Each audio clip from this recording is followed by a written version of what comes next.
प्रश्न पूछेगा तो उसको नहीं पूछा जाएगा। स्टॉपेज आप बात करो, स्टॉपेज हर स्टॉपेज। शेर सिंह गुबाया मंत्री जी की नोटिस में आ जाती है पूछने के बाद, तो इलाके में लगता है कि हमने पूछ लिया। आपने मेरे को रेलवे के में बोलने का मौका दिया। स्पीकर साहब, मैंने मानयोग मंत्री साहब से सबसे पहले जब मिला तो मैंने एक मांग की थी कि हमारी राजधानी चंडीगढ़ को फाजिलका से ट्रेन चला दें। सर, हमारा डिस्ट्रिक्ट पूरा कंस्टिट्यूंसी बार हड़ में इतना बह गया है कि जमीनें भी चली गई, फसल भी चली गई। प्राइवेट बस वाले हजार रुपया पैसेंजर लेते सर, एक ट्रेन नोट किया सर, फाजिलका से चंडीगढ़ का सबके नोट हो रहे हैं तो मैं आगे ले जाता हूँ। Question number 243 Shri Anil Firojiya. 243 sir. माननीय मंत्री महोदय, कोयला मंत्री महोदय, उत्तर सभा पटल। माननीय सदस्य। सर, मैं आपके माध्यम से माननीय मंत्री जी से पूछना चाहता हूं कि देश में कोयले के उत्पादन और सप्लाई के आंकड़े क्या है? क्या हम पिछले साल से बेहतर कर रहे हैं? और सर दूसरा भी इसी में दूसरा सप्लीमेंट्री पूछ लेना, बैठ जाइए। आदरणीय अध्यक्ष जी, आज कोयला भारत का एनर्जी हो, पावर जनरेशन का हो, स्टील सेक्टर पे भी हो, सीमेंट पर भी हो, और वैसे ही अलग अलग एल्यूमिनियम ऐसी मैन्युफैक्चरिंग सेक्टर में कोयला बड़ा एक उपयोगिता है। आज 10 वर्षों में प्रधानमंत्री जी के नेतृत्व में कोल सेक्टर में विस्तृत रिफॉर्म लाए हैं। आज गर्व के साथ मैं कह सकता हूँ 24-25 लास्ट ईयर में लगभग 1 बिलियन टन कोल पहली बार भारत में आज प्रोडक्शन हुआ है। आज कोल प्रोडक्शन हो, सप्लाई हो, हम पूरा तरह वर्तमान साल में भी लास्ट ईयर में भी कोई कम नहीं।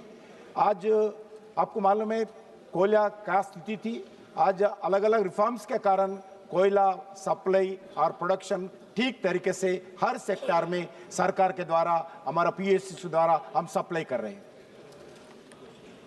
माननीय सदस्य। सर, आपके माध्यम से सरकार कोयला गैसीकरण पर इतना जोर क्यों दे रही है? किन राज्यों को कोयला गैसीकरण के रूप में पहचाना गया है? माननीय सदस्य। अध्यक्ष जी, आज कोयला दुनिया के सेकंड लार्जेस्ट प्रोड्यूसर है, सेकंड लार्जेस्ट कंज्यूमर भी है, मगर फिफ्थ लार्जेस्ट आज कोल रिजर्व्स भारत में है। लगभग हम हिसाब किया है 60 साल तक कोयला हमारे पास अभी भंडार है। इसीलिए आज कोयला को विस्तृत उपयोग करना चाहिए, क्योंकि आज सिर्फ ये ट्रेडिशनल सिस्टम नहीं है, गैसिफिकेशन के द्वारा केमिकल्स बनाते हुए, सनगैस बनाते हुए भारत में जो इंपोर्ट डिपेंडेंसी अलग अलग सेक्टर में होते हैं, वो क्रूड ऑयल हो, पेट्रोल डीजल का संबंधित हो, अलग अलग सेक्टर में लगभग इस साल जो गैसिफिकेशन के द्वारा अगर हम सक्सेस हो गए तो भारत कोयला कम नहीं है। 2,77,214 का इंपोर्ट जो करते हैं उसमें अमोनिया हो, कुकिंग कोल हो, डीजल हो, एविएशन फ्यूल हो, नेचुरल गैस हो, यूरिया, ऐसी प्रोडक्ट्स हम सिनगैस के द्वारा, गैसिफिकेशन के द्वारा उत्पादन कर सकते हैं। इसीलिए आदरणीय प्रधानमंत्री नरेंद्र मोदी जी का स्पष्ट आदेश है, हम आने वाले दिन में जो ट्रेडिशनल सप्लाई के साथ साथ गैसिफिकेशन का भी भारत सरकार दृष्टि लगाकर गैसिफिकेशन का डेवलपमेंट करे। उसमें झारखंड है, जैसा आदरणीय सदस्य पूछे, छत्तीसगढ़ भी है और वैसा उड़ीसा भी है जो डीप सीटेड है, वैसी जगह में कोल गैसिफिकेशन अंडरग्राउंड का भी काम कर रहे हैं। Shri Koda Vishweshwar Reddy. So I want the minister to answer if the impact of coal gasification, which sectors it will impact besides manufacture of ammonium nitrate, and for economic viability, is the government planning underground coal gasification? Thank you, sir. आज underground coal gasification Bharat में लगभग 40% कोल 300 metres के अंदर रहती है। इसके लिए दो तरह, एक अंडरग्राउंड कोल माइंस बनाना पड़ेगा और उसके अलावा हम कोल गैसिफिकेशन अंडरग्राउंड प्रोसेस के द्वारा यूजीसी अंडरग्राउंड कोल गैसिफिकेशन के द्वारा ही इस गैसिफिकेशन का एक्टिविटी डेवलप करने के लिए पहली बार हम 21 कोल माइंस को अभी एक्शन में प्रोसेस में है। अगर वो प्रोसेस होने के बाद हम अंडरग्राउंड कोल माइंस उपयोग करेंगे, उसके द्वारा जो कोल का पूरा उपयोग होगा। उसके साथ साथ हमें अभी तक बता चुका है फर्टिलाइजर हो, हाइड्रोजन हो, मेथनॉल हो, एथेनॉल हो, अमोनिया हो, यूरिया हो, सिंथेटिक एसएनजी हो, ऐसी पूरा सब प्रोडक्ट्स इस कोल गैसिफिकेशन के द्वारा भारत में उत्पादन कर सकते हैं। इसका टेक्नोलॉजी भारत में भी इंडिजिनियस डेवलप कर रहे, अलग अलग देशों से लाने के लिए भी पूरे हम अलग अलग देशों से बातचीत कर रहे। हमारा जो स्टेक होल्डर्स है उनसे अलग अलग मीटिंग करके इसमें भी हम आगे बढ़ रहे हैं। श्री माननीय Pradyot बोरोदोलोई, For allowing me to ask this question, I would like to ask the Honorable Minister. Sir, the coal burning is very damaging to the environment, especially the coal that we derive from the northeastern region, because the northeastern coal fields, the coal that we produce by Coal India, does have high sulfur content and it's got the highest calorific value in India. What I would like to ask is this. The northeast coal fields as well as the private coal mines that you have allowed in Kharsang, in Arunachal district, all these coal have, if you allow the coal burning, that is damaging to the environment. So do you have any plan, because there was a empirical evidence that the coal produced in the northeastern region has got high waxy content and minerals. So there was a project taken by Oil India to derive crude oil from Assam coal. So do you have any proposal, any project like this to derive crude oil by gasification from the northeastern coals? Shri Shyam Kumar हम जो बर्बे deep seated कोल है उसमें हम coal gasification का technology use करके सनगैस develop करने के लिए हम प्लान बना रहे। अभी तक भारत में 7 प्रोजेक्ट्स का प्लान किया है, उसमें अरुणाचल नहीं है। उसमें 2 प्रोजेक्ट्स का भूमि पूजन हुआ है और 5 प्रोजेक्ट सभी पूरा टेक्नोलॉजी का पास टाई अप हुआ है अलग अलग कंपनियों से। ये कुछ पीएसयू 4 कंपनीज हमारा कोल इंडिया के द्वारा अलग अलग मिनिस्ट्री का पीएसयूज के द्वारा भी इस कोल गैसिफिकेशन प्रोजेक्ट 4 प्रोजेक्ट शुरू किया है। उसमें 2 ग्राउंड ब्रेकिंग हुआ है। उसमें प्राइवेट सेक्टर का भी जिंदाल हो ऐसी वो भी भूमि पूजन का कार्यक्रम शुरू किया है। आज मैं बताना चाहता हूँ इस 2027 तक कुछ काम आगे बढ़ेगा।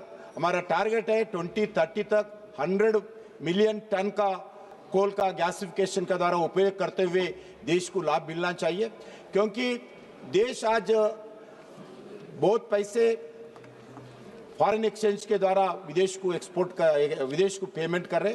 उस फॉरेन करेंसी को हम बचा सकते हैं और देश में जो विकसित भारत बनाने के लिए कोल गैसिफिकेशन का द्वारा बहुत उपयोगिता होता है। इस दृष्टिकोण से अरुणाचल प्रदेश में अभी 2 कोल माइंस अभी शुरू किया है, पहली बार एक्शन किया है, उसमें प्रोडक्शन भी शुरू करने वाला है। मैं बताना चाहता हूं अरुणाचल प्रदेश में एक अच्छा कोल है, एक क्वालिटी भी अच्छा है, क्वांटिटी भी अच्छा है। अभी आदरणीय प्रधानमंत्री जी मोदी जी के नेतृत्व में पहली बार अरुणाचल प्रदेश में कोल ब्लॉक्स का ऑक्शन हुआ सक्सेसफुली। अरुणाचल प्रदेश सरकार भी सहयोग है। आने वाले दिन में अरुणाचल प्रदेश में इस कोल ब्लॉक्स के द्वारा आर्थिक स्थिति आगे बढ़ेगा और रेवेन्यू, स्टेट गवर्नमेंट को रेवेन्यू मिलेगा और अरुणाचल प्रदेश के नौजवान को रोजगार भी मिलता है। इस गैसिफिकेशन के बारे में एक बात सोचने के बाद, एक्सपेरिमेंट करने के बाद हम जाएंगे, आगे बढ़ेंगे। हाई क्वालिटी कोल आपका अरुणाचल प्रदेश में है। मैं अरुणाचल प्रदेश के तरफ से आपको पूरा सहयोग देने के लिए भी मैं रिक्वेस्ट करता हूं। ये तो असम के हैं, ये अरुणाचल प्रदेश के थोड़े असम के हैं। श्याम कुमार बर्बे। धन्यवाद अध्यक्ष महोदय। मैं आपके माध्यम से मंत्री महोदय से पूछना चाहूँगा कि मेरे क्षेत्र में सीआईएल के अंतर्गत WCL सब्सिडरी काम करती है, उसमें जो 35 साल 40 साल से जो खदानें चल रही थी वो अभी बंद हो गई है। तो उसमें नया प्रावधान, आपने नया उद्योग क्या करने का आपने कुछ सोचा है? क्योंकि वो मजदूरों को आपने अलग WCL के खदानों के स्थानांतरित कर दिया है, तो वहाँ का स्थानिक रोजगार फिर से जिंदा रहने के लिए आपने कुछ WCL की तरफ से कुछ प्रावधान किया है क्या सीआईएल की तरफ से? धन्यवाद। आदरणीय प्रधान जी, उस कोल ब्लॉक्स के बारे में मैं आपसे स्वयं बात करके आपका डिटेल अपडेट करके दे देता हूँ। श्री निशिकांत दुबे। धन्यवाद अध्यक्ष महोदय। प्रश्न संख्या 252 के उत्तर में मंत्री जी ने ये कहा है कि 40 कोल बेड मीथेन के ब्लॉक इन्होंने ऑक्शन किए, जिसमें 15 ही चालू हो पाए। और ये तीनों चीज जो है महत्वपूर्ण है सर। कोल बेड मीथेन हो, कोल टू लिक्विड हो, कोल टू गैस हो, कोल टू केमिकल हो। साउथ अफ्रीका ने, अध्यक्ष महोदय, साउथ अफ्रीका में जब बैन लगा तो उन्होंने कोल टू लिक्विड के प्रोजेक्ट को आगे बढ़ाया, जिसमें पेट्रोल के जो दाम हैं वो $30 पर बैरल पर हो गए। मेरा आपके माध्यम से मंत्री महोदय से आग्रह है कि इन 4 चीज़ों पर, जिनके बारे में आप कह रहे हैं कि इंपोर्ट पर जो है हमारी निर्भरता कम होगी, हमारा जो एरिया है राजमहल कोल ब्लॉक झारखंड में, जो एशिया का लार्जेस्ट कोल ब्लॉक है, उस एरिया में जिन लोगों ने बिड किया उनको आपने जब काम शुरू नहीं किया तो क्या इस तरह की कंपनी को आप ब्लैकलिस्ट करेंगे, जो ले तो लेते हैं प्रोजेक्ट को और प्रोजेक्ट समय पर पूरा नहीं करते या प्रोजेक्ट चालू नहीं करते? माननीय सदस्य, आप बैठ के ब्रीफ कर लें। अध्यक्ष जी, जो भी ऑक्शन में कोल ब्लॉक्स लेते हैं उसमें अंडरग्राउंड कोल ब्लॉक्स रहते हैं और सरफेस ओपन कास्ट माइनिंग भी रहते हैं। अभी पहली बार हम अंडरग्राउंड गैसिफिकेशन का भी कोल ब्लॉक्स एक्शन कर रहे। जो भी समय पे प्रोडक्शन शुरू नहीं करते हैं बिल्कुल उनको नोटिस देते हैं, टाइम पीरियड में उनसे और रेफरेंस लेकर जरूरत पड़े तो हम कोल ब्लॉक्स कैंसिल भी करते हैं। बहुत कुछ एक्शन में लेने के बाद समय पे जो कोल नहीं निकालते हैं, प्रोडक्शन नहीं करते हैं माइनिंग का, उसको एक्शन लिया है, उनका कैंसिल भी किया है। जो आदरणीय सदस्य पूछा है उस विषय पर भी सोचकर हम रिपोर्ट उनको देंगे। Question number 244 244 Shri Dileshwar Kamat. Question number 244 sir. माननीय मंत्री महोदय, माननीय सदस्य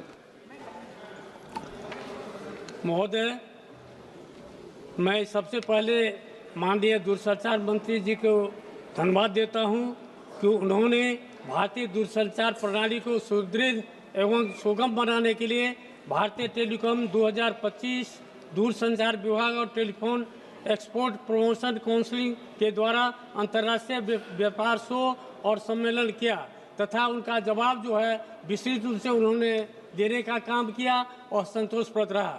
महोदय, सुपौल जिला बिहार का सीमावर्ती बारगज नेपाल से सटा हुआ कोसी क्षेत्र है। सुपौल जिला के ग्रामीण क्षेत्रों की जनता के पास ज़्यादातर BSNL का मोबाइल नंबर है।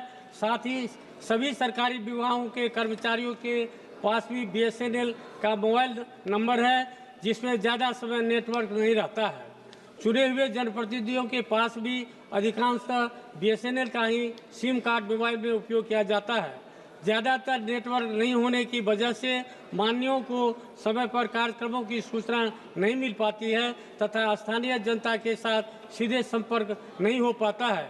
क्षेत्रीय समस्याओं एवं विकास कार्यों को समय से निष्पादन हेतु मोबाइल एवं इंटरनेट का उपयोग जनहित में अति आवश्यक है। इसलिए मैं माननीय मंत्री से जानना चाहता हूं कि सुपौल सहित बिहार के ग्रामीण क्षेत्र की आम जनता को BSNL की बेहतर सुविधा के लिए सरकार के द्वारा कोई योजनाएं बनाई गई है?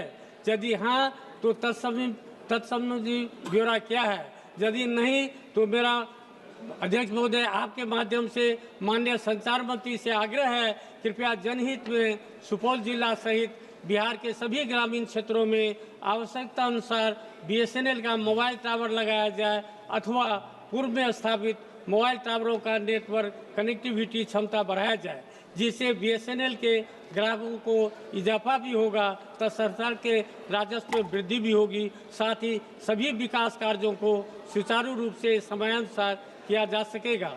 एवं क्षेत्रीय तथा स्थानीय जनता की समस्याओं का सही समय पर समाधान भी किया जा सकेगा। माननीय सदस्य, ऐसे तो आप सीनियर सदस्य, लेकिन संक्षिप्त में ही लिख के लाया करें। ऐसे नियम प्रक्रियाओं में ये है कि यहाँ पर पढ़कर नहीं बोला जाता, लेकिन सभी बोलते हैं कुछ कुछ सामान्य रूप से, लेकिन संक्षिप्त में लिख लें। सर, माननीय सदस्य महोदय को मैं धन्यवाद अर्पित करना चाहता हूं, जो भारत टेलीकॉम के बारे में उन्होंने अपनी टिप्पणी दी। हमारी कोशिश है सर कि दो कार्यक्रम, भारत टेलीकॉम और इंडियन मोबाइल कांग्रेस के आधार पर भारत में टेलीकॉम के इक्विपमेंट के मैन्युफैक्चरिंग को एक नई वृद्धि हम लोग प्रदान करें, और ये दोनों कार्यक्रम अलग अलग श्रेणी के लिए आयोजित किए जाते हैं। भारत टेलीकॉम हमारे एसएमई सेक्टर के लिए आयोजित किया जाता है, और इंडियन मोबाइल कांग्रेस बड़े और कंपनियों के लिए और उनको सुदृढ़ करने के लिए दोनों सॉफ्टवेयर के क्षेत्र में, हार्डवेयर के क्षेत्र में, टेलीकॉम सिस्टम इंटीग्रेशन के क्षेत्र में और कंसल्टेंसी सर्विसेज, चारों क्षेत्रों में आयोजित किया जाता है। भारत टेलीकॉम एक बहुत ही सफलतापूर्वक प्रयोग रहा है। टीईपीसी और भारत सरकार के दूरसंचार मंत्रालय के अंतर्गत इस वर्ष हमारे 135 अंतर्राष्ट्रीय डेलीगेट्स आए 31 देशों से।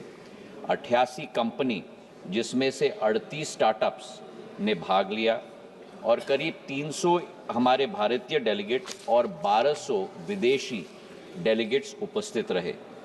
इन दोनों कार्यक्रमों के आधार पर सर, मैं सदन के पटल पर ये सूचना रखना चाहता हूँ कि पिछले 5 वर्षों में जो हमारे भारत के टेलीकॉम इक्विपमेंट की एक्सपोर्ट्स की वृद्धि हुई है, जो 10,000 करोड़ का आंकड़ा 2020-21 में हुआ था, 2024-25 में हमारी निर्यात बढ़ के 18,000 करोड़ 406 करोड़ हो चुकी है सर।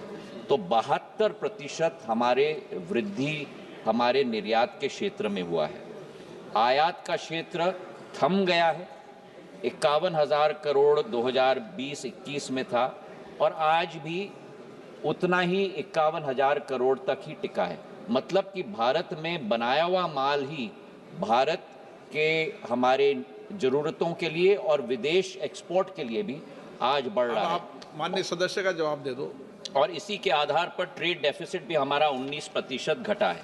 जहां तक बिहार की बात माननीय सदस्य जी ने की, मैं उनको सूचित करना चाहता हूं सर कि हमारे 10 करोड़ उपभोक्ता हमारे टोटल वायरलेस सब्सक्राइबर्स बिहार में हैं। हमारे BTS बेस ट्रांससीवर स्टेशन जो लगे हुए हैं बिहार में, करीब 1.5 लाख BTS लगे हैं, जिसमें से करीब 1 लाख 4G के BTS हैं और 27,000 5G के BTS हैं। जो कमी बिहार में है कनेक्टिविटी के आधार पर, भारत सरकार की प्रतिबद्धता है और प्रधानमंत्री जी ने कहा है कि 100% 4G सैचुरेशन होना चाहिए। उसके आधार पर 6 स्कीम्स हम लोग बिहार में चला रहे हैं, जिसके आधार पर करीब 400 गांव को हम लोग 500 गांव को हम लोग कवर करना चाहते हैं, और इसमें से हम लोग ने आज तक 390 गांव को कवर किया है, और शेष जो गांव बाकी है वो आने वाले मई 2026 तक हम लोग पूरा करने वाले हैं। हमारे LW फेज़ 1 अपग्रेडेशन के आधार पर, LW फेज़ 2 के आधार पर, 502 एस्पिरेशनल डिस्ट्रिक्ट के आधार पर, अनकवर्ड विलेज स्कीम के आधार पर, 4G सैचुरेशन स्कीम के आधार पर, और BOP और BIP के आधार पर। श्री दयानिधि मारन, माननीय supplementary question. Okay, 1 minute Dayanidhi ji, please supplementary. Sir, क्या संचार मंत्री जी यह बताने की कृपा करेंगे कि देश भर में 5G सेवाओं के रोल आउट की वर्तमान स्थिति क्या है, तथा अब तक किन किन क्षेत्रों को कवरेज प्रदान की गई है? क्या सरकार ने देशव्यापी स्तर पर 5G सेवाओं को प्रसार में तेजी लाने हेतु विशेष पहलें की है? यदि हाँ, तो इन पहलों का विवरण, जिनमें वित्तीय सहायता, नीतिगत उपाय तथा अवसंरचना विकास योजनाएं शामिल हो, इस संबंध में बताने की कृपा करेंगे। सर, जहां तक 5G की बात है, मैं हमारे सांसद महोदय को आपके द्वारा सूचित करना चाहता हूं और हाउस को सूचित करना चाहता हूं कि प्रधानमंत्री जी के नेतृत्व में 5G भारत की सक्सेस स्टोरी नहीं है सर। 5G विश्वव्यापक सक्सेस स्टोरी बन चुकी है। भारत ने 5G की टेक्नोलॉजी, मैं बार बार कहता हूं सर कि India followed the world on 4G, India marched with the world on 5G, we will lead the world on 6G। और 5G की कहानी ये है सर कि 2023 में इसका क्रियान्वयन शुरू हुआ। आज तक 5G के द्वारा हमारे करीब करीब 5 लाख BTS लग चुके हैं। हमारे 778 डिस्ट्रिक्ट्स में से 767 जिलों में 5G की कनेक्टिविटी उपलब्ध हो चुकी है। मतलब 99.9% तक हमारे सारे डिस्ट्रिक्ट्स कवर हो चुके हैं। इसी के साथ साथ हमारे कुल मिलाकर आज के दिन पर सर 36 करोड़ 5G के उपभोक्ता आज के दिवस में है 100 करोड़ में से सर। और हमारा अनुमान है कि 2026 तक ये बढ़कर 42 करोड़ होगी और 2030 तक ये आंकड़ा बढ़कर 100 करोड़ होगा, 120 करोड़ के आंकड़ों हमारे उपभोक्ताओं से। तो 5G भारत की सक्सेस स्टोरी है और 5G के आधार पर 6G के तरफ भी हम निरंतर प्रगति के आधार पर चल रहे हैं। श्री माननीय honourable member Dayanidhi Maran. Sir, thank you, Honorable Speaker, sir. Sir, I have great admiration for our minister, as a dynamic minister. So I have questions in two parts. So while we are talking about the connectivity to the rural part of India, it's still a struggle to get broadband services to the rural part of India. So why we have tied up with Starlink and Elon Musk service, so it's still yet to start in India. And moreover, it seems to be that we are making it more expensive for our Indians, especially people who are living in the villages. Why is that so? Why can't we make it affordable? That's one part. Sir, the second part, sir, I'm sure Speaker sir will also be interested. If you look at the global map of the world, and you see, sir, when you travel in an international flight, there's one red spot where you cannot get internet service. That is through over India. Sir, why is that when we are developed, when we have our own services, and our minister says, assuring that we lead the world in 6G, why is that you are banning by internet services on our areas? Just imagine the amount of commerce and business that will develop for domestic passengers as well, because we are also cut off. Sir, I traveled from Chennai to Delhi. So 2.5 hours, I'm without any internet or anything. Why is that the government of India is not making an effort to make sure that we get internet service over our country? Thank you, sir. Sir, through you, I'd like to respond to my... माननीय मंत्री जी, अच्छा है 2.5 घंटे mobile से बचोगे। जितनी कोशिश हो mobile से बचो, ये 2.5 घंटे बच रहे हो जी, अच्छी बात है। Sir, I'd like through you to respond to my good friend Maran Saab on both his very pertinent questions. The first question has to do with satellite connectivity, sir. So world over, we have seen that areas that are unconnectable through normal BTS or backhaul or broadband connectivity through OFC, the only route to be able to connect those citizens across the world is through SATCOM. And therefore, India has taken that step of ensuring that SATCOM is also available to every customer across the length and breadth of our country. As Telecom Minister, my goal is to ensure that I'm able to offer the full bouquet of services to every customer, and then the customer makes his choice as to which service he or she would like to avail of at which price point. SATCOM, as you're very well aware, sir, the policy is very well in place. The spectrum is going to be assigned administratively. We have already given out 3 licenses, one to Starlink, the other to OneWeb, and the third to Reliance. There are 2 aspects that need to be looked at prior to them starting services. One, of course, is the whole issue of spectrum assignment. 2 issues within that. One is the administrative cost of that spectrum. that will be decided by the regulatory authority, in this case TRAI, who's currently working on that in terms of defining the pricing. The second is the whole issue of security-related clearance from the enforcement agencies to these players. In order to be able to assist them to be able to clear those security clearances, we have given them sample spectrum to be able to demonstrate. All three players today are working on that.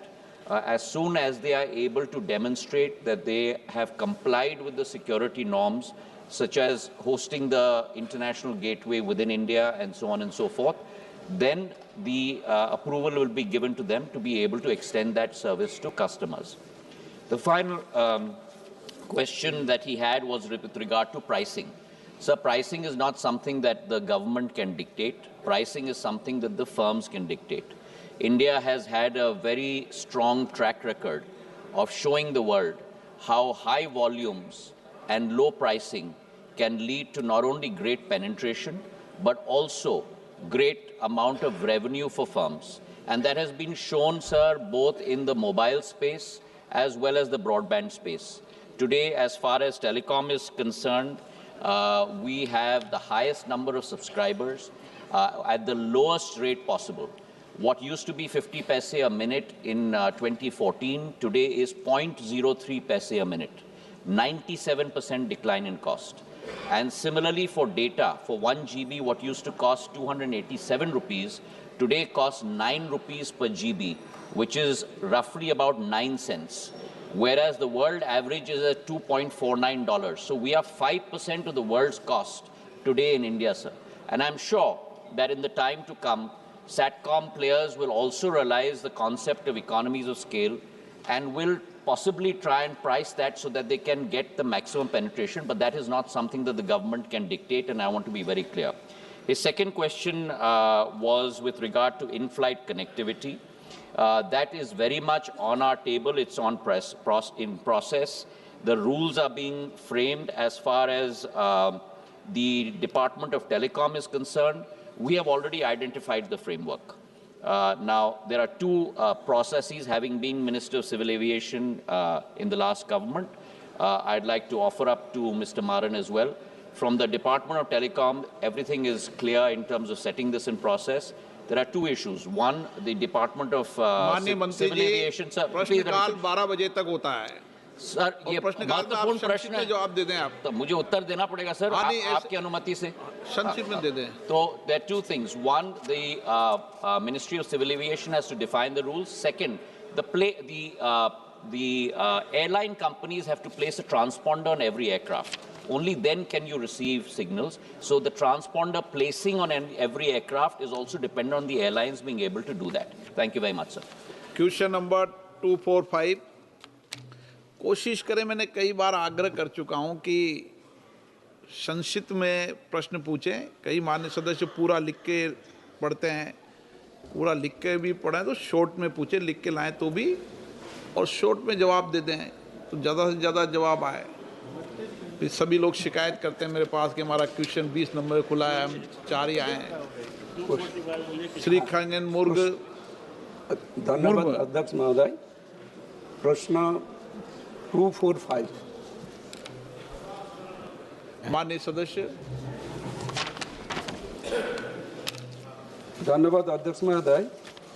आपके माध्यम से मैं माननीय मंत्री जी से पूछना चाहता हूँ, फर्स्ट माइल कनेक्टिविटी एफएमसी परियोजना क्या है, इसमें किस तकनीक का उपयोग हो रहा है और इसका मूल उद्देश्य क्या है? फर्स्ट माइल कनेक्टिविटी, आदरणीय सभापति महोदय, आपके द्वारा बताते हुए सांसद महोदय को बहुत खुशी हो रही है कि फर्स्ट माइल कनेक्टिविटी का उद्देश्य होता है कि कोल ब्लॉक से हम कन्वेयर बेल्ट के माध्यम से शायलों तक कोल पहुंचाना और शायलों के माध्यम से रेल वैगन को कम समय में उसको पूरा करना, भर देना बोगी को, और इससे समय का बचत होता है, इससे पर्यावरण पे भी कंट्रोल पाया जाता है और इससे जाम की प्रक्रिया, एक रोड पे, रोडवेज पे काफ़ी जाम की प्रक्रिया होती है, उससे भी निजात मिलता है।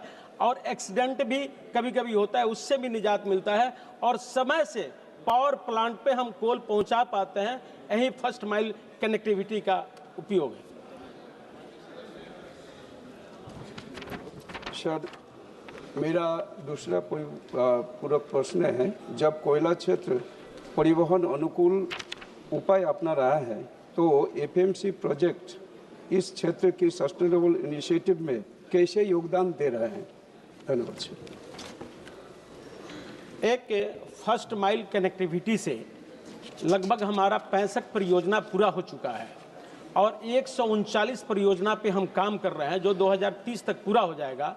139 परियोजना जिस दिन हम पूरा कर लेंगे, उस दिन हम 1318 मिलियन टन कोयला को आराम से बिना रोडवेज के हम रेल कनेक्टिविटी तक पहुंचा पाएंगे कन्वेयर बेल्ट से। और इससे काफ़ी ट्रांसपोर्टिंग पे जो खर्च आता है उसमें काफ़ी राजस्व कोष को बचत होगा और पर्यावरण पे भी हम कंट्रोल कर पाएंगे, जिससे काफ़ी पर्यावरण दूषित होता है उसमें भी कंट्रोल कर पाएंगे। श्रीमती कमल जी सरावत। जी, मेरा मंत्री जी से सवाल है कि मंत्रालय और पीएसयू क्या स्टेप उठा रहे हैं जिससे कि एफएमसी प्रोजेक्ट्स को टाइमली पूरा किया जा सके। आदरणीय सभापति महोदय, आपके द्वारा बताते हुए बहुत खुशी हो रही है कि हम इसको 3-4 लेयर में उसका समीक्षा करते हैं। एक, हम वहाँ के इंजीनियर के द्वारा समीक्षा करते हैं। दूसरा, सीएमडी के द्वारा समीक्षा करते हैं। तीसरा, कोल सेक्रेटरिएट के द्वारा करते हैं, चेयरमैन के द्वारा करते हैं और मंत्रालय के द्वारा भी समय समय से समीक्षा करते हैं कि सही समय से प्रोजेक्ट पूरा हो। और प्रोजेक्ट पूरा होने में देरी भी होती है तो इसका मुख्य कारण होता है वन विभाग से क्लियरेंस नहीं मिलना, एनओसी नहीं मिलना, इसी के चलते विलंब होती है। डॉक्टर प्रशांत पेडोले। धन्यवाद अध्यक्ष महोदय।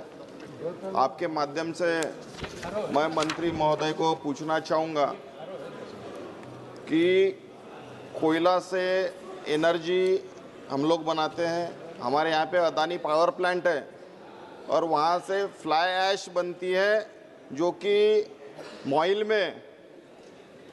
के अंदर में अंडरग्राउंड में वहाँ पे रेती की जगह पे वहाँ पे फ्लाई ऐश डाली जाती है।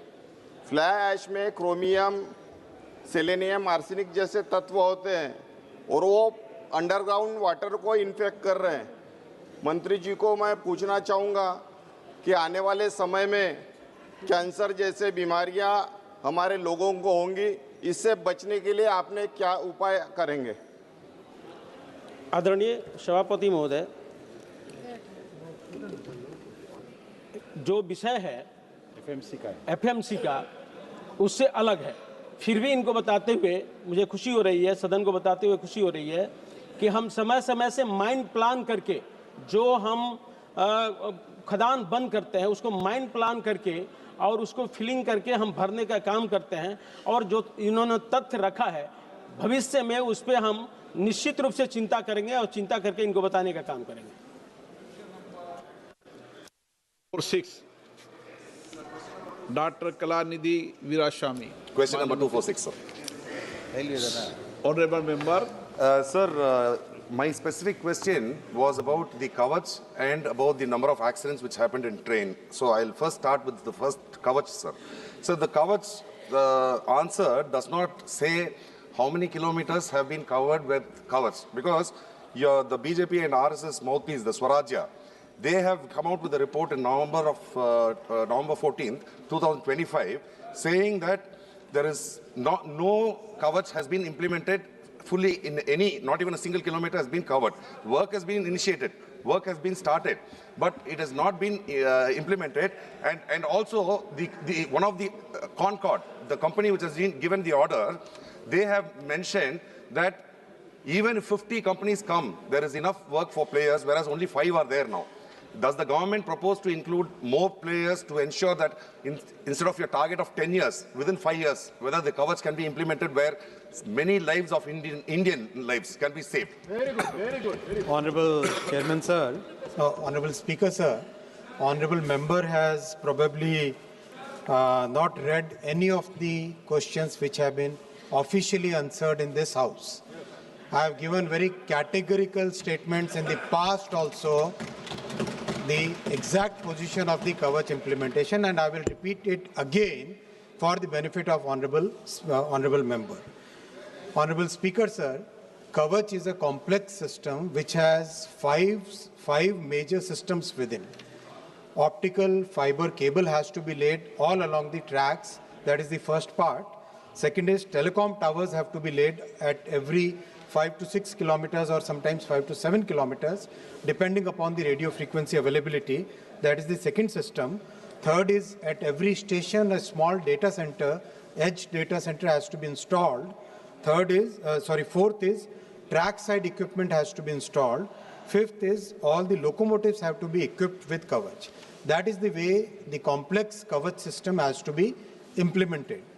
Now, in this case, in the case of our Indian Railways, we have by far completed 7,129 kilometers of OFC cables, 860 telecom towers have been installed, 767 stations have been covered with data centers, 2006, the updated number is 3,413 trackside equipment kilometer trackside equipment has been installed, and 4,154 locomotives have been installed.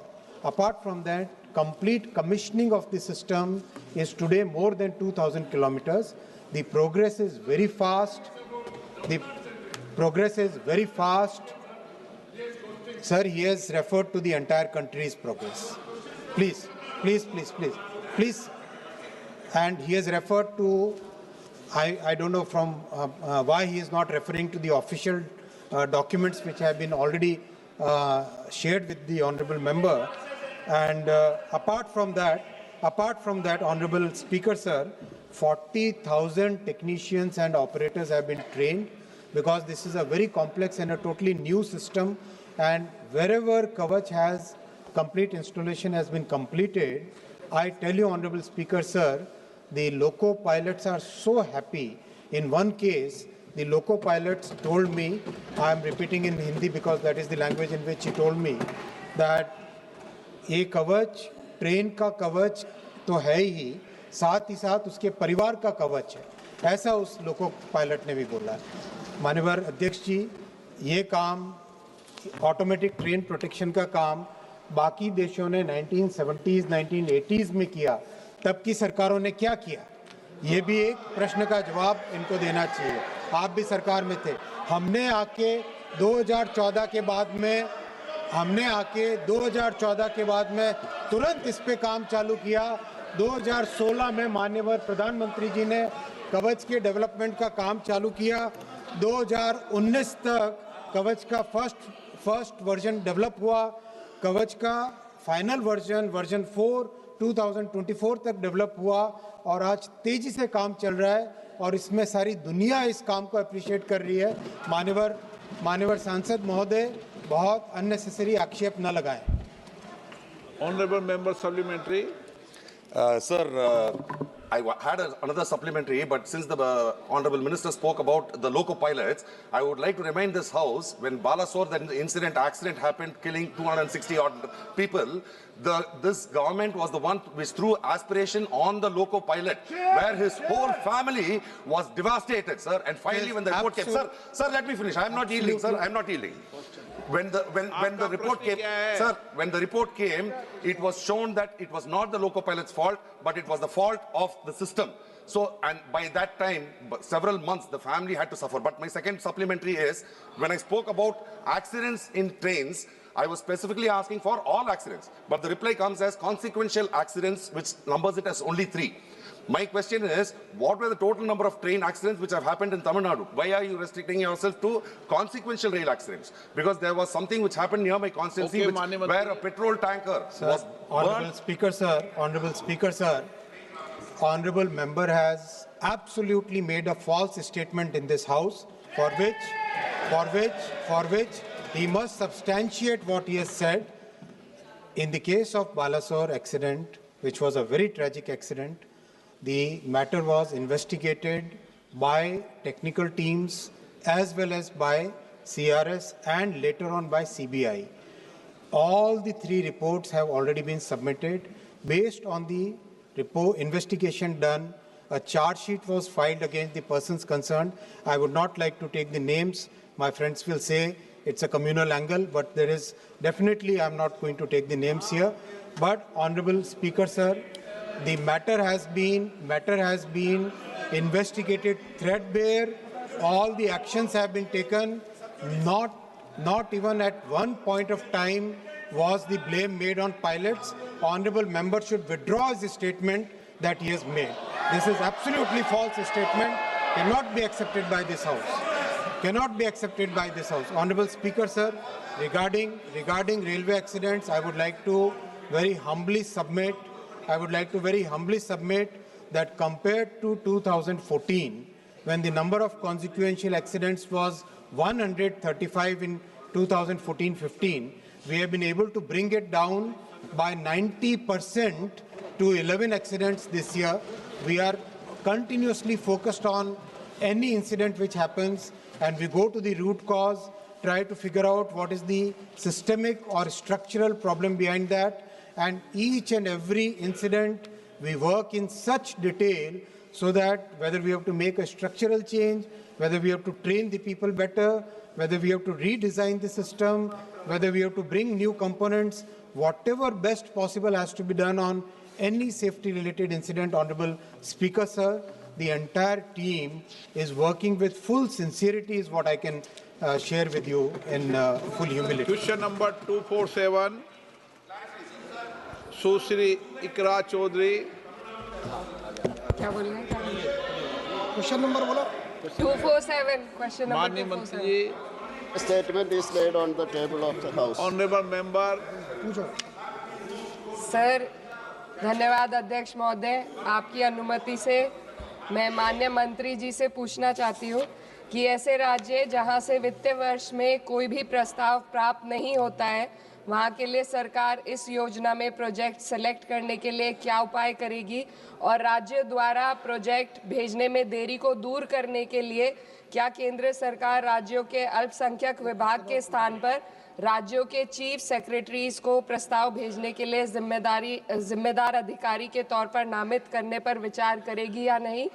और मैं इसी में club करना चाहती हूँ कि मेरे संसदीय क्षेत्र कैराना में संबंधित महिला डिग्री कॉलेज के लंबित प्रस्ताव को स्टेट लेवल मॉनिटरिंग कमेटी के से शीघ्र मंगाने के लिए मंत्री महोदय और सरकार क्या उपाय करेंगे। धन्यवाद। Honorable Speaker, sir, this program is to fill the infrastructure gap, the minority areas. It is demand-driven.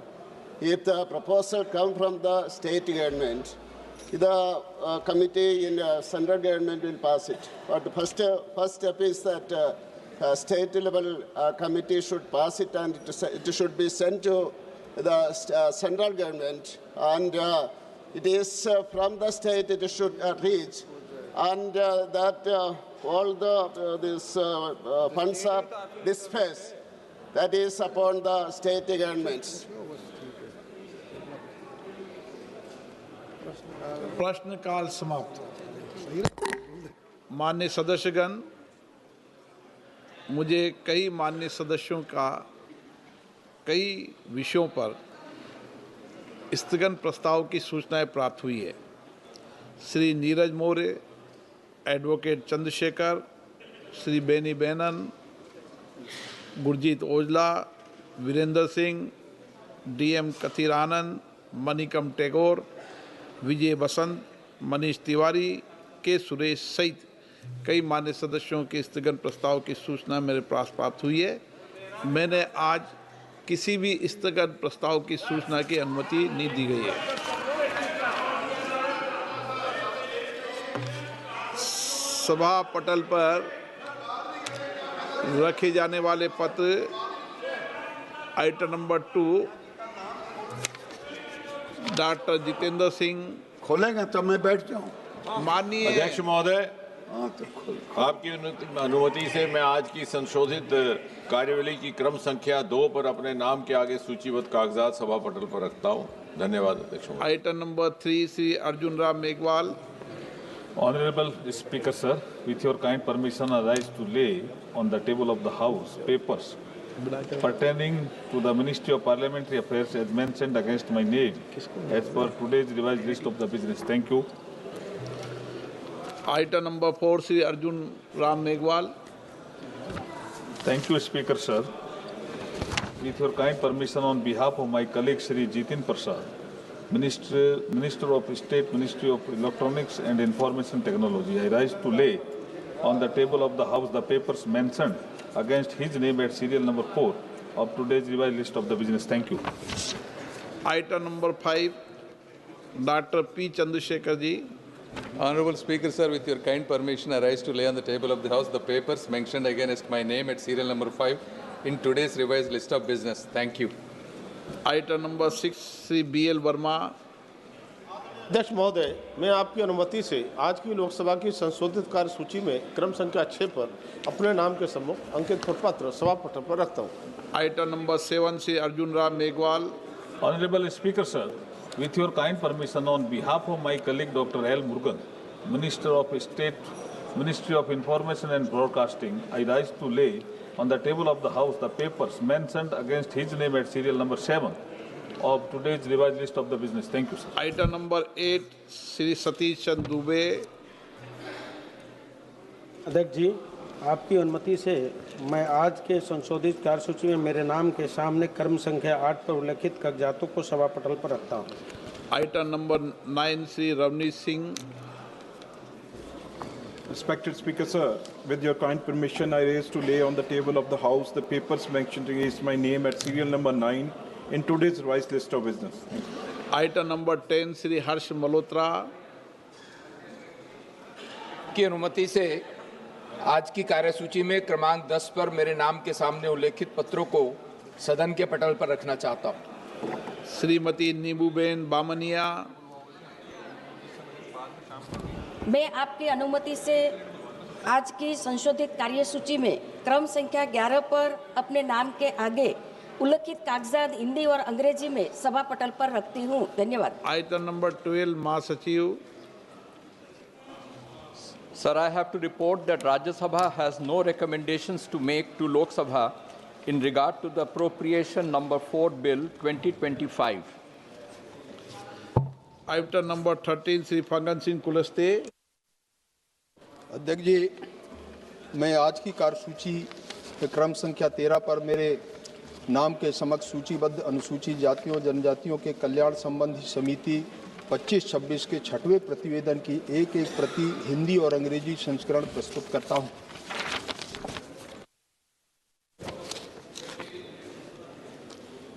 Shri फंगन सिंह कुलस्ते। महोदय, मैं अनुसूचित जातियों तथा जनजातियों के कल्याण संबंधी समिति का 28 अगस्त 2025 को भुवनेश्वर तथा 3 नवंबर 2025 से 7 नवंबर 2025 तक पचमणी, भोपाल और पणजी के अध्ययन दौरे संबंधी प्रतिवेदन की एक प्रति हिंदी तथा अंग्रेजी संस्करण सभा पटल पर रखता हूँ। धन्यवाद। Item number 15, Shri Ganesh Singh.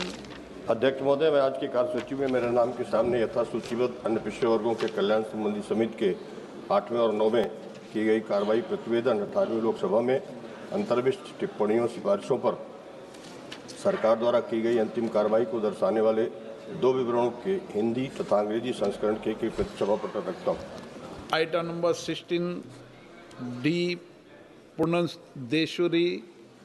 Thank you, Honorable Speaker. Sir, I rise to present the third report Hindi and English versions of the Committee on Empowerment of Women 2025-26 on the subject safety and protection of women in the unorganized sector pertaining to the Ministry of Labour and Employment and the Ministry of Women and Child Development. Item number 7, Shri Sunil Tatkare. Sir, I rise to present 6th report Hindi and English version on the Standing Committee of Petroleum and Natural Gas 2025-26 as listed against my name in today's list of business. Item number 18, Shri Sunil Tatkare. Sir, I rise to lay a copy of each of final action taken statement, Hindi and English version of the government on the recommendations contained in the chapter 1 and Chapter 5 of the 3rd, 4th, 5th report, 18th Lok Sabha of the Standing Committee on the Petroleum and Natural Gas as listed against my name in today's list of business. Thank you, sir. Item number 19, Sri M. Srinivasal Reddy. Thank you very much, Speaker, sir. I rise to present the 8th report on action taken by the government on the recommendations contained in the 5th report of the Standing Committee on Housing and Urban Affairs 2024-25 on the subject Regional Rapid Transit System and role of NCRTC of the Ministry of Housing and Urban Affairs, Hindi and English versions, listed against my name in today's list of business, sir. Thank you, sir. Item number 20, Sri Anurag Singh Thakur. Thank you, Honorable Speaker, sir. I rise to present the 16th and 17th report, Hindi and English version of the Standing Committee of Coal, Mines and Steel as listed against my name in today's list of business. Item number 21, Sri Biplab Kumar Dev. Honorable Speaker, sir, I rise to present a copy each in English and Hindi of the report of the Select Committee on Insolvency and Bankruptcy Code Amendment Bill 2025 as listed against my name in today's list of business. Thank you. Item number 21A, Biplab Kumar Dev. Honorable Speaker, sir, I rise to lay on the table a copy of the record of evidence given before the Select Committee on Insolvency and Bankruptcy Code Amendment Bill 2025 as listed against my name in today's list of business. Thank you. Item number 22, Rao Inderjit Singh. Speaker, sir, I rise to make statements on status of implementation of recommendations of the Standing Committee on Finance contained in the 17th and 22nd reports on demands for grants of the Ministry of Planning for the years 24-25 and 25-26 respectively, listed at serial number 22 in today's revised list of business. Since the statements are lengthy, these may kindly be treated as read. Item number 23, Sri Arjun Ram Meghwal. Honorable Speaker, sir, with your kind permission, on behalf of my colleague, Dr. L. Murugan, Minister of State, Ministry of Information and Broadcasting, I rise to lay the reports, statements. 1. The status of implementation of the recommendations contained in the 11th report of the Standing Committee on Communication and Information Technology 2024-25 on the demands for grants 2025-26. Second, the status of implementation of the recommendations contained in the 56th report of the Standing Committee on Communication and Information Technology 2023-24 on the regulations of cable television in India. Thank you, sir. Item number 24, Sri Satish Chand Dubey.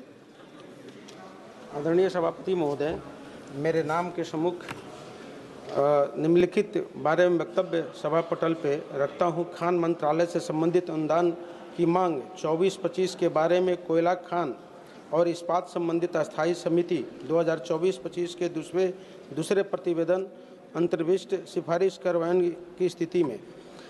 दूसरा, खान मंत्रालय से संबंधित अनुदान की मांगें 2025-26 के बारे में कोयला खान और इस्पात संबंधित अस्थायी समिति 2024-25 के 5वें प्रतिवेदन अंतर्विष्ट सिफारिश के करवाने की स्थिति में सभा पटल पर रखता हूँ। Item number 25, Sri Ravneet Singh Bittu. Respected Speaker, sir, with your kind permission, I raise to make a statement on the status of implementation of the recommendations contained in the 4th report of the Standing Committee on Railways, 18th Lok Sabha, on construction and maintenance of rail tunnels and bridges, and including road overbridges, road underbridges, presented to the Lok Sabha on 11/8/2025. A statement showing implementation status of all the recommendations contained in the report is enclosed. Since the statement is voluminous, I request the same may be taken as read. माननीय सदस्य, जिन माननीय सदस्यों को आज 377 के अधीन मामले उठाने की अनुमति प्रदान की गई है, वे व्यक्तिगत रूप से तत्काल अपना अनुमोदित पाठ सभा पटल पर प्रस्तुत कर सकते हैं। आज की कार्यसूची में 2 महत्वपूर्ण विधेयक कार्यसूची में है, जिसकी जानकारी आपको सबको है। मैंने कल भी आपको एक मंशा व्यक्त की थी कि हमें देर तक बैठकर कई विधेयकों पर चर्चा करनी पड़ेगी और कई महत्वपूर्ण विषय जो आपने समय समय उठाए हैं उन पे भी चर्चा करने के लिए हम बैठकर वापस में चर्चा करेंगे। इसलिए आज आइटम नंबर 27 जो महत्वपूर्ण विधेयक है, आप क्या कहना चाहते हैं? This item number 27 and 28. 2 bills are already here for consideration and passing. Sir, I think you are aware of that Business Advisory Committee. Entire opposition demanded these 2 bills. Both the bills are very important. One is relating to the nuclear thing, which is going to be a far-reaching impact in the country. Number 2, the bill on Manrega is going to affect crores of common workers of this country, Manrega workers. So both of the things, entire opposition demand these 2 bills should send it to the standing committee or JPC. This was our demand, sir. Honorable Minister told time should be allotted. Some government side, they will tell time should be allotted 3 hours, time should be allotted. Entire opposition, we are not in a position to allot the time. We are demanding for sending to standing committee or JPC. The minister told that point of time, no, we are not deciding the time now. Therefore, we will come back. We didn't get any information from the minister, sir. Now, in the air, there are things that just now, ministry is also telling that all the 2 bills we passed today itself. Sir, you are not sending it to the standing committee. You are not sending it to the JPC, which is the most important bill.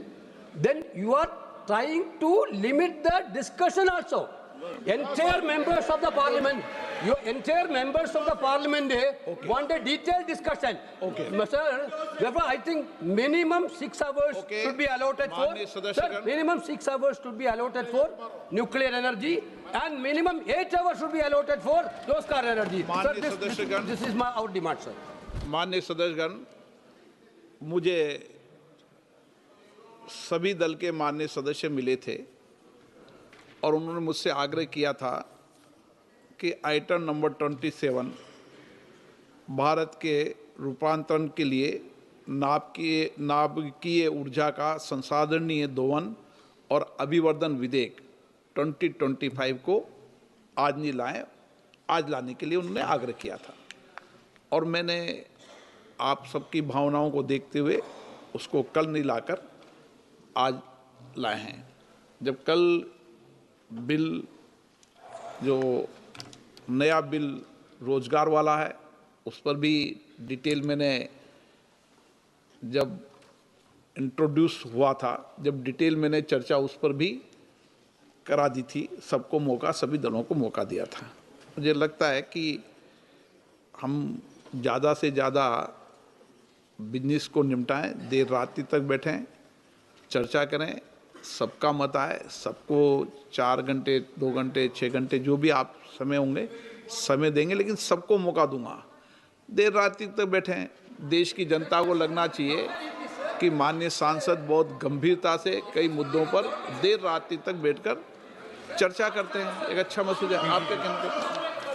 हमने जैसे केसी वेणुगोपाल जी ने सही कहा, business advisory committee में उन्होंने इसको committee में भेजने के लिए रिक्वेस्ट किया और बाकी बिजनेस एडवाइजरी कमेटी में मेंबर ने भी कहा।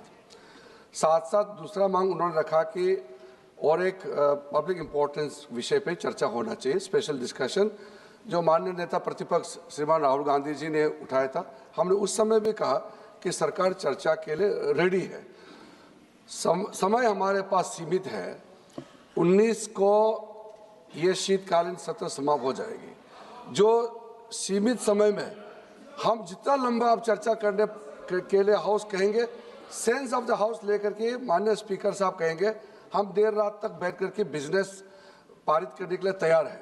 जितना पर्याप्त सदन मेंबर को बोलने के लिए मौका देगा उतना अच्छा स्पीकर साहब समय देता ही है, हमारा कोई आपत्ति नहीं है। मेरा सिर्फ इतना कहना है कि क्योंकि हमने कल ये बिजनेस लिस्ट किया था और माननीय सदस्यों का रिक्वेस्ट पर स्पीकर साहब ने एटॉमिक एनर्जी वाला शांति बिल को आज के लिए उसको पोस्टपोन किया। हम इंश्योरेंस आप लोगों ने साथ दिया, मैं उसके लिए धन्यवाद। लेकिन आज इस दोनों विधायक को अगर हम देर रात तक भी चर्चा करना पड़ेगा, दोनों को पारित करने के लिए सरकार की तरफ से तैयार है। और दूसरा, आपने जो विशेष चर्चा मांग की है नेता प्रतिपक्ष आप सब ने, उसके लिए भी जैसे स्पीकर साहब निर्देश देंगे, सरकार की तरफ से कोई आपत्ति नहीं है। आइटम नंबर 27, भारत के रूपांतरण के लिए नाभिकीय ऊर्जा का संसाधनीय दोहन और अभिवर्धन विधेयक 2025। माननीय मंत्री महोदय।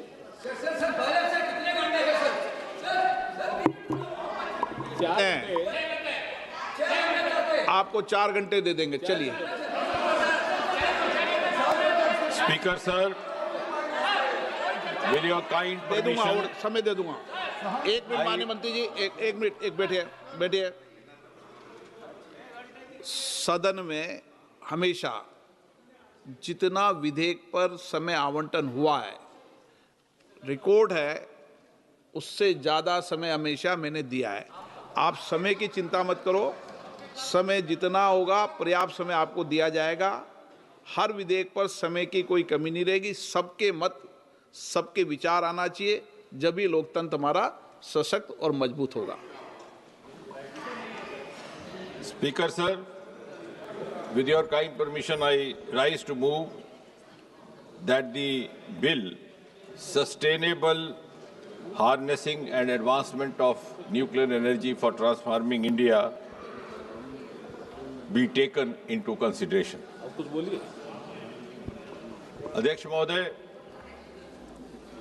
आपका धन्यवाद करते हुए सबसे पहले तो मैं ये कहना चाहूँगा, और मुझे विश्वास है कि सभी सदस्य इससे सहमत होंगे, कि एक बड़ा ही महत्वपूर्ण बिल है और ये भी कहा जा सकता है कि एक ऐतिहासिक विधेयक, क्योंकि संसद के इतिहास में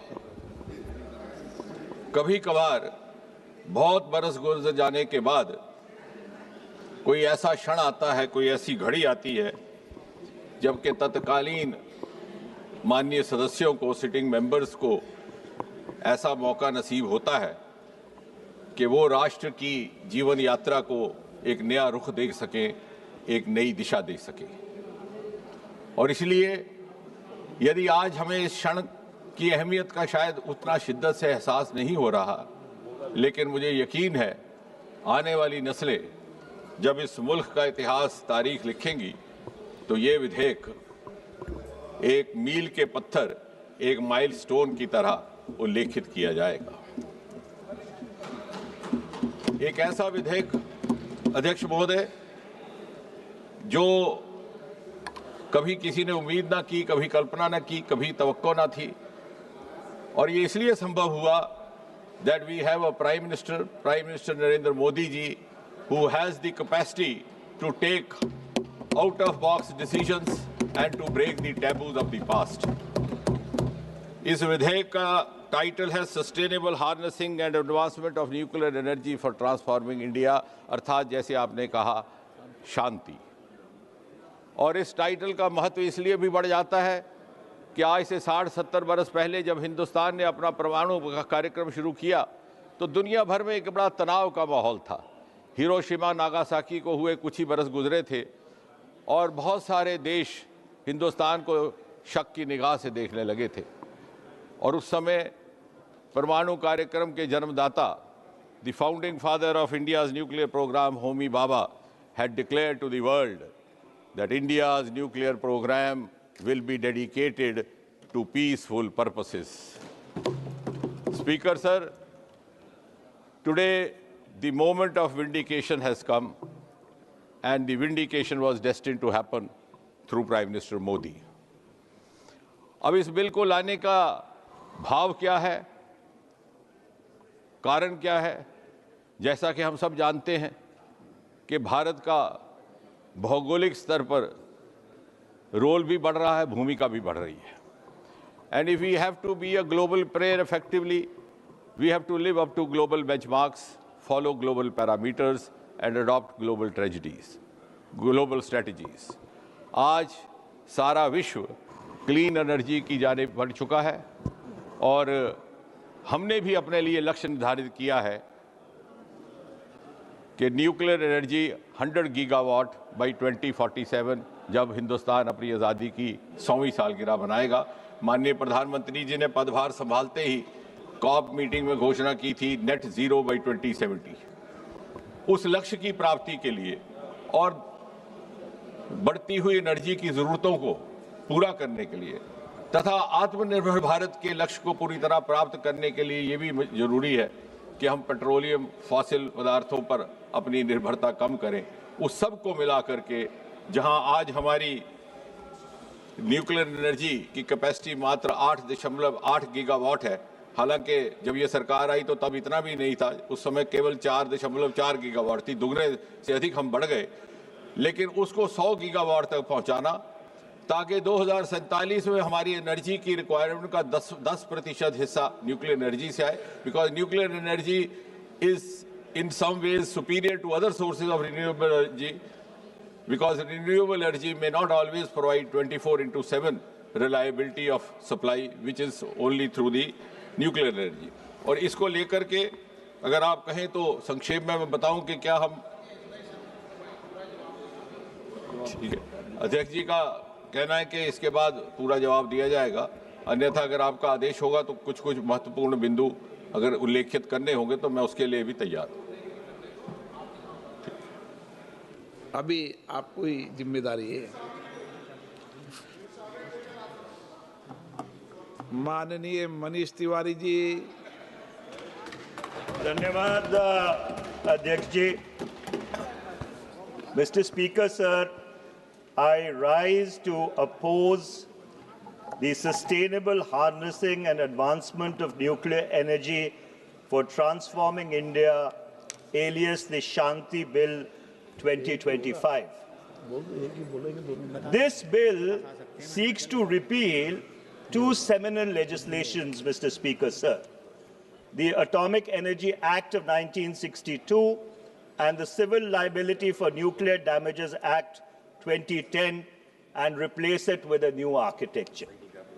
Since the Honorable Minister, in his introduction, chose to speak about the history of India's nuclear program, allow me to spend 5 minutes recapping as to how did we get to this point. It was India's first Prime Minister, Pandit Jawaharlal Nehru, who pioneered India's nuclear quest. On the 3rd of August 1948, he set up the Atomic Energy Commission, which was anchored by the legendary scientist, the late Dr. Homi Bhabha. On the 3rd of January 1954, it was the Nehru government which set up the Atomic Energy Establishment in Trombay. And on the 12th of January 1967, after the very tragic demise of late Dr. Homi Bhabha in a plane crash, AI 101 went into Mont Blanc, the mountain, on the 24th of January 1966. The Atomic Energy Establishment in Trombay was dedicated in his name and renamed as the Bhabha Atomic Research Center. India's nuclear program till about the late 60s or even the early 70s was a peaceful quest.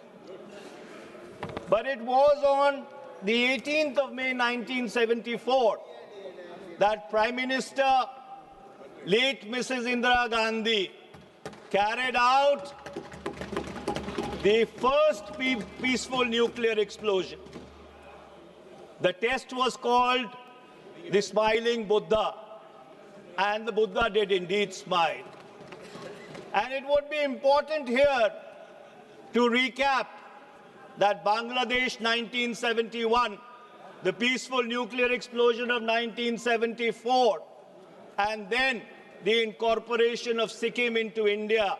In 4 years, Mrs. Gandhi had changed the geopolitical map of South Asia and put India on the nuclear stage globally. However, when a nation takes bold steps, it comes with a consequence. And India's peaceful nuclear explosion came with the consequence that the P5 nations, those who had established the Nuclear Non-Proliferation Treaty in 1967, came together and formed the Nuclear Suppliers Group, but also called the London Club. And interestingly, these were about 14 countries which went across the Cold War divide, the East Bloc and the West Bloc. And the only objective of the Nuclear Suppliers Group or the London Club was to deny India access to nuclear technology. On the 11th and the 13th of May 1998, Prime Minister Mr. Atal Bihari Vajpayee, late Mr. Atal Bihari Vajpayee, carried out India's second series of nuclear tests, but the sanctions against India only tightened after that, despite the Jaswant Singh Strobe-Talbot dialogue, which went across a couple of continents at that point in time. Finally, it fell to a UPA government under the leadership of Prime Minister Dr. Manmohan Singh to break that nuclear apartheid. And it was in the July of 2005 that the Indo-US nuclear deal was initiated. On the 18th of August 2008, the India-IAE Safeguards Agreement was signed. On the 6th of September 2008, India got a waiver from the Nuclear Suppliers Group, and we've not got that waiver after that till now. It has been over 17 years, and we've not got membership of the Nuclear Suppliers Group. And finally, on the 10th of October 2008, the Indo-US Civil Nuclear Deal, also called the 123 Agreement, was signed.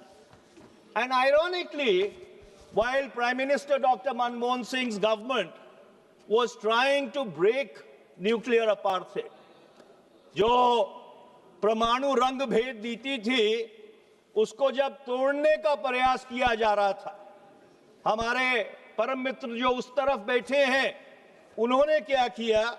वो 23 जुलाई 2008 को उस सरकार के खिलाफ, जो भारत की परमाणु रंग भेद से जो पीड़ित था, उसको तोड़ने की कोशिश कर रहे थे, उनके खिलाफ इस सदन में अविश्वास प्रस्ताव लेके आए। It is important that you reflect on your own conduct. When the UPA government was trying to break India's nuclear isolation and nuclear apartheid, you brought a vote of no confidence against that government. It's another matter that no confidence motion was defeated 275 to 256 with 11 abstentions. Now let me, अरे इतिहास तुमको समझाना बहुत जरूरी है. History is very important because you people try to derail India's nuclear program. You tried to derail India's nuclear program. You were an impediment in breaking India's nuclear apartheid. That's a history that you should not forget. That's a history you should not forget. You covered yourself with ignominy. आपने भारत का जो परमाणु trajectory थी उसको Daryl करने की कोशिश की राजनीतिक कारणों से. अध्यक्ष जी, प्लीज एड्रेस द चेयर. इनको बिठाइए. Let the house be in order. Let the house be in order. Let the house be in order. Sir, सच्चाई कड़वी होती है अध्यक्ष जी. I will be giving opportunity to you to अध्यक्ष speak. जी, Let him complete. सच्चाई Let him कड़वी complete. होती है. Now let me, Please now, address the now, chair. आप बैठिएगा, please. now, sit Mr. Chairperson, sir. No. अरे Next तो speaker, शुरुआत next है अभी speaker Anurag is ji from जरा your बैठ side. जाइए. Please sit down. Yeah. Now let me, Mr. Chairperson, sir, come to the merits of this bill.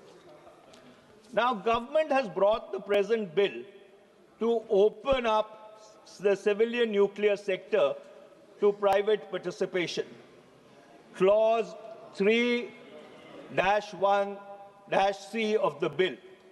There is speculation that government wants to bring in 49% to 100% foreign direct investment into the sector. What strikes me as very strange, Mr. Chairperson, sir, that a conglomerate which has built an empire on leased public assets announces its intent to enter the nuclear energy sector in late November 2025, and in December 2025 we have this bill. Is it a coincidence that the Adani group of companies announces its intent to participate in the civilian nuclear sector, and within a month we have this bill in the House? Is it a coincidence? I'm merely raising a question. I'm not imputing any motives. I am not insinuating anything. I am merely... One second, please. Honorable Minister, sir. Mr. Chair, I'm not yielding. I am not yielding. The minister can reply when he has to. No, I am not yielding. No, I am not yielding. No, I am not yielding. The Honorable Speaker asked me to be brief and not to touch upon the salient features of the bill. Otherwise, I was going ahead with that. Now, nowhere in the bill has there been any intention, obviously or inadvertently, reflecting that this is meant to benefit a certain house. Now, this is an allegation which puts the entire house into disrepute. We are practicing the highest norms of democracy, and nowhere in the bill. So this is totally an unfounded and a politically motivated charge which has no reflection on the body of the bill. Mr. Chairperson, sir. Honorable Minister has replied. Mr. Chairperson, sir, I wasn't making any insinuation. I wasn't imputing any motives. I was just saying that is it just coincidental that this has happened? Honorable MP, sir, you already mentioned it could be a So coincidence. let me go further, Mr. Chairperson, sir. And let me come to, since this bill seeks to repeal the Civil Liability for Nuclear Damages Act 2010, let me also recap what happened in this House on the 25th of August 2010, since I had led the debate on that particular bill on that particular day in this very House. So on the 25th of August 2010, the then MOS Prime Minister's office, Mr. Jiten Singh's predecessor, Mr. Prithviraj Chavan, came before this House and he said, and I quote, and I'm quoting from the proceedings of the Lok Sabha, "Sir, I have come before this House and say with all humility that there is an unprecedented political consensus across the political stream, including the civil society or whatever people we could bring on board. There was a slight contention about a few items. We explained the logic of why we brought in some of the amendments, particularly the amendment to Clause 17. Now, what is this Clause 17? Specifically, Clause 17B, let me read it out for the perusal of this House. So, the Civil Liability for Nuclear Damage Act 2010 said, and I'll read 17B, the operator of the nuclear installation, after paying compensation for nuclear damage in accordance with Section 6, shall have a right of recourse where B says the nuclear incident has resulted as a consequence of an act of supplier or his employee, which includes supply of equipment or material with patent or latent defects or substandard services. Now, this was a clause on which there was a consensus across the House, across all political parties, that this needs to be included. Now, let me contextualize it. Why was this important? Because the Department of Atomic Energy, which leads India's nuclear program, felt that if we are going to be going into a collaboration where foreign suppliers are going to come in, there needs to be a clause in the bills or a section in the Act whereby if there is a nuclear incident because of the design in the product which has been supplied, that nuclear supplier should be made liable. And this was supported by the then by the former External Affairs and Finance Minister of the BJP, who unfortunately had been expelled from the party in August 2009, came back on the 24th of June 2010, and this debate was happening in the August of 2008. And let me quote late Jaswant Singh Ji. So late Jaswant Singh Ji, while speaking on the bill, he says, it is really clause 17B of the bill dealing with the operator's right to recourse or the right to recourse, which then became a bone in our throat. बोले वो हमारी गली में हड्डी फंस गई. You have worked overtime to remove that bone.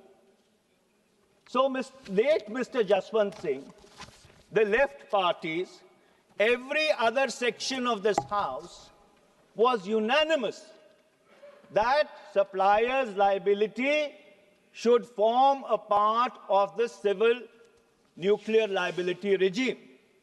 And what do I find? What I find is that when you read clause 11 of the present bill, and the minister is here, if I'm making a mistake, I'm open to be corrected. But I did not find a single clause or a single word which says anything about supplier liability. The supplier liability has been completely removed. Now, God forbid, if a nuclear accident or a nuclear incident was to take place, and since we are going to be dependent upon foreign suppliers, especially when we are opening up the nuclear energy sector to private participation, we are going to allow foreign direct investment, 49%, 51%, 76%, 100%. I do not know how much to come in. Then, under those circumstances, shouldn't the supplier be liable? If there is a defect in the product, in fact, it is going to indemnify your own domestic players about whom you made such a big noise a while ago. God forbid, if some incident was to take place. And so therefore it is very important. I know a large number of countries around the world have had reservations with regard to suppliers' liability, now going back 15 years.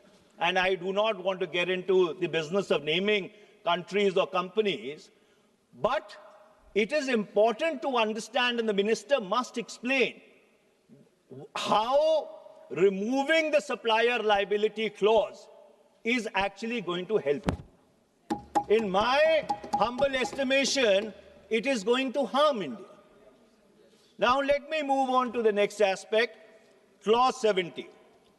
Now the Atomic Energy Regulatory Board, there has been a lot of concern now going back many, many years, Mr. Chairperson, sir, that is the Atomic Energy Regulatory Board really autonomous? Or is it an extension of the Department of Atomic Energy? If we are opening up India's nuclear energy sector to private participation, what you require is an autonomous, independent regulator who can be a neutral umpire. Since there is no clarity in the bill about how independent or autonomous the regulator is, I would definitely want the minister to clarify with regard to this. Next, I come to clause 13, the liability clause. Now, Mr. Speaker, sir, there have been a couple of big nuclear accidents. The 3 Mile Island accident on 28th March 1979, Chernobyl 26th April 1986, Fukushima 11th March 2011, and there is continuing concern over the Zaporizhzhia nuclear reactor in Ukraine, which is now under Russian control. So therefore, when you talk about nuclear energy or you talk about a nuclear incident, the consequences can be absolutely alarming. Now, clause 13 limits the liability to 300 million SDR, special drawing rights, which is approximately about 410 million US dollars. Even in the case of the Bhopal gas tragedy, the compensation awarded was $470 million. And this I'm talking about 15 years back. Why is the government imposing these liability caps? In fact, the liability should be at least 10,000 crores, irrespective of whether a reactor is 3,600 megawatt or a reactor is 100 megawatt, because God forbid if a nuclear incident takes place, the damage either ways can be catastrophic. So I have not understood this concept of a graded liability, and I would be very happy to be enlightened by the minister on this. Now I come to clause 15.3 of the bill. Shanti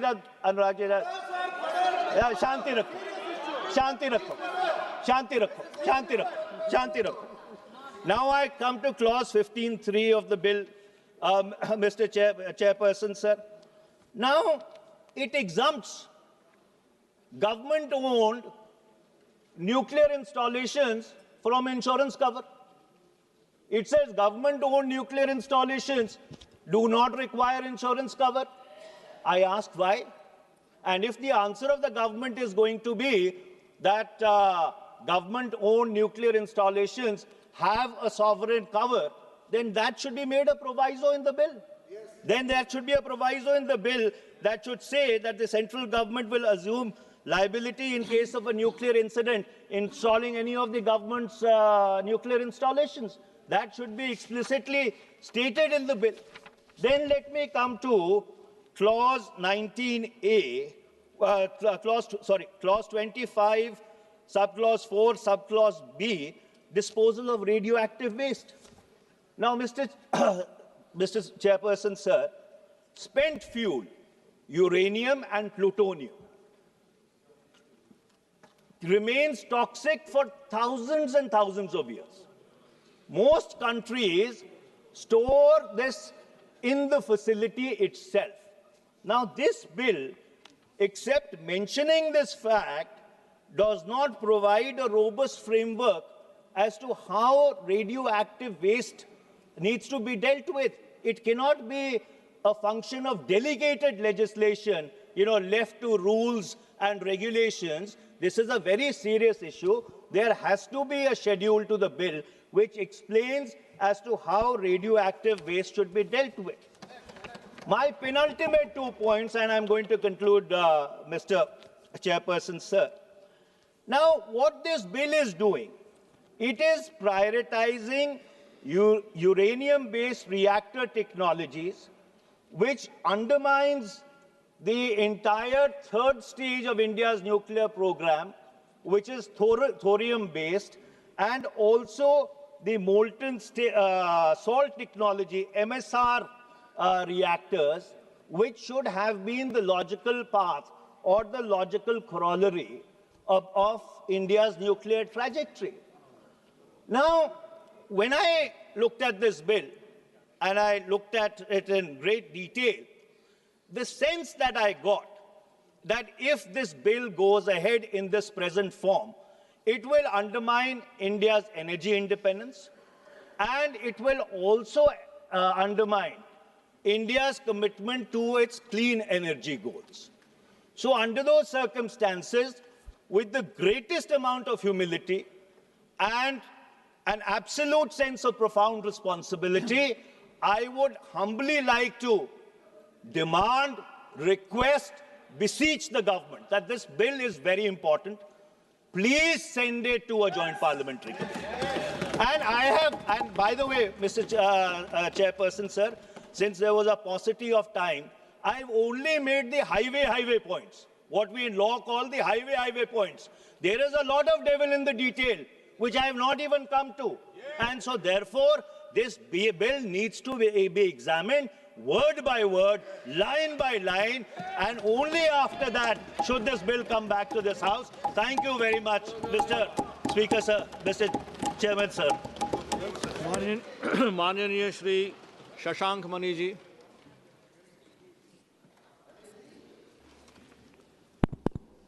प्रणाम देवरिया। अध्यक्ष महोदय, आज आपने मुझे एक महत्वपूर्ण विधेयक पर चर्चा करने के लिए समय दिया, इसके लिए आपको धन्यवाद देता हूं। यह विधेयक मेरे हिसाब से देश को नई गति देगा और विकसित भारत के रथ को आगे बढ़ाएगा। यह बिल आदरणीय प्रधानमंत्री जी के प्रत्यक्ष नेतृत्व के कारण इस सदन में उपस्थित है और इस बिल के कारण मेरे हिसाब से देश के हर व्यक्ति को लाभ मिलेगा। Sustainable harnessing and advancement of nuclear technology for transforming India Shanti 2025 bill एक बहुत महत्वपूर्ण समय पे आया है। अध्यक्ष महोदय, इस बिल में जो हमारी बिखरी हुई पिछले विधेयक थे, जिसमें 1962 का एटॉमिक एनर्जी एक्ट और 2010 का न्यूक्लियर लायबिलिटी बिल समाहित हो गया है, एक एकाग्र रूप से समाहित हुआ है। और इसमें मैं समझता हूं कि आदरणीय प्रधानमंत्री जी के सबके प्रयास की भी ऊर्जा है। इसमें न केवल सरकार, समाज और प्राइवेट सेक्टर का पूरा निवेश होगा, और उसी के साथ साथ जो सबसे ज्वलंत समस्या हम सबको दिख रही है कि कैसे हम लोग अपने आधारभूत ढांचे को, अपनी एनर्जी सिक्योरिटी को आगे ले जाएं, लेकिन उसी के साथ साथ हम लोग अपने पर्यावरण का भी ध्यान दें। लेकिन इस बिल में अध्यक्ष महोदय अन्य उपलब्धियों का भी उल्लेख है, जैसे कि इस बिल में परमाणु टेक्नोलॉजी से, प्रौद्योगिकी से, कृषि उद्योग में, हमारे फूड सिक्योरिटी में, स्वास्थ्य केंद्रों में, उद्योग में, अन्य चीज़ों में भी बहुत बड़ा निवेश होगा। इसलिए मैं समझता हूं कि इस बिल की उपयोगिता न्यूक्लियर एनर्जी से भी ज़्यादा बड़ी है। अध्यक्ष महोदय, हमारा देश स्वावलंबन में, आत्मनिर्भरता में बहुत सालों से परमाणु उपयोग में आगे बढ़ता रहा है। कुछ लोगों को उल्लेख किया गया, लेकिन उसमें होमी भाभा जी और विक्रम साराभाई जी का बहुत बड़ा योगदान है। मैं आज वंदे मातरम के 150वें वर्षगांठ पे इन महापुरुषों का नमन करता हूं, क्योंकि उनके होते होते आज की तारीख में हम लोगों ने अपनी अर्थव्यवस्था ही नहीं, अपनी सुरक्षा के लिए भी अपने आप को संभल रखा है। और मैं चुनौती देना चाहता हूं विपक्ष को, जिन्होंने बात करी परमाणु बम की, तो जब तक अटल जी ने यह निर्णय नहीं लिया कि हम लोग अपने परमाणु में सिक्योरिटी में 1978 में पूरी तरह से 1998 में पूरी तरह से अपने आप को सक्षम करेंगे, तब तक 24 साल तक पूर्ववर्ती सरकारें शिथिल बैठी रहीं, स्टेल्थ मोड में चलाती रहीं। ये गलत है। हम लोगों ने पहली बार इसका नेतृत्व किया और उसके होते होते आज की तारीख में हम लोग सशक्त राष्ट्र हैं। लेकिन अध्यक्ष महोदय, सिर्फ सुरक्षा से आज की तारीख में काम नहीं चलेगा। आज की तारीख में परमाणु उपयोग का मेरे हिसाब से प्रयोग कई अन्य दिशाओं में भी होना चाहिए, और इसके लिए सबके प्रयास की जो आभा इस बिल में है उसकी मैं सराहना करता हूं, उसका मैं एक तरह से साधुवाद करता हूं। अध्यक्ष महोदय, इस बिल में एक बहुत महत्वपूर्ण चुनौती का सामना करने के लिए हम लोग ने इस बिल को लाए हैं, और उसमें थर्मल पावर की वजह से अगर किसी भी व्यक्ति को अपने एनर्जी सिक्योरिटी के होते होते आगे चलना पड़ेगा तो इसमें प्रदूषण बहुत होगा, इसलिए बहुत महत्वपूर्ण है। और उसी के साथ साथ थर्मल पावर के साथ साथ टिकाऊ व्यवस्था, जैसे कि आज की तारीख में डेटा सेंटर में 24/7 बिजली की आवश्यकता है, और उसमें हम लोग को टिकाऊ बिजली की आवश्यकता है। इसमें न्यूक्लियर एनर्जी की बहुत बड़ा प्रयोग होगा। लेकिन उसी के साथ साथ मैं समझता हूं कि हम पहले ऐसे देश नहीं हैं, कई ऐसे देश हैं जिन्होंने टिकाऊ व्यवस्था में न्यूक्लियर एनर्जी का प्रयोग किया है। उदाहरण के तौर पर फ्रांस को देखिए, फ्रांस में लगभग 65% बिजली आज की तारीख में न्यूक्लियर की व्यवस्था से हो रही है, और यूनाइटेड स्टेट्स अमेरिका में भी प्राइवेट सेक्टर उसकी 80% की बिजली ले रहा है। मतलब विश्व की बिजली का सबसे बड़ा खपत यूनाइटेड स्टेट्स अमेरिका में है, वहां पर लगभग 30% बिजली न्यूक्लियर की है, वहां पर 80% प्राइवेट सेक्टर दे रहा है। तो जो सेफ्टी की बात विपक्ष करता है, उसमें सिद्ध हो गया कई सालों से कि प्राइवेट सेक्टर भी सेफ्टी के मामले में हो सकता है यदि उसको ठीक ठाक रूप से सुचारू किया जाए। अध्यक्ष महोदय, इस बिल के होने के लिए मैं 5 बिंदु रखना चाहता हूं। क्या कारण है इस बिल को ले जाने के लिए? सर्वप्रथम, विकसित भारत के लिए, जैसा कि मंत्री जी ने बताया, हम लोग को 100 गीगावाट की आवश्यकता है, जो कि परमाणु से हुआ है। और उसमें अगर आज के परिवेश में देखा जाए, जो 9 गीगावाट की व्याख्या की गई, उसमें आज की तारीख में सिर्फ 2% बिजली न्यूक्लियर की है और उस समय 10% हो जाएगी। अगर इस 100 गीगावाट को आगे ले जाना है तो उसमें आज की तारीख में NPCIL न्यूक्लियर पावर कॉर्पोरेशन 50 की जिम्मेदारी ले सकता है, लेकिन अन्य 50 के लिए हमें और साधन चाहिए, हमें और टेक्नोलॉजी चाहिए और लोग चाहिए, ताकि इसमें विकसित भारत में कोई कमी न रहे। इसके लिए बहुत महत्वपूर्ण है कि हम लोग प्राइवेट सेक्टर को लाएं, हम लोग अन्य निवेशों को लाएं, बहुत महत्वपूर्ण इसकी आवश्यकता है। और उसी के साथ साथ दूसरी आवश्यकता ये भी है कि हम लोग आने वाले समय में NPCL, जो एकाग्र रूप से आज की तारीख में हमारे देश में इसका नेतृत्व कर रहा है, उसमें एक मोनोपोली पावर है। जब किसी भी चीज़ की मोनोपोली होती है तो उसमें मेरे हिसाब से नवाचार नहीं होता है। नवाचार के अभाव में अपना ये इंडस्ट्री आगे नहीं बढ़ पाएगा और इसके लिए अध्यक्ष महोदय बहुत आवश्यक है कि हम लोग अन्य लोगों को लाएं। और इसके होते होते इस बिल में बहुत महत्वपूर्ण प्रावधान है कि कैसे हम लोग प्रौद्योगिकी, पूंजी और प्रतिभा के आधार पर अन्य चीज लाएं। और उसके लिए 20,000 करोड़ का निवेश आदरणीय निर्मला सीतारमण जी ने पिछले बजट में SMR रिएक्टर के लिए दिया था, क्योंकि SMR के माध्यम से आज की तारीख में न्यूक्लियर पावर भी विकेंद्री हो रहा है। SMR मतलब स्मॉल मॉड्यूलर रिएक्टर के माध्यम से इस प्रकार की हवा चल रही है। तीसरा कारण यह है कि विधेयक में परमाणु प्रौद्योगिकी को भूमिका का भी विस्तार हो रहा है। अध्यक्ष महोदय, इसमें ईंधन चक्र की गतिविधियां, उपकरण निर्माण, बिजली उत्पादन और संयंत्र संचालन भी शामिल है, यह भी कड़े सुरक्षा मानकों की निगरानी में। इसके अतिरिक्त इसमें फॉरेन डायरेक्ट इन्वेस्टमेंट का 49% का प्रावधान है। इसका मतलब यह है कि अगर हम लोग को धन की आवश्यकता होगी तो कोई कमी नहीं होगी उस विकसित भारत के रथ को आगे ले जाने के लिए। मैं बताना चाहता हूं सदन को कि जब मैं सिंदूर के लिए वॉशिंगटन DC गया था तो कई वहां के पॉलिसी एक्सपर्ट्स ने इसके बारे में हमसे प्रश्न पूछे, उत्सुकता थी। मेरा पूरा विश्वास है कि फॉरेन डायरेक्ट इन्वेस्टमेंट भी इसमें आएगा। चौथा कारण यह है कि विधेयक परमाणु ऊर्जा नियामक board, atomic energy regulatory board, जिसकी चर्चा भी की गई, उसके माध्यम से नियामक ढांचे को सुदृढ़ करता है, जो उद्योग के लिए सुरक्षा सहित सभी आवश्यक नियम सुनिश्चित करेगा। यह ध्यान देने के योग्य है कि परमाणु ऊर्जा 1962 से लागू हुआ है और तब से अब तक प्रौद्योगिकी और प्रक्रियात्मक में व्यापक परिवर्तन हो चुका है। यह नया नियामक ढांचा सुनिश्चित करेगा कि उद्योग कड़े सुरक्षा मानकों का पालन करके अनुसंधान एवं विकास R&D सरकार के साथ ही रहेगा। ये भी इस विधेयक में है, ये बहुत महत्वपूर्ण है।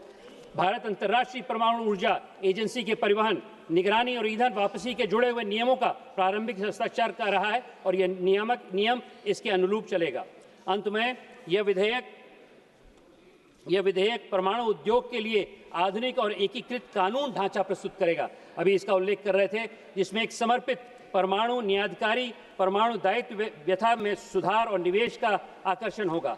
मैं समझता हूं जिस जोखिम की बात की वो सरासर गलत है। इसमें बहुत जिम्मेदारी से इसका संचालन के लिए आकार दिया गया है, जिसमें अंतर्राष्ट्रीय परमाणु ऊर्जा एजेंसी का जो SDR का उल्लेख किया गया था वो बड़े जिम्मेदारी से किया गया है और मेरे हिसाब से अंतर्राष्ट्रीय नियमों के हिसाब से किया गया है। और मुझे बताया गया है कि 2000 करोड़ रुपए का प्रावधान ऑलरेडी हम लोगों ने ले लिया है। अध्यक्ष महोदय, कुछ ऐसे विषय हैं जिसके लिए मुझे पहली बार इस सदन में अंग्रेजी में बोलने का मौका मिल रहा है, क्योंकि मैं समझता हूं कि कुछ ऐसी टेक्निकल चीज़ें हैं जिसके बारे में आपसे बात करना चाहता हूं अंग्रेजी में। Speaker sir, at the outset the bill clarifies the scope of nuclear energy for modern India. The definition clauses explicitly extend nuclear applications to healthcare, agriculture, food preservation, water management, industry, research, and emerging sectors such as artificial intelligence, quantum technologies, and semiconductor fabrication. Speaker, sir, this is a very important point. It legally recognizes nuclear energy not merely as a power source, but as an enabling infrastructure for a technology-driven economy. This is extremely important, sir, because in this case, the definition of nuclear energy and nuclear power has been transformed by this bill. This is fundamental. For instance, By defining radiation facilities separately from nuclear power plants, the bill brings medical imaging centers, cancer radiographic therapy units, and industrial irradiation facilities within a uniform safety framework, reducing regulatory ambiguity and improving compliance. Adhyaksh Mahoday, one of the most consequential features of the bill is the introduction of a structured licensing and safety authorization regime under Chapter 2. Clause 3 allows not only government entities, but also government companies, private companies, and joint ventures to apply for licenses to set up, operate nuclear facilities subject to strict conditions. This marks a clear policy shift towards controlled private sector participation. And I emphasize the word control, the Honourable Speaker, sir. At the same time, the bill draws a firm red line by reserving sensitive activities such as fuel reprocessing, enrichment beyond notified thresholds, and high-level waste management exclusively for the central government. This balance helps attract investment and technological collaboration without diluting sovereign control over strategically sensitive parts of the nuclear fuel cycle. Safety is non-negotiable. Clause 4 mandates safety authorization for all users of radioactive substances and radiation-generating equipment, including their manufacture, transport, storage, and disposal.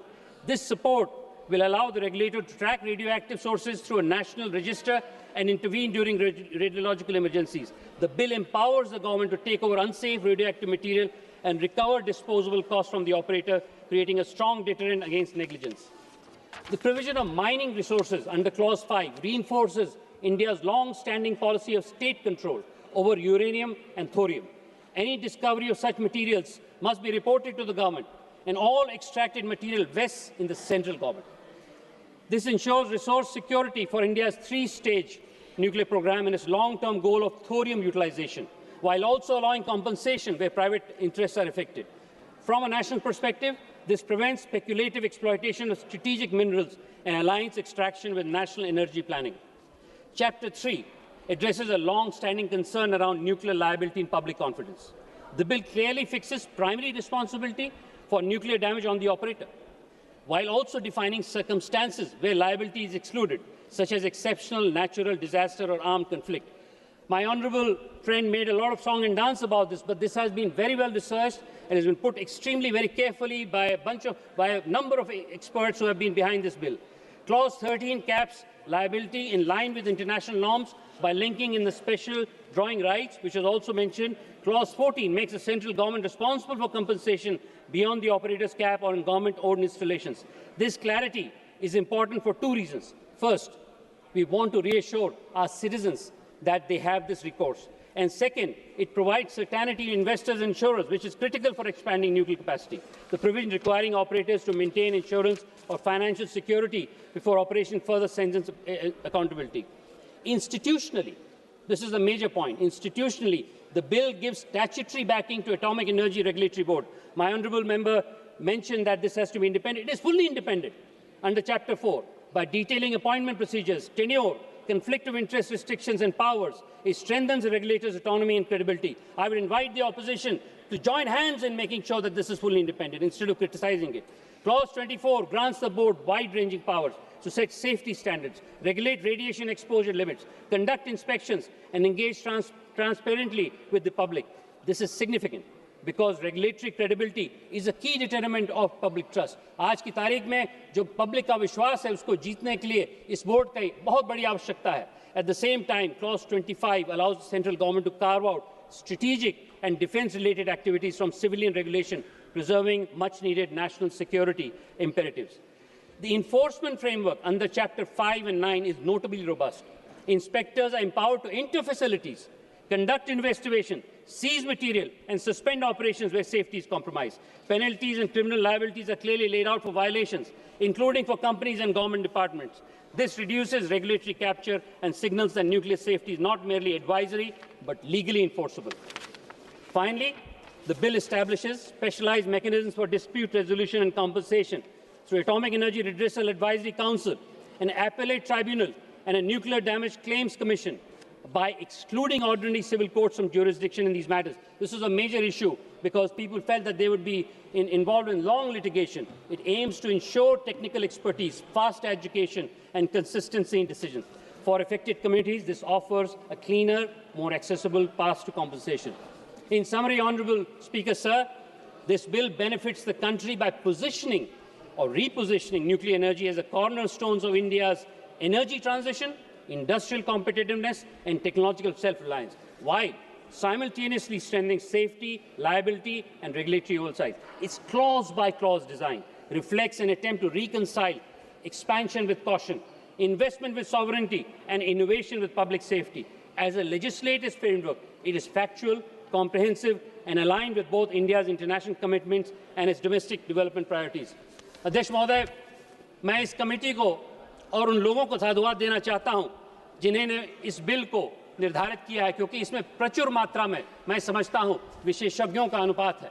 इसमें मैं समझता हूं बहुत ऐसे लोगों से राय ली गई है जिसमें विशेषज्ञ हैं और इसके लिए मैं सरकार को भी धन्यवाद देना चाहता हूं। और उसी के साथ साथ मैं पूरे सदन को बोलना चाहता हूं कि इस विधेयक से मैं समझता हूं जन कल्याण की भावना से हर व्यक्ति को आसानी मिलेगी। इस विधेयक से मैं समझता हूं उस महिला को आसानी मिलेगी जो आज की तारीख में रेडियोलॉजिकल मायने में लखनऊ में पढ़ी है, उस छात्र को आसानी मिलेगी जो मेरे गांव में लाइब्रेरी में अपनी पढ़ाई कर रहा है जिसको 24 घंटे बिजली चाहिए, उस उद्योगपति को साधन मिलेगी जो आज की तारीख में डेटा सेंटर खड़ा करना चाहता है और उसको 24/7 इलेक्ट्रिसिटी नहीं मिल रही है। मैं समझता हूं कई ऐसे लोगों को सावधानी मिलेगी जो आज की तारीख में उद्यम और भागीदारी से अपने राष्ट्र का निर्माण करना चाहते हैं। ये बिल मेरे हिसाब से हर व्यक्ति को कुछ न कुछ देगा। इसका मैं आशा करता हूं कि यहाँ के सभी सदस्य इसको आगे ले जाने के लिए प्रतिबद्ध रहेंगे। अंत में अध्यक्ष महोदय, हमारे ऋग्वेदों में यजुर्वेद एक ऐसा वेद है जो हमें सिखाता है कि किस प्रकार से किस यज्ञ को निर्धारित किया जाए, और मेरे हिसाब से हमारे विकसित भारत की यात्रा भी उसी प्रकार का एक कर्म यज्ञ है। और कर्म यज्ञ में वो शांति पथ का उद्बोधन बहुत महत्वपूर्ण होता है जो यजुर्वेद में है, और उसमें जो शांति पथ में कहा गया है उसको आपको मैं पढ़ के सुनाता हूं। ओम दैव शांति, अंतरिक्ष शांति, अंतरिक्ष शांति, औषधि शांति, वनस्पते शांति, विश्वदेव शांति, ब्रह्म शांति, सर्वम शांति, शांतिरेव शांति, ओम शांति शांति शांति। मैं समझता हूं कि इस विधेयक में जिस प्रकार से अपने देश को आगे ले जाने की अलख है, जिस प्रकार से विकसित भारत को आगे ले जाने की अलख है, उसमें शांति शब्द का प्रयोग ही एक बहुत महत्वपूर्ण सिद्धांत है। मैं इस विधेयक को पूरी तरह समर्थन करके अपनी वाणी को विराम देता हूं। जय हिंद, जय भारत। धन्यवाद जी। माननीय श्री आदित्य यादव जी। धन्यवाद अध्यक्ष महोदय। मैं आज इस महत्वपूर्ण शांति बिल 2025 पे अपनी पार्टी और अपने नेता आदरणीय अखिलेश यादव जी की तरफ से पुरजोर विरोध करने के लिए आज खड़ा हुआ हूँ।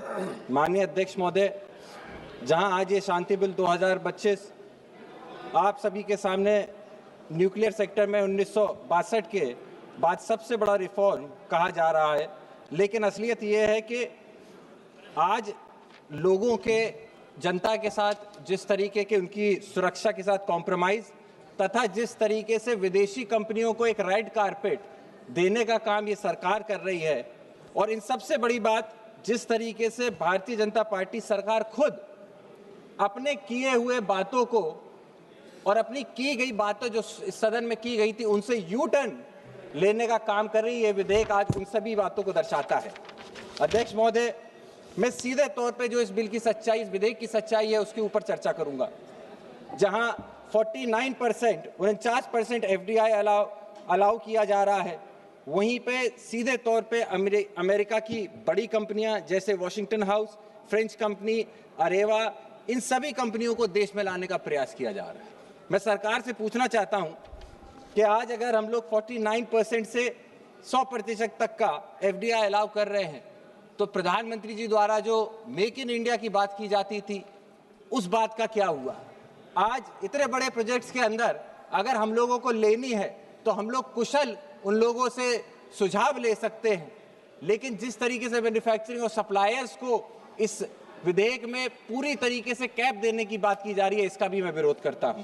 अध्यक्ष महोदय, सप्लाई और liability cap, operation insurance coverage जहां 1500 करोड़ का पर इंसिडेंट दिया जा रहा है, लेकिन अगर आप फुकुशिमा दाकाशिनी का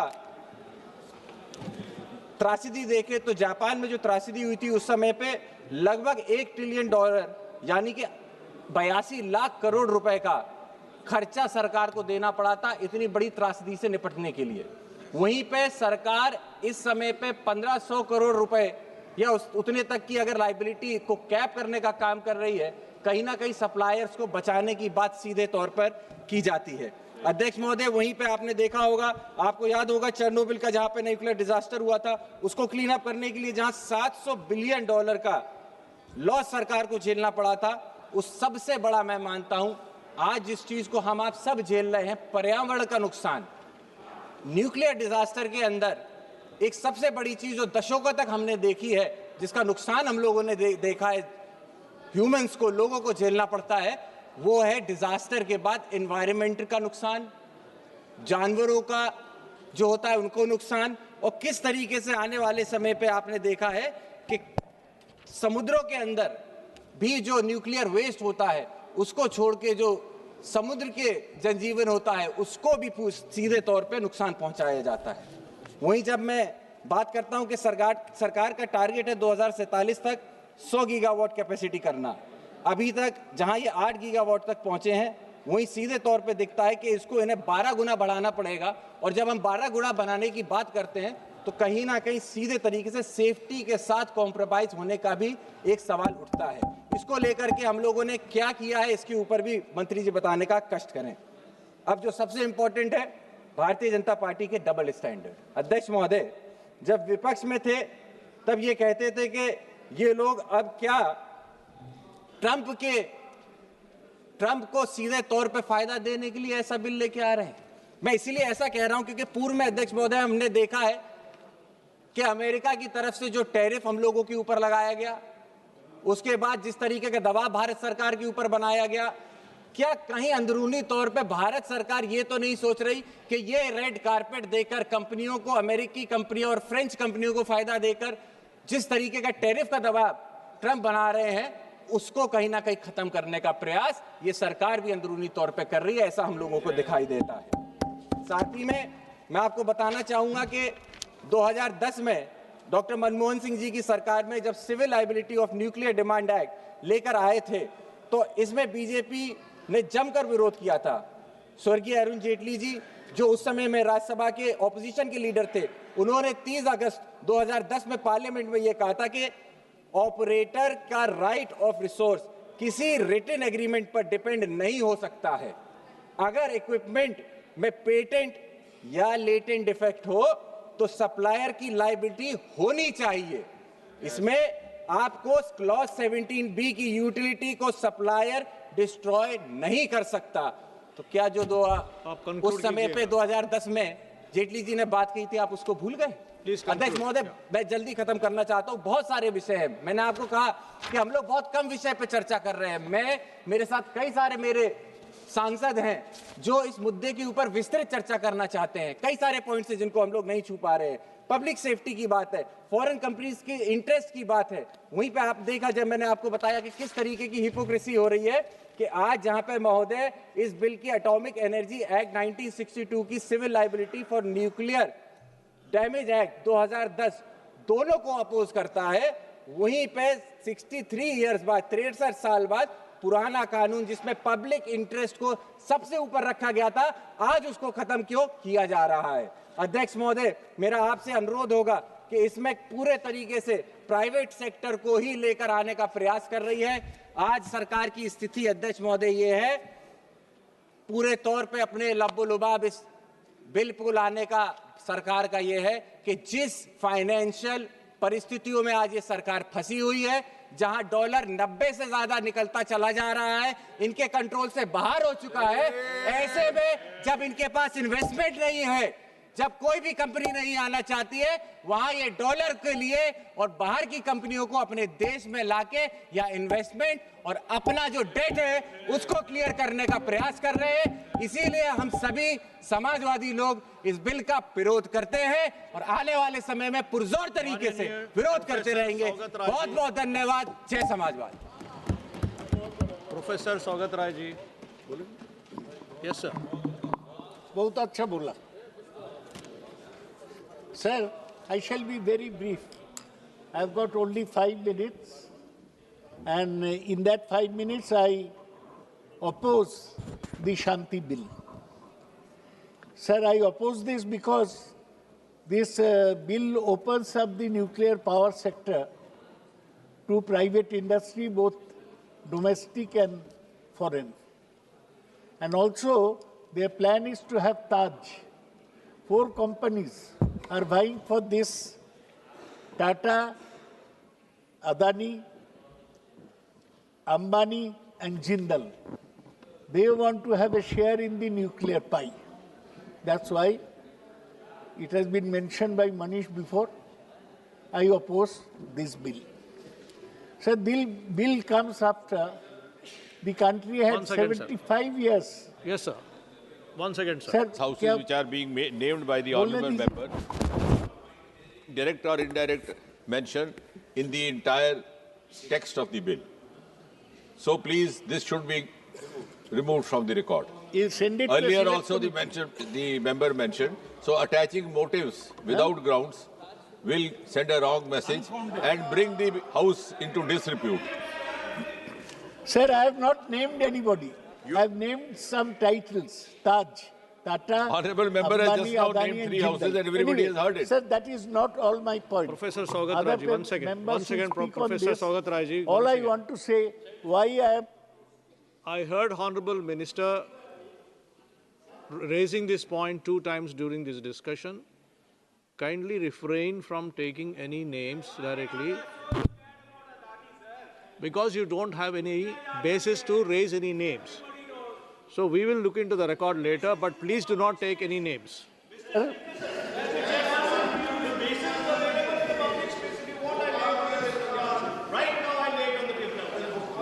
doesn't permit, sir. The rule doesn't permit, you know that.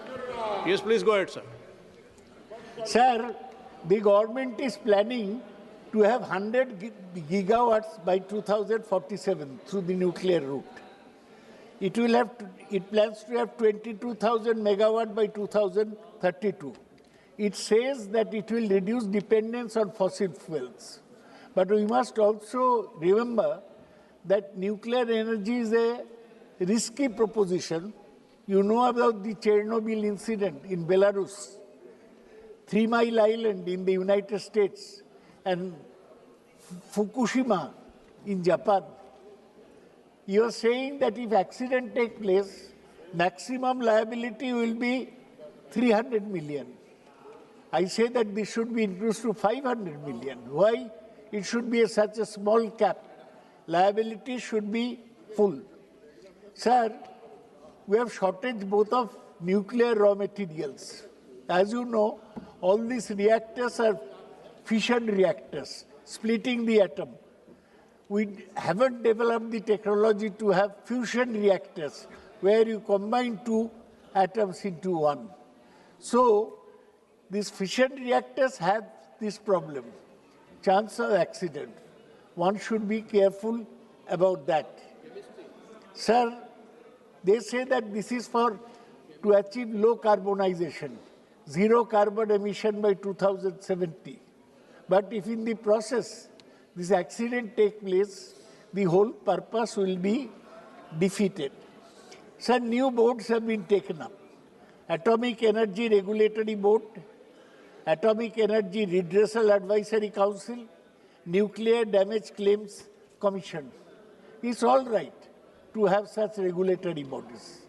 But basically, if you bring in the private sector and foreign investment, there will be a basic problem in the whole nuclear. We don't have enough nuclear raw material. We have some uranium mines in this country, but you know, sir, uranium has to be put into a centrifuge so that it becomes plutonium. And latest nuclear. Yes? Conclude kar do? No. Sir, former Chief Minister... No, sorry, you came up to plutonium, you want to go to thorium, please go ahead. Yeah. It has to be put in a centrifuge. We are short of nuclear fuel. Now you are allowing import of nuclear fuel, import of equipment, and you are also allowing private parties to build nuclear reactors. So the whole thing should be considered afresh. The minister should send this bill to a, without hurrying, he should not make haste or hurry. He should consider, send it to a select committee, let us consider all these aspects and then we can decide. That's why, sir, I oppose this bill and propose it be referred to a select committee. Thank you. Thank you, sir. Mananiya Shri Arun Nehru ji. Physics ka professor. Thank you, Speaker, sir. And thanks for the opportunity to present my views on the sustainable harnessing and advancement of nuclear energy for transforming India, which the short form is Shanti. And I think this is an oxymoron, sir. Nuclear energy has nothing to do with Shanti. You know, the powers that you deal with are extremely dangerous. So I think this is an oxymoron. Sir, the first thing that I want to start with is motivation, sir. Now, irrespective of being from wherever politics we are, the motivation is simple, is very different for private enterprise, and it's completely different for public enterprise, sir. Now, the private sector is answerable to the shareholders, sir. Every year, the private sector's pursuit is the pursuit of profit through economy and through business. It's always profit at the end of the day. So the bottom line matters for the private sector, irrespective of in any other business, sir. We have seen it in warfare scenarios. We have seen it in where humans have gone to inhuman ways to seek profit. So private enterprise in this particular scenario, it's still pursuit of profit, where public sector has a different motivation, sir. Public sector, it's state obligation. It's the obligation of the state. It's the prestige of the state to preserve and nurture and to showcase to the world that we're actually better off. And we have. In fact, in the last so many years, the atomic establishment in the country has been one of the finest in the country, and we have showcased ourselves to be a safe, responsible nuclear power. And now, one of the things is it's the commitment of the sovereign. So we take so much care, irrespective of the politics, to ensure that our image through the nuclear deterrence is actually shown to be a world, to be a responsible power. Now, I will also want to tabulate the difference between private enterprise and public enterprise across various industries, sir, and the outcomes that has happened because of a policy change allowing private enterprise to come in. I'm not against private enterprise, sir, but I want to point out to House in certain sensitive segments where the pursuit of profit has actually caused harm rather than, productivity in this country. You take energy, sir. Now, energy, there are a number of incidences where tragedies have happened. But let me stick to economics of the energy now. In the last 10 years, the cost of electricity that is being consumed by the consumers has actually increased by 25%, sir. When there's more private enterprise commissioning plants, which is a good thing, but the outcome of it is you have cost increase by 25%. On the public enterprise, we have superb enterprises like the NTPC, CIL, and GAIL, thanks to the stalwarts of liberalization who actually gave these products to us. Second, finance. In the industry of finance, private sector has come up with innovation in finance in a number of ways. There have been so many good things, but I also want to point out that corporate write-offs in the last 10 years is increased by so many times, sir. I'm not trying to say that it is wrong, it's right, but an outcome of a policy which is allowing private players to pursue profit is actually corporate write-offs, where on the other side, we have companies, we have institutions, I would say institutions, public institutions, not even companies, like SBI and LSE, pursuing the public thing. The last thing that I want to, two more things, sir, is food and agriculture. You see, one of the outcomes of the private enterprise coming in is the shortage of fertilizer. I mean, it is because of so many other reasons, but one of the reasons is because the private has a very large share of fertilizer production in this country, and that is one of the consequences of having a shortfall in the last season of shortage of fertilizer. On the other hand, we have TN's horticulture mission, which is actually have policies to enable the largest per capita production of vegetables in the country, sir. The last point we have, in this case itself, nuclear, you have Fukushima and you had Chernobyl happen, which again is Fukushima is again a private enterprise, sir. Japan, a country with much higher technical capabilities because of their history, has actually shut nuclear production for a long period of time. So I want the House to note that even with technical expertise, this has to handle with utmost caution. And now we have on the other side, public enterprise of Kalpakkam Nuclear Energy, where fast breeder reactors technology have been pursued, and it's still safe, and no incidences have been reported in the Kalpakkam, sir. Now, a very important point is the risk profile, right? Whenever our country has, is open, it's liberal, it's trading in dollars, we're exporting, we're importing, one of the things is that this bill opens up litigation to international forums. Previously, it was supposed to be within the jurisdiction of this country, and our courts had jurisdiction over nuclear incidences. What I want to point out here is this, sir, that it will have an implication when our private enterprise or when a country borrows in dollars, because our risk profile is also tied up to any of the litigation that may come up in the future, and because litigation and insurance is about future products, it's about a future risk. So the risk profile of our country, because of it being open up to international forums, is going to increase the cost of borrowing in international markets, and hence our exports are going to be expensive. I want the House to note that also, sir. Now, the next point that I want to note out is liability. The liability regime in this particular bill is actually pro-operator. The government has reasons to make it pro-operator because they want to say that, we want better technologies to come, we want better operators to come, we want large players to come. Yes, we all agree. But there are certain things which actually you should note, where the AERB, the Atomic Energy Regulatory Board, is given a statutory backing, which is long due, which is important. But there are certain provisions which a government can instruct ARB to. So the autonomous nature of ARB on a statutory role is actually short-circuited in this particular bill, sir. I would want the attention to happen. Now, there are strict time limits on claims. Anywhere in the country, sir, anywhere in the world also, whenever nuclear energy is present, there's always claims and counterclaims because of the nature of technology involved and its sensitivity. Now here, the government has come up with a particular section that says that any of the claims must be pursued through the claims commissioners. You can't approach the court system or the judiciary here. Again, what the government intends to do is basically say, look, we have given you a separate infrastructure so as to go to claims. But we know the history of claims, sir, and the jurisprudence in the country also. So there is enormous power from the government to the operator to actually execute the project in spite of the claims. So there is a need for the government to clarify that there can actually be fair to the claimants if there is any. Now, that is under clause 70, sir, where there is no, clause 70 says there is no individual settlement. Individually, you can't go and say, look, I have a claim. It will all come from a consolidated fund. So they have to group all the victims or claimants together and have, the claims commissioner decides a certain amount, and it has to be divided by the largest denominator, which is the number of people there, sir. So an individual claim has no merit here. So what the bill does is actually remove the individual rights, which you and I know, sir, it is enshrined in the constitution of the country, and it's sacred to all of us now. Now, clause 54 has fixed tariffs. The government wants to give clarity to the operator, I presume, because that is why they brought in clause 37. But it has a fixed rate, sir. It's not market linked.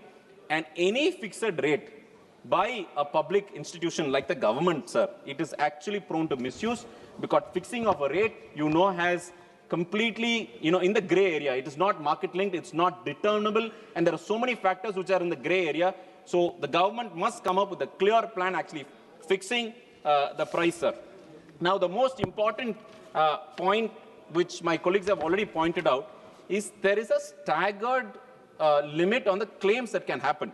The largest or the highest cap is 3,000 crores, sir. 3,000 crores. I will tell you why that 3,000 crores is minuscule compared to the project size, which I will explain in the next section, which is the economics. Now, members would note that anywhere in the world, nuclear fuel or the nuclear energy is only stopgap, sir. I mean, the Honorable Minister, when he started, he said that the wind energy and the solar energy had a lot of fluctuations because of the nature of the, the technology involved and the grid system. And he said nuclear energy will be a stopgap measure. So I would thank the minister actually reminding the House that nuclear energy is a stopgap. And I will explain the mechanics or the economics to understand why stopgap and the economy doesn't match. Now, the cost of nuclear versus different energies, sir. Any project has tangible cost and intangible cost. Tangible cost is something that you can measure. Intangible costs are those costs which is especially environmental factors, which comes through environmental clearance and the green tribunals that have been set up. Now, cost of production, capital expenditure. When you want to establish a nuclear power station or a nuclear project, cost per megawatt is 30 crores, sir. 30 crores per megawatt. Coal is approximately 12 crores, sir. You can still do it lower, but 12 crores is, taking the latest technology in place, making sure clean fuel is available. So it's clean energy is available. So it's 12 crores, sir. Solar is 4.5 crore per megawatt. So this is the current, even in Indian conditions, because, foreigners, it's still very expensive because of the statutory norms and safety norms. Now, if you take the levelized cost of electricity, putting all the numbers together, I'm not great at mathematics, sir, but if you ask me, give me one number, what is the cost of per unit of electricity? Now, the localized cost of electricity, LCOE is called, is rupees 5 per megawatt when it comes to a nuclear station above 100 megawatts, sir. You need that minimum scale because it doesn't come up with the investment if it's 1 megawatt or 2 megawatt. Now, for coal, it's 5.5 today in India's term. And for solar, it's 3 megawatt. Now, coming back to the stopgap, what the Honorable Minister had pointed out, sir. Now, this project of 30 crore per megawatt, a stopgap, is like a UPS in your home, right? You would spend 10 lakhs, 20 lakhs for your home, but the UPS will be less than 50,000 for the initiative that it provides, which is a stopgap, which is ensure that there is uninterrupted power supply, but on a larger scale through nuclear source. Now, when you take this stopgap measure, the cost of each of the project, that to link to the dollar, because all of your technologies and the fuel come from dollar, not rupees, you are actually exporting or exposing the risk of the country to multitude of factors other than just cost of production, sir, which is actually intangible. We still don't know the intangible cost because advanced powers, where they have a matured nuclear industry, still haven't figured out the intangible cost, and you still have, so many litigations in the, Western Hemisphere on nuclear energy. Now, because of this exposure to the dollar, sir, you have to tap the international markets. The domestic markets cannot fund the size and scope of this particular project, and suppliers of technology will also want a stopgap because they will tap the dollar. Now, 1% increase in the interest rate, if from the borrower, impacts the cost of electricity production by 0.40 paise per kilowatt hour, sir. And you can multiply it by the thousands of the megawatt the government wants to bring in, it will actually make the project not feasible, sir. A 10% increase, which is about 5 rupees, and a 40 paise increase is a 10% increase, sir. Would you think the consumers or the government or the private industry, I don't think it's going to be liable, sir. The last point that I want to explain to the members of the House is safety. Now, the power of plutonium-239, there are a number of fuels, sir, but an isotope, which is a variation of the nuclear fuel, plutonium-239, which is actually used by India in the fast breeder reactors in the country, we have got very good expertise, has been the fuel, sir. Now, safety-wise, a lot of members don't know that there's something called the half-life period of this material, sir. And half-life period is the amount of time required for the energy to be reduced into half. So if you produce 1 kilowatt, if 1 gram of fuel produces 1 megawatt of power, that 1 gram to reduce to 500 kilowatts, sir, takes 24,100 years, sir. 24,000 years, sir. We are not even, forget 5 years, 10 years, 24,000 years, sir. One small incident that on this, of course, the government is pursuing on the safety also. One small error is an error of 24,000 years, sir. It is epochs. So also, I'm finishing, sir. Last point, the geological storage of spent fuel in this country. We have still got geological storage, sir. Geological storage is the storage where you keep this fuel. Spent fuel, which can't be given outside, is approximately 10,000 years, sir. Forget about the policy continuity on 50 years, 100 years. 10,000 years, are you going to have a policy continuity? There are a number of risks, sir. I'm finishing last point, sir. The number of risks in this bill where the government's intention is to bring up innovation, bring up energy production. I think the government is at risk in terms of safety, in terms of statutory routes, and in terms of getting our engineers to actually come up to date. So I request the government to take note that there is a lot of risks which is opening our country into foreign, risks. So I request the government to revisit or revise to JPC. Thank you for the opportunity, sir. Honorable Member, Shri Alok Kumar Sumanji.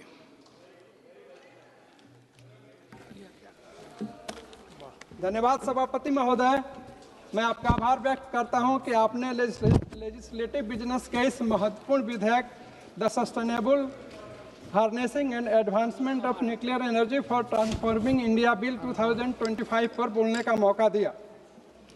यह bill देश के परमाणु ऊर्जा को नियंत्रित और sustainable उपयोग की दिशा में एक महत्वपूर्ण प्रगति की पहल है। इस विधेयक का मुख्य उद्देश्य एटॉमिक एनर्जी एक्ट 1962 और civil liability of nuclear damage act 2010 को रिपील करना है। इससे देश की वर्तमान और भविष्य की ऊर्जा की आवश्यकताओं को सस्टेनेबल रूप से पूरा किया जा सकेगा। महोदय, वर्तमान विधेयक का अनुमोदन होने से परमाणु ईंधन में आत्मनिर्भरता और परमाणु ऊर्जा को संचालित करने में सहायता मिलेगी।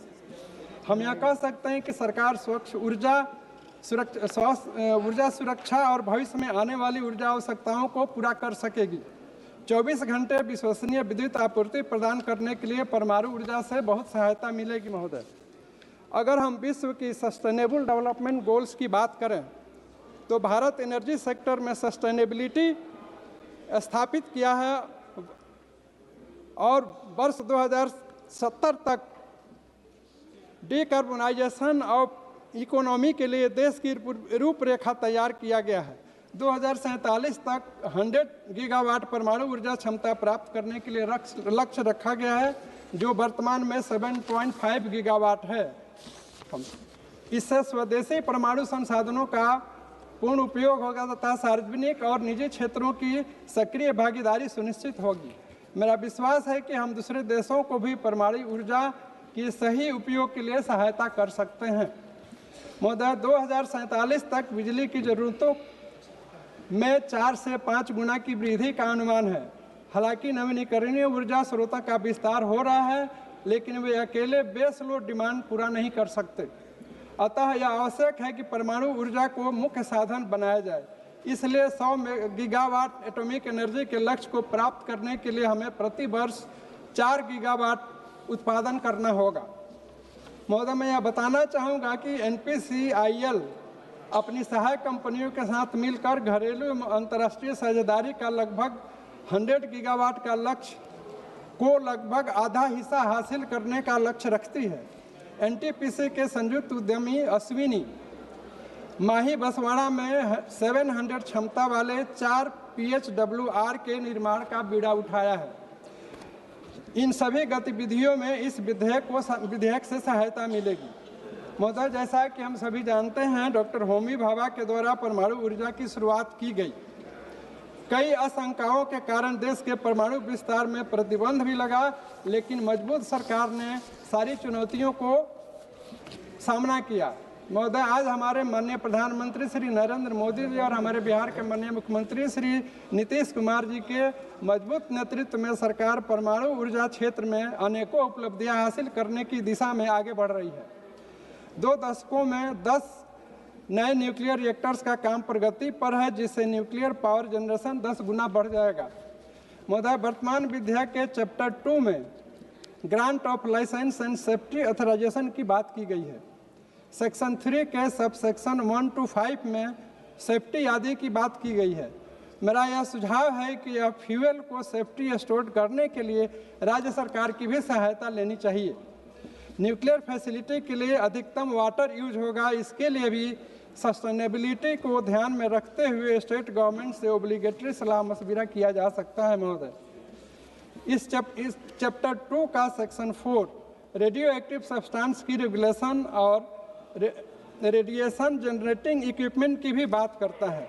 इसमें कहा गया है कि सेफ्टी ऑथराइजेशन बोर्ड से लेनी है। इसमें मेरा अनुरोध है कि लाइसेंस इशू करने की प्रक्रिया उच्च कोटि की होनी चाहिए। रेडियोलॉजिकल इमरजेंसी पड़ने पर तत्काल केंद्र सरकार एवं राज्य सरकार से मदद मिलनी चाहिए। स्टोरेज वाली जगह सुरक्षित एवं हार्मलेस होनी चाहिए।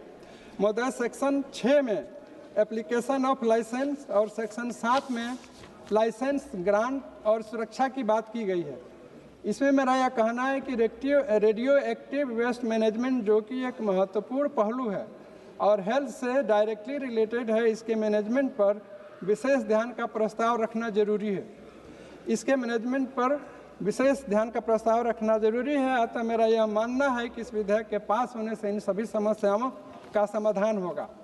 महोदय, यूनाइटेड नेशंस के सस्टेनेबल डेवलपमेंट गोल्स में भारत ने काफ़ी हद तक उद्देश्य को हासिल कर लिए हैं। इसके अनुसार एनर्जी सेक्टर में अपने देश को 2070 तक नेट जीरो कार्बन इमिशन के लक्ष्य को हासिल करना है। वर्तमान विधेयक इंटरनेशनल एटॉमिक एनर्जी एजेंसी के मानकों को भी अनुरूपता को सुनिश्चित करेगा। बजट 2025-26 में भी परमाणु मिशन की शुरुआत की गई, जिसके लिए 20,000 करोड़ रुपए निर्धारित किए गए, ताकि वर्ष 2033 तक कम से कम 5 स्वदेशी स्मॉल मॉड्यूलर रिएक्टर विकसित की जा सके।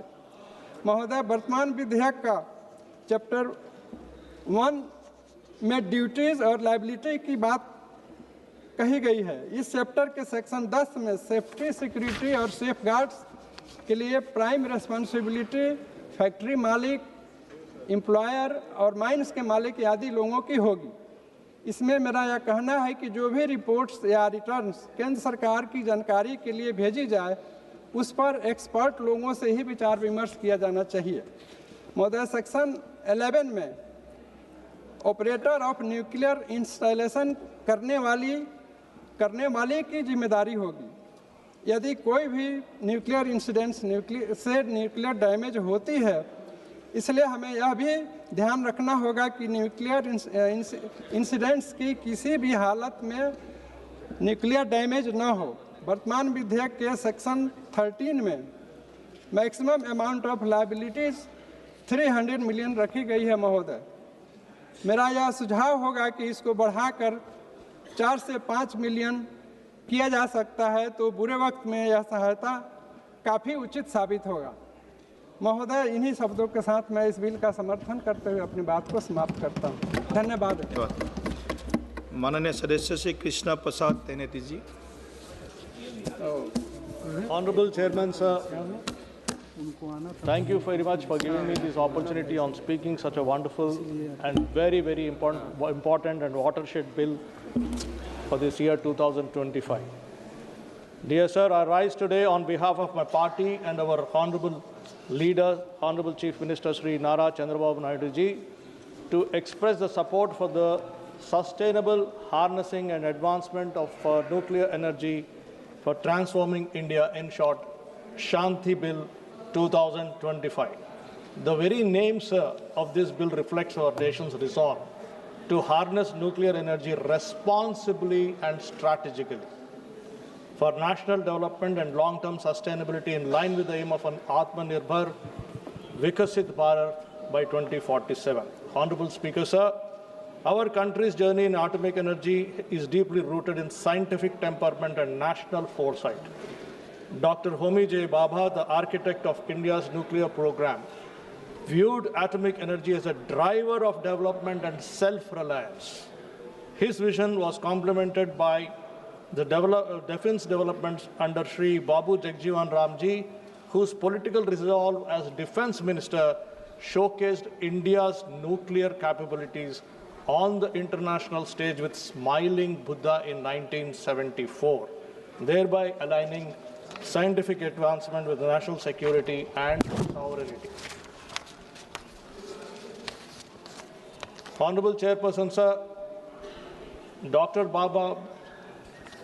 Homi J. Babaji has envisioned Atmanirbhar Bharat on 3 stages. We started by talking about uranium, and from uranium, after 2 stages to thorium, because I want the House to understand, India has 25% of the global reserves of thorium in our country. Had it not been for the NDA government and the vision of our Honorable Prime Minister Sri Narendra Modi ji, we couldn't have come to the 3rd stage. We paused for several years, nearly 50 years in between. We didn't go forward. So now we have come after the 2nd stage, from 2015 amendments which sped up development in nuclear energy to the historic entry into phase 2 of India's nuclear plan in 2024, wherein our Prime Minister witnessed the commencement of core loading at in your own stage in India's first indigenous fast breeder reactor at Kalpa. I will come to you, sir. I will come to you. please recollect the core loading in your which happened in your own state in the India's first indigenous fast breeder reactor at Kalpakam in Tamil Nadu. Is it a fact or not? Honorable Chairperson, sir, globally speaking, where are we? Globally speaking, where are we? Countries like United States of America, France, Slovakia, European Union countries, and Japan generate and consume a substantial share of their electricity from nuclear power, exceeding 50% of total electricity generation. Whereas in India, we are only at 3%. We have a long way to go. We should go. We should develop an ecosystem. We are on that path. We are on the way thanks to the vision of our Honorable Prime Minister, Sri Narendra Modi ji. And this bill facilitates greater investment, innovation, and efficiency while maintaining sovereign control. I repeat, this bill facilitates greater investment, innovation, and efficiency while maintaining sovereign control. It enhances India's ability to attract long-term foreign investment in nuclear infrastructure, reactor components, and allied technologies. This roadmap will help us to scale up to 100 gigawatts by 2047. And again, I want the House to recall, today we are only at 8 gigawatts as compared to 98.7 gigawatts of America already. Now, there was a question raised, my friend has gone out, Mr. Manish Tiwari ji, about the foreign investment or the private sector role, and also about the accountability with respect to the supplier versus operator. Let me explain to you, to the House and to the people of my country, my people in my constituency, through you, sir. If you look at in America, the private sector companies, Constellation Energy, their nuclear capacity is 10.7 gigawatts in the private sector. Duke Energy, 10.7 gigawatts, whereas my country today is still at 8 gigawatts. Vistra Corporation, 6.4 gigawatts in USA. Tennessee Valley Authority, 8.3 gigawatts. Extra Energy is 6.2 gigawatts. I can go on. I have a very long list of private sector, and this is the role that private sector companies, while following the security protocols in America, are producing. Each company is producing as much as my entire country is producing. Sir, should not my country grow? Should not my country produce more? And we are on that path. We should do that. And, sir, when we are marching ahead, there are several people who will comment, but we should not look at them. We should march ahead. Sir, Honorable Chairperson, sir, nuclear energy offers 3 decisive advantages to us. First, it provides reliable baseload power for more than 60 years. Second, it contributes significantly to carbon reduction. Third, a robust nuclear ecosystem catalyzes high-end manufacturing, research, and skilled employment. I would like to emphasize on this word, skilled employment. I'll come to that again, sir. Honorable Chairperson, sir, I wholeheartedly welcome and support the emphasis this bill places on research, development, and innovation, especially in regards to using nuclear energy for research into next-generation technologies focused on healthcare and agriculture.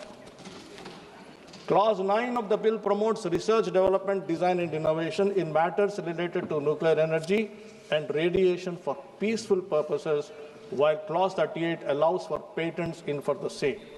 This is in line with the government support for more than 15,000 crores for research, development, and innovation, further spurring the growth of scientific temper and research in our country.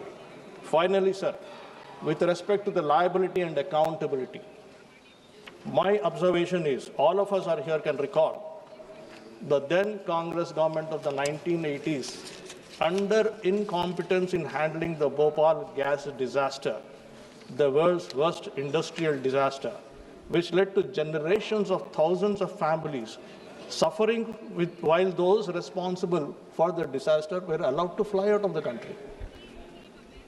Exactly from this point of view, today we are now talking about this great bill where the entire onus is on the operator. No operator can run away from this country, and that is, he has to literally take care of all this. So therefore, right from the day one, from the day of supplies itself, the operator will have to be very, very careful, not only from installation of the plant, but also to the operation and the process of the entire process of generating power. Finally, sir, my final suggestion is, I would like to make a request to you, sir, through the Honorable Minister and to the government. We should also consider launching skill development initiatives and infrastructure to train our youth and give them the proper tools to benefit from us opening our doors of nuclear energy to the international markets. Sir, you may recall when the IT bubble came into our country in 1990s, because we have trained our youth much in advance. We're also now talking about cloud. Because we are training our youth much in advance, not only we are taking care of the requirements in our country, but we are also sending our youth all over the world, all over the globe, to take care of this industry, sir. So therefore, my request is, while BARC and NPCIL operate training schools, fellowships, and retraining schemes for engineers, scientists, and technicians, we must boost their efforts by upgrading and expanding the existing skill development programs of public infrastructure. Our youth should be trained to contribute globally in this industry also. In this spirit, sir, I would like to propose establishing a center of excellence in nuclear energy research and skilling in my home state, Andhra Pradesh, and new training programs and skill centers across our country, especially in my constituency, Bapatla, sir. Finally, in conclusion, sir, Dr. J. Babaji once famously said, I believe in excellence. It is not enough to be good. We must be the best. Our youth should be the best. Inspired by this spirit and encouraged by our NDA government's strong track record under the leadership of our Honorable Prime Minister Shri Narendra Modi ji over the last decade, I stand in support of this bill and our vision for Atmanirbhar Vikasit Bharat and Swarnandhra Pradesh. Thank you so much, sir. Thank you, Honorable Member. माननीय सदस्य श्रीमती सुप्रिया सुले जी. Thank you, sir, for giving me the opportunity to speak on the sustainable harnessing and advancement of nuclear energy of transforming India bill, sir. Sir, I would like to quote Dr. Homi Babaji. No power is costlier than no power. So I appreciate the efforts of the Honorable Minister to bring in this bill today, because I think we all need to evolve with time, change with time. Policies have to change with time. But I'm not sure whether the approach of this bill is what we expected from this government. Well, like my learned friend Manish Tiwari ji said, I would like today, when we are talking about nuclear energy, the forefathers who have really contributed in the last 7-8 decades of India's growth story, starting from Pandit Jawaharlal Nehru ji, who actually sowed the seed of this new India that we all live in today. Dr. Homi Bhabha, Vikram Sarabhai, Dr. Manmohan Singh ji, and I wish my learned friend Krishna Teni ji, in his speech, he talked about the thorium changes that he wants. Yes, this government has contributed, but there are thousands and thousands of scientists, and I would like to put it on record, it was Dr. Anil Kakodkar who actually thought of moving from uranium to thorium. He's one of the tallest leaders as a scientist in India who has first thought of this idea, and now the government is taking it forward. I appreciate the efforts, but I think we must put it on record that yes, the government does it, but the real man behind this entire technology change is Dr. Anil Kakodkar.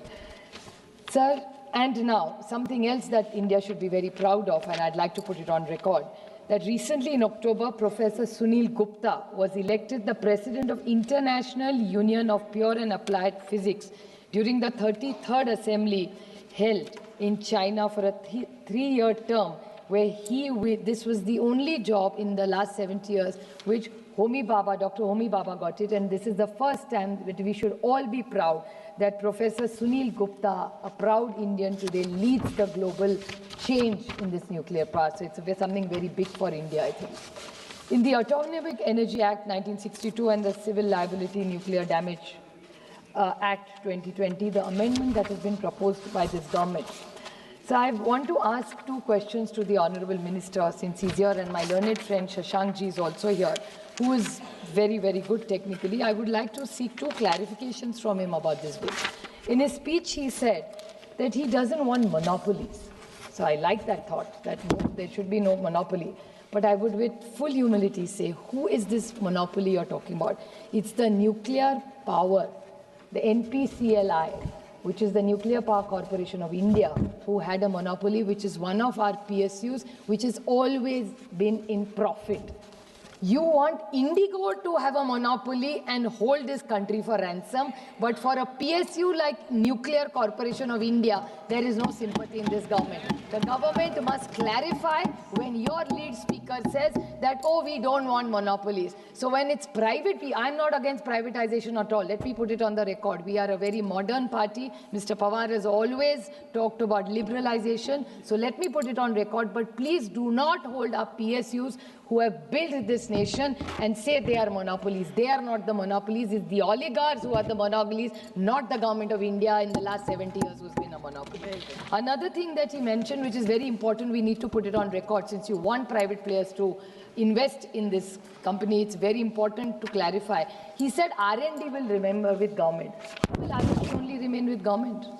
That needs to be clarified because it came from the Treasury bench that R&D will remain. So I seek a clarification from the Honourable Minister that it's very important that when a Treasury bench says that it will remain, it's very, very alarming to hear that. The other few issues which need to know that NPCIL, the Nuclear Power Corporation of India, has done outstanding work in this country.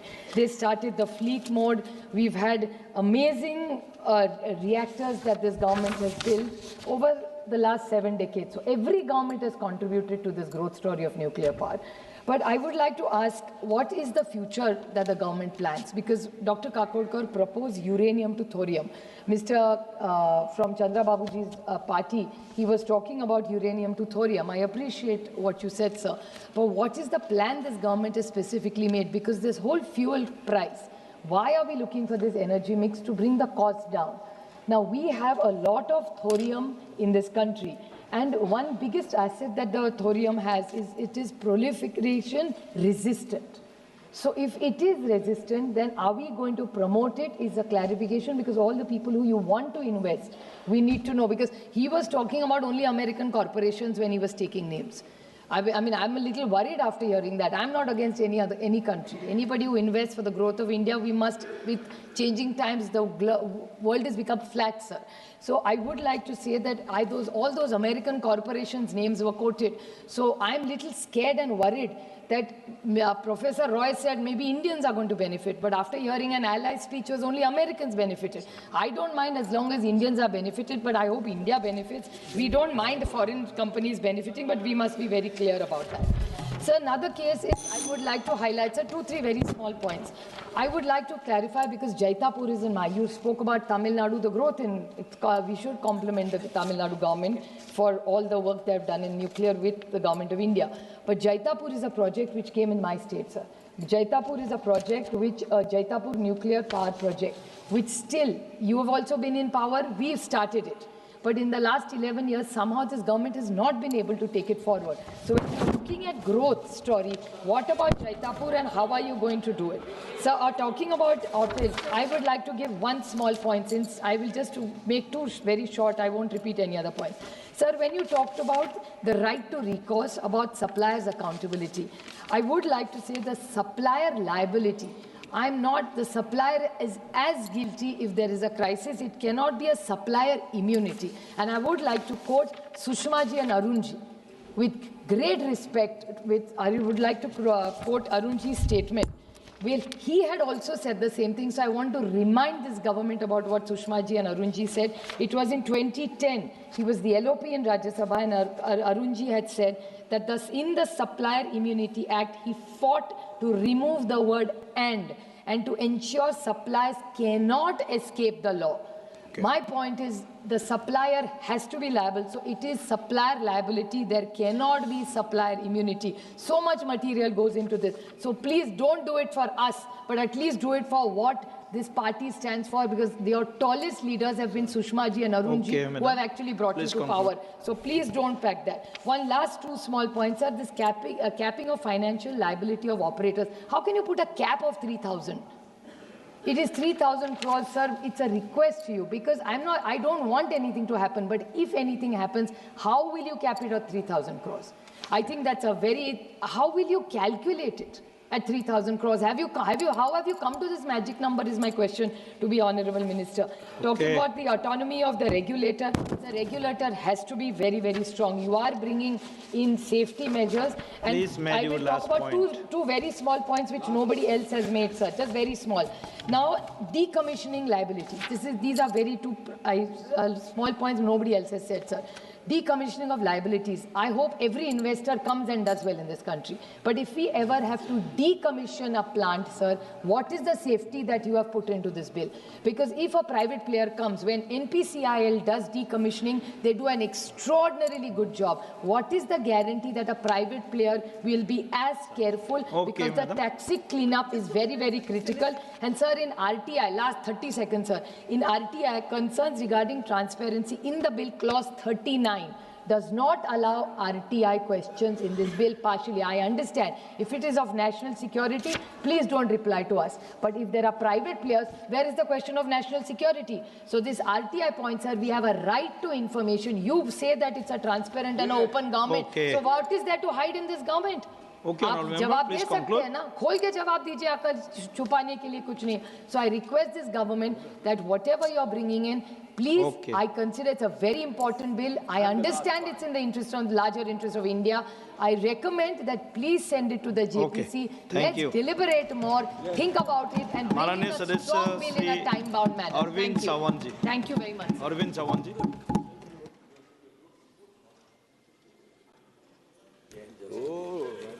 That's okay. Huh? Thank you, Chairman, sir. The Sustainable Harnessing and Advancement of the Nuclear Energy and Transformation India Bill.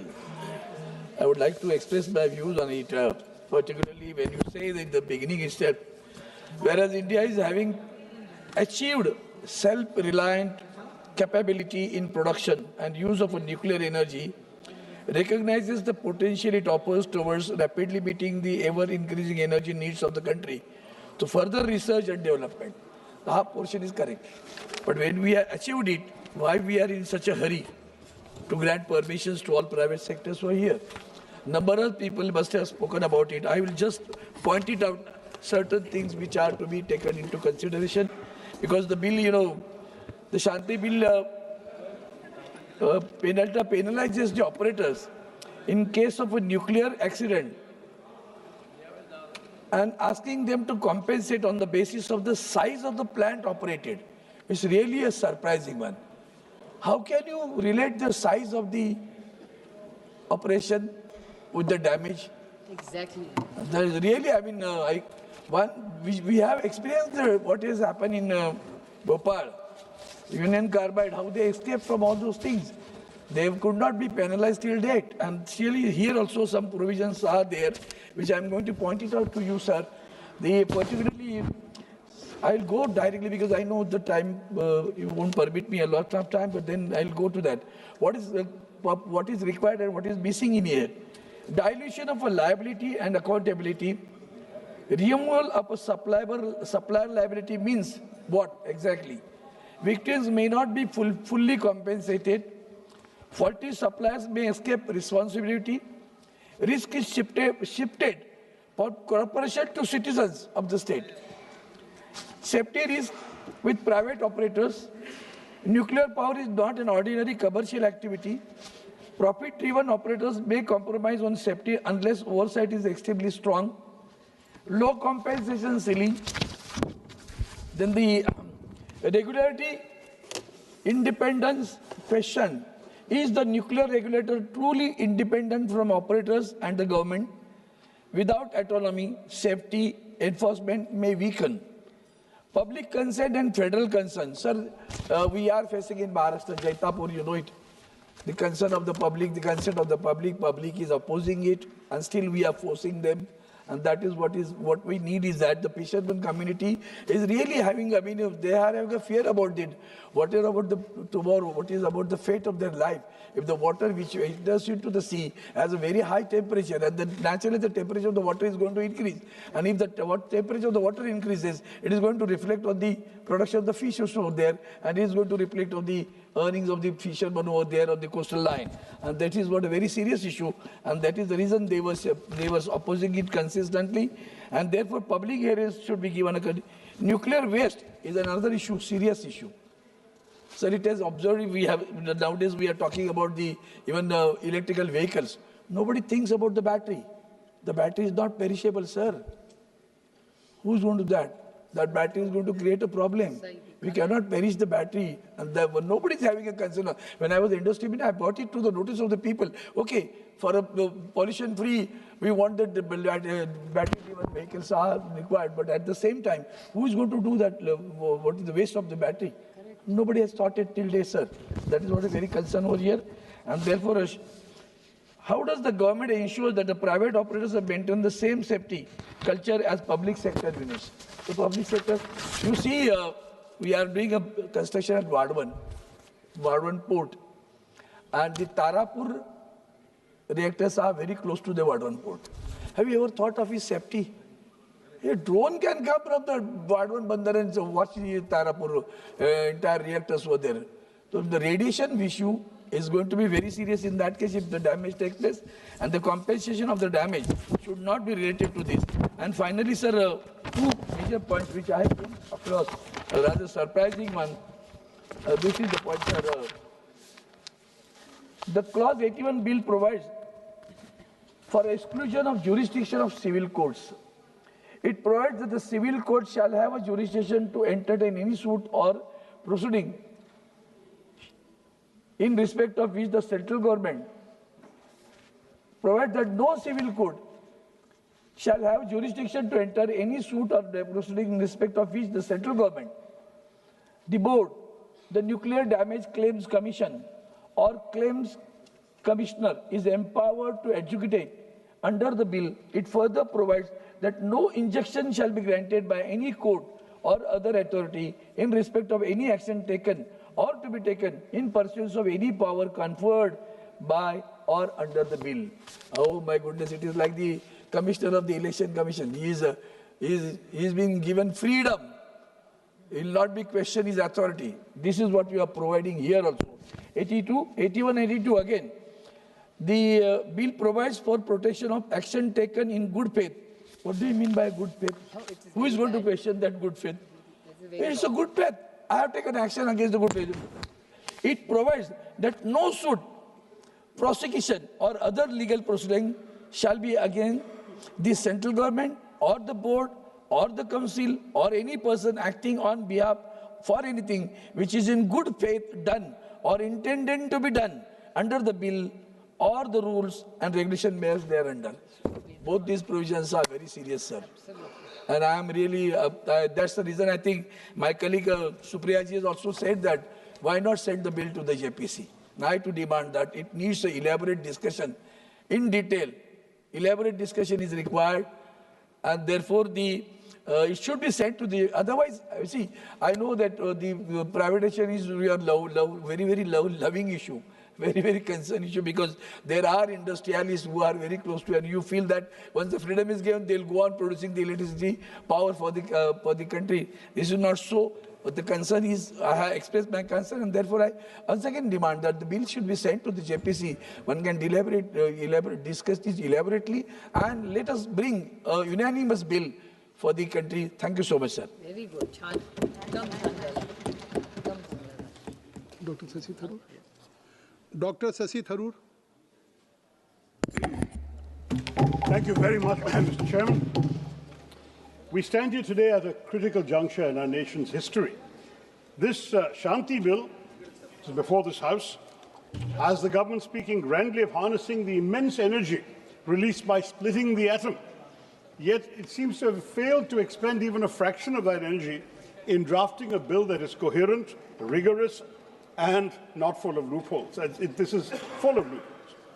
Where the late Pandit Nehruji had laid the foundations for our nuclear program, and Dr. Manmohan Singh ji carried the Indo-US nuclear deal of 2008 across the last mile and lifted India out of isolation into an era of strategic confidence in nuclear power, this bill now confronts us with a disappointing reversal, as a vision that once expanded horizons gives way to ambiguity, deepens uncertainty as to whether and where India's nuclear power framework is really headed. I have high regard for the Honourable Minister who is here today, but there are serious errors and omissions that other speakers have already pointed out. We have mastered nuclear fusion and fission, but not apparently legislative precision. The Shanti Bill is a milestone, Mr. Minister, but for the wrong reasons. It is written with exceptions, heavy on discretion, and largely indifferent to public welfare. I am not sure, Mr. Chairman, whether it is a nuclear bill or an unclear bill. Now, before I outline my concerns, I must candidly state that the bill in its current form contains such fundamental structural flaws, as colleagues have pointed out, that it requires comprehensive reworking rather than cosmetic amendments. Ideally, it should have been referred to a committee, a standing committee or a joint parliamentary committee for further consideration. But if we are going to discuss it today, sir, let me enumerate my critical concerns. The very preamble of the bill, which I have here, characterizes nuclear energy as a, quote, clean and abundant source for electricity and hydrogen production. No quarrel there, and I'm not against nuclear energy myself. But this language is dangerously misleading because it completely neglects the serious, massive and irreversible risks from radioactive leaks, long-lived nuclear waste that remains hazardous for millennia, and, of course, the potential for catastrophic accidents. Moreover, India's usable uranium reserves are finite. While we do possess significant thorium-232, including in my own state of Kerala, and those are significant reserves, and we should work on them, nonetheless, thorium-based reactors remain decades away from significant deployment.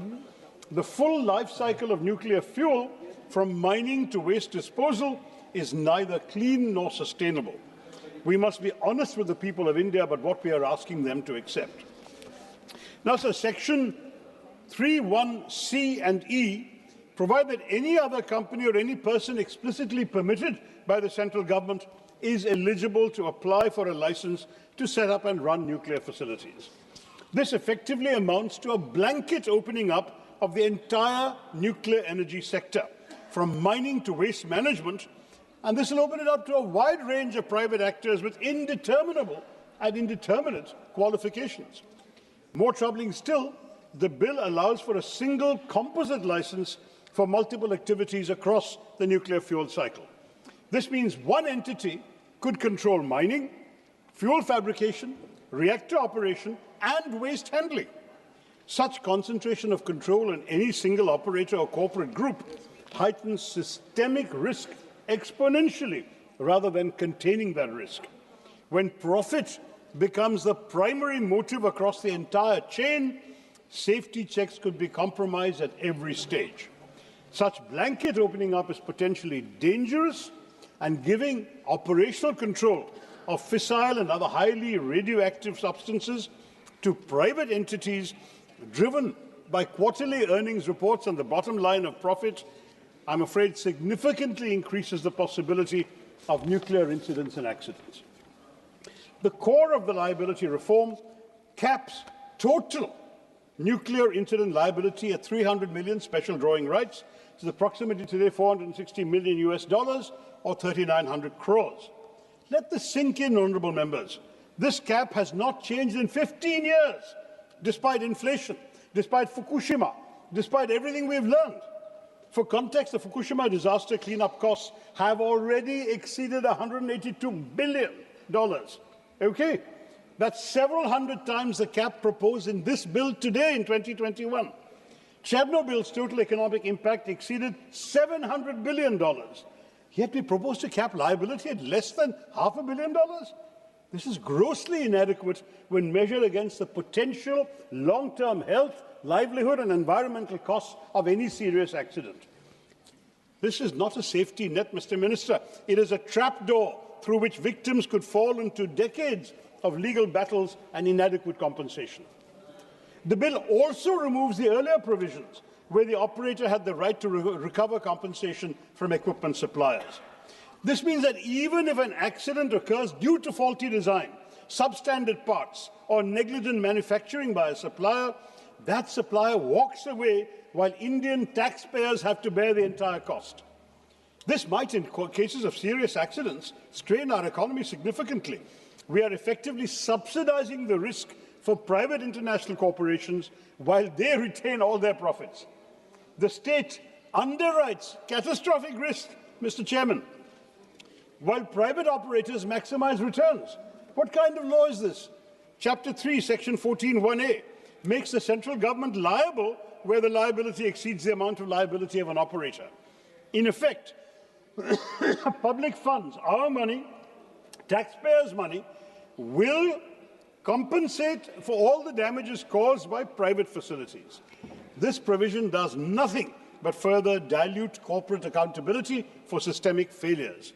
And Section 42 overrides the Occupational Safety, Health and Working Conditions Code for nuclear facilities. So nuclear workers are removed from our country's general labour safety framework. Is this fair, Mr. Minister? The bill imposes a 3-year period for filing compensation applications, with extension of the right to claim set for 10 years for property damage, 20 years for personal injury. Now, given the long latency periods of radiation-related diseases, cancers can appear 20, 30 years after exposure, and intergenerational genetic impacts, these limitation periods are, frankly, shamefully restrictive. They will exclude many genuine victims who develop serious health impacts only after years of exposure. Children exposed to radiation who develop leukemia at the age of 25 will find they have no legal recourse. This is not justice, Mr. Chairman. This is a statute of limitations designed to limit liability, not to compensate victims. इस bill के हर वादे के पीछे एक कीमत छुपी है, mister minister, और अक्सर ये कीमत वही चुकाता है जिसका फैसलों में कोई हिस्सा नहीं होता। पर उन वादों की कीमत तुम क्या जानो सरकार, यही मेरी चिंता है। Here perhaps is the most egregious provision of all. Negligence by an operator or person is recognized as a cognizable offence, but only a person duly authorized by the central government or the Atomic Energy Regulatory Board can file a complaint. Let me stress this, sir. This means that if a nuclear facility operator is criminally negligent, affected communities cannot file a complaint. Civil society organizations cannot file a complaint. Even state governments cannot directly initiate criminal proceedings against the operator. This effectively excludes those most affected from seeking justice and concentrates gatekeeping power with the very institutions that have failed in prior oversight. By limiting judicial recourse and routing both civil and criminal actions. No, sir, I'm barely halfway through. You have taken 10 minutes. No, sir, I have been given enough time. You give me 5 minutes more. And criminal actions through central authorities, the bill restricts victims' access to ordinary courts and their fundamental right to seek effective remedies. For an ultra-hazardous activity that can devastate entire regions, such procedural barriers perpetuate a culture of impunity. Then Chapter 4, sir, on the Atomic Energy Regulatory Board, essentially retains a regulator controlled by the central government, the same government aggressively promoting nuclear expansion and its agencies, rather than creating a truly independent, multi-stakeholder authority that will be insulated from political and corporate influence. Sir, I can go ideally into clause-by-clause detail, but since you've already told me my time is running out, let me just sum up very simply. The entire regulatory arrangement is an inside job with little or no room for Indian civil society or even meaningful parliamentary oversight. Instead of clearing the fog around nuclear regulation, this arrangement thickens the fog. So Chapter 6, Section 44, grants perhaps the most dangerous power in the entire bill, as it highlights the excessive executive discretion and exemptions of this bill. It allows the central government to exempt any plant from the requirements of license or liability if, quote, the risk involved is insignificant, unquote. The term insignificant risk is not defined anywhere. It's left entirely to the executive. This provision essentially negates the entire framework of the bill, sir. It creates a backdoor through which any facility can escape oversight if the government deems it convenient. Your point is sir, give me 3 minutes. This kind of broad subjective exemption power undermines the very safeguards the legislation claims to establish. It will provide laxity in due diligence in a hugely critical sector. And private players will lobby for exemptions to engage in profiteering at the expense of public safety. We cannot justify this under any democratic framework.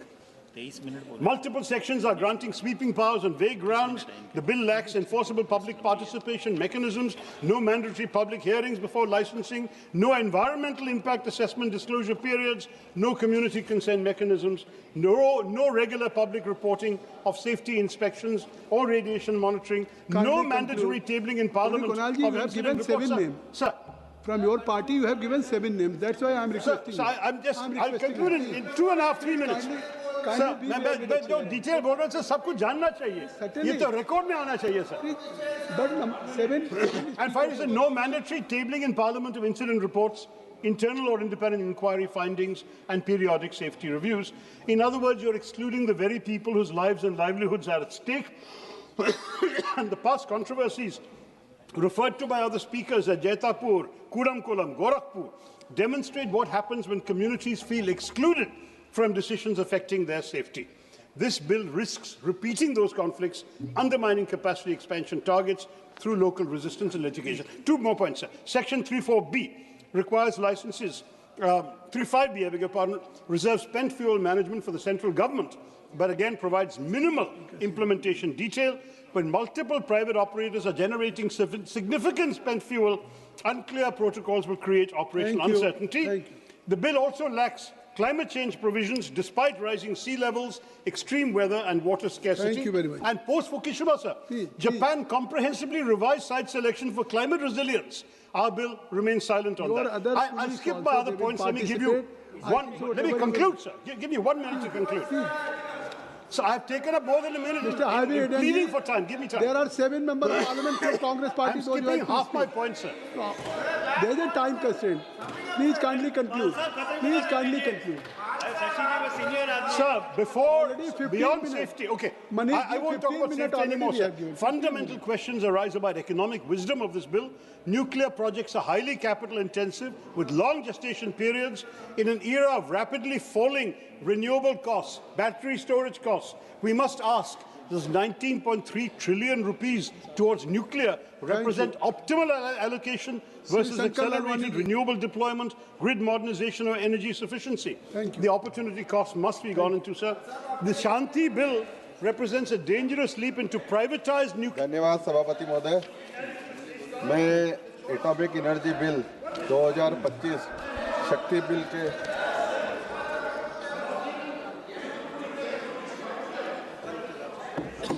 We cannot allow the pursuit of capital to override the non-negotiable requirements of public safety, environmental protection and victim justice. The name Shanti means peace, sustainability. Let us ensure that this name is not a cruel irony in the aftermath of a preventable disaster. I think so. The promise of transforming India ought not to conflate the risk of scarring India. धन्यवाद सभापति महोदय atomic energy bill 2025 शक्ति bill का मैं स्वागत करता हूं, वंदन करता हूं, अभिनंदन करता हूं। ये ऐतिहासिक बिल है। माननीय मंत्री जी ने अपनी शुरुआत में ही कहा था, आने वाली पीढ़ी याद रखेगी मोदी जी को कि ये बिल वो लाए थे। 2047 के विकसित भारत का जो अभियान है, यह मील का पत्थर साबित होगा। मोदी जी के नेतृत्व में पिछले 11 वर्षों में परमाणु ऊर्जा में 70% की वृद्धि हुई है। न्यूक्लियर एनर्जी का उपयोग हमने जैसा पहले भी कहा है कि शांतिपूर्ण तरीके से प्रयोजन के लिए करते हैं तथा विकास के लिए करते हैं। अभी इस क्षेत्र में सिर्फ सरकारी पीयूसी हैं वही काम कर रही है। देश में तेजी से जिस प्रकार से विकास हो रहा है, उस मान से ऊर्जा की खपत को ध्यान में रखते हुए इसे प्राइवेट प्लेयर के लिए भी खोला जा रहा है। इस बिल में भारत की न्यूक्लियर एनर्जी को आत्मनिर्भर बनाने का बिल है और 2070 में जो नेट जीरो कार्बन उत्सर्जन की घोषणा हुई है, उस घोषणा में ये मील का पत्थर साबित होगा। माननीय सभापति महोदय, हम सभी जानते हैं कि वर्तमान में इससे 8.8 गीगावाट न्यूक्लियर एनर्जी का उत्पादन होना है और आने वाले 5 वर्ष में ये बढ़कर 23 गीगावाट होने जा रहा है।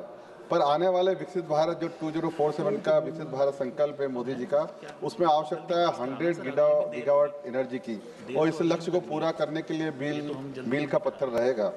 अभी बिजली का उत्पादन प्रमुखता से कोयले से होता है और हमें मालूम है इसकी सीमाएं हैं कोयले की, और कोयले से कार्बन उत्सर्जन भी ज़्यादा होता है।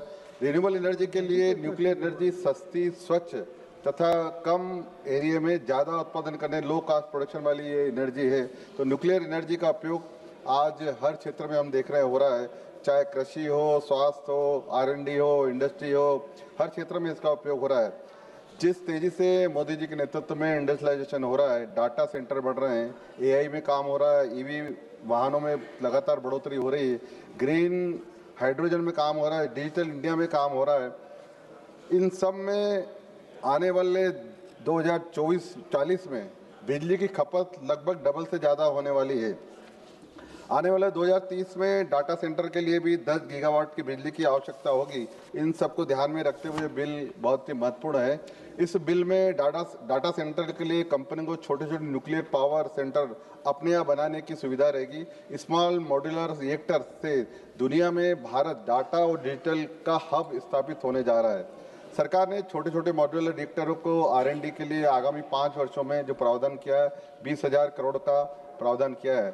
सभापति महोदय, इस बिल को तैयार कर, ये बिल ऐसे ही तैयार नहीं हुआ है, इस बिल को तैयार करने के लिए पूरी होलिस्टिक अप्रोच अपनाई गई है और इस बिल के लिए अलग अलग मंत्रालयों से कंसर्न भी किया गया है। इस बिल के लिए नीति आयोग, विधि न्याय मंत्रालय, विदेश मंत्रालय और इसके साथ साथ परमाणु ऊर्जा आयोग, विद्युत मंत्रालय तथा अन्य मंत्रालयों से सहमति के बाद ये बिल लाया गया है। इस बिल की लाइसेंस की प्रक्रिया भी पूरी स्पष्ट दी हुई बिल में। सेफ्टी पॉइंट ऑफ व्यू से सेफ्टी के क्या क्या प्रिकॉशन होना चाहिए वो भी इस बिल में बताया गया है। पूरा डिटेल में इस बिल में दिया गया है। मेरे विपक्ष के साथी ने बिल पढ़ा नहीं है। रेगुलेटर बोर्ड भी बनाया जा रहा है जो जिसमें प्रावधान रहेगा हर बात का, और इंस्पेक्शन हो तथा इन्वेस्टिगेशन हो, सभी का इसमें प्रावधान किया गया है। यदि कोई न्यूक्लियर डैमेज होता है तो उसके लिए भी मुआवजा और बीमे की राशि इसमें रखी गई है। माननीय सभापति महोदय, न्यूक्लियर बिल को लेकर हमेशा दो बातें चर्चा में होती है। विपक्षी साथी भी कहते हैं कि इसमें एक रेडिएशन का प्रभाव रहता है और दूसरा वेस्ट का निष्पादन हम कैसे करेंगे। जहाँ तक रेडिएशन की बात करो, जो वैज्ञानिक हमें बता रहे हैं कि रेडिएशन की बात करो, ये रेडिएशन इसमें न्यूक्लियर क्षेत्र में इस पार्लियामेंट से भी कम होता है, ये उन्होंने कहा है।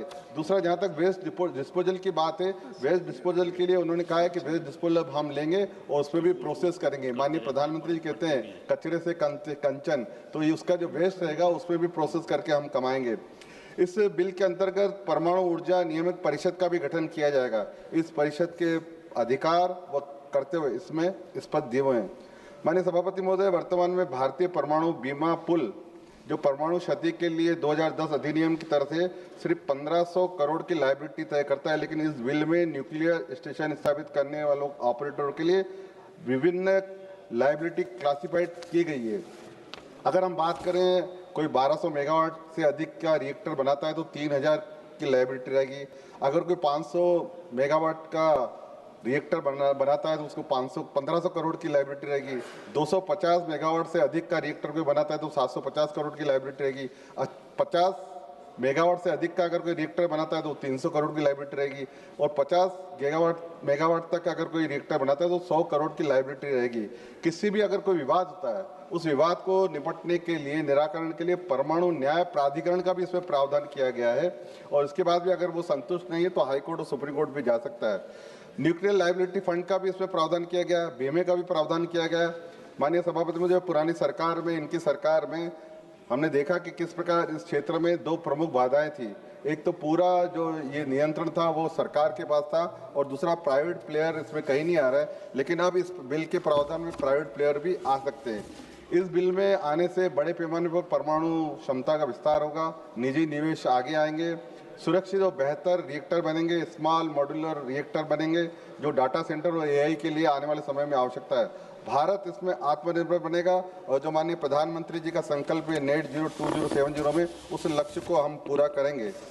अंत में सभापति महोदय ये कहना चाहूँगा कि माननीय प्रधानमंत्री मोदी जी के नेतृत्व में स्वच्छ भारत हो रहा है, उज्जवल भारत हो रहा है, आयुष्मान भारत हो रहा है, आत्मनिर्भर भारत हो रहा है, स्वदेशी भारत हो रहा है, शक्तिशाली भारत हो रहा है, स्वाभिमानी भारत हो रहा है, विकसित भारत हो रहा है, डिजिटल भारत हो रहा है। अब न्यूक्लियर भारत भी इस बिल के माध्यम से होगा। बहुत बहुत धन्यवाद। मैं इस बिल का समर्थन करता हूँ। श्री धैर्यशील माने जी नहीं है, नहीं बैठे धन्यवाद अध्यक्ष महोदय। आपने एक महत्वपूर्ण विषय पर मुझे अपनी बात रखने का मौका दिया है। मैं सर्वप्रथम इस विधेयक के लिए सरकार का अभिनंदन करना चाहूँगा कि ऊर्जा के डिपार्टमेंट में भारत को स्वयंपूर्ण बनाने का एक निर्णय इस देश की सरकार ले रही है और जिसके माध्यम से न्यूक्लियर एनर्जी का एक नया होराइजन अपने देश में आगे बढ़ने के लिए तैयार है।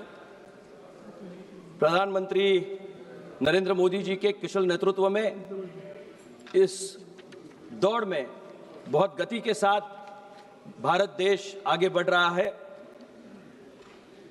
2047 में देश को विकसित भारत में अगर परिवर्तित करना है तो ऊर्जा के डिपार्टमेंट में हमें स्वयंपूर्ण होना पड़ेगा। और लाल किले से जो मोदी जी ने भाषण दिया था इस समय, उन्होंने कहा था कि भारत ऊर्जा के डिपार्टमेंट में स्वयंपूर्ण होने के लिए अब पहल करेगा और उसकी नींव रखने का काम इस माध्यम से हो रहा है। न्यूक्लियर एनर्जी का जो चर्चा हो रही है उसकी शुरुआत महाराष्ट्र से हुई थी। डॉक्टर होमी बाबा ने पहली बार ट्रॉम्बे में पालघर जिले में न्यूक्लियर सेंटर ये शुरू किया। न्यूक्लियर रिएक्टर की शुरुआत हुई और अप्सरा नामक पहला न्यूक्लियर रिएक्टर जो देश में शुरुआत हुआ वो महाराष्ट्र से हुआ। महाराष्ट्र ने हमेशा ही वैज्ञानिक दृष्टिकोण और उसको नेतृत्व देने का काम किया है। इसलिए अब जब शांति बिल लाया गया है, इसका नाम भी बहुत रोचक है आदरणीय अध्यक्ष महोदय। अगर आपका सामर्थ्य है तो ही पड़ोसी आपके साथ शांति रखेंगे। आप एक न्यूक्लियर पावर नाम के माध्यम से आप दुनिया के पटल पे जब जाते हो तो 7th बिगेस्ट न्यूक्लियर रिएक्टर हमारा देश का है। इसके वजह से आस पड़ोस के देशों की तरफ आप देखो तो उनकी अवस्था क्या है, लेकिन तिरछी नजर से देखने वालों को भी न्यूक्लियर पावर से डरना पड़ता है। और इसका शुरुआत अगर किसी ने की होगी तो श्रद्धेय अटल बिहारी वाजपेयी जी ने की और उनके माध्यम से इस देश को एक नए आयाम पर ले जाने का काम तब टाइम में हुआ। तब भी ये कहा जाता था कि न्यूक्लियर पावर की जरूरत भारत को क्या है, लेकिन अटल जी ने अटल निश्चय से ये साबित कर दिया कि आने वाला भविष्य एनर्जी का होने वाला है और एनर्जी को अगर हम न्यूक्लियर पावर से ले पाए तो निश्चित रूप से जो पारंपरिक ऊर्जा होती थी उससे बचत करते हुए उन्होंने एक नया आयाम रखा। तब भी विपक्ष के लोग कहा करते थे कि भारत न्यूक्लियर की जरूरत नहीं है, लेकिन मैं ये कहना चाहूंगा कि आज भारत एक नए विपक्ष के लोग तभी नहीं, आज मैं आपसे आप उनकी बात करें, कृपया बैठे बैठे आप किसी कोई बोलिए। और ये कांग्रेस का तब का कहना था कि न्यूक्लियर पावर की जरूरत नहीं है, लेकिन अटल जी के विश्वास ने लोगों को के सामने एक उदाहरण रखा और अमेरिका जैसी देश भी तब इसका विरोध कर रहे थे, लेकिन भारत ने अपना लोहा मनाया और निश्चित रूप से अटल जी के वजह से आज देश एक नए आयाम पे ऊंचाई पे जा रहा है। मैं कुछ प्रावधान जो यहाँ है न्यूक्लियर एनर्जी के बारे में वो मैं आपके सामने मद्देनजर रखना चाहूंगा। कुछ क्लॉजेस नए इसमें ऐड किए गए हैं। कड़ा लाइसेंस तंत्र इसमें इस्तेमाल किया गया है, जिसके माध्यम से क्लॉज 3 और 4 के माध्यम से विपक्ष डर फैला रहा है कि प्राइवेट लोग आएंगे तो सुरक्षा खतरे में पड़ जाएगी, लेकिन क्लॉज 3 ये स्पष्ट करता है बिना सरकार के लाइसेंस और सेफ्टी ऑथराइजेशन के कोई भी इसमें काम नहीं कर पाएगा। इसका क्लॉज 3 में प्रावधान किया गया है। इसका फोकस SMRs पर भी है। स्मॉल मॉड्यूलर रिएक्टर्स देश में बनने चाहिए, इसके लिए इसकी योजना बनाई जा रही है। ये मोबाइल फोन की तरह छोटे छोटे पोर्टेबल होंगे, जिनके वजह से युवाओं को न्यूक्लियर वैज्ञानिक बनने में एक नया मौका बन जाएगा। क्लॉज 4 की तरह की वजह से रेडियो एक्टिव पदार्थों की सुरक्षा, security of radio active material के लिए सरकार ने विशेष शक्तियों अपने पास रखी है। संवेदनशील गतिविधियों, सेंसिटिव एक्टिविटीज केवल केंद्र सरकार के नियंत्रण में होगी। यानी इनोवेशन प्राइवेट हो सकता है, लेकिन कंट्रोल यह सरकार का ही रहेगा। निश्चित रूप से सरकार सुरक्षा कवच के रूप से इसमें देख रही है। क्लॉज 14 लायबिलिटी जो है, यह प्रावधान जनता के विश्वास के लिए सबसे जरूरी है। क्लॉज 14 में सरकार जिम्मेदारी ले रही है। परमाणु दुर्घटना अगर कोई हो तो उसकी सारी जिम्मेदारी केंद्र सरकार की होगी। यह निश्चय के साथ सरकार इसके लिए आगे बढ़ रही है। इसके लिए न्यूक्लियर लायबिलिटी फंड भी अलग से बनाया जा रहा है। लोगों को सस्ती बिजली चाहिए सर, और अगर थर्मल एनर्जी हो या अदर रिसोर्सेस है, उससे सस्ती बिजली अगर हमें देनी है तो हमें न्यूक्लियर एनर्जी को यूटिलाइज करना, उसका प्रावधान करना बहुत जरूरी हो गया है। सस्ती बिजली की गारंटी देने के लिए आम आदमी का सवाल यही रहता है। क्लॉज 37 में सरकार ये अधिकार अपने पास रखती है कि परमाणु बिजली के टैरिफ का जो नियंत्रण है वो सरकार ही निश्चित करेगी। इसमें ईंधन की लागत हो, कचरे का प्रबंध, वेस्ट मैनेजमेंट हो का खर्चा हो, जोड़कर इसकी जो लागत है उसके बाद ईज ऑफ लिविंग के लिए इसका एक हिस्सा निश्चित रूप से सरकार करने का प्रावधान कर रही है। विवाद निवारण और नियामक क्लॉज 54, 57 और स्टैट्यूटरी स्टेटस AERB को तथा एक हमारा रेगुलेटरी AERB केवल एक बोर्ड था, अब इसे कानून के तहत वैज्ञानिक दर्जा स्टैट्यूटरी स्टेटस देने का प्रावधान है, मिल रहा है। वह अब सख्ती से काम कर पाएगा। निश्चित रूप से ये सारे प्रावधान जो बनाए हैं, ये सरकार ने अच्छी योजना के तहत ये बनाया हुआ है। इलेक्ट्रिसिटी जनरेशन होना चाहिए, लेकिन इकोलॉजिकल डेवलपमेंट होने की बहुत ज्यादा जरूरत है, सस्टेनेबल डेवलपमेंट होने की जरूरत है, और जो अदर जो रिसोर्सेज है जिसमें से इलेक्ट्रिसिटी बनती थी, उसका नेगेटिव एनवायरनमेंट पे जो इंपैक्ट आता था उसको एनालाइज करते हुए न्यूक्लियर एनर्जी को बढ़ावा देने का काम सरकार कर रही है। और 2247 तक 100 न्यूटन मीटर्स का उनका संकल्प है कि ये बढ़कर वहां तक यहाँ जाना चाहिए। मैं सरकार से ये कुछ मांगे इसके माध्यम से यहाँ रखना चाहूंगा, और मेरे आखिरी शब्दों में मैं ये मांगे करना चाहूंगा। मैं जिस क्षेत्र से आता हूँ वो इचल करंजी, वो टेक्सटाइल का हब है। वहां पे सस्ती बिजली मिलने के लिए मेरे क्षेत्र में इचल करंजी, जिसको मैनचेस्टर कहा जाता है, मेरी मांग है कि इस ऊर्जा से बनने वाली बिजली का विशेष कोटा टेक्सटाइल सेक्टर के लिए अलॉट किया जाए, जिसके माध्यम से कपड़े का उत्पाद बनने में इसका फायदा हो। कैंसर रिसर्च सेंटर सर, इसके माध्यम से उसको भी एम्पावर करने के लिए nuclear medicine and cancer research centre Kolhapur में स्थापित किया जाए, कि जिसके माध्यम से मुंबई में जो काम होता है वो अगर कोल्हापुर में हो पाए तो उसका फायदा ग्रामीण इलाके के लोगों को होगा। मैं टेक्सटाइल के साथ ही निश्चित रूप से शांति बिल का मैं स्वागत करते हुए ये आखिरी पंक्तियां कहना चाहूंगा। ये नया भारत है, नई ऊर्जा से जगमगाएगा, विकास की यात्रा को कोई रोक नहीं पाएगा। यह शांति का बिल दस्तावेज है उस सुनहरे कल का जो 2047 में हमारे देश को विकसित भारत बनाएगा। बहुत बहुत धन्यवाद। Thank you very much. Shrimati Pratima Mondal ji. Pratima Mondal ji. Thank you, Honorable. You want to speak just now, or either you want to speak later on? Are you ready? Yes, I am ready. You can start. Thank you, sir. On behalf of All India Trinamool Congress, I rise to speak on the sustainable harnessing and advancement of nuclear energy for transforming India Bill 2000. Sir, mic is not. There is no mic, sir. You start your Now it is speech, on. I think Now so you will it is get on. automatically. Sir, on behalf of All India Trinamool Congress, I rise to speak on the sustainable harnessing and advancement of nuclear energy for energy for transforming India Bill 2025. That means Shanti Bill 2025. Sir, before delving into today's topic, I would like to share something, sir. Sir, Enrico Fermi is widely credited with inventing nuclear power for practical use, creating the world's first artificial nuclear reactor in 1942. So nuclear energy is a form of energy released from the nucleus, the core of atoms made up of protons and neutrons. This is done by splitting atoms named fission, and which is used in power plants.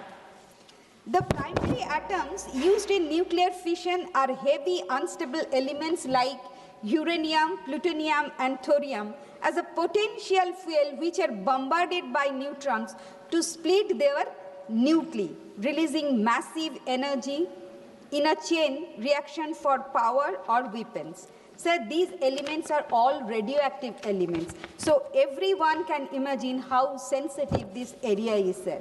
India currently has 22 operational power reactors across several states. Amongst them, the 5 major plants are Tarapur in Maharashtra, Rawat Rajasthan, Kundankulam, Tamil Nadu. Sir, Kundankulam is the largest nuclear power plant in India with a total capacity of 6,000 megawatt from 6 reactors. And number 4 is Kakrapur, Gujarat, Kaiga, Karnataka, sir.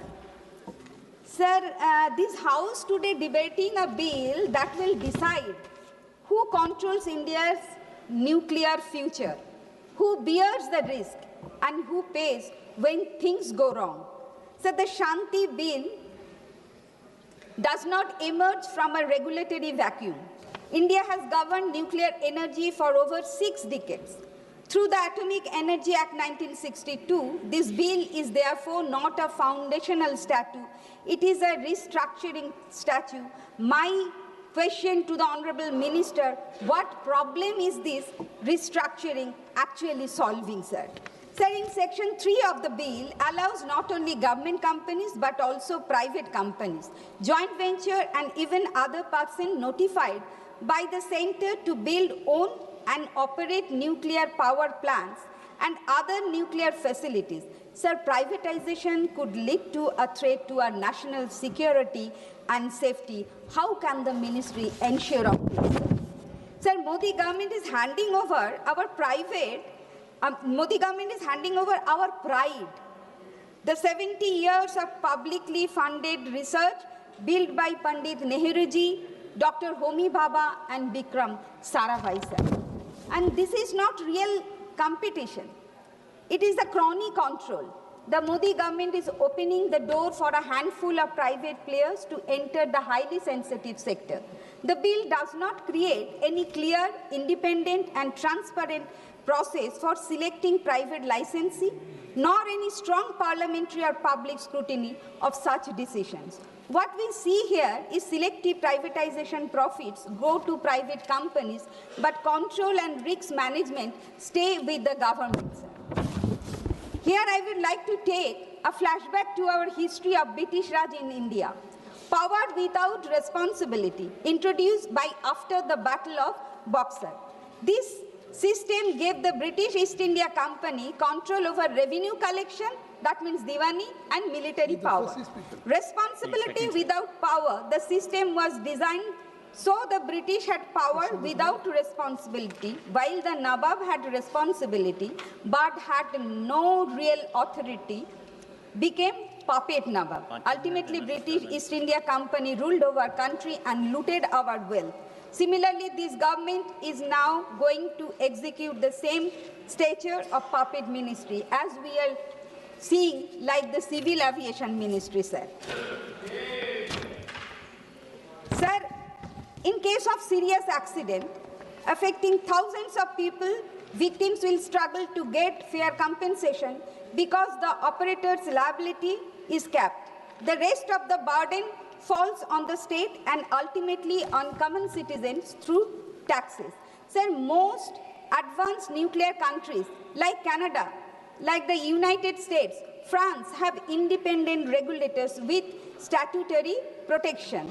So these regulators can challenge government decisions. They have stable funding and they answer directly to Parliament or Congress.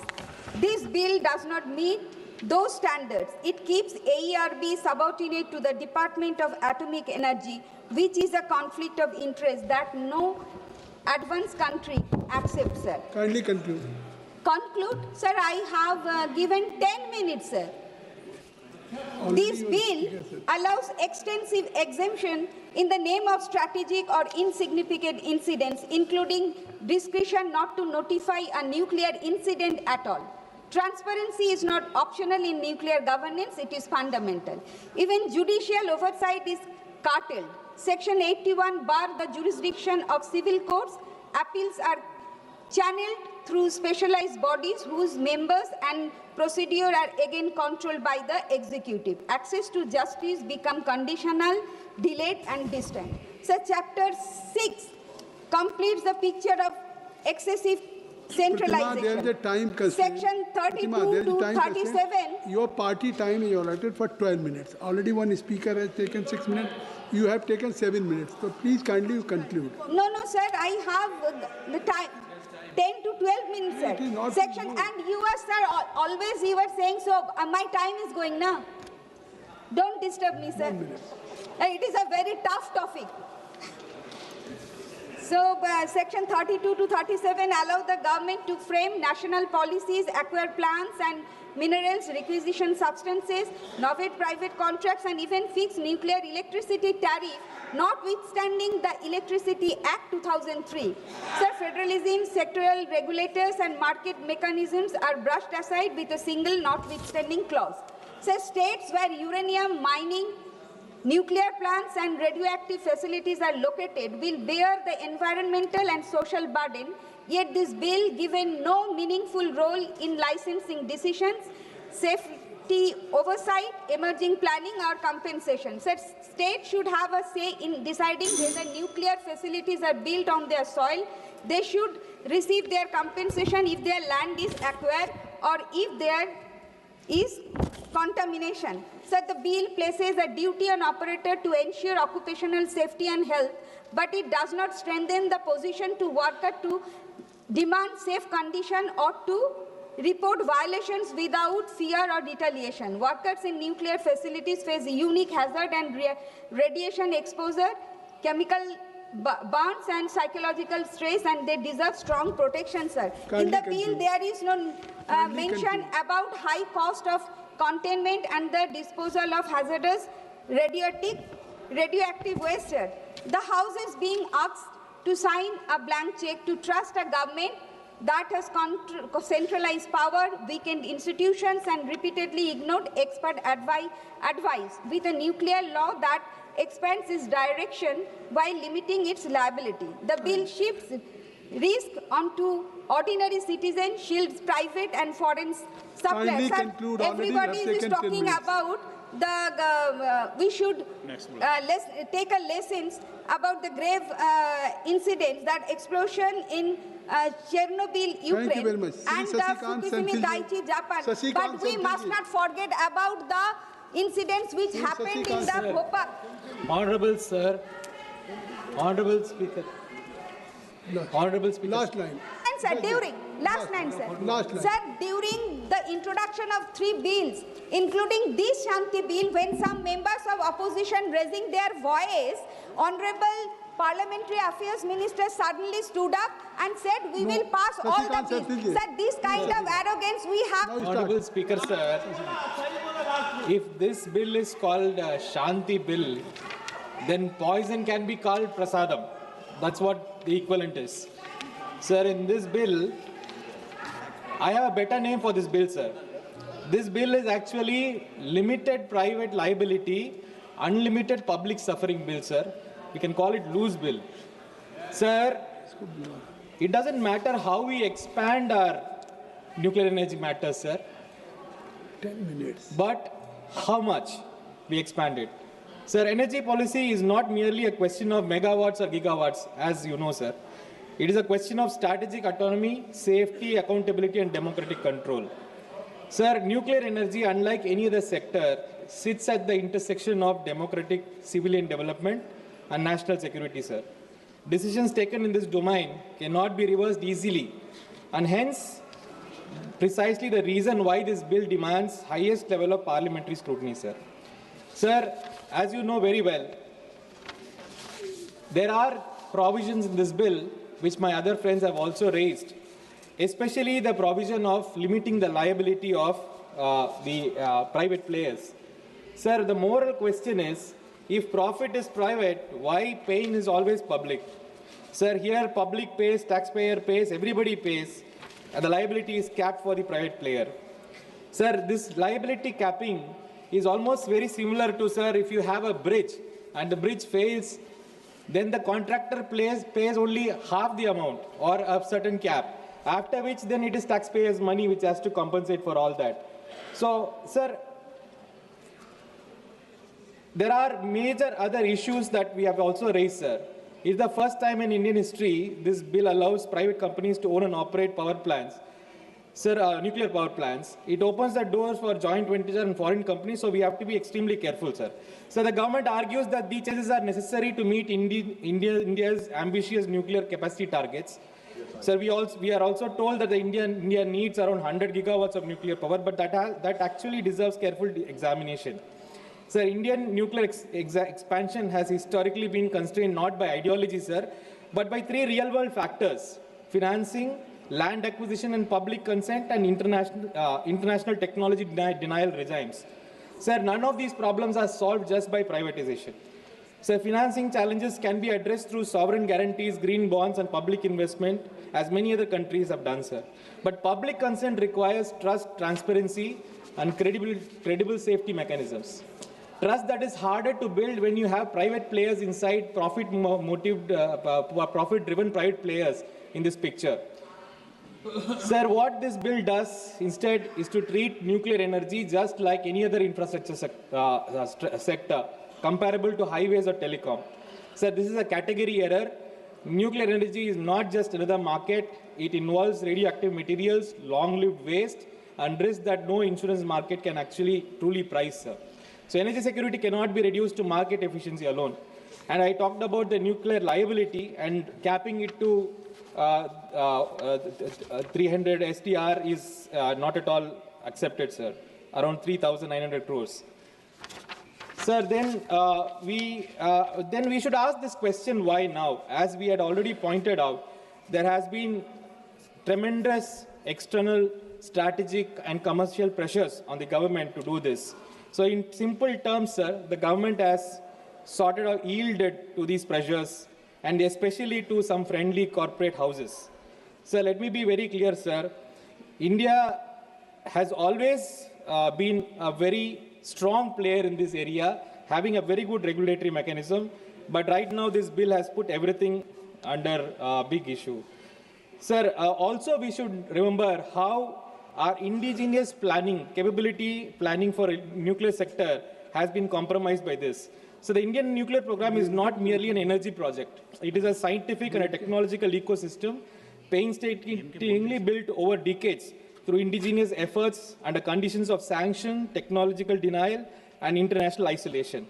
Sir, actually what has happened, we know very well, sir. I don't have to go into the history of how all this came.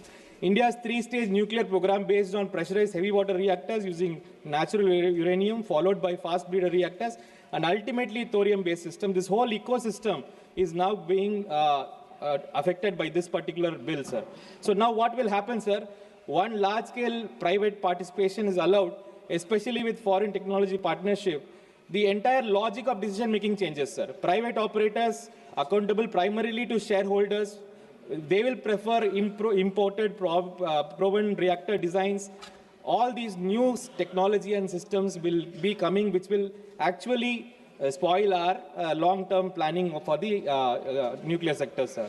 So at the end of the day, we are going to be dependent on foreign reactor vendors, foreign spare parts, and foreign fuel assurances in a very critical sector, sir. Sir, and I don't have to even tell about the regulatory overstructure.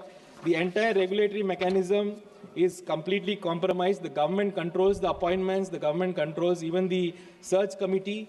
It is like the government, which is the primary promoter, is also the regulator and also the person who allows justice mechanisms. If there is something which is going wrong, people are not even allowed to file a complaint. Even the players, civil society, or anybody who is affected cannot go and complain about any issue regarding this matter. The government needs to approve who will make a complaint on these matters.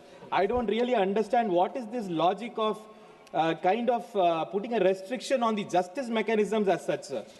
In fact, I really don't understand and also my friend Arun Nehru had talked about the effect this bill will have on the pricing of the electricity which comes out of these reactors. So, in fact, I have also seen the government has made a provision in this bill to actually regulate that price of this thing. So, the Honorable Minister will also have to explain why this provision was brought inside this bill of regulating the pricing, where the normal regulators are kept aside and it is a bill. Sir, I just want to conclude by saying, sir, this bill is basically, sir, what we are actually asking is, we are not against energy security, sir. We are not against all this. But the point is, this bill requires scrutiny. This bill requires clause-by-clause reading. So we request the Honorable Government to rewrite the bill with full liability, with proper independent regulation, with open courts and honest disclosure. Sir, no development is worth health issues in this country for its citizens. So my request is, please put the bill to stronger scrutiny for a committee, or please rewrite the bill again. Thank you, sir. Thank you. Sri Biren Singh ji. धन्यवाद sir. That's why I'm sitting here to just heard you. मैं सतत दोहन तथा उन्नयन नाभिकीय ऊर्जा द्वारा भारत परिवर्तन विधेयक 2025 के विरोध में अपना वक्तव्य देने के लिए खड़ा हूं. माननीय अध्यक्ष जी, यह सरकार निजीकरण के नाम पर देश की हर चीज बेचने पर तुली हुई है. हवाई अड्डे बिक गए, बंदरगाह बिक गए, सार्वजनिक उपक्रम बिक गए.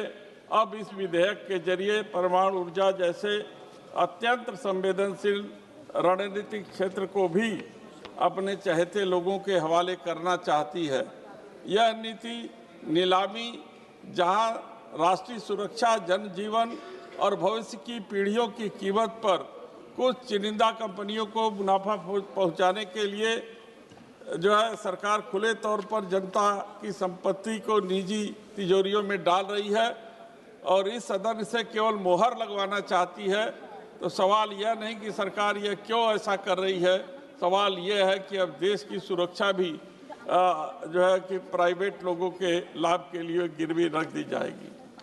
माननीय अध्यक्ष जी, मैं जो अधिनियम आया है उसके धारा 3 और 7 की तरफ ध्यान आकर्षित करना चाहता हूं कि धारा 3 के अंतर्गत निजी कंपनियों को ऊर्जा संयंत्र का निर्माण, स्वामित्व और संचालन करने की अनुमति दी गई है और धारा 7 के माध्यम से लाइसेंस की शर्तें, अवधि और संशोधन का पूरा अधिकार केंद्र सरकार को सौंप दिया गया है. यह व्यवस्था परमाणु क्षेत्र में नीतिगत निर्णय से हटाकर प्रशासनिक विवेक के अधीन कर दिया गया है और इतना संवेदनशील क्षेत्र किसी भी स्थिति में लाइसेंस राज और नोटिफिकेशन राज से संचालित नहीं किया जा सकता. माननीय अध्यक्ष जी, हम आपका ध्यान अधिनियम के धारा 9 की तरफ ले जाना चाहता हूं. धारा 9 में अनुसंधान, विकास, नवाचार और लाइसेंस की छूट दी गई है. मैं पूछना चाहता हूं कि जब परमाणु पदार्थ और विकिरण शामिल हो तो छूट शब्द का प्रयोग ही खतरनाक है. यह प्रावधान भविष्य में निजी संस्थाओं को नियामक निगरानी से बाहर प्रयोग करने का रास्ता खोल सकता है। अध्यक्ष जी, धारा 11 से 16 तक धारा 13 में ऑपरेटर की देनदारी सीमित कर दी गई है और धारा 14 स्पष्ट करती है कि सीमा से अधिक नुकसान की जिम्मेदारी होने पर केंद्र सरकार इसे उठाएगी। जैसे दुर्घटना निजी संयंत्र में हो, निर्णय निजी संपत्ति का कंपनी का हो, लेकिन भुगतान राज्य और देश की जनता करे। यह इसे रोका जाना चाहिए। न तो यह नैतिक है, न ही न्याय संगत है। हम आपका ध्यान जो है धारा 17 से 27 की तरफ ले जाना चाहता हूं, जिसमें परमाणु ऊर्जा नियामक बोर्ड की नियुक्ति, विस्तार, हटाने का अधिकार सब कुछ कार्यपालिका के अधीन है और धारा 25 के तहत सरकार कुछ भी गतिविधियों को नियामक के दायरे से बाहर कर सकती है। जबकि नियामक ही स्वतंत्र नहीं होगा तो सुरक्षा केवल कागजी बन के रह जाएगी। माननीय अध्यक्ष जी, धारा 28 से 31 के बीच में जांच, तलाशी, कार्रवाई की शक्तियां मुख्यतः केंद्र सरकार और उसके अधीन संस्थाओं को दी गई है। राज्यों और स्थानीय प्रशासन और स्वतंत्र विशेषज्ञों का कोई स्पष्ट भूमिका नहीं है, जो संघीय ढांचे के विपरीत है। माननीय अध्यक्ष जी, अध्याय 5 के धारा 32 से 46 के बीच में जो नीति निर्धारण, अधिग्रहण, अनुबंध के अन्वेषण, छूट और आपात शक्तियां, ये सब कुछ सौंप देती है और वह भी पर्याप्त संसदीय नियंत्रण के बिना। परमाणु शक्ति पर ऐसा केंद्रीकरण लोकतंत्र के लिए जोखिम है। अतः हम आपसे अनुरोध करते हैं अंत में कि परमाणु ऊर्जा का विस्तार आवश्यक हो सकता है, लेकिन निजीकरण बिना कठोर जवाबदेही के अस्वीकार है और कार्यपालिका का अत्यधिक नियंत्रण संवैधानिक संतुलन को कमजोर करता है और परमाणु सुरक्षा को बाजार तर्कों पर नहीं छोड़ा जा सकता। मैं सरकार से आग्रह करता हूं कि इस विधेयक को संयुक्त संसदीय समिति को भेजा जाए और बिना व्यापक चर्चा के इसे पारित न किया जाए। आपको बहुत बहुत धन्यवाद sir. Shri R Sachidanandam ji, R Sachidanandam. I rise to speak on the Shanti Bill 2025. The very name Shanti, meaning peace, immediately reminds us the irony embedded in this legislation. Much like Operation Smiling Buddha, this bill carries a name that suggests peace, while in reality it represents the absence of it. In fact, the name appears to symbolize not peace for the people, but the government's deep and continuing love for privatization. Honorable Speaker, sir, after repealing the Atomic Energy Act 1948, the Atomic Energy Act 1962 was enacted. Subsequently, this act was amended 3 times in a progressive manner. Each of these amendments gradually broadened the scope of the nuclear power generation, which was originally confined strictly to the central government. However, even with these amendments, the core principle remained intact, that atomic energy must be used solely for the welfare of the people of India. The atomic energy clearly ensures the nuclear power is the strategic national resource meant to serve people interest, national security, the people's welfare. Unfortunately, the proposed Shanti Bill 2025 departs fundamentally from this principle. This bill discloses the dangerous shift where atomic energy is no longer centered on public welfare, but it is being redirected towards corporate welfare, that is especially for Modi's best friend Adani. Honorable Speaker, sir, what is most alarming is that the sector, which was so far remained under 100% control of the central government, is now being systematically opened up to complete private domination. Commissioning of the first prototype fast breeder reactor at Kalpakam by 2026 marks a major milestone in our 3-stage nuclear program. It proves that the public sector institutions like Bhavini and NPCIL are fully capable of expanding nuclear power safely and indigenously. Kalpakkam stands as a symbol of India's scientific self-reliance, where indigenous design, fuel fabrication and reactor technology have been achieved without dependence on the foreign or private players. This success strengthens our strategic autonomy and showcases the strength of public sector research and manufacturing. Today, India's nuclear capacity is steadily growing from 8.18 gigawatt to projected 55 gigawatt and ultimately 100 gigawatt, entirely through public investment and strictly regulatory oversight by the AERB.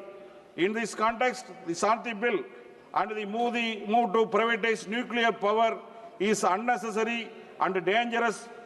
Nuclear energy involves high-risk technologies like fast breeder reactors and radioactive waste management, which cannot be driven by profit motives.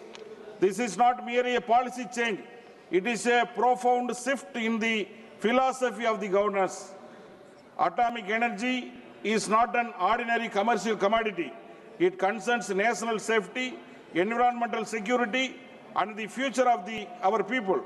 Handing it over to private corporate interests raises serious questions about accountability, safety, and sovereignty.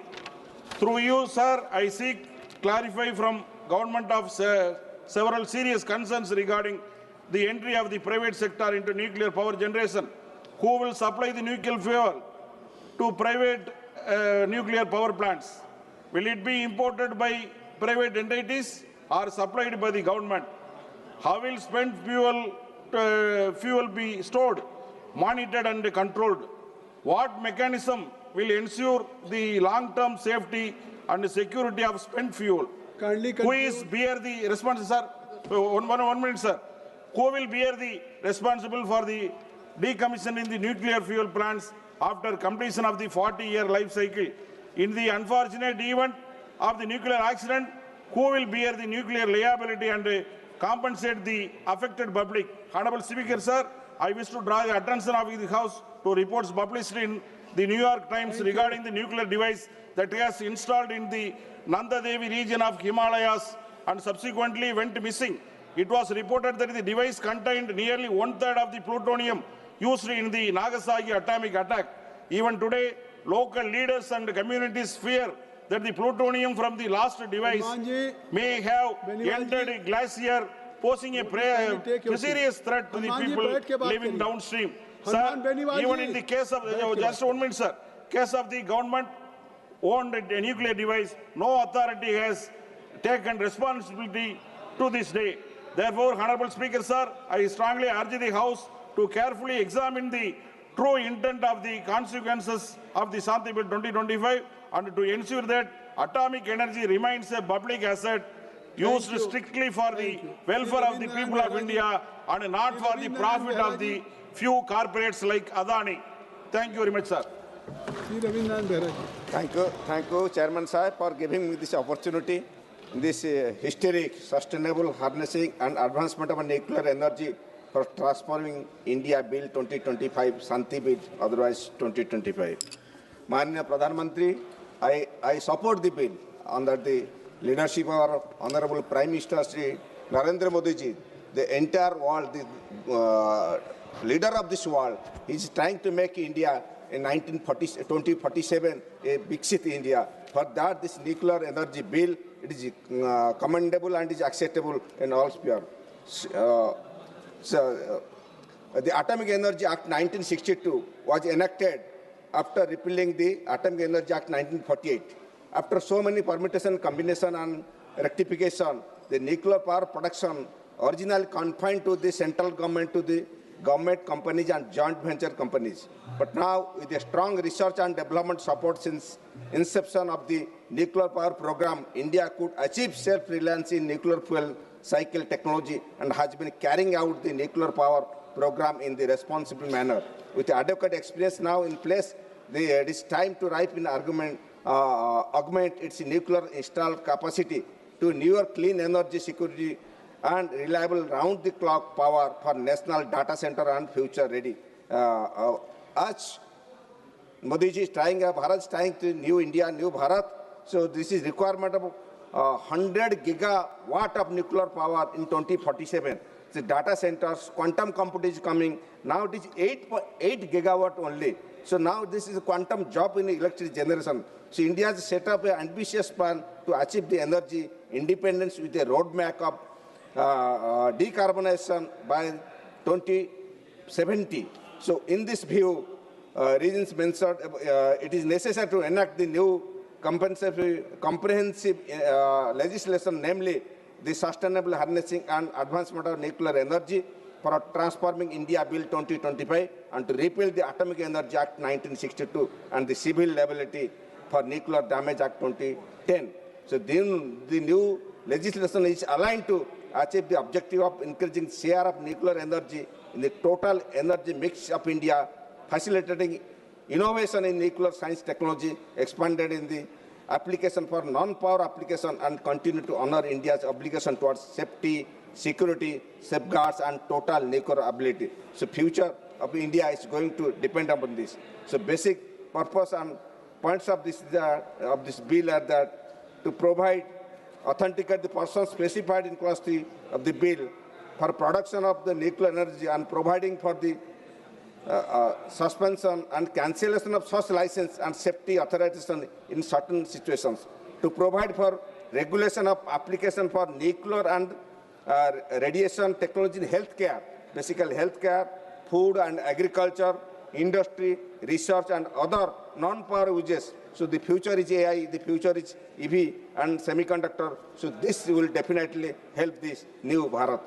To exempt research, development and innovation action from licenses, to provide for a pragmatic civil liability regime for nuclear damage, to confer statutory status to the Atomic Energy Regulatory Board, which is reorganized, to strengthen the implementation of security safeguards, the provide policy framework and quality assurance of smooth coordination of emergency preparedness and response.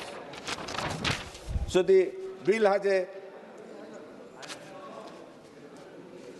permits the Department of Government of India and company, joint venture, etc. to set up facilities to undertake the activities specially in clause only under a license, a safety authentication. It further empowers the central government to reserve certain activities sensitive in nature under the exclusive control, because only government cannot do it, as 100 gigawatt of power is required. In government sector, you can go up to 50, as scientists have told. The next 50, it can by private sector handshaking. So the bill enables the Board of Regulating Manufacture, Use, Export, Import, Transport, Transfer, etc. of any radioactive substances and radiation generation equipment. The bill also empowers the central government to undertake exploration activities in uranium and other. As I have talked that you can have a private partnership or other. The exploration can be taken in ocean and other areas also. India can be self-sustained in international market. So bill provides making up application and also provides a grant of license and safety authorization by the central government and board, subject to terms and conditions laid down in the rules and regulations respectively. It further empowers the central government and board to refuse the grant of license. So it has a control over anyone taking the license. It can refuse, it can deny or also cancel it. It bills provides the grounds of suspension, modification, curtailment and duration of cancellation of license and safety authorization, and the actions of central government or board may take precedent to such suspension.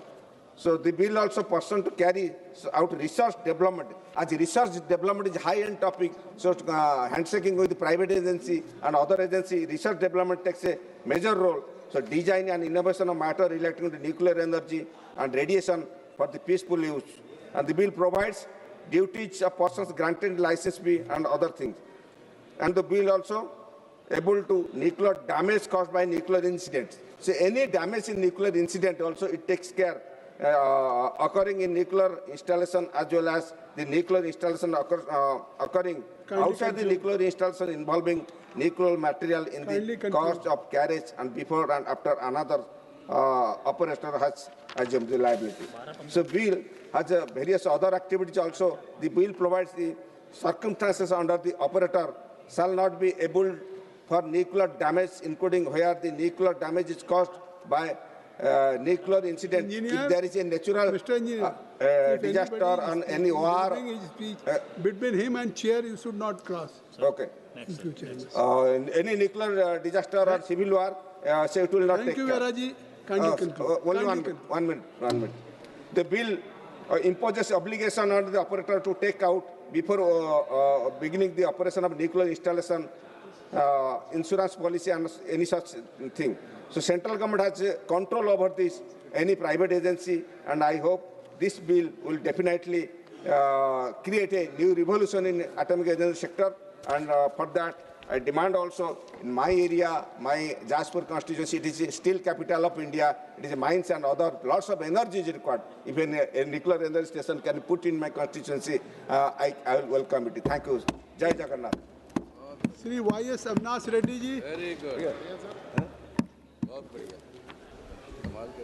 So thank you for this opportunity, sir. So before talking about the sustainable harnessing and advancement of nuclear energy bill, I would like to go one step back, sir. Sir, uranium is the primary fuel for nuclear energy, sir. My parliamentary constituency, Kadapa, has one of the highest uranium reserves in the country. Sir, Uranium Corporation of India Limited, UCIL, is running mining and processing plant at Tummalapalli village in my constituency from the last 18 years. Keeping in view of the national interest, our people from 6 villages have given their valuable lands to UCIL in spite of the knowledge of severe radiation risks because of uranium. Sir, yet the UCIL does not have any respect towards people, sir. They does not have any compassion towards their grievances. I have represented Honorable Minister also several times, sir, regarding hazardous chemical wastes at Tailing Pond, the need to shift Kotala village by providing R&R package. Yet no action is taken so far, sir. Sir, land acquisition issues and land loser quota jobs are still pending, sir. I request the government to create confidence and be liberal in addressing the grievances of our people, as they have sacrificed lands for a national cause and consented for uranium mining in spite of so many health risks, sir. Sir, coming to the merits of the proposed bill, sir, this bill provides long overdue regulatory clarity and institutional strengthening.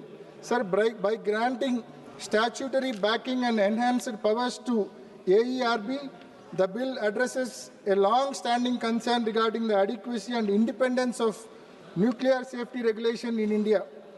A clear licensing and safety authorization framework coupled with defined inspection and enforcement powers ensures that the expansion of nuclear energy is accompanied by robust safety and accountability mechanisms, sir. Sir, this bill promotes research, innovation and non-power applications of nuclear technology. Sir, coming to the risks, this bill has environmental and long-term risks for future generations, sir. Sir, while the bill talks about safety and waste management, it does not clearly mention how radioactive waste will be safely stored and monitored over long term. Nuclear waste remains dangerous for decades, even centuries, but the law does not clearly fix responsibility for environmental cleanup once plant stops functioning. Sir, there are no clear legal duties on who will pay for and manage long-term waste storage and land restoration. Because of this, there is real concern that the cost and risk of nuclear waste management may be pushed on to the future governments and future generations. Such long-lasting environmental risk require clearer legal safeguard and stronger accountability, sir. Sir, in this bill, there is a gap in emergency preparedness at the local level, sir.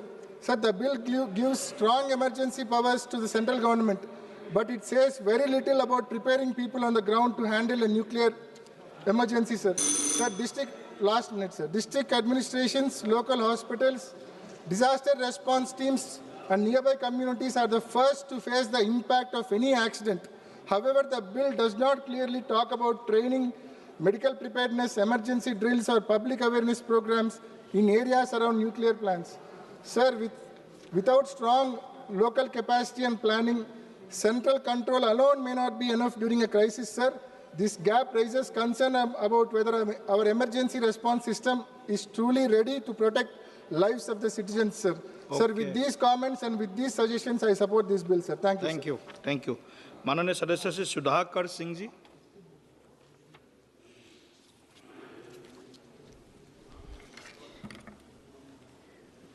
सभापति महोदय, भारत के रूपांतरण हेतु परमाणु ऊर्जा का संधारणीय दोहन और अभिवर्धन विधेयक 2025 अधिनियम पर विशेष चिंता व्यक्त करने के लिए यहाँ खड़ा हुआ हूँ, जहाँ पर परमाणु ऊर्जा अधिनियम 2062, 1986, 1987 तथा वर्ष 2015 में संशोधनों का निरसन के साथ वर्ष 2010 में व्यापक चर्चा और सहमति के आधार पर परमाणुीय क्षति के लिए, परमाणुीय नुकसान के लिए सिविल दायित्व और त्रुटि रहित दायित्व व्यवस्था के माध्यम से किसी परमाणुीय घटना के पीड़ितों को शीघ्र प्रतिकर के संदाय का उपबंध के लिए अधिनियमित किया गया था, उसका भी आज यहाँ निरसन होने की बात है। मैं बात करना चाहता हूँ कि हरित ऊर्जा को लेकर के भी दो राय इस मामले में है कि यूरोप के कई विकसित देश परमाणु ऊर्जा से किनारा कर रहे हैं। खासतौर से जर्मनी अपने सभी पुराने परमाणु घरों को बंद कर दिया गया और वो एक वैकल्पिक हरित ऊर्जा की तरफ बढ़ना चाहते हैं। मैं विरोध में इस बात को नहीं कहना चाहता हूं, लेकिन ये जो दो राय है उसको सदन के सामने में रखना चाहता था। तो तीसरी बात एक बहुत महत्वपूर्ण बात है कि इस देश में जो संशोधन है, मैं कोई निजी क्षेत्र का विरोधी नहीं हूं, लेकिन क्रिटिकल एरिया में परमाणु बिजली घर के क्षेत्र में निजी क्षेत्र खोलने का क्या औचित्य है? क्या देश की सरकार यह मानती है कि हमारे पास पैसे का घोर अभाव है, हम बिजली घर नहीं लगा सकते, या टेक्नोलॉजी को लेकर के इनके भीतर की टेक्नोलॉजी हमारे पास नहीं है? इसलिए मैं इस बात को चर्चा करना चाहता हूं कि एनटीपीसी इस देश में 54,000 मेगावाट बिजली कोयला के माध्यम से पैदा करने के लिए सरकार के पास पैसे हैं, तो आखिर परमाणु बिजली पैदा करने के लिए जो पहले से 8880 मेगावाट जो जनरेट हो रहा है, क्यों नहीं भारत सरकार उनका बजट बढ़ाने का काम किया और सरकारी क्षेत्र में बिजली घर लगाने का काम किया? बिहार में प्रस्तावित रजौली परमाणु बिजली घर पिछले 20 साल से 2 दशक से आज तक उस पर एक ईंट नहीं रखा गया। ये प्रस्तावित, क्या सरकार को कौन चीज़ ऐसा रोक रहा था इस काम को करने के लिए? जब 8 से 9 हज़ार मेगावाट बिजली पैदा करने के लिए जब देश का कानून आपको रोक नहीं रहा था, तो फिर रजौली में बिजली घर लगाने से कैसे रुका? अगर पैसे का अभाव था तो इस देश में कोयला आधारित बिजली घर और पन बिजली घर कैसे लग रहे थे? एक कंट्राडिक्टरी यह एक स्टेटमेंट सरकार के द्वारा दिया गया इस विधेयक को के औचित्य पर, वो हम लोग के समझ के परे है। इसलिए मैं कहा कि इसका विरोध इसलिए भी नहीं है क्योंकि बिजली, परमाणु बिजली अगर पैदा ही करना है तो सरकार के नियंत्रण में क्यों नहीं बिजली पैदा होना चाहिए? क्योंकि यहाँ ड्यूडल टेक्नोलॉजी का इस्तेमाल होता है, जहाँ परमाणु बिजली पैदा करने में जो संबंधित जो यूरेनियम है, अगर निजी क्षेत्रों के जरिए कहीं से लीक हो गया, जो अभी भी हो रहा है, कई जगह पे बिहार में यूरेनियम पकड़े गए, देश के कई हिस्से में यूरेनियम पकड़े गए, जबकि ये टोटली गवर्नमेंट के कंट्रोल में है। जिस दिन निजी क्षेत्रों में चला जाएगा, ये सुरक्षा टूट जाने का खतरा। 1 मिनट सर दिया जाए, बिहार का सवाल है। मैं एक और बात कहना चाहता हूँ कि इस हरित ऊर्जा से देश के किसानों की भी चर्चा है, इसलिए मैंने बोला हरित ऊर्जा से जो पैदा होगा तो हरित ऊर्जा में हमको अभी केवल और केवल दिया जा रहा है सौर ऊर्जा, जो 8 घंटे हमको बिजली किसानों को मिलती है। बिजली विभाग ने अलग से फीडर बना दिया गांव के किसानों को कि 8 घंटा से ज़्यादा बिजली नहीं देंगे। क्या सरकार इसमें यह बात रिजर्व करेगी कि परमाणु बिजली से पैदा होने वाला 24 घंटा बिजली किसानों के लिए भी 24 घंटा उपलब्ध हो रहेगा? इसके लिए भी इसमें प्रावधान अगर करेगी तो बहुत अच्छा होता। इसके अलावा जो सबसे बहुत महत्वपूर्ण है कि धारा 12 उपधारा 2 जहां किसी भी व्यक्ति की लापरवाही और स्वयं की भूल चूक के कारण कोई नाभिकीय नुकसान होता है तो प्रचालक ऐसे व्यक्ति के लिए उत्तरदायी नहीं होगा। ये बहुत ही चिंतनीय विषय है कि कोई दुर्घटना हो जाएगा वो मानवीय चूक से तो उसके आधार पे कंपनसेशन नहीं मिलेगा। ये बहुत अच्छी बात तो नहीं कह सकते। समाप्त कीजिए प्लीज। एक मिनट सर। धारा 13(3) भारत सरकार अतिरिक्त पूर्ति करेगी जबकि यह इसका मुनाफा निजी क्षेत्र को जाएगा, तो क्यों नहीं यह प्रतिपूर्ति केवल निजी क्षेत्र करेगा, सरकार क्यों करे? क्योंकि मुनाफा तो प्राइवेट सेक्टर को जाना है। इसमें विदेशी आपूर्तिकर्ताओं को नाभिकीय चूक पर कोई भी जुर्माना नहीं देना होगा, छूट दे दिया गया जो 2010 के कानून में था। धन्यवाद जी, धन्यवाद। श्री संदन चौहान जी। धन्यवाद सभापति महोदय। आज सबसे पहले परमाणु ऊर्जा क्षेत्र में अपना जीवन लगाने वाले होमी बाबा जी को याद करते हुए the sustainable harnessing and advancement of nuclear energy for transforming Indian bill 2025 शांति के बारे में आपने बोलने का समय दिया। मैं इसके लिए आपका धन्यवाद आभार व्यक्त करता हूं। मान्यवर 2014 में भारत की परमाणु ऊर्जा क्षेत्र में 4.4 गीगावाट जो है कैपेसिटी थी। आज हम 8.8 में है 2025 के अंदर, और 2047 का विकसित भारत का संकल्प आदरणीय प्रधानमंत्री जी का जो है उसे पूरा करने के लिए 100 गीगावाट की आवश्यकता है परमाणु ऊर्जा की। इन जरूरतों को देखते हुए जहां थोरियम का बड़ा संग्रह भारत के क्षेत्र में है और पाया जाता है, वहीं इसे भारत के लोगों के कल्याण तथा अन्य शांतिपूर्ण प्रयोजन के लिए परमाणु ऊर्जा के विकास, नियंत्रण और उपयोग हेतु एक विधिक ढांचा प्रदान किया जा सके। इस बिल के आने के पश्चात परमाणु ऊर्जा अधिनियम 1962, 1986, 87 और 2015 में जो संशोधन किए गए, कहीं ना कहीं उनको ध्यान में रखते हुए मजबूती प्रदान करने का काम होगा। वर्ष 2010 में CLNDA जो civil liability for nuclear damage act है, उसके अंदर जो बदलाव किए गए, कहीं ना कहीं उन सभी चीज़ों को ध्यान में रखते हुए परमाणु घटना के पीड़ितों को शीघ्र प्रतिकर एवं उपलब्ध कराया जाए, ये अधिनियम में किया गया है। मान्यवर वर्तमान विश्व परिस्थितियों को देखते हुए और भारत जैसी बड़ी आबादी जिसकी जरूरतों को पूरा करने के लिए लोकहित के अंदर ये बिल अति आवश्यक है। भारत पूरी जिम्मेदारी के साथ न्यूक्लियर एनर्जी का संग्रह, परमाणु ऊर्जा कार्यक्रम का संचालन, हमारे पास परमाणु अनुभव उपलब्ध है। यह समय भविष्य को तैयार करने के लिए और नए प्रयोग हेतु विश्वसनीय 24 घंटे विद्युत आपूर्ति क्षेत्र में परमाणु क्षमता को स्थापित करने और SMR जो हमारा जो है SMR स्मॉल मॉड्यूलर रिएक्टर्स के अनुसंधान के विकास हेतु, क्योंकि लगातार सरकार और आदरणीय हमारे मंत्री जी डॉक्टर जितेंद्र सिंह जी, उनका विजन इसमें ही दिखाई पड़ता है कि 2025-26 में 20,000 करोड़ का जो है निवेश किया गया था रिसर्च एंड डेवलपमेंट के लिए। 2033 तक कम से कम 5 स्वदेशी जो है डिज़ाइन के हमारे SMR जो है हम डेवलप कर लें, इसकी अति आवश्यकता है।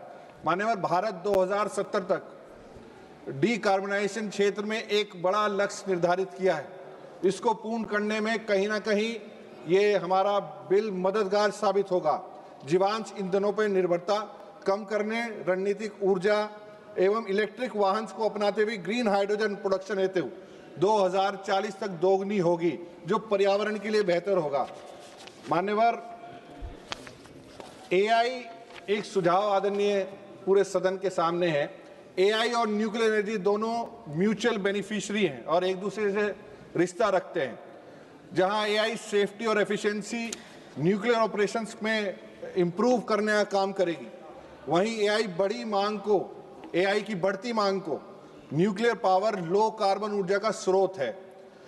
AI न्यूक्लियर लाइफ साइकिल को डिजाइन से लेकर डीकमीशनिंग तक मदद करने का काम करेगा।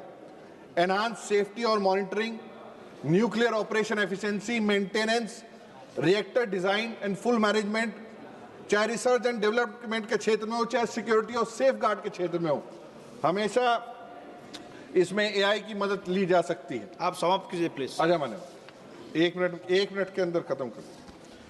मान्यवर, यह बिल सुरक्षा का भी सुनिश्चित करने की गारंटी देता है, वहीं ऑपरेटर और आपूर्तिकर्ताओं की जिम्मेदारियों को स्पष्ट में विभाजन करने का काम करता है। अनिवार्य बीमा के साथ साथ विनाशकारी घटनाओं के लिए सरकारी समर्थन सुनिश्चित करने का काम करता है। कन्वेक्शन और सप्लीमेंट्री कंपनसेशन के साथ साथ डाटा सेंटर्स के लिए हमारा बड़ा संरक्षण हो, उसके लिए भी यह अति आवश्यक है, और न्यूक्लियर वेस्ट मैनेजमेंट के लिए बहुत आवश्यक है। बहुत बहुत धन्यवाद। मान्यवर, 20 सेकंड में खत्म कर रहा हूं। अंत में मैं इतना ही कहना चाहूंगा, भारत को बेहतर भविष्य के लिए ये बिल पक्ष विपक्ष को साथ मिलकर इसका समर्थन करना चाहिए, और यह बिल जहां शांति का रास्ता दिखाता है वहीं शक्ति का अभ्यास करना सिखाता है। आपने बोलने का मौका दिया, मैं इसके लिए धन्यवाद और आभार व्यक्त। धन्यवाद जी। शिरोमा प्रसाद जी।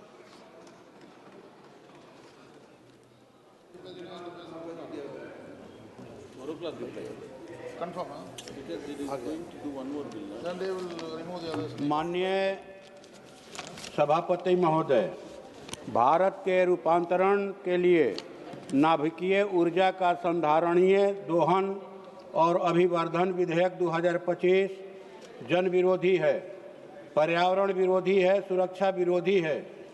विदेशी देशी कॉरपोरेट घरानों को निजी फायदा पहुंचाने के मकसद से लाए गए इस विधेयक का मैं विरोध करता हूं। इतने महत्वपूर्ण और गंभीर विधेयक पर चर्चा हो रही है महोदय, माननीय प्रधानमंत्री जी को ऐसे अवसर पर जरूर सदन के अंदर रहना चाहिए था। सभापति महोदय, हम आपके माध्यम से सरकार से पूछना चाहते हैं कि क्या सरकार देश के सार्वजनिक क्षेत्र के उपक्रमों का संचालन, सुरक्षा देने और विकसित करने में सक्षम नहीं है, जो एक एक करके देशी विदेशी कॉरपोरेट घरानों के हवाले इन्हें करते जा रहे हैं।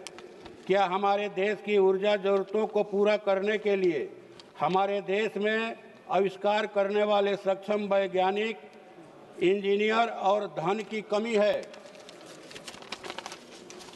क्या देशी विदेशी कंपनियों से राय करके उनके निजी फायदे के लिए ये विधेयक लाए जाते हैं? क्योंकि किसानों के तथाकथित फायदे के लिए बनाए गए 3 कृषि कानूनों के समय भी यह दिखाई पड़ा कि सदन में विधेयक आने और कृषि कानून बनने के पहले ही अडानी अंबानी के बड़े बड़े गोदाम अनाज रखने के लिए देश के विभिन्न हिस्सों में बन गए थे। महोदय, परमाणु सुविधाओं का निजीकरण, वर्तमान में रेडियोधर्मी और निर्धारित पदार्थों की खरीद, प्रसंस्करण, उपयोग और निपटान केंद्रीय सरकार और उसके सार्वजनिक क्षेत्र की एजेंसियों जैसे कि परमाणु ऊर्जा विभाग, DAE, NPCIL, UCIL के अन्य कठिन नियंत्रण में है। विदेशी निवेश वाले निजी कंपनियों को परमाणु ऊर्जा संयंत्रों के संचालन की अनुमति देने से यूरेनियम, प्लूटोनियम और खर्च किए गए ईंधन के प्रबंधन से देश में अकल्पनीय खतरा सुरक्षा पैदा हो सकती है। यह सामरिक संपत्ति पर राज्य के नियंत्रण को कमजोर करेगा, जो राष्ट्रीय सुरक्षा के लिए खतरा है। अनुसंधान में छूट महोदय, 1 सेकेंड। धारा 9 लाइसेंस के बिना परमाणु ऊर्जा में अनुसंधान विकास की अनुमति देती है। यह छोटी मात्रा का उल्लेख करती है, लेकिन इसका स्पष्ट माप देने में विफल रहती है। उच्च लागत के कारण केवल कुछ ही निजी कंपनियां भाग लेंगी, जिससे ऊर्जा क्षेत्र में एकल इकाई का एकाधिकार होगा और बिजली महंगी होगी। आप समाप्त कीजिए प्लीज। अंत में यह 2010 के देयता अधिनियम की पुरानी देयता सीमा को दोहराता है, जिसमें मुद्रास्फीति को नहीं जोड़ा गया है। क्षतिपूर्ति की राशि मिलियन है, जबकि 1989 में भोपाल गैस कांड के समय यूएस के साथ $470 मिलियन का भुगतान किया गया था। महोदय, उत्तरदायित्व तो नहीं बनाया गया है कंपनियों को, बल्कि इसका उत्तरदायित्व तो दिया गया है कि अगर कहीं कोई दुर्घटना होती है तो इसका जवाबदेह जो है परमाणु ऊर्जा का संयंत्र चलाने वाला मैंने ऑपरेटर होगा। कंपनियां इसके बाहर से बाहर है महाराज। इसलिए पुनः इस विधेयक पर पुनर्विचार किया जाए। धन्यवाद।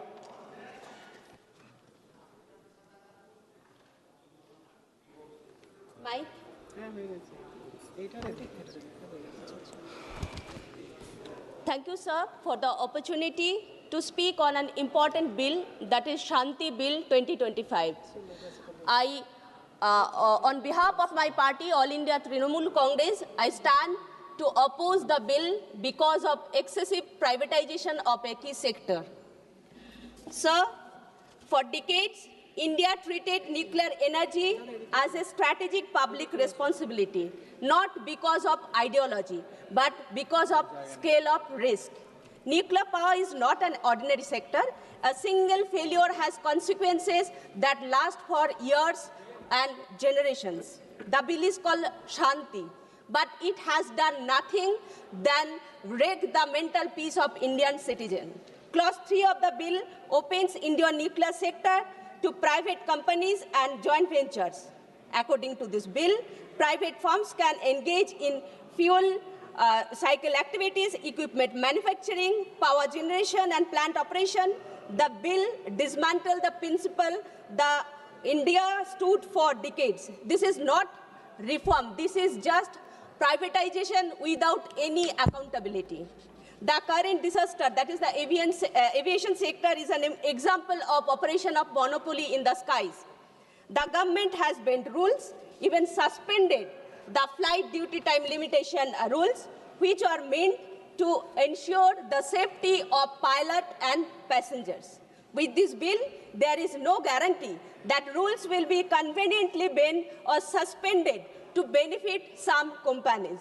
Another problematic domain is the new bill to remove an earlier provision under right of recourse. This also has been removed in this current bill. Why? Why are you so anti-people, sir? Let me tell you. Because your foreign friends asked you to remove this. That's why. The bill limits liability of ₹1 crore in case of severe breach. Sir, they have put an amount of 1 crore on the lives of humans. This is the true face of BJP. BJP can put a cost of 1 crore on Indian citizens. The maximum liability of the operator has been fixed at ₹3,000 crore. Does this account for inflation, sir? Or long-term effect of nuclear accident? Almost 40 years ago, after the Chernobyl nuclear accident, studies has reported that cancer, infertility, cardiovascular accident, and so many birth defects, so many things have been happening for more due to the damage to the DNA. Please. Sir, just a minute. Sir, I want to remind this House that in 2010, under the UPA government, brought an amendment to the civil liability for nuclear damage bill. The BJP called the government a sellout. What is doing now? BJP is being a sellout, sitting on Bengal's right. You are sitting on Bengal's 2 crore dues. Sir, Banglar 2 কোটি টাকা আটকে রেখে natural ডিজাস্টারের 43,500 টাকা আটকে রেখে এবং সমগ্র শিক্ষা অভিযানের 19,000 কোটি টাকা আটকে রেখে এটুকু প্রমাণ করেছে সংক্রান্তে বলুন বলছি আটকে রেখে এটুকু বলেছে বাংলা বিরোধী এখন এই বিল এনে প্রমাণ করতে চাইছে যে তারা ভারতীয় নাগরিকের বিরোধী তো সেই জন্য আমি sir though the bill is important but I oppose the bill and I demand the bill should be sent to a standing committee. Thank you, sir. Vamsi Gaddamji. Yes. Sir, I thank you for this opportunity, sir. So I want to first start off by saying, very unfortunately, this bill is named Shanti Bill, sir. It's camera. Without camera, no talking, sir. Sir, this camera, sir, camera. Sir, this bill has been named the Shanti Bill, sir. मेरे हिसाब से ये bill तो एक अशांति bill होना चाहिए sir, because the points that are raised in this bill are very dangerous to the safety of our country, sir. So I want to raise a very important point. This government is showing no accountability, no responsibility, no answers to any issue that is happening around the country, and they are ultimately facing no consequences. Why I am raising this, sir? You talk about the recent attacks on our country, be it the Delhi terror attacks. Nobody talks about this subject. We all saw Rahul Gandhi ji raise that after Operation Sindoor, what is the government going to do when there is a next attack that is going to happen on our country? Unfortunately, nobody talks about this. When we try to raise it, there's no time allocated to that. When we talk about unemployment issues, the government doesn't take any responsibilities. They promised 2 crore jobs per year since the last 11 years. Nobody talks about that. You talk about Indigo crisis, there is no accountability on that. The government is encouraging private players. When Indigo makes 7,000 crores profit and Air India makes 10,000 crores losses the same years, the government doesn't talk. The rupee devaluates, the government doesn't talk. So why I'm raising all these important issues is, when this government introduces a bill like the atomic bill, removing the liability from the suppliers, who is going to be liable when an accident or an incident happens in the nuclear space, sir? So we have to understand the biggest disastrous change is the change to the civil liability law. If you are so confident that there are not going to be any accidents, there are not going to be any nuclear incidents, I've heard some of the members say that we are very safe, there's no incident going to happen, then why is this liability law being removed, is my question to the Honorable Minister through you, sir. So when we talk about France, Russia, China, South Korea, all of them are state-owned and government-owned, sir. Who will be responsible is the biggest question that comes when we talk about this bill. The government is passing this bill to put national security, national defense in the hands of private players, sir. I want to ask, what is it that the people have given mandate for? And are the people okay when we take such draconian decisions in putting such power in the hands of few private players, sir? So we all know, Honorable Member Manish Tiwari ji has rightly raised, when Adani has shown interest to enter the nuclear space, within a month, this bill is put up, sir. Is it a pure coincidence, or are we repeatedly doing the same mistakes that were done in the last 10 years? Sir, we have to learn from history. We always keep looking at the mistakes that our predecessors have done, and we have to take forward-thinking actions. We have to take decisions which impact our children of the future for the better. But unfortunately, sir, this Shanti bill is all about risk. And it's not about if it will happen, sir. It is about when it will be happening. And when such an untoward incident happens, if everything is safe, if everything is diluted, the liabilities are diluted, the nuclear danger, the nuclear incident does not care about intention, sir. It does not care if it is a private player that is owning the nuclear plant or it's a government player that is owning the nuclear plant. Radiation does not behave like a gas tragedy or a water tragedy, sir. It does not leak or does not disappear. We have to think about the children of the future. Radiation is zameen mein bas jati hai, sir. India's previous governments, previous leaders would take responsibility if there was any untoward incident, if there was loss of life to the people of our country. We have heard about resignations of ministers taking responsibility, simply divert the topic and we go on to the next one. Sir, I repeatedly want to raise that sending this bill to the private players and giving private players whole and sole responsibility would be dangerous for the people of this country. I feel this bill is against the interest of our country, the safety of our country, and the safety of the citizens of our country. Privatization of nuclear power has failed repeatedly globally, and I urge this government to rethink its decisions, to have some liability on the private players and the suppliers in order to ensure safety and the security of our country. Thank you, sir. Jai Hind. Very good. Mananiya Sadasya Shri Anup Dhotre ji. Thank you, Speaker sir, for allowing me to speak on this important bill. The Sustainable Harnessing and Advancement of Nuclear Energy for Transforming India Bill 2025, known as the Shakti Bill. Honorable Speaker, sir, it is our Prime Minister's target to achieve 100 gigawatt of nuclear power capacity by the year 2047.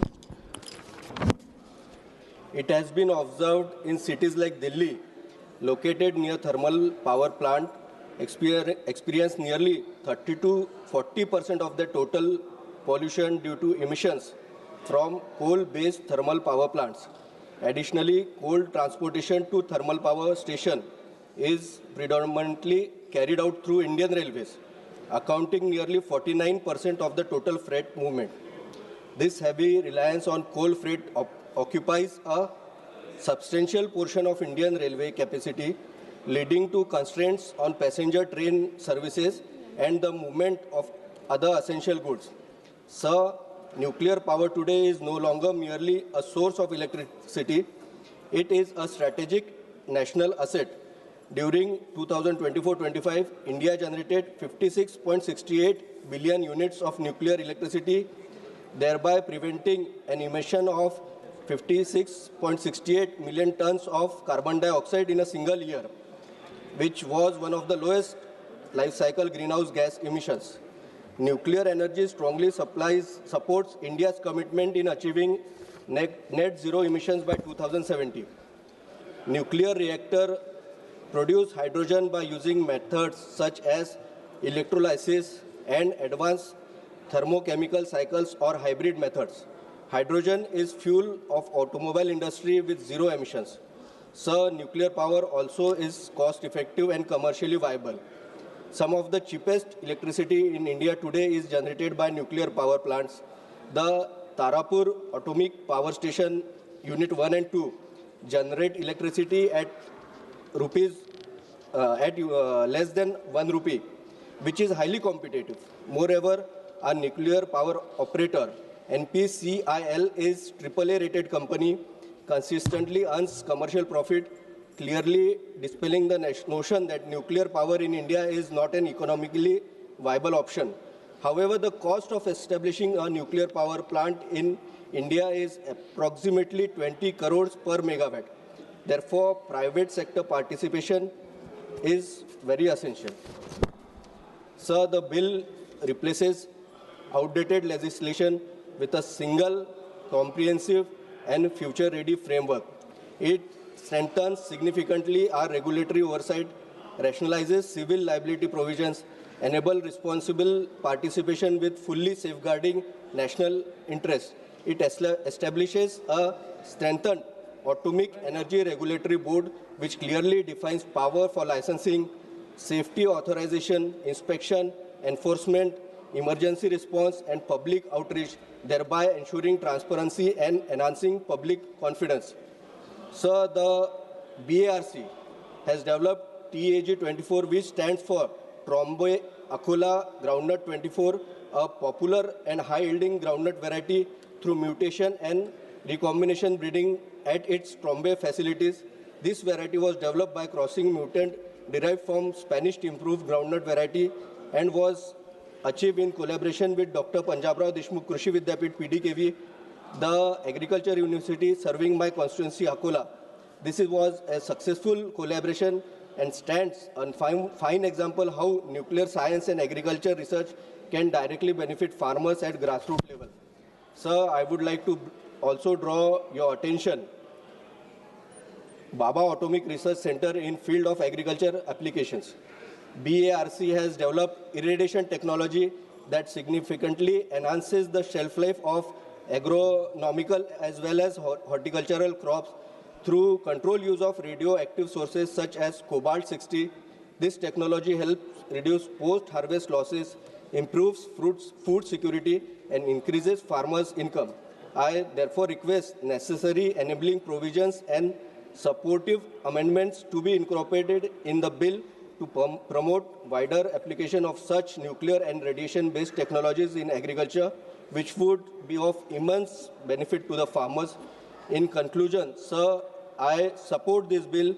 This landmark legislation strengthens India's energy security, accelerates climate action, promotes technological leadership, ensures public safety. I strongly support this bill and urge the August House to do the same in larger national interest. Thank you, sir. Thank you. माननीय सदस्य हनुमान बेनीवाल जी, ये nuclear energy पर बोल रहे हैं जी। Hanuman ji sir, nuclear energy bill है। हाँ, उसी पर बोल रहा हूँ सर। आप देखिए, मैं बहुत ढंग से बात करता हूँ मेरी सर। सभापति जी बहुत विद्वान आदमी हैं, आप समझ रहे हैं कि नहीं बोलेंगे न्यूक्लियर पे? सभापति महोदय, सपोर्ट करने सभापति महोदय, सबसे पहले तो आपने मुझे भारत के रूपांतरण के लिए नाभिक ऊर्जा का संधारणीय दोहन और अभिवर्धन विधेयक 2025 चर्चा में भाग लेने का अवसर दिया, इसके लिए धन्यवाद।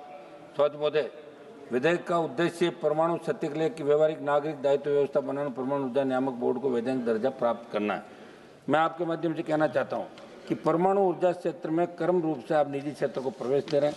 सभापति महोदय, सरकार ने जो विधेयक लोकसभा में पेश किया है, उसकी जनता, देश की जनता को गहरी शंका और सख्त आपत्ति है, क्योंकि सरकार की मंशा के दूसरे पहलू को देखेंगे तो ये सामने आएगा कि विधेयक केवल एक तकनीकी संशोधन नहीं, बल्कि ये हमारे संवैधानिक सिद्धांतों, जनता की सुरक्षा तो सरकारी जवाबदारी के सिद्धांतों में जड़ से बदलाव का प्रयास है। इस विधेयक के माध्यम से सरकार परंपरागत रूप से सार्वजनिक क्षेत्र के अधीन रहे नाभिकीय ऊर्जा पर निजी कंपनियों को खोलना चाहिए। परिवर्तन सिर्फ बाजार खोलने का पसंद नहीं, इसमें जोखिम की प्रवृत्ति, लाइबिलिटी, निगरानी संरचना पूरी तरह बदल जाएगी। सभापति महोदय, हमें मानते हैं कि निजीकरण की प्रक्रिया पारदर्शी, सख्त और जनता हित की शर्तों पर न हो तो भारी कीमत चुकानी पड़ सकती है। सभापति महोदय, ये विधेयक पुराने एक्ट को बदलकर नई व्यवस्था लाता है, जिसका अर्थ है कि दशकों में बने सुरक्षा मानदंड और पीड़ितों के अधिकारों के संरक्षण के लिए नियम होंगे। इसलिए मंत्री जी, आप जो जवाब देते हैं जरूर बताएं कि नागरिकों की सुरक्षा और दुर्घटना की स्थिति में मुआवजे का अधिकार कैसे सुनिश्चित रहेगा। महोदय, आपके माध्यम से मंत्री जी ये भी पूछना चाहता हूँ कि विधेयक में देयता की सीमा और ऑपरेटर उत्तरदायित्व जैसे प्रावधानों का नई तरह से निर्धारण हो रहा है। कुछ कई मीडिया रिपोर्ट्स के अनुसार ये विधेयक इसलिए भी चिंता का विषय है क्योंकि नाभिकीय दुर्घटनाएं स्थानीय नहीं बल्कि क्षेत्रीय और पीढ़ियों पर असर डालती है। ऐसे बहुत सीमांत जोखिमों के लिए सीमित लाइबिलिटी पीड़ितों के पुनर्वास, पर्यावरण सर्वनाश के समय अपर्याप्त साबित हो सकती है। नागासाकी और हिरोशिमा का उदाहरण इस बात को दर्शाता है कि इतिहास से हमें कुछ सीखने की आवश्यकता हमेशा ध्यान रखना चाहिए कि इतिहास अपने आप को दोहराता है। सभापति महोदय, निजीकरण ये विधेयक नाभिकीय ऊर्जा जैसे अति संवेदनशील क्षेत्र को निजी कंपनियों के लिए खोलता है। मंत्री जी से पूछना चाहता हूँ कि क्या सरकार ये गारंटी दे सकती है कि मुनाफे की दौड़ में सुरक्षा से समझौता नहीं होगा, क्योंकि इतिहास बताता है कि जब भी उच्च जोखिम वाले क्षेत्रों में निजीकरण हुआ नुकसान आम जनता ने ही उठाया। दूसरा सवाल, दुर्घटना हुई तो जिम्मेदार कौन? मैं मंत्री जी पूछना चाहता हूँ, इस बिल में लाइबिलिटी को सीमित और स्पष्ट किया जा रहा है और लाइबिलिटी सीमित होगी तो पीड़ितों को मुआवजा कौन देगा, क्योंकि परमाणु दुर्घटना का असर केवल एक जिले एक साल तक नहीं रहता, उसका असर पीढ़ियों तक जमीन, पानी और स्वास्थ्य पर पड़ता है। सभापति महोदय, मेरा आग्रह है कि जनता को इसमें अंधेरे में क्यों रखा गया? क्या कोई व्यापक लोक परामर्श हुआ? क्या कोई खुली जन सुनवाई हुई? क्या सरकार का ऐसा रवैया नीतिगत और जबरदस्ती नहीं? महोदय मंत्री जी, जब आप ये बताएं कि रेडियो धर्मी कचरे का स्थायी और सुरक्षित निपटान कहाँ और कैसे होगा, क्योंकि अगर आज इसका उत्तर नहीं है तो भविष्य की पीढ़ियों के लिए जरूर ये जेल छोड़ के जा रहे हैं। आपके माध्यम से सरकार को ये भी कहना चाहता हूँ कि विकास का मतलब ये नहीं कि सुरक्षा को कुर्बान कर दिया और जनता के अधिकारों को सीमित कर दिया जाए। मंत्री जी, लाइबिलिटी कानून को पीड़ित केंद्रित बनाया जाए, परमाणु ऊर्जा को पूरी तरह सार्वजनिक जवाबदेही के दायरे के अंदर रखा जाए। सभापति जी, ये अटल जी ने ये पोखरण के अंदर परमाणु जो परीक्षण किया था और निश्चित रूप से उस समय बहुत बड़ा दबाव था।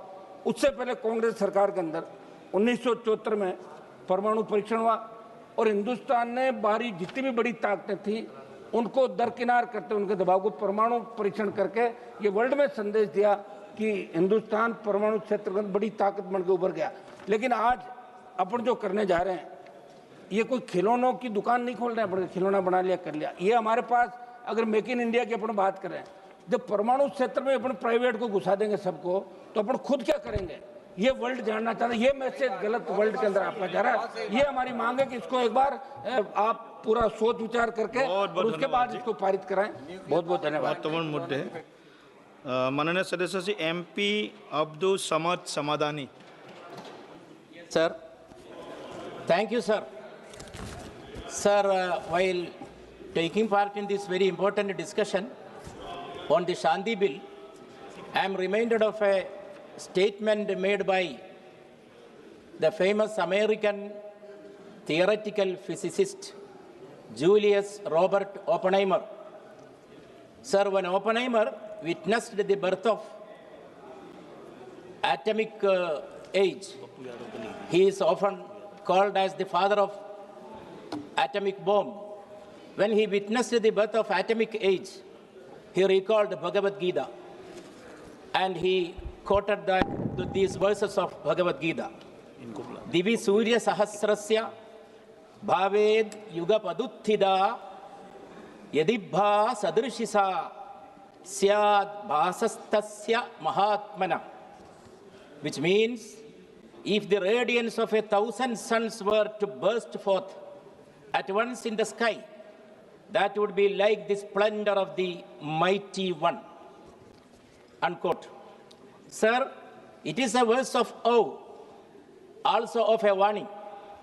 Warning about a power that overwhelms human control. Sir, that warning must guide this august assembly, this house, when as we debate this Shanti Bill. Sir, the very acronym Shanti invokes peace, tranquility and sustainability. But sir, it is a very unfortunate to state that the bill, though it expands nuclear power generation, it leaves behind a statutory vacuum, especially in three very important, sensitive, critical areas. I draw the attention of the Honorable Minister. First of all, the bill fails to establish a truly independent nuclear safety regulator. Sir, such a regulator has to be made answerable to the Parliament, insulated from both the executive and the nuclear establishment. But sir, unfortunately, the bill does not have such a provision. Sir, in a sector where a single failure can cause irreversible harm, regulatory subordination is unacceptable. Secondly, sir, the bill ushers in private and foreign participation in one of the most strategically sensitive sectors of the Republic. Sir, the bill is indebted to privatization. And sir, handing over such a sensitive area, sensitive domain to the corporate interests. Nuclear power is not an ordinary power source. It is inseparable from national security, public safety, and intergenerational responsibility. Sir, opening this domain to the profit-seeking private sector, it is equal to opening doors to the risks of regulatory capture, dilution of accountability, and erosion of sovereign control. Sir, nuclear disasters do not respect balance sheets. Chernobyl speaks a lot. Sir, the entire regions were rendered inhabitable, generations scarred, and costs were borne out not by the corporates, but by the people and the state. Sir, private and foreign investors may exit. Affected citizens cannot. Thirdly, sir, my criticism, my opposition, my accusation to this bill is that the bill is conspicuously silent on long-term radioactive waste management and emergency preparedness. Okay, sir, we have, sir, 7 minutes our party. No. 2 minutes, sir, I will conclude. Sir, with more important federalism, whenever the government is coming with a new legislation, always, sir, nowadays, recently, the casualty is the most important federalist character of the Constitution.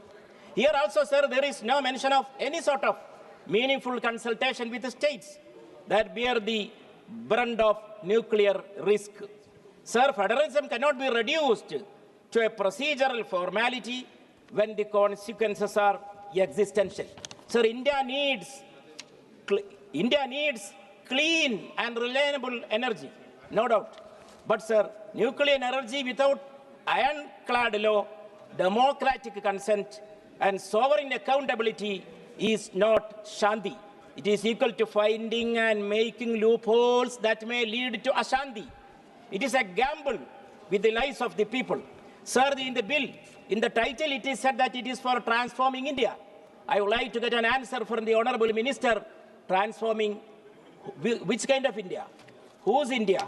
And also the bill is, sir, in the introduction, it is stated for the welfare of the people. Welfare of which section of the people? I can't understand. So, sir, for these reasons, I strongly oppose this bill. Thank you, sir. Thank you so much. Shri Pappu Yadav ji. सभापति महोदय, बहुत बहुत धन्यवाद। मेरा सीधा सरकार से है। सरकार संसाधनों के मालिक नहीं है, वो ट्रस्टी होते हैं, इस बात का ख्याल रखिए। और लोकतंत्र में सरकार ट्रस्टी होता है, दलाल नहीं हो सकता। मैं बराबर कहता हूँ और हमेशा ये शब्द हमारा रहता है कि सरकार जो इंटरप्रेन्योरशिप को बढ़ावा दे रही है या टेंडरप्रेन्योरशिप को बढ़ावा दे रही है। ये अमेरिका और यूरोप आप कहीं जाइए तो सरकार किस चीज़ को बढ़ावा देती है, इसको पहले आपको समझना चाहिए।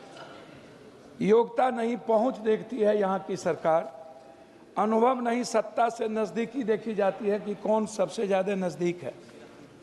मैं इसीलिए यह बात कह रहा हूँ कि बार बार यह सवाल उठता है कि संसाधनों का असली मालिक भारत का हर नागरिक है, कोई कॉरपोरेट नहीं हो सकता। वही कंपनी, वही समूह, वही चेहरे। इन संसाधनों पर नियंत्रण तो यह केवल आर्थिक नहीं बल्कि नैतिक प्रश्न भी सवाल है। मैं सरकार से मेरे सीधे सवाल है, क्या सभी टेंडर में समान प्रतिस्पर्धा हुई है? क्या एमएसएमई, स्टार्टअप और क्षेत्रीय कंपनी को मौका मिला है? क्या हर सेक्टर में वही कंपनियां सबसे योग्य थी? इस टेंडरप्रेन्योरशिप की सबसे बड़े लाभार्थी वही दो कॉरपोरेट समूह क्यों दिखते हैं? प्रतिस्पर्धा नहीं, पूर्व निर्धारित विजेता तय क्यों हो जाता है सरकार के द्वारा? और अनुभव नहीं, सत्ता से जो नज़दीकी वही क्यों बन जाता है?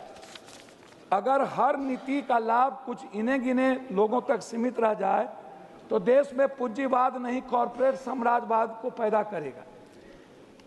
मैं हमेशा से एक बात पर्यवेक्षक हूं, क्या बिना भरोसेमंद बिजली के डेटा सेंटर संभव है?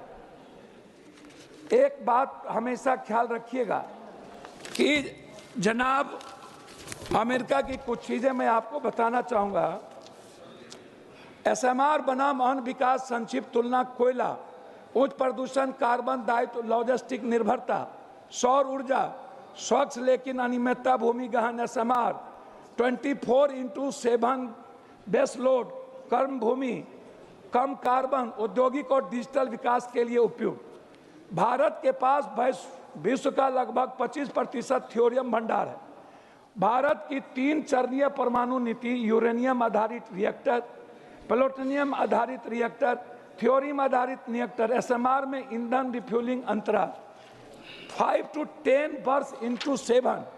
वैश्विक संदर्भ, अमेरिका, यूके, कनाडा, फ्रांस ने एसएमआर को राष्ट्रीय ऊर्जा रणनीति में शामिल किया। यूरोपीय संघ ने परमाणु ऊर्जा को ग्रीन टैक्सोनॉमी मान्यता दी। अमेरिका में एसएमआर को डेटा सेंटर और एआई इंफ्रास्ट्रक्चर से जोड़ने की नीति बनाई। मैं चाहता हूं कि बिहार एवं पूर्णिया के लिए सीमित भूमि उच्च संभावित मान 4-6 एसएमआर यूनिट पुल 1.5 GW औद्योगिक क्लस्टर को अस्थिर बिजली डेटा सेंटर हब की स्थापना, स्थानीय रोजगार और निवेश। इसमें एसएमआर को राष्ट्रीय ऊर्जा नीति में बेस लोड पावर के रूप में मान्यता आप में नहीं है। बिहार को एसएमआर पायलट राज्य के रूप में प्राथमिकता और पूर्णिया को एसएमआर आधारित औद्योगिक एवं डेटा सेंटर हब के रूप में विकसित करना। बार बार मैं इस बात पर बल देता हूं, मैं विरोधी नहीं हूं, कोई भी विपक्ष आपके विरोधी नहीं। डेटा तकनीकी और दूरदृष्टि से बनती है। एसएमआर कोई विकल्प नहीं है, औद्योगिक और डिजिटल भारत की अनिवार्यता है। इसीलिए इसमें मैं आपसे रिक्वेस्ट करना चाह रहा था और इसी बात पर कि अनियमितता ऊर्जा स्रोत से उच्च स्तरीय डिजिटल इंफ्रास्ट्रक्चर संभव नहीं है, जैसे स्मॉल मॉड्यूलर रिएक्टर एसएमआर क्षमता 50-300 MT प्रति यूनिट 7, न्यूक्लियर पावर के कैपेसिटी फैक्टर 90% से अधिक 8। इसके लिए एसएमआर हेतु भूमि आवश्यकता सोलर की तुलना में लगभग 1.10 या उससे कम 9, परिचालन जीवन 60-80 वर्ष 8, कार्बन उत्सर्जन परमाणु ऊर्जा 12G CO2 NKWH, कोयला लगभग 820G CO2 KWH 01। ये मैं लास्ट कर रहा हूँ अध्यक्ष महोदय, मैं हमेशा से कहता हूँ कि पूर्णिया को एक औद्योगिक हब बनाया जाए, डेटा सेंटर, परमाणु ईंधन को लेकर भ्रम न फैलाया जाए। मैं लास्ट कर रहा हूँ। मेरा आपको है कि ऊर्जा सुरक्षा डर से नहीं दृष्टि से चलता है, आप डर से मत चलाइए। मैं लास्ट कर रहा हूँ, 1 मिनट उमास भाई पटेल लास्ट 1 मिनट। चिंता जो है सुरक्षा मानकों की पारदर्शिता, दुर्घटना में जवाबदेही, स्थानीय जनता की समिति, निजी क्षेत्र की भूमिका। थैंक यू सर, एक माइक और ये सबसे इम्पोर्टेंट। माननीय अध्यक्ष महोदय, मैं शांति विधेयक पर अपने विचार रखने के लिए खड़ा हुआ हूँ। ये विधेयक भारत के परमाणु ऊर्जा क्षेत्र का निजी क्षेत्र के लिए खोलने का प्रस्ताव करता है, जो सरकारी एकाधिकार को समाप्त कर प्राइवेट कंपनियों की भागीदारी की अनुमति देगा।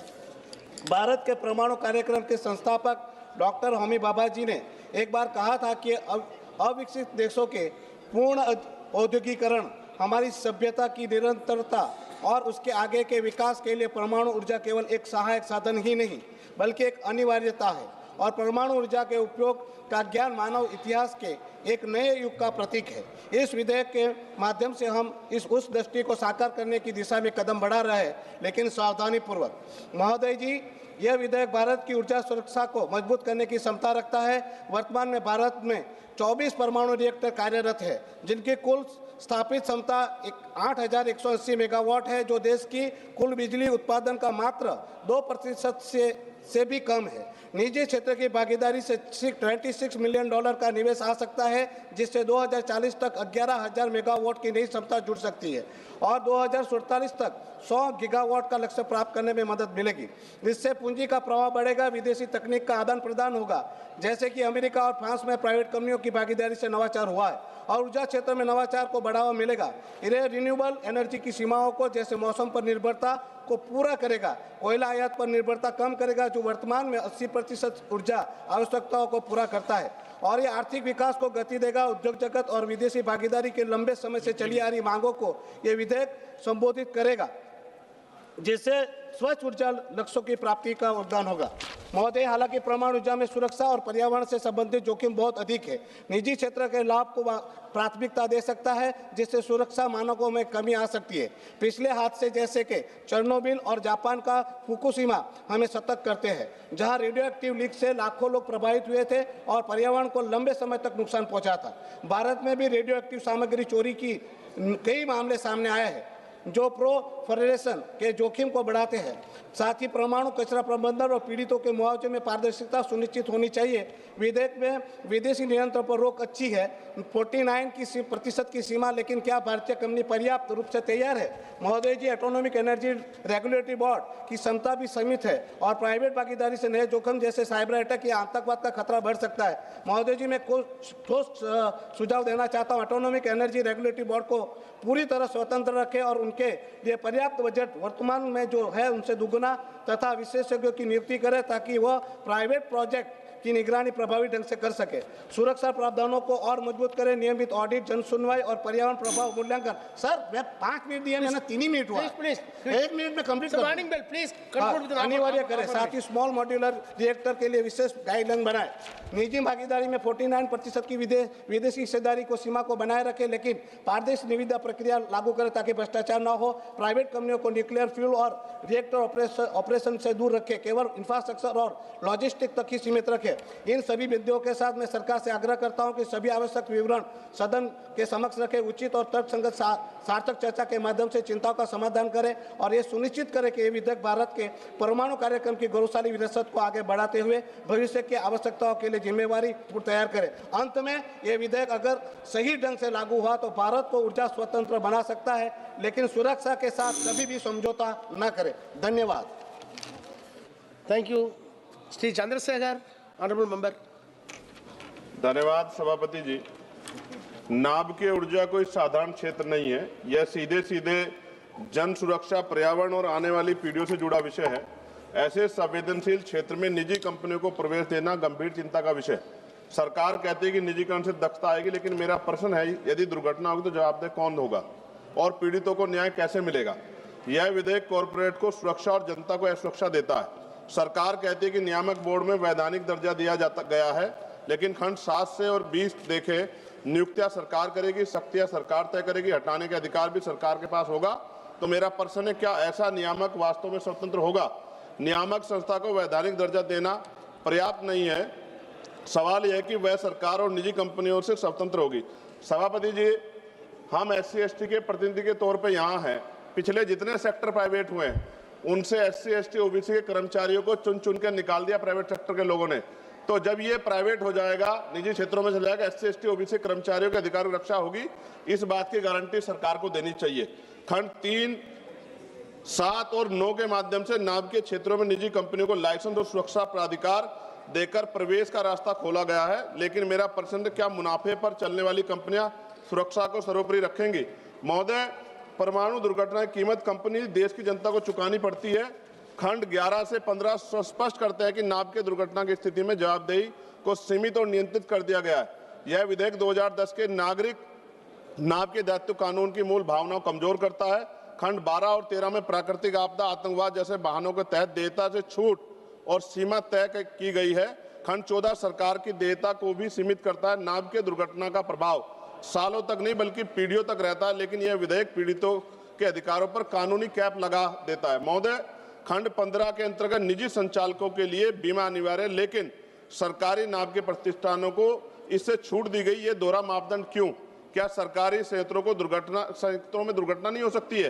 खंड 5 और 25 के तहत यूरेनियम, थोरियम अन्वेषण और संवेदनशील गतिविधियों पर केंद्र सरकार का पूर्ण नियंत्रण स्थापित किया गया है, लेकिन विस्थापन, जल प्रदूषण, रेडियोधर्मी कचरे पर स्थानीय जनता की सहमति और पारदर्शी जन सुनवाई का कोई मजबूत प्रावधान नहीं है। अंत में सभापति जी, हम विकास के खिलाफ नहीं, लेकिन जन सुरक्षा कीमत पर विकास स्वीकार्य नहीं। इसलिए मेरी मांग है कि इसको JPC में भेजा जाए। धन्यवाद। जय भीम, जय Bharat. Thank you. Shri N.K. Bremchandar. Thank you very much, Mr. Chairman, sir. Sir, I vehemently oppose this Shanti bill with utmost ashanti.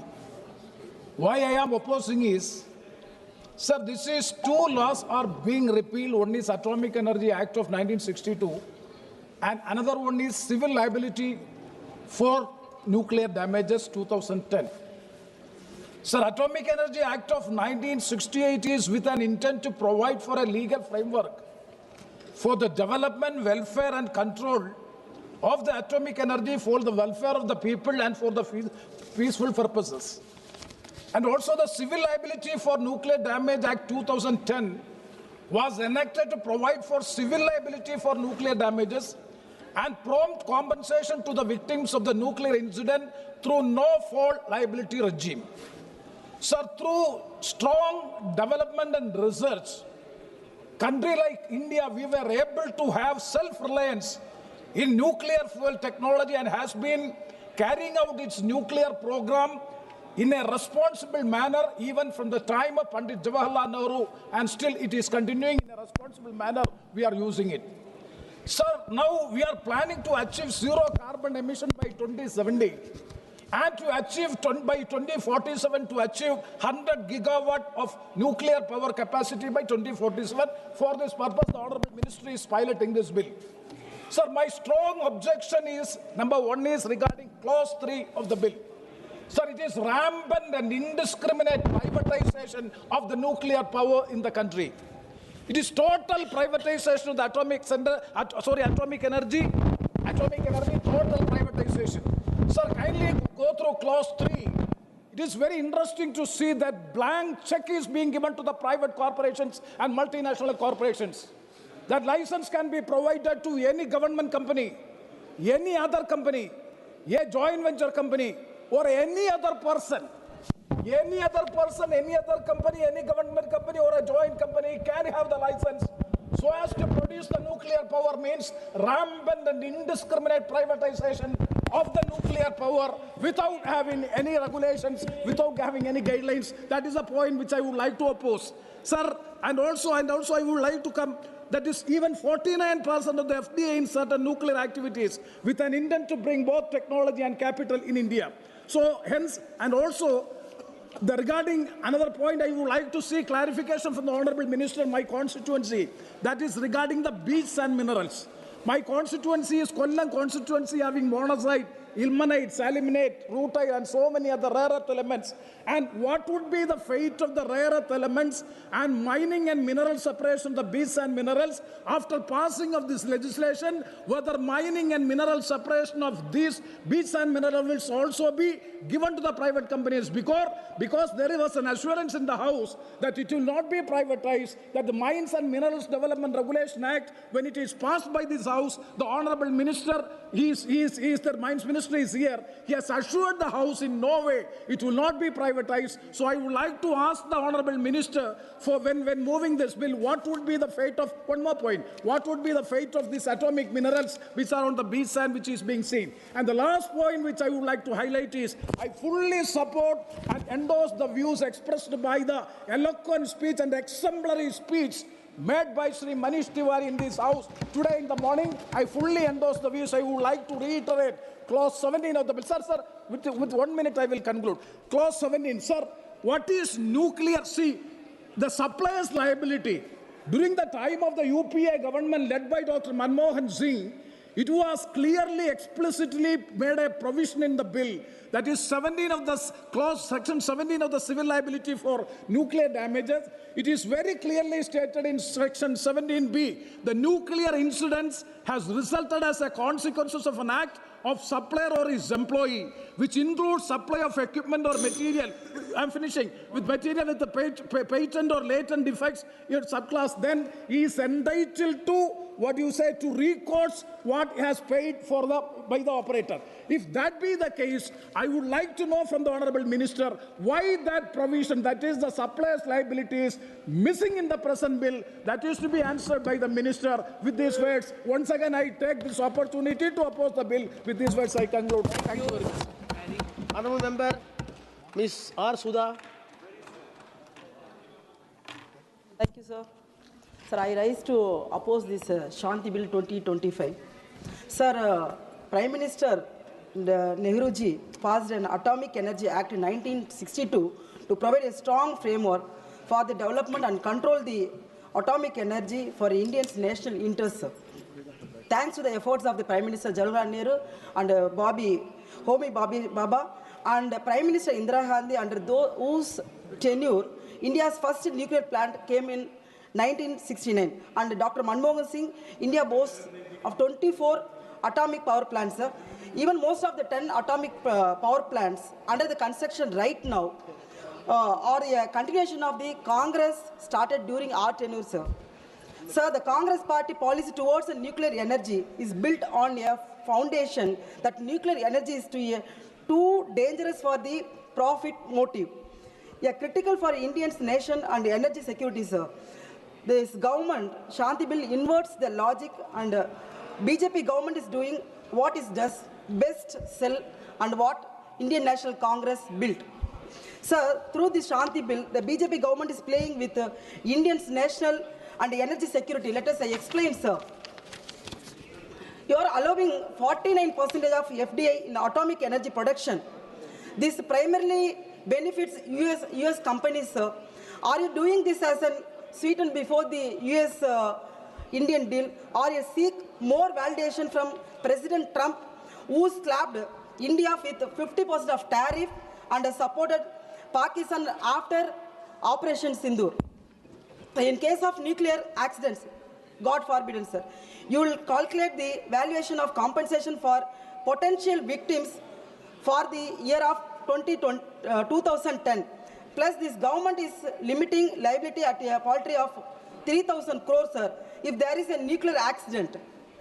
Compare this with rupees 16 lakh crore cost of real-world disasters like Fukushima in Japan. Sir, under the Class 12, this government has given a total waiver of compensation. Total waiver of compensation is nuclear material stolen for terrorism.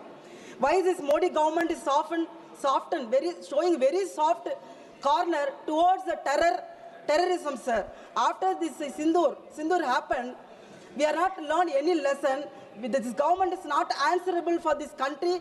They almost bunged this parliament to discuss about the Operation Sindoor, sir. When our Rahul Gandhi, Sri Rahul Gandhi and our Priyanka Gandhi and our parliament members requested to discuss about the Sindoor, this treasury bench denied that, sir.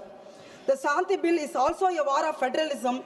A security reason, nuclear plants will be built away from Pakistan and China missiles.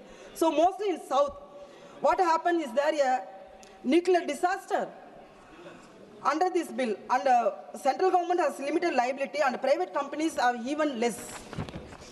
Sir, class 14 of this bill, sir, this government Shanti is a shameless attempt to turn the Indian taxpayer into a permanent free insurance for private nuclear corporations, sir. And Prime Minister Modi ji is a suit boot friends. Finally, sir, Section 81, Shanti bill bars the jurisdiction of civil courts over matters decided under the bill. Section 82 further shields the government from legal proceedings for any disaster, sir. So, this government is handing over the fruits of, 70 years of publicly funded research and nuclear development built by successive Congress governments under global sanction to private entities. The temples of modern India are being sold to the traders of New India. Sir, Mahatma Gandhi இந்த தேசத்திற்காக சுதந்திரத்தை பெற்று தந்தார். அவர் பெயரை 100 நாள் வேலைவாய்ப்பு திட்டத்தில் நீக்குகிறார்கள். இந்த தேசத்தின் பொருளாதாரத்தை கட்டமைத்தவர் நேரு அவர்கள். அவர்கள் வரலாற்றை மறைக்க நினைக்கிறார்கள். இந்த தேசத்தின் வலிமையை உலகுக்கு பறைசாற்றினார்கள் இந்திரா காந்தி அவர்கள். அவர்களுடைய புகழை மறைக்க நினைக்கிறார்கள். இந்த தேசத்தின் வலிமையையும் பொருளாதாரத்தையும் தொழில்நுட்பத்தையும் அடுத்த தளத்திற்கு எடுத்து சென்ற ராஜீவ் காந்தி அவர்களின் புகழை மறைக்க நினைக்கின்றார்கள். ஆனால் இந்த தேசத்திற்கு மக்கள் அத்தையும் பார்த்து கொண்டிருக்கின்றார்கள். இந்த சட்டம் என்பது இந்திய மக்களின் மனித குலத்திற்கு எதிராக இப்படி ஒரு சட்டம் வரும் பட்சத்தில் இந்திய தேசத்திற்கு ஒட்டுமொத்த மக்களும் இந்த அரசாங்கத்தின் மக்கள் விரோத செயலை மறக்க மாட்டார்கள். குறிப்பாக திருப்பரங்குன்றத்தில் இருக்கிற முருகன் கூட இவர்களை வதம் செய்வார்கள். கோட்சேவின் மரபணுவாக இருக்கின்ற அவர்கள் செய்கின்ற ஒவ்வொரு குற்றத்தையும் கடுமையாக இந்த தேசத்தில் இருக்கின்ற மக்கள் எதிர்க்க போகின்றார்கள். RSS சித்தாந்தத்தையும் அவர்களின் எண்ணங்களையும் இந்த தேசத்துக்கு எதிரான பொருளாதார திட்டங்களையும் ஒட்டுமொத்தமான மக்கள் இணைந்து நாங்கள் போட போகின்றோம். Sir, one minute, sir. இந்த தேசத்துல இருக்க RSS சித்தாந்தத்தையும் பிஜேபியின் ஐடியாலஜியையும் கொன்று ஒழிக்க போகிறார்கள். அதில் எந்த சிறு அளவும் सभापति महोदय, भारत के न्यूक्लियर प्रोग्राम के प्रोधा होमी बाबा जी और विक्रम साराभाई जी को नमन करते हुए मैं ऐसा चर्चा के में अपने भाग ले की शुरुआत करता हूं। आज इस सदन पे जिस विधेयक पर चर्चा कर रहे हैं वह केवल ऊर्जा क्षेत्र से संबंधित एक साधारण विधेयक नहीं है, बल्कि यह भारत के भविष्य, उसकी ऊर्जा सुरक्षा, आर्थिक विकास और पर्यावरणीय उत्तरदायित्व से सीधा जुड़ा हुआ एक दूरदर्शी और परिवर्तनकारी विधेयक है। यह विधेयक, जिसे संक्षेप में शांति बिल का नाम दिया गया है, अपने नाम की तरह ही भारत के लिए शांति, स्थिरता और सतत विकास का मार्ग प्रदर्शित करता है। अध्यक्ष महोदय, मैं सुबह से आज जब इस हाउस में हूं और इस बिल पर चर्चा करते हुए अपने विपक्ष के सारे साथियों पर एक ही चीज देख रहा हूं कि उनमें भय का वातावरण है। लेकिन मैं ये पूछना चाहता हूं कि उनको ऐसा क्यों लग रहा है कि इसमें सुरक्षा और दुर्घटना का ही केवल समावेश होगा? क्या भय में जीते रहना किसी राष्ट्र का भविष्य तय हो सकता है? सभापति महोदय, देश ये नहीं भूला है कि किस प्रकार से इंदिरा गांधी जी के समय भारत पर बाहरी शक्तियों का दबाव रहता था, जिसके कारण परमाणु परीक्षण के विषय पर हमें बार बार झुकने को मजबूर होना पड़ता था। लेकिन इतिहास ने वह क्षण भी देखा है सभापति महोदय, जब भारत के महान नेता अटल बिहारी वाजपेयी जी ने विश्व की परवाह किए बिना, किसी के आगे न झुकते हुए पोखरण में परमाणु परीक्षण कर भारत को आत्मसम्मान और सामरिक शक्ति प्रदान की। अध्यक्ष महोदय, कांग्रेस के इस भय के कारण 25 साल तक इस निर्णय को लंबित रखा गया।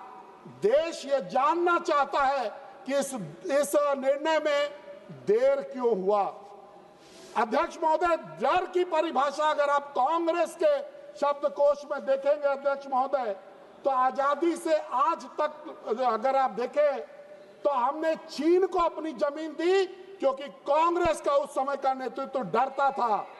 हमने पाकिस्तान को अपनी जमीन दी क्योंकि कांग्रेस का उस समय का नेतृत्व करता डरते थे। सभापति महोदय, अगर केवल दुर्घटना के डर से निर्णय लेने बंद कर दिए जाए सभापति महोदय, तो क्या कोई व्यक्ति घर से बाहर निकलेगा? क्या सड़क दुर्घटनाओं के डर से सड़कें बंद कर दी जानी चाहिए? क्या विमान दुर्घटनाओं के डर से हवाई यात्राएं रोक दी जानी चाहिए? अध्यक्ष महोदय, ये बात कांग्रेस के साथियों को समझना चाहिए। सच्चाई यह है कि आधुनिक भारत ने हर क्षेत्र में दुर्घटनाओं पर नियंत्रण की क्षमता विकसित की है और मोदी जी के राज में इसके पीछे मजबूत नीतियां, तकनीकी और जवाबदेह शासन है। अध्यक्ष महोदय, देश यह भी जानता है कि यूपीए शासन काल में दुर्घटनाएं, अव्यवस्था और लापरवाही आम बात थी, जबकि आज प्रधानमंत्री नरेंद्र मोदी जी के नेतृत्व में हर क्षेत्र, चाहे वो रेल का क्षेत्र हो, सड़क का क्षेत्र हो, ऊर्जा का क्षेत्र हो, सुरक्षा के साथ साथ नीतियों को अच्छी तरह से क्रियान्वित किया जा रहा है। आज विपक्ष का काम नीति पर सुझाव देना कम और डर दुष्प्रचार फैलाना अधिक हो गया है। लेकिन मोदी सरकार डर के आधार पर नहीं अध्यक्ष महोदय, तथ्य, विज्ञान और उत्तरदायित्व के आधार पर निर्णय लेती है। और यही कारण है आज हम परमाणु क्षमता में भी बढ़ रहे हैं, देश को सशक्त बना रहे हैं और सुरक्षा से कोई समझौता नहीं कर रहे। तो शुरू किए, 1 मिनट तो देना पड़ेगा अध्यक्ष महोदय, 1 मिनट तो देना होगा। ऐसा नहीं कर सकते अध्यक्ष महोदय।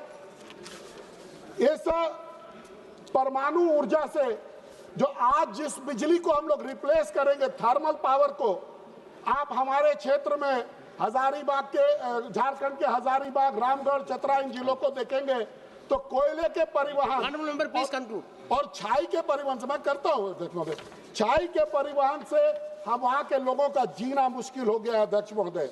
आज इस ऊर्जा से जो है हम लोगों का जीवन अध्यक्ष महोदय में सुधार आएगा। अंत में अध्यक्ष महोदय, मैं ये कहना चाहता हूँ, यह विधेयक भविष्य की जरूरत है, वर्तमान की चुनौती का समाधान है, भारत की आकांक्षाओं का प्रतीक है। मैं इस विधेयक का पुरजोर समर्थन करता हूं। धन्यवाद। Thank you. नमस्कार। Pushpendra Saroj.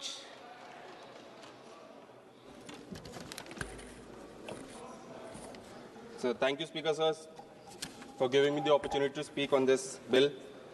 Sir, firstly, on behalf of my party and my leader, Shri Akhilesh Yadav ji, I would like to oppose this bill. And my first objection is regarding the name of the bill, Shanti. So the most powerful energy in the world, the most unstable energy in the world, and the name of the bill, Shanti. Thank you. So, sir, firstly, I would like to quote what my senior N.K. Premchandra ji also said yesterday, that there's a specific provision in the legislative process, Kaul and Shatkar, in very specific ways, said that the title of the bill should convey the message regarding the intent and the content of the bill, which has to be explicitly given to the public or given to the people at large. So the title should be clear enough while it is being drafted, sir. But it is quite unfortunate that this bill, by its very title, by its very virtue, does not intend that. Sir, मैं सबसे पहले सदन का ध्यान भारत के एक भयावह त्रासदी के ओर आकर्षित करना चाहता हूँ। Bhopal gas tragedy. सर, 1984 एक ही रात में 3000 से अधिक निर्दोष लोगों की मृत्यु हो जाती है, 15,000 से अधिक लोगों को जान उसके कई वर्ष के बाद जो उससे उनको डिजीज हुई उसमें गंवानी पड़ती है। और अभी तक 5 लाख से अधिक लोग बीमारियां और दूषित जल के प्रभाव से झेल रहे हैं सर ये क्यों हुआ?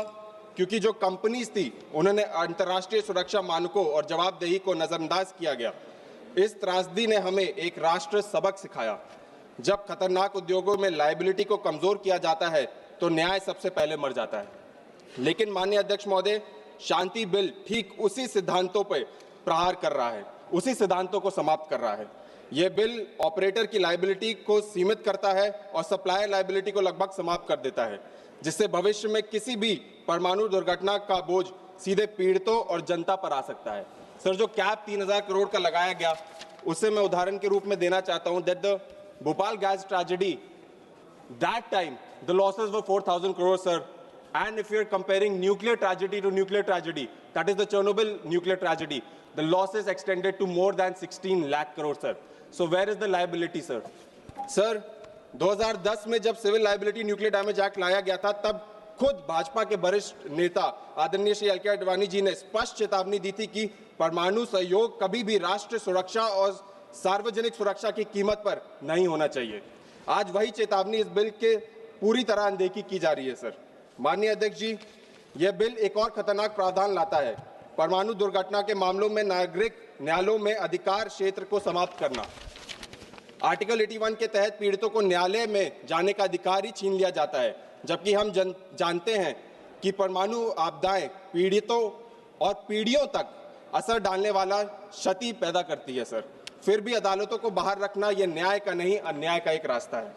माननीय अध्यक्ष महोदय, मैं न्यूक्लियर वेस्ट पे बोलना चाहता हूं। यह बिल न्यूक्लियर वेस्ट और जल सुरक्षा जैसे गंभीर मुद्दों पे भी पूर्णतः मौन है। दुनिया के समृद्ध देश आज तक रेडियो एक्टिव वेस्ट को सुरक्षित रूप से निपटने में विफल रहे हैं। सर, भारत के पास आज तक न्यूक्लियर वेस्ट के लिए कोई भी स्थायी स्थल नहीं है। हमने देखा है कि ग्राउंड वाटर के तहत नदियों के माध्यम से किस तरीके से ये डिजीज फैलती है सर। अध्यक्ष महोदय, जब तक कचरे और जल सुरक्षा की समस्या हल नहीं हो जाती, तब तक लायबिलिटीज को कमजोर करते हुए परमाणु क्षमता बढ़ाना जनता, पर्यावरण और राष्ट्रीय सुरक्षा तीनों के लिए खतरा है सर। जो सरकार सर एयर पोल्यूशन पर डिस्कशन नहीं करना चाहती, आज इंडिया में 13 से ज्यादा टॉप 20 सिटीज एयर प्रदूषित है सर। जो सरकार अपने खुद गंगा और यमुना जो वेस्ट है उस पर नहीं करना चाहती, वो न्यूक्लियर वेस्ट पे कैसे बात कर सकती है, मुझे नहीं पता सर। सर, मैं बस 1 मिनट लूंगा, just 1 minute please conclude sir. बस लास्ट में 1 minute I would just take. जो मोनोपोली क्रिएट होगी, they are talking about private sector sir, जो आज मोनोपोली क्रिएट होगी, we have seen that with IndiGo as well sir, how monopoly is created with this bill.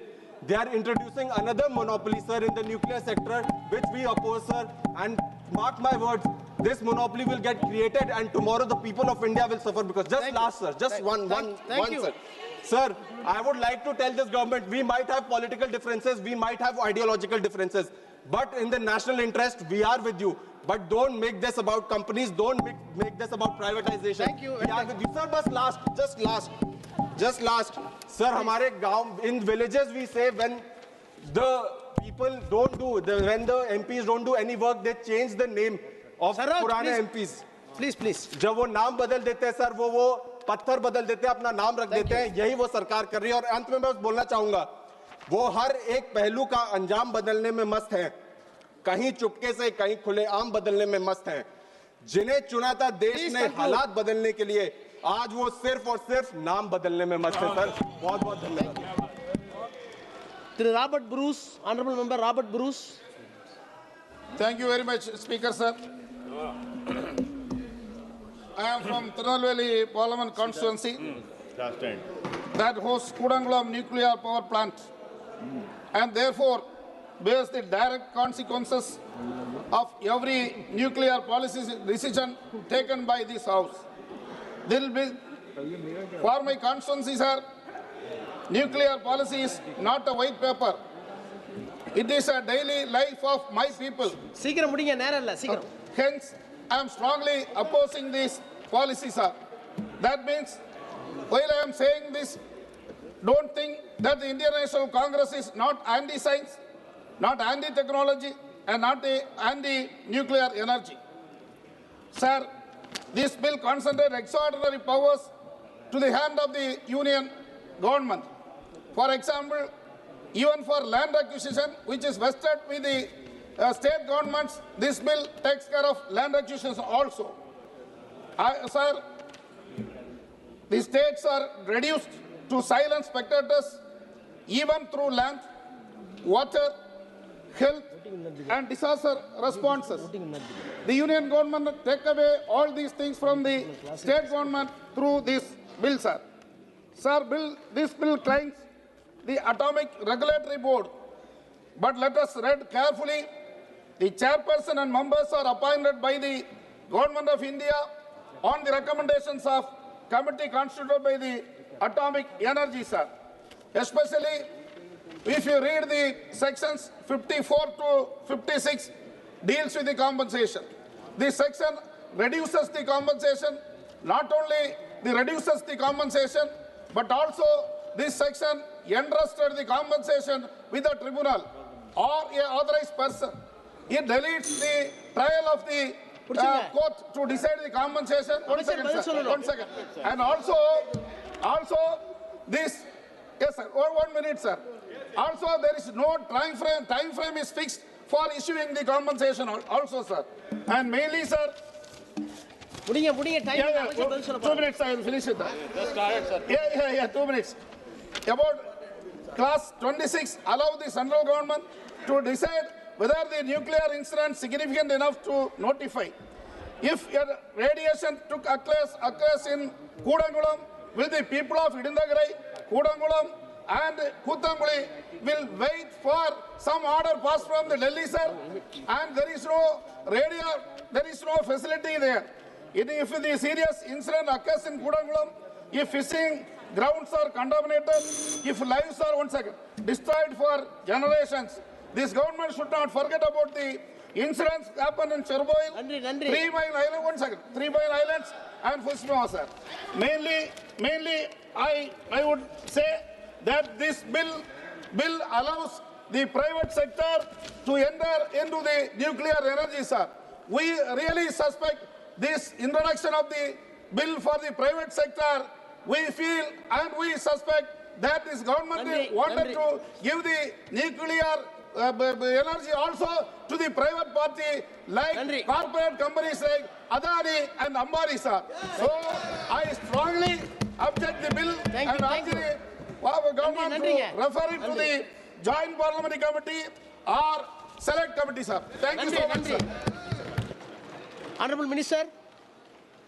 Honorable Minister, please.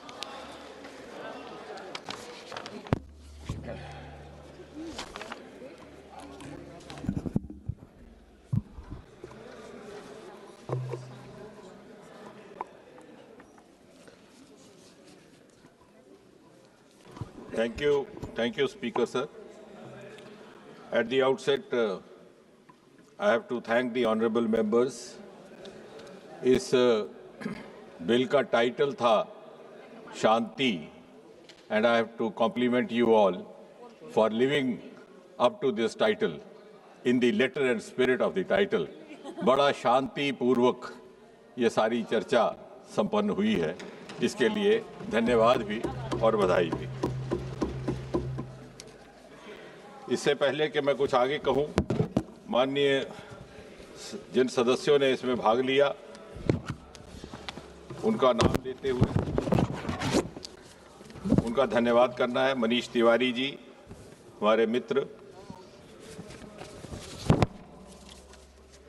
Shashi Shashank ji, Saugata Roy दादा, अरुण नेहरू जी, कृष्णा प्रसाद जी, सुप्रिया सुले जी, अरविंद सावंत जी, शशि थरूर जी, शंकर लालवानी जी, दरियाशील राव जी, प्रतिमा मोंटाल जी, शशिकांत सेंथिल जी, वीरेंद्र सिंह जी, सचिदानंदम जी, Ravindra Narayan ji, YS Avinash Reddy ji, Sudhakar Singh ji, चंदन चौहान साहब, सुदामा प्रसाद, शर्मिला सरकार जी, वांसी कृष्णा गदा, अनूप संजय दोत्रा, हनुमान बेनीवाल जी, सामदानी साहब, पप्पू यादव जी, प्रेमचंद्रन जी, बाबू भाई पटेल, चंद्रशेखर जी, सुधा जी, मनीष जायसवाल जी, पुष्पेंद्र जी, सब ने अपने अपने ढंग से अपनी बात रखने का प्रयास किया है। रॉबर्ट क्रूज, सॉरी, मैंने ये सब बंधु बिंदु लिखित में अपने पास रखे हैं,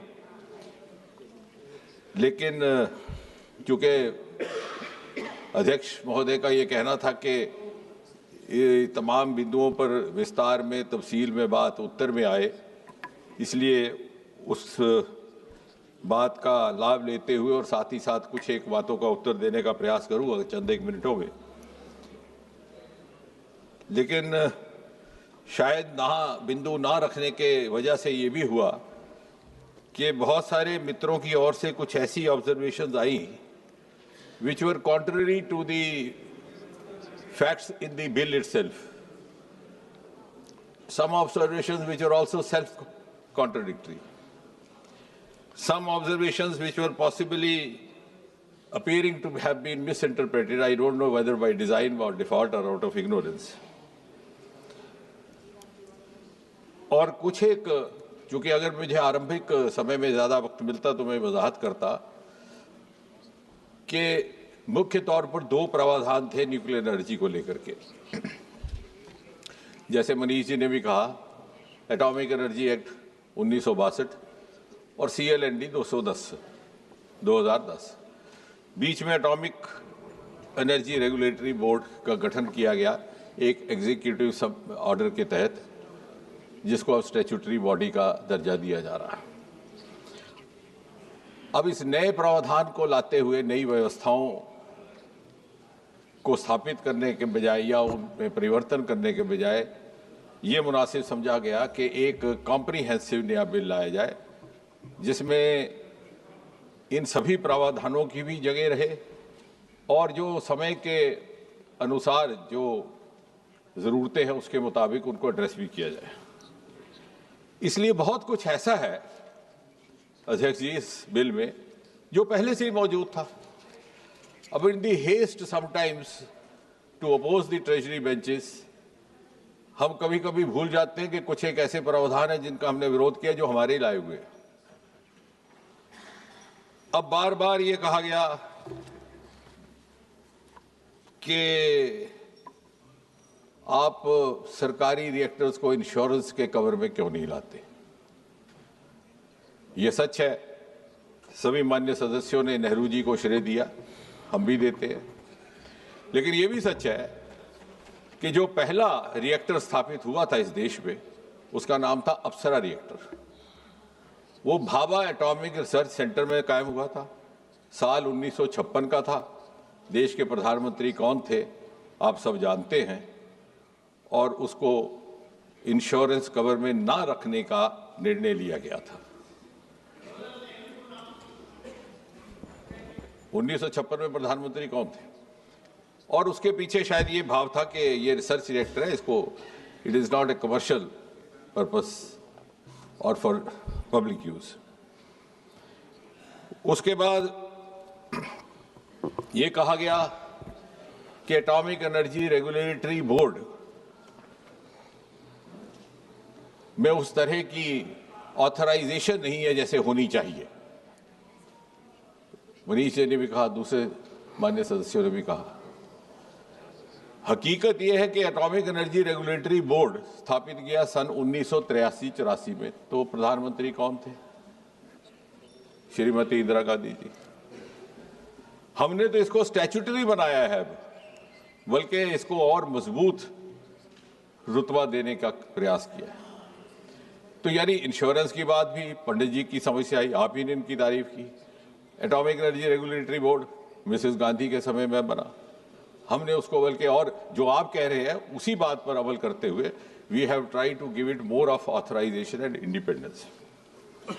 फिर ये कहा गया कि CLND में जो परिवर्तन आ रहे हैं इसमें कैपिंग क्यों है।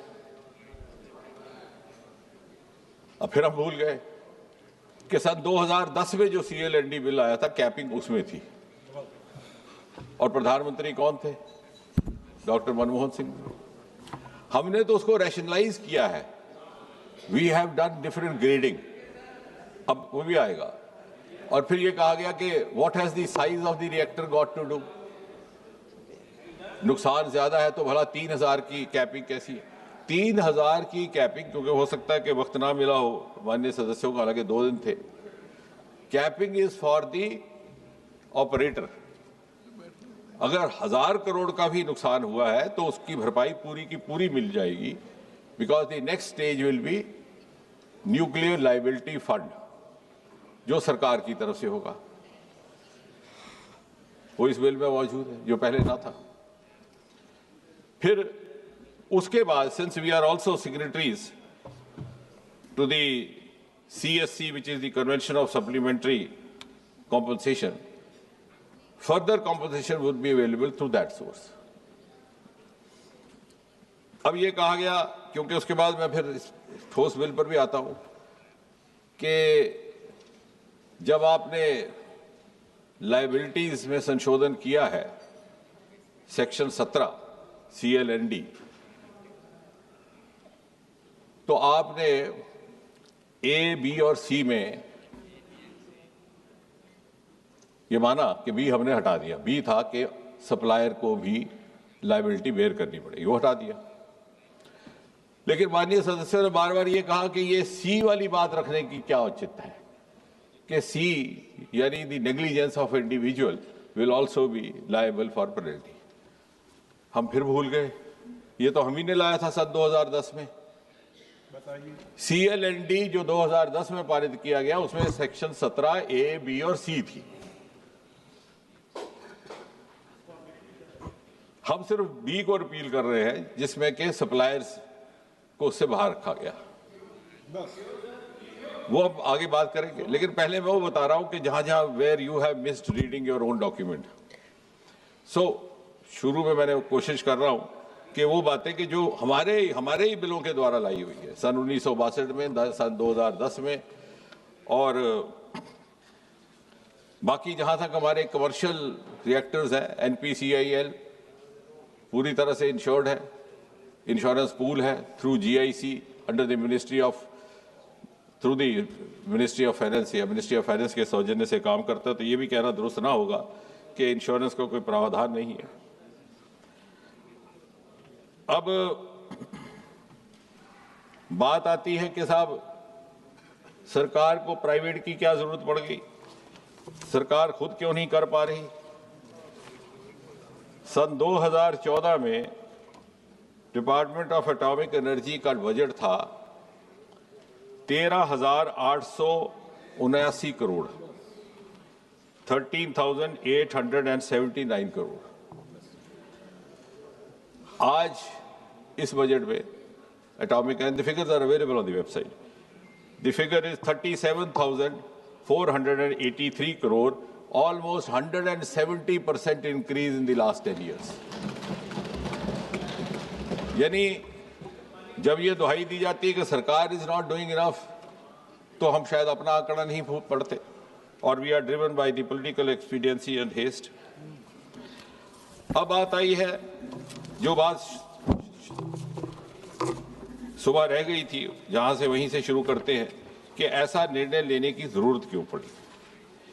जैसा कि मैंने सुबह भी कहा था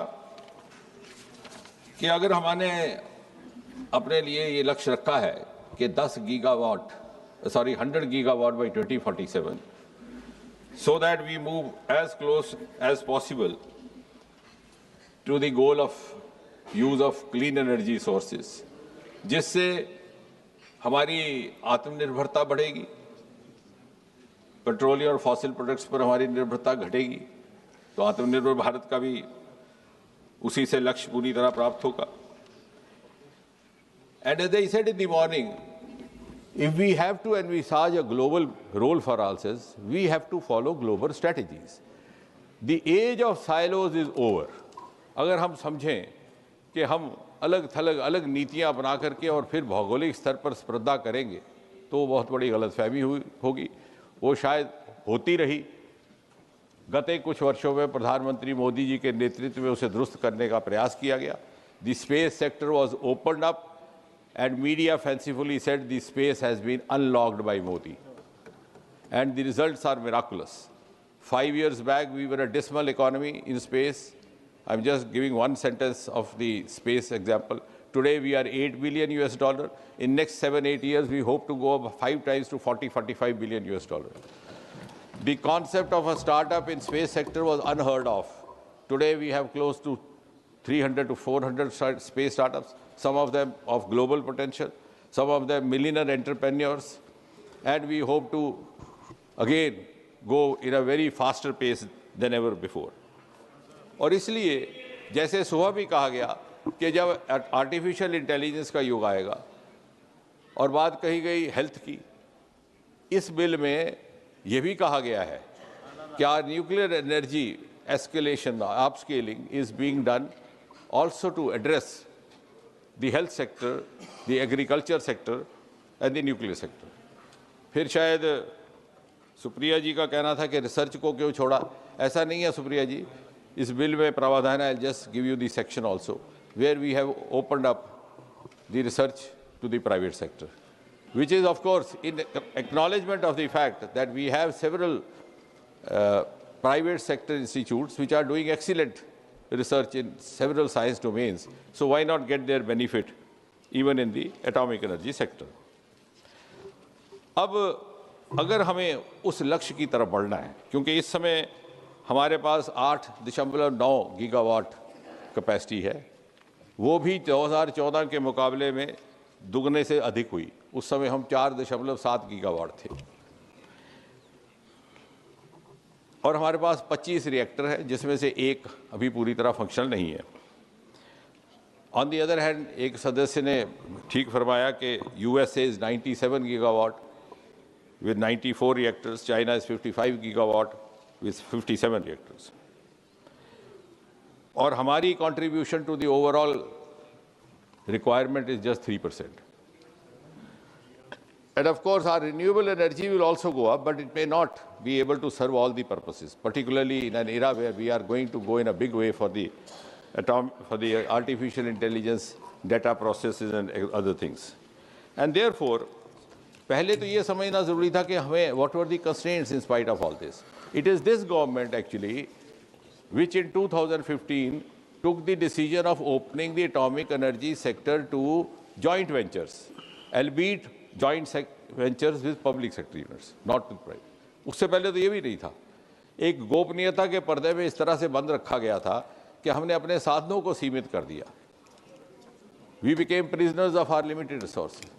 लेकिन अब जब लगा कि as I said we have to follow the global strategies, तो हमारी कंस्ट्रेंट्स थी कि हमारी इंस्टॉल्ड कैपेसिटी बढ़ाई जाए, हमारे रिसोर्सेज में बढ़ावा हो, हमारे गेस्टेशनल पीरियड्स रैशनलाइज हों, हमारे कुछ embargoes which could be done away, because this is the government which has been very forthcoming in also doing away with some of the rules which had lost their relevance with the passage of time.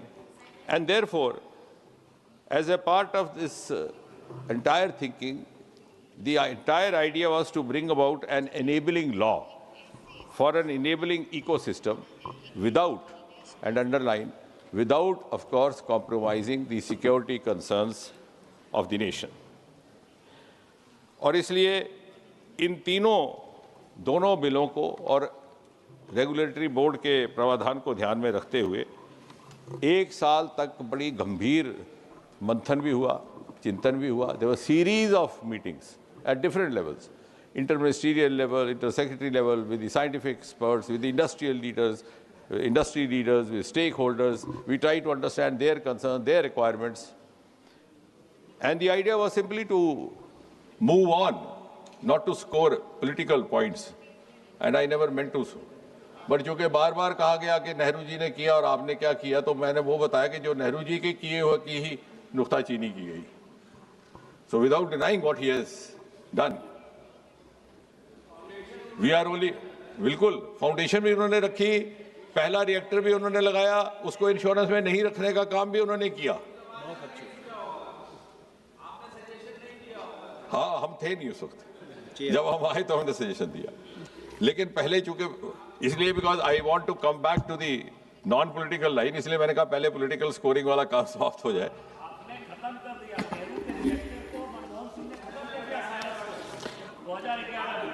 अब इसमें इस bill में 10 chapters हैं, उसमें मैं सब के titles में नहीं जाऊंगा, लेकिन जो चैप्टर 1 है उसमें न्यूक्लियर डैमेज को, जैसे किसी माननीय सदस्य ने कहा कि एनवायरनमेंट का क्या हुआ, for the first time the bill actually finds a mention of the environmental damage and the economic losses as a part of the overall damage definition.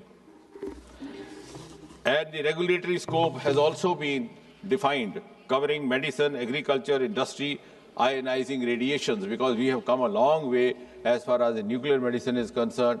Supriya ji will bear me out. The Tata Memorial Center in Mumbai is one of the best in the world today. And I am proud to share with this House that very recently, in the last few years, 4 or 5 years, we are among the first to have come out with a nuclear medicine remedy for acute lymphoblastic leukemia for children, which is a kind of a blood cancer for children, and also a nuclear medicine-driven remedy for, or possible remedy for prostatic cancers, which is on the increase with the aging and the long span of India's population that we are seeing these days. आप बात नहीं समझे, मैं nuclear medicine की बात कर रहा हूं। अब ये पॉलिटिकल बात पे आप आ गए, अब उसको भी आप स्केल करने की जरूरत है। I am coming to that. Tata की भी एक्सपेंशन इसी सरकार ने की। If you want to be political, today we have 11 Tata memorial hospitals in the country, out of which 9 are functional. अब आपको 9 फंक्शनल है। बेटे बेटे जवाब दोगे और ये बोलेंगे और ये बोलेंगे, आप किसी का जवाब। और न्यूक्लियर ग्रिड हमने स्थापित की है, कैंसर ग्रिड स्थापित की है, जिसमें 300 से अधिक अस्पतालों में किसी न किसी तरह से टाटा मेमोरियल सेंटर की कोई ना कोई कैंसर केयर सुविधा प्रोवाइड की है, वो भी इसी सरकार ने की है। लेकिन जैसा आपने ठीक कहा कि उसको भी आप स्केल करना जरूरी है, जैसे दादा कह रहा है, तो कहां से करेंगे? और इसलिए प्राइवेट पार्टिसिपेशन के प्रावधान का अध्ययन करने का प्रयास हुआ।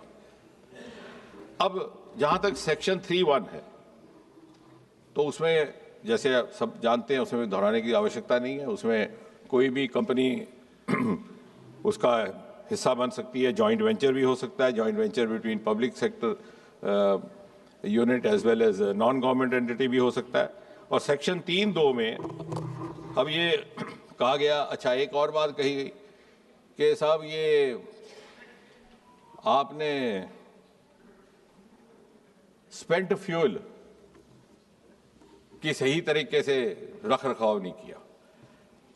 अब शायद हमारे दिमाग से निकल गया है कि स्पेंट फ्यूल का एक प्रावधान कायम है। There is a SOP for some time it is kept within the reactor, then afterwards about close to the reactor, which is called away from reactor, it is put about 10 meters deep for 30-40 years. And during the construction of the plant also, जब नया plant होता है, जो safety की बात की गई, हर 3 महीने के बाद उसकी इंस्पेक्शन होती है ड्यूरिंग कंस्ट्रक्शन। जब कंस्ट्रक्शन हो जाती है तो हर 6 महीने बाद उसकी इंस्पेक्शन होती है, even when it becomes functional. फिर हर 5 साल के बाद लाइसेंस रिन्यू होता है, और उसके अलावा जो इंटरनेशनल एटॉमिक एनर्जी एजेंसी है उसकी भी सुपरविजन रहती है। अब ये SOP कौन बना गया? आपको जानकर अच्छा लगेगा, पंडित जवाहरलाल नेहरू 1962 के एक्ट में। अब आप कह रहे हैं इसमें गलती निकाल रहे हैं। ये वही SOP है जो 1962 की चल रही है, इस बिल में नई नहीं लाई गई। In your haste possibly to oppose the bill, आपने इसको किया। The same safety measures are in place which were there in the Atomic Energy Act of 1962 under the then Prime Minister. अब कुछ सेफगार्ड्स रखे गए हैं, ये भी कहा गया कि सिक्योरिटी कंसर्न्स नहीं है। ऑपरेशन के लिए इजाजत होगी प्राइवेट पार्टिसिपेशन की भी, फैब्रिकेशन ऑफ न्यूक्लियर फ्यूल की भी होगी, ट्रांसपोर्टेशन के लिए, इंपोर्ट एक्सपोर्ट के लिए। लेकिन जिन बातों के लिए सेक्शन आपका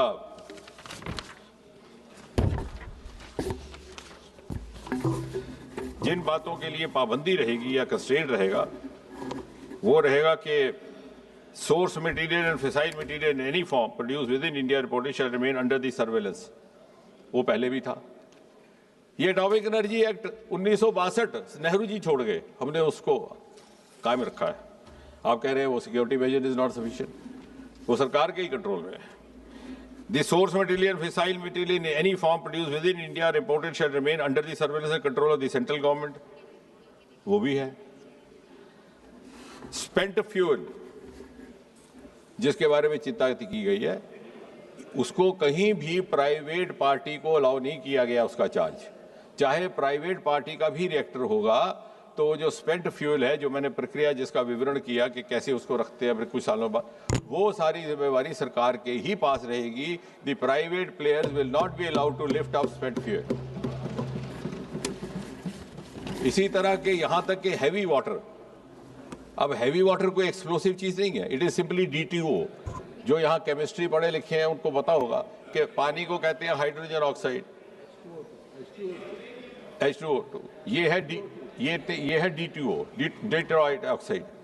सो इससे थोड़ा सा वो न्यूट्रॉन का एलिमेंट बदलता है उसमें, और उस ज़्यादा देर तक इस्तेमाल हो सकता है, ज़्यादा देर ये कूलेंट का काम कर सकता है, तो इट इज़ प्रेफर्ड. उस पर भी हमने प्राइवेट पार्टी को उसकी जिम्मेवारी से बाहर रखा है. Heavy water also will be handled only by the government. अब क्योंकि इसलिए कि कहीं उसका कोई गलत मिसयूज करने का प्रयास ना करे.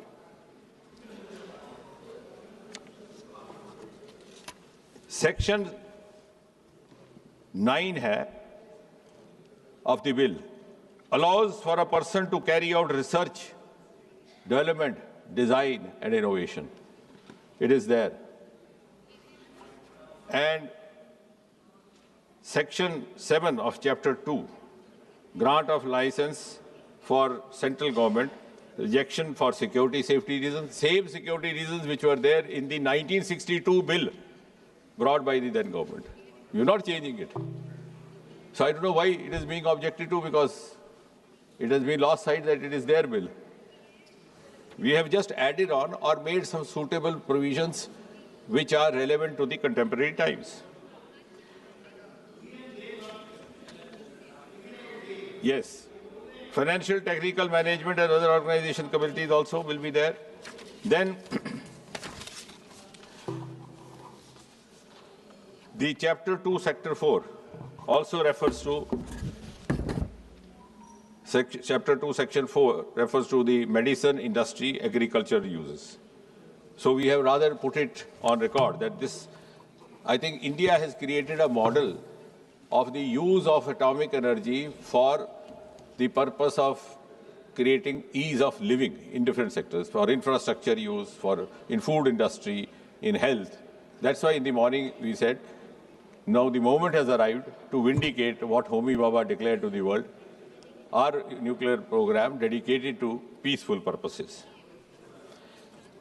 In chapter 3 of section 10, the duties of the licensee have been very clearly defined. जो आप कहते हैं कि वो भी शंका के दायरे में है. Number 1, he will operate strictly as per the guidelines laid down in the 1962 bill of the then government. वो तो आपको मंजूर होना चाहिए अगर रह गया था. Must comply with the regulatory documents, maintain accounts, inspection reports, etc. ये पहले भी लागू होते थे, लेकिन सरकारी दायरे में रिएक्टर स्थापित किया जाता. फर्क सिर्फ इतना है, अब प्राइवेट दायरे में हो रहा है. रेगुलेशंस वही हैं, सिक्योरिटी कंसर्न्स वही हैं जो 1962 में नेहरू जी छोड़ गए थे. Number 3, must maintain financial security for decommissioning, waste disposal, compensation of non-nuclear. अब आया liability of nuclear damage. Liability of nuclear damage in installation or transport. वो तो अब नेहरू जी बता सकते हैं.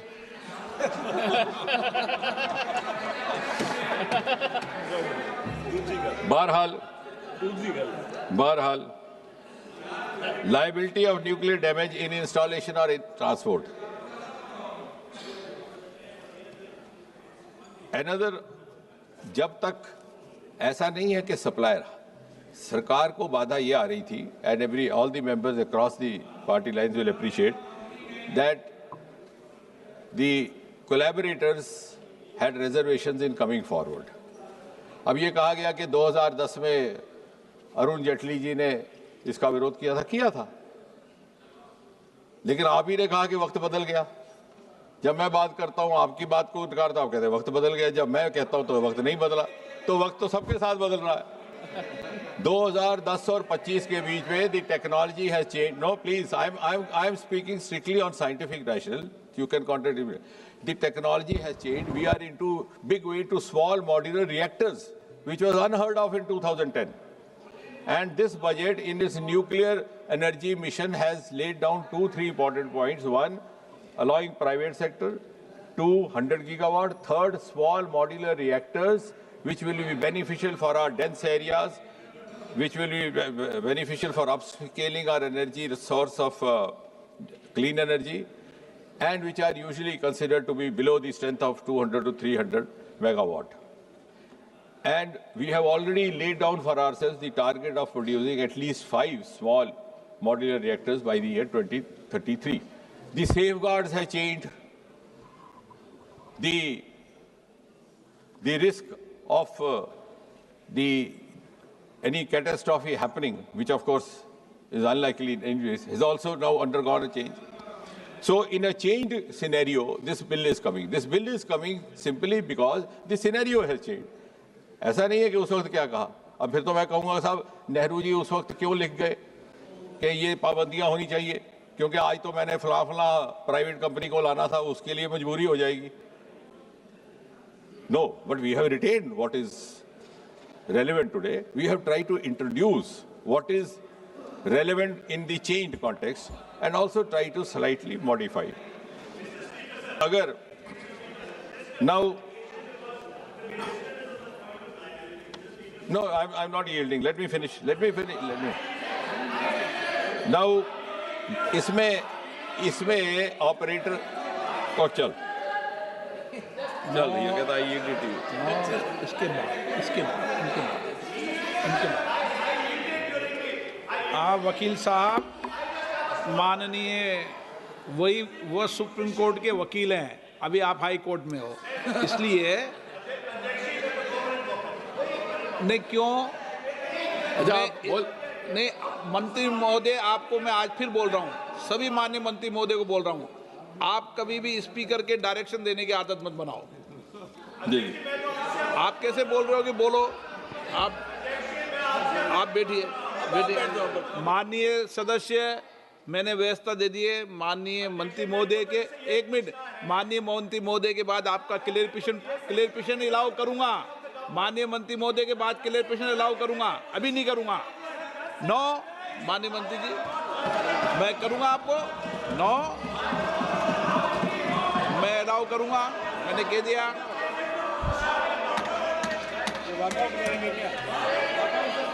ये पॉइंट ऑफ ऑर्डर लेके नहीं आए उपनेता, बीच में कभी भी डिबेट के बीच में किसी को नो नहीं होगा। पहले माननीय मंत्री जी का जवाब होगा, उसके बाद क्लियरफिकेशन अलाउ करूंगा। अध्यक्ष ने व्यवस्था दे दी है तो दे दी है माननीय मंत्री महोदय। जहां तक सप्लायर का ताल्लुक है, अगर एक्सपोर्टर कोई एग्रीमेंट करता है सप्लायर के साथ,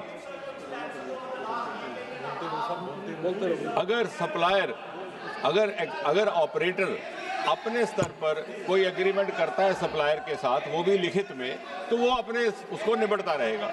लेकिन जहां तक सरकार का ताल्लुक रहेगा, हमारी डीलिंग केवल और केवल एक्सपोर्टर के साथ रहेगी। उससे बहुत सारी शंकाएं जो सप्लायर्स के मन में हैं वो भी दूर हो जाएंगी। Of course with the necessary safeguards. मैं करूंगा इनके जवाब के बाद।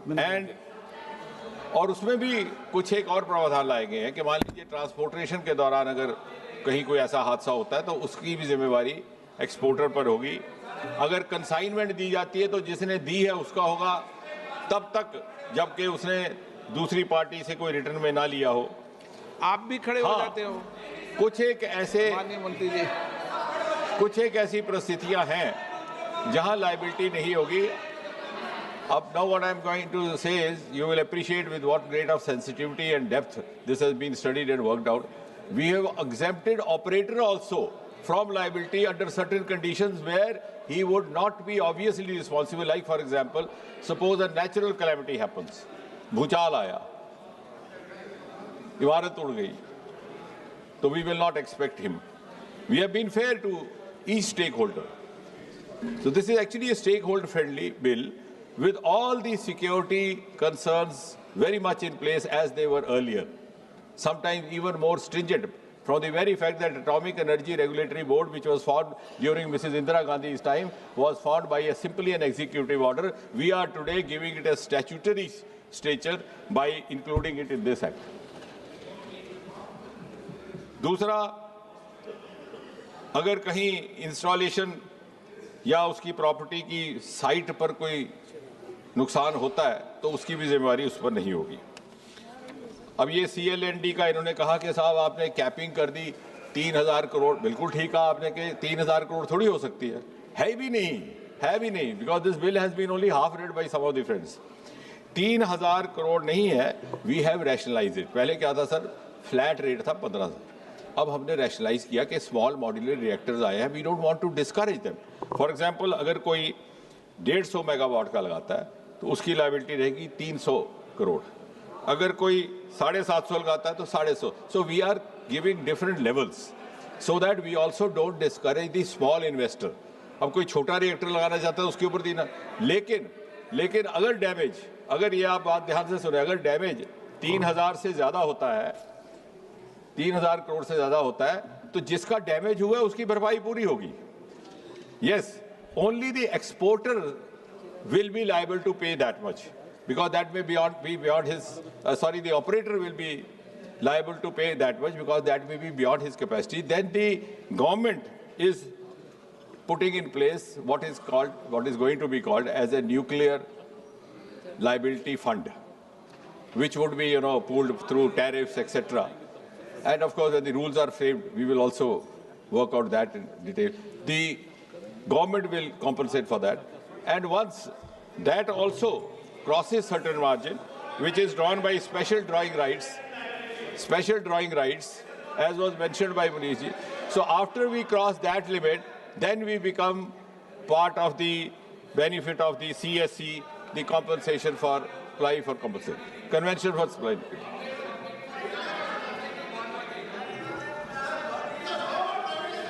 वो तो आप कल कहेंगे कि इंश्योरेंस वाला भी पब्लिक का ही भरपाई दे रहा है। वो आप इंश्योरेंस का पैसा ले लेते हैं दूसरे के टैक्स में से, है वो ठीक है आपके लिए। We are following the norms of the constitution which are already there in place. We are not violating any of the existing norms of the constitution. हम सिर्फ संविधान हाथ में उठा करके नहीं चलते, हम उस पर अमल करते। अब मैं थोड़ा ही समय और लूंगा sir.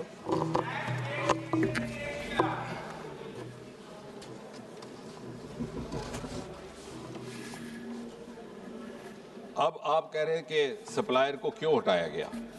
Very serious thought has been given and उसमें इसलिए कि अभी advance safety measures have been put in place for the new reactors. अब जब नए नए स्मॉल मॉड्यूलर रिएक्टर बनेंगे, डेंस पॉपुलेशन में लगेंगे, घनी बस्ती में लगेंगे, फैक्ट्री एरिया में लगेंगे। They were already having all those safeguards in place. Then there is a provision in the act for quality assurance, provision in the act for the inspection of the site, and provision in the act for the safety requirements to be followed by the regulator. अब इसके अलावा जो act में नहीं था, जो आपको जान करके खुशी भी होगी कि we have improved upon certain provisions of the 1962 Act of the Nehru government. हमने एटॉमिक एनर्जी रिड्रेसल काउंसिल भी गठित किया है। एटॉमिक एनर्जी रिड्रेसल काउंसिल जो 1962 के एक्ट में जो नहीं था, उसमें भी क्या इंप्रूवमेंट की गई। Atomic energy redressal council will be for redressal of some of the disputes without having to go to the court and go through all that hardship. And अभी किसी ने आपत्ति की कि साहब ये क्लेम कमीशन कहाँ से आ गया, क्लेम कमीशन कहाँ से आ गया, ये कौन होता है claim. Some of the members were raising question. ये पीछे से आया है, कांग्रेस की सरकार से आया है, और उसके बाद CLND में वहां भी क्लेम कमिश्नर था। और ये था कि क्लेम कमीशन जो है उसके मेंबर्स रहेंगे, चेयरपर्सन, जब, लेकिन वो तब है जब कोई हादसा हो। आमतौर से इसकी संभावना बहुत कम है और शायद हो भी ना। पहले आपने जो एटॉमिक एनर्जी का एक्ट लाया सन 1962 में नेहरू सरकार ने, उसमें सेक्शन 70 और 71 अब इसमें ऐड किए गए। Earlier all the offences were treated as criminal offences, यानी किसी से कोई टाइपिंग एरर भी हो जाए तो उसको जेल खाने डाल दो। अब वक्त बदल चुका है, ट्रांसपेरेंसी है, ऑनलाइन है। So we have also created a provision for monetary penalties and try to decriminalise. बाकी वैसा ही है जैसे पहले था। उसमें आपने लिखा था कि up to 5 years of imprisonment for unclean operation. ये नेहरू जी लिख कर गए, वो वहीं कायम है। फिर लिखा था 10 years of imprisonment for unauthorized use of nuclear reactor, वो भी वही है। यानी आप उस चीज को विरोध कर रहे हैं जो आप ही ने लिखा है। हमने तो उसमें बेहतरी लाई है, and we have given it a global format and the entire world is watching it.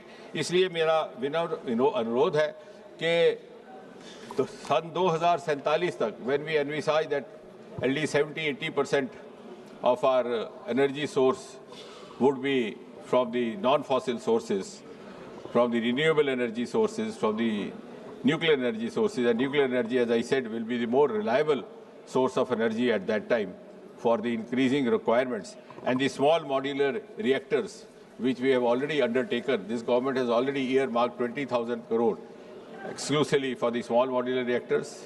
And we are also taking this is a part of a whole ecosystem that is being built up in science and technology, including the 1 lakh crore of research and development innovation fund, which has been made available to catalyze the private sector. पहली बार शायद कभी सरकार की ओर से private sector को, because we also realize that private sector also will have to gear up itself for these new openings, new avenues. और इसलिए मेरा आपसे अनुरोध है कि हम भारत की जो तीव्र गति से यात्रा में एक रफ्तार आई है और इसकी प्रतिष्ठा में भी इजाफा हुआ है। India is no longer a follower today. She beckons others to follow her. And she beckons others to follow her. I think it should give as much delight and pride to this side as much to that side. And from that point of view, from that noble thought, this bill is being brought in this House. Thank you.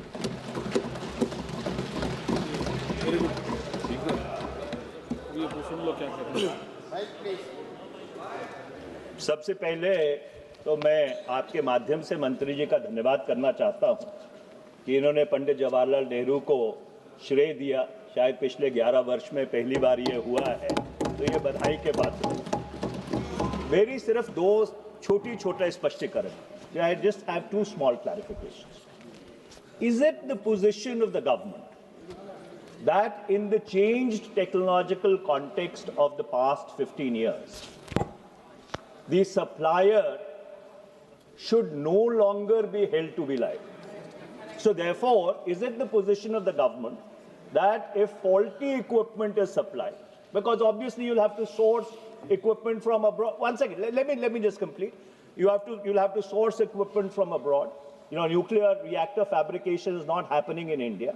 Is it the position of the government that in today's context, the supplier is not going to be liable at all? And number 2, on liability, is it the philosophical position of this government that privatizing profit and socializing liability is the philosophy of this government?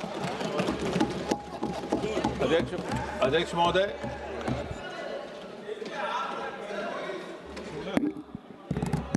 अध्यक्ष जी, 2008 में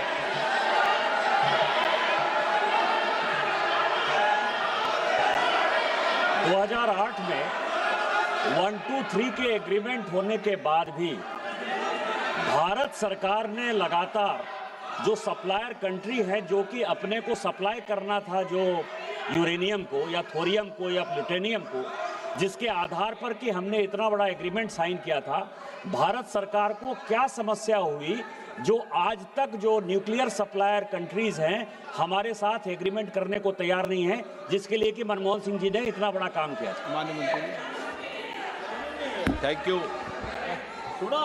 मनीष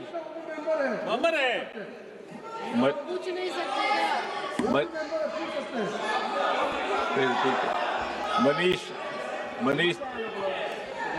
मनीष तिवारी जी ने कहा कि चूंकि मैं आप भी yield करें तो अध्यक्ष महोदय ने उसकी व्यवस्था दी है। आपका धन्यवाद। I did not give credit to Nehru ji. I gave discredit to you for having contradicted Nehru ji. I was saying you were contradicting a rule which I have incorporated in the bill from the 1962 bill of the Nehru government. So I was not giving credit to Nehru, I was giving discredit to you for having forgotten Nehru. So having clarified myself politically for the benefit of both of us, इसलिए वो आपके लिए भी वो ठीक रहेगा। वो आप अच्छा। Now, as far as the supplier is concerned, the supplier's responsibility will lie with the operator. It is not that he is going to get scored. Operator is free to have a written agreement with the supplier. Otherwise, जैसे निशिकांत जी ने कहा कि supplier is a very wide definition. उसका नतीजा क्या हो रहा था कि everybody was hesitant to come forward. Like for example, आपका अगर कोट खराब हो गया तो जो कोट स्टिच करने वाला है वो कहता है साहब ये बटन का कसूर था तो बटन सप्लाई करने वाले को लाओ। वो कहता नहीं साहब ये बटन तो ठीक था, जिस धागे से लगाया धागे का कसूर था तो धागे वाला लाओ। So this became an unending chain resulting in a kind of a silent phobia among all the suppliers, and as rightly mentioned by Nishikant ji, last 10 decades we lost out on collaborations. तो वो अपनी जगह रहेगा, लेकिन as far as the government is concerned, the government will be dealing only and only with the operator. Now let it rest with the operator to settle the rest of the thing. Okay. प्रश्न ये है कि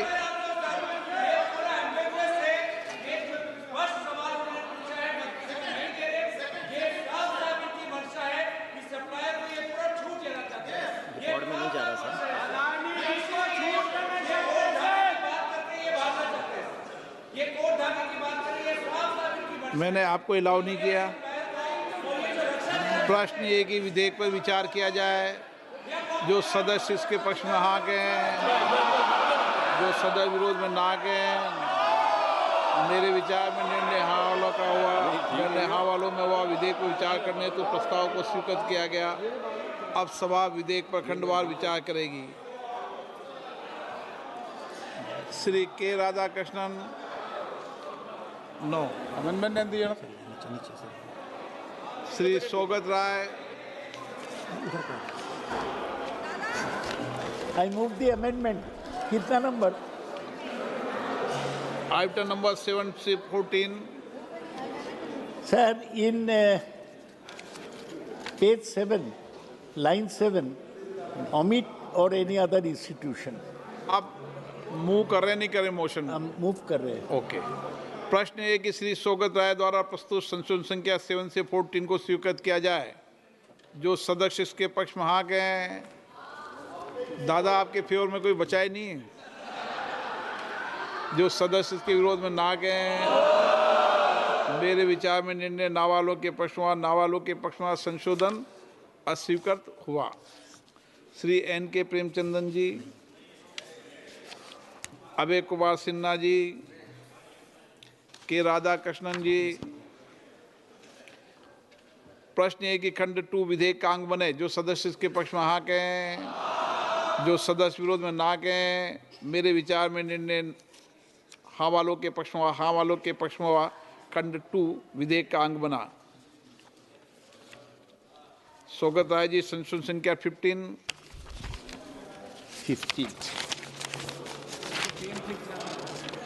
Sir, in page 7, omit line 11. Line 11 restored to any other company. प्रश्न ये है कि श्री सौगत राय द्वारा प्रस्तुत संशोधन संख्या 15 को स्वीकृत किया जाए।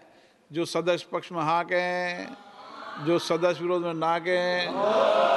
मेरे विचार में निर्णय ना वालों के पक्ष में, ना वालों के पक्ष में संशोधन स्वीकृत हुआ।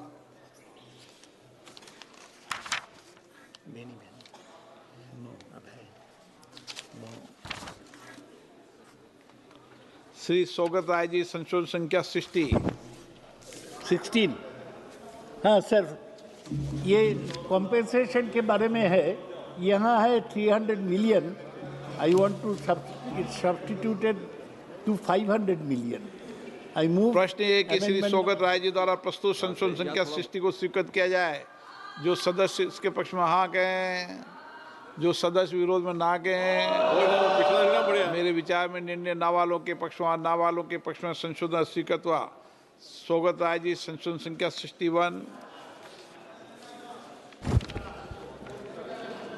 हाँ, page 7, sir, I move that omit lines 12 to 14. प्रश्न ये कि श्री सौगत राय जी द्वारा प्रस्तुत संशोधन संख्या 61 को स्वीकृत किया जाए।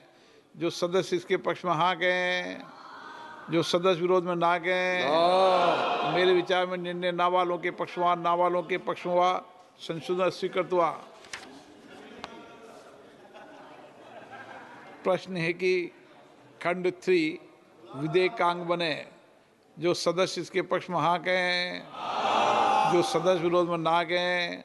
मेरे विचार में निर्णय हाँ वालों के पक्ष में, हाँ वालों के पक्ष में खंड 3 विधेयकांग बना। प्रश्न है कि खंड 4 विधेयकांग बने। जो सदस्य इसके पक्ष में हाँ कहें, जो सदस्य विरोध में ना कहें। मेरे विचार में निर्णय हाँ वालों के पक्ष में, हाँ वालों के पक्ष में खंड 4 विधेयकांग बना। माननीय मंत्री जी संशोधन संख्या 67।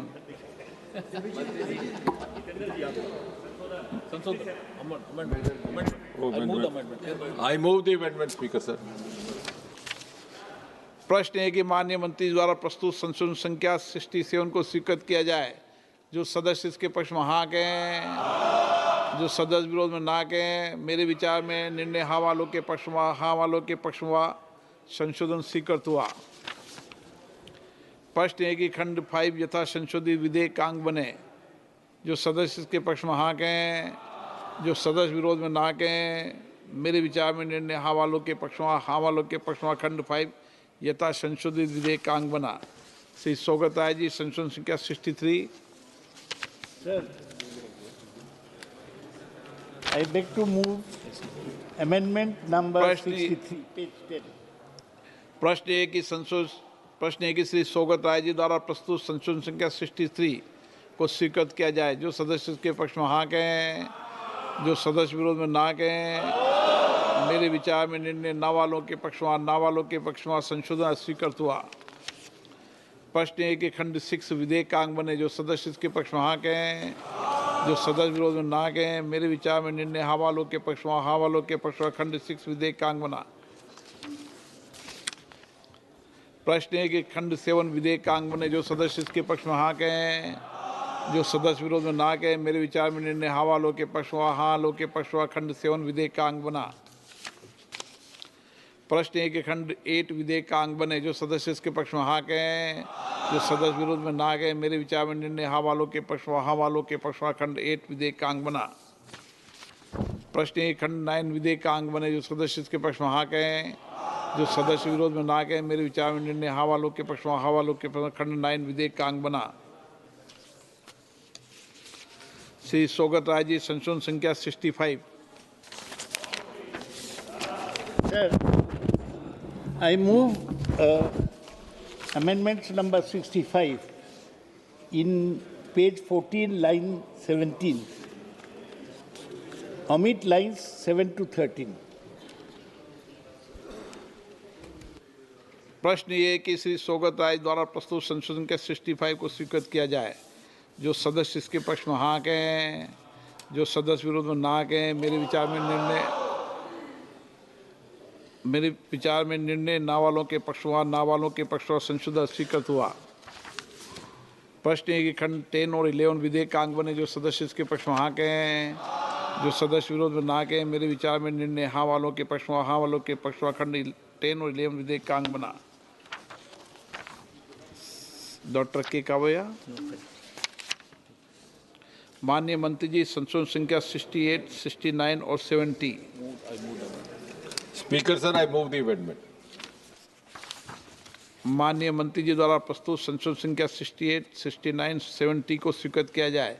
जो सदस्य इसके पक्ष में हाँ कहें, जो सदस्य विरोध में ना कहें, मेरे विचार में निर्णय हाँ वालों के पक्ष में, हाँ वालों के पक्ष में संशोधन स्वीकृत हुआ। प्रश्न 1 खंड 12 यथा संशोधित विधेयक अंग बने, जो सदस्य इसके पक्ष में हाँ कहें, जो सदस्य विरोध में ना कहें, मेरे विचार में निर्णय हाँ वालों के पक्ष में, हाँ वालों के पक्ष में खंड 12 यथा संशोधित विधेयक अंग बना। श्री सौगत राय जी, संशोधन संख्या 16। Sir, I beg to move that for 300 million, please substitute 500 million. प्रश्न ये है कि श्री सौगत राय जी द्वारा प्रस्तुत संशोधन संख्या 16 को स्वीकृत किया जाए। जो सदस्य इसके पक्ष में हाँ कहें, जो सदस्य विरोध में ना कहें, मेरे विचार में निर्णय ना वालों के पक्ष में, ना वालों के पक्ष में संशोधन स्वीकृत हुआ। श्री सौगत राय जी, संशोधन संख्या 66। Sir, the same amendment, page 14, line 17, I move amendment number 66. प्रश्न ये कि श्री सौगत राय जी द्वारा प्रस्तुत संशोधन संख्या 66 को स्वीकृत किया जाए। जो सदस्य इसके पक्ष में हैं वहाँ कहें, जो सदस्य विरोध में ना कहें, मेरे विचार में निर्णय ना वालों के पक्षवा, ना वालों के पक्षवा संशोधन स्वीकृत हुआ। प्रश्न 1 खंड 13 से 15 विधेयक का अंग बने। जो सदस्य इसके पक्ष में हाँ कहें, जो सदस्य विरोध में ना कहें, मेरे विचार में निर्णय हाँ वालों के पक्ष में, हाँ वालों के पक्ष में खंड 13 से 15 विधेयक का अंग बना।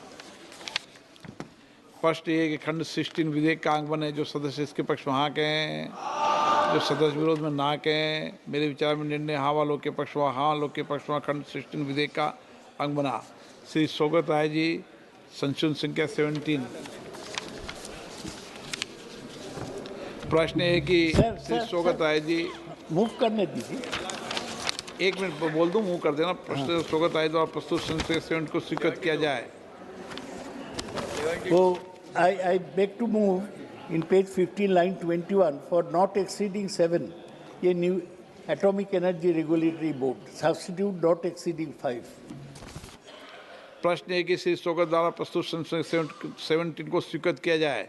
जो सदस्य इसके पक्ष में हाँ कहें, जो सदस्य विरोध में ना कहें, मेरे विचार में निर्णय ना वालों के पक्ष में, ना वालों के पक्ष में संशोधन स्वीकृत हुआ। प्रश्न खंड 17 और 18 विधेयक का अंग बने। जो सदस्य इसके पक्ष में हाँ कहें, जो सदस्य विरोध में ना कहें, मेरे विचार में निर्णय हाँ वालों के पक्ष में, हाँ वालों के पक्ष में खंड 17 और 18 विधेयक का अंग बना। प्रश्न खंड 19 से 23 विधेयक का अंग बने। जो सदस्य इसके पक्ष में हाँ कहें, जो सदस्य विरोध में ना कहें, मेरे विचार में निर्णय हाँ वालों के पक्ष में, हाँ वालों के पक्ष में खंड 19 से 23 विधेयक का अंग बना। प्रश्न है कि खंड 24 विधेयक का अंग बने। जो सदस्य इसके पक्ष में हाँ कहें, जो सदस्य विरोध में ना कहें, मेरे विचार में निर्णय हाँ वालों के पक्ष में, हाँ वालों के पक्ष में खंड 24 विधेयक का अंग बना। प्रश्न है कि खंड 25 विधेयक का अंग बने। जो सदस्य इसके पक्ष में हाँ कहें, जो सदस्य विरोध में ना कहें, मेरे विचार में निर्णय हाँ वालों के पक्ष में, हाँ वालों के पक्ष में खंड 25 विधेयक का अंग बना। प्रश्न ये खंड 26 से 21 विधेयक का अंग बने। जो सदस्य इसके पक्ष में हाँ कहें, जो सदस्य विरोध में ना कहें, मेरे विचार में निर्णय हाँ वालों के पक्ष में, हाँ वालों के पक्ष में खंड 26 से 28 विधेयक का मंत्र बना। माननीय मंत्री जी, संशोधन संख्या 71। Speaker sir, I move the amendment. प्रश्न है कि माननीय मंत्री द्वारा प्रस्तुत संशोधन संख्या 71 को स्वीकृत किया जाए। जो सदस्य इसके पक्ष में हाँ कहें, जो सदस्य विरोध ना कहें, मेरे विचार में निर्णय हाँ वालों के पक्ष में, हाँ वालों के पक्ष में खंड 71 विधेयक स्वीकृत हुआ। प्रश्न है कि खंड 29 यथा संशोधित विधेयक का अंग बने। जो सदस्य इसके पक्ष में हाँ कहें, जो सदस्य विरोध में ना कहें, मेरे विचार में निर्णय हाँ वालों के पक्ष में, हाँ वालों के पक्ष में खंड 29 यथा संशोधित विधेयक का अंग बना। प्रश्न है कि खंड 30 और 31 विधेयक का अंग बने। जो सदस्य इसके पक्ष में हाँ कहें, जो सदस्य विरोध में ना कहें, मेरे विचार में निर्णय हाँ वालों के पक्ष में, हाँ वालों के पक्ष में खंड 30 और 31 विधेयक का अंग बना। प्रश्न है कि खंड 32 से 35 विधेयक का अंग बने। जो सदस्य इसके पक्ष में हाँ कहें, जो सदस्य विरोध ना कहें, मेरे विचार में निर्णय हाँ वालों के पक्ष में, हाँ वालों के पक्ष में खंड 32 और 35 विधेयक का अंग बना। माननीय मंत्री जी, संशोधन संख्या 72। I move the amendment, speaker sir. प्रश्न है कि माननीय मंत्री द्वारा प्रस्तुत संशोधन संख्या 72 को स्वीकृत किया जाए। जो सदस्य के पक्ष में हाँ कहें, जो सदस्य विरोध में ना कहें। मेरे विचार में निर्णय हाँ वालों के पक्ष में, हाँ वालों के पक्ष में संशोधन स्वीकृत हुआ। प्रश्न है कि खंड 36 यथा संशोधित विधेयक का अंग बने। जो सदस्य के पक्ष में हाँ कहें, जो सदस्य विरोध में ना कहें। मेरे विचार में निर्णय हाँ वालों के पक्ष में, हाँ वालों के पक्ष में खंड 36 यथा संशोधित विधेयक का अंग बना। प्रश्न है कि खंड 37 से 39 विधेयक का अंग बने। जो सदस्य इसके पक्ष में हाँ कहें, जो सदस्य विरोध में ना कहें। मेरे विचार में निर्णय हाँ वालों के पक्ष में, हाँ वालों के पक्ष में खंड 37 से 39 विधेयक का अंग बना। संशोधन संख्या 24 no. I move the amendment. No काफी ज्यादा नो। प्रश्न है कि खंड 40 विधेयक का अंग बने। जो सदस्य इसके पक्ष में हाँ कहें, जो सदस्य विरोध में ना कहें। मेरे विचार में निर्णय हाँ वालों के पक्ष में, हाँ वालों के पक्ष में खंड 40 विधेयक का अंग बना। प्रश्न ये कि खंड 41 से 46 विधेयक का अंग बने। जो सदस्य इसके पक्ष में हाँ कहें, जो सदस्य विरोध में ना कहें। मेरे विचार में निर्णय हाँ वालों के पक्ष में, हाँ वालों के पक्ष में खंड 41 से 46 विधेयक का अंग बना। माननीय मंत्री जी, संशोधन संख्या 73, 74 और 75। I move the amendment, Speaker, sir. प्रश्न है कि माननीय मंत्री जी द्वारा प्रस्तुत संशोधन संख्या 73, 74 और 75 को स्वीकृत किया जाए। जो सदस्य इसके पक्ष में हाँ कहें, जो सदस्य विरोध में ना कहें। मेरे विचार में निर्णय हाँ वालों के पक्ष में, हाँ वालों के पक्ष में संशोधन स्वीकृत हुआ। प्रश्न है कि खंड 47 यथा संशोधित विधेयक का अंग बने। जो सदस्य इसके पक्ष में हाँ कहें, जो सदस्य विरोध में ना कहें। मेरे विचार में निर्णय हाँ वालों के पक्ष में, हाँ वालों के पक्ष में खंड 47 यथा संशोधित विधेयक का अंग बना। प्रश्न ये है कि खंड 48 से 54 विधेयक का अंग बने। जो सदस्य इसके पक्ष में हाँ कहें, जो सदस्य विरोध में ना कहें। मेरे विचार निर्णय हाँ वालों के पक्ष में, हाँ वालों के पक्ष में खंड 48 से 54 विधेयक का अंग बना। माननीय मंत्री जी, संशोधन संख्या 76। संशोधन संख्या 76 को मैं मूव करता हूँ, स्पीकर महोदय। प्रश्न है कि माननीय मंत्री द्वारा प्रस्तुत संशोधन संख्या 76 को स्वीकृत किया जाए। जो सदस्य के पक्ष में हाँ कहें, जो सदस्य विरोध में ना कहें। मेरे विचार में निर्णय हाँ वालों के पक्ष में, हाँ वालों के पक्ष में संशोधन स्वीकृत हुआ। प्रश्न है कि खंड 55 यथा संशोधित विधेयक का अंग बने। जो सदस्य इसके पक्ष में हाँ कहें, जो सदस्य विरोध में ना कहें। मेरे विचार में निर्णय हाँ वालों के पक्ष में, हाँ वालों के पक्ष में खंड 55 यथा संशोधित विधेयक का अंग बना। प्रश्न है कि खंड 56 से 58 विधेयक का अंग बने। जो सदस्य इसके पक्ष में हाँ कहें, जो सदस्य विरोध में ना कहें। मेरे विचार में निर्णय हाँ वालों के पक्ष में, हाँ वालों के पक्ष में खंड 56 से 51 विधेयक का अंग बना।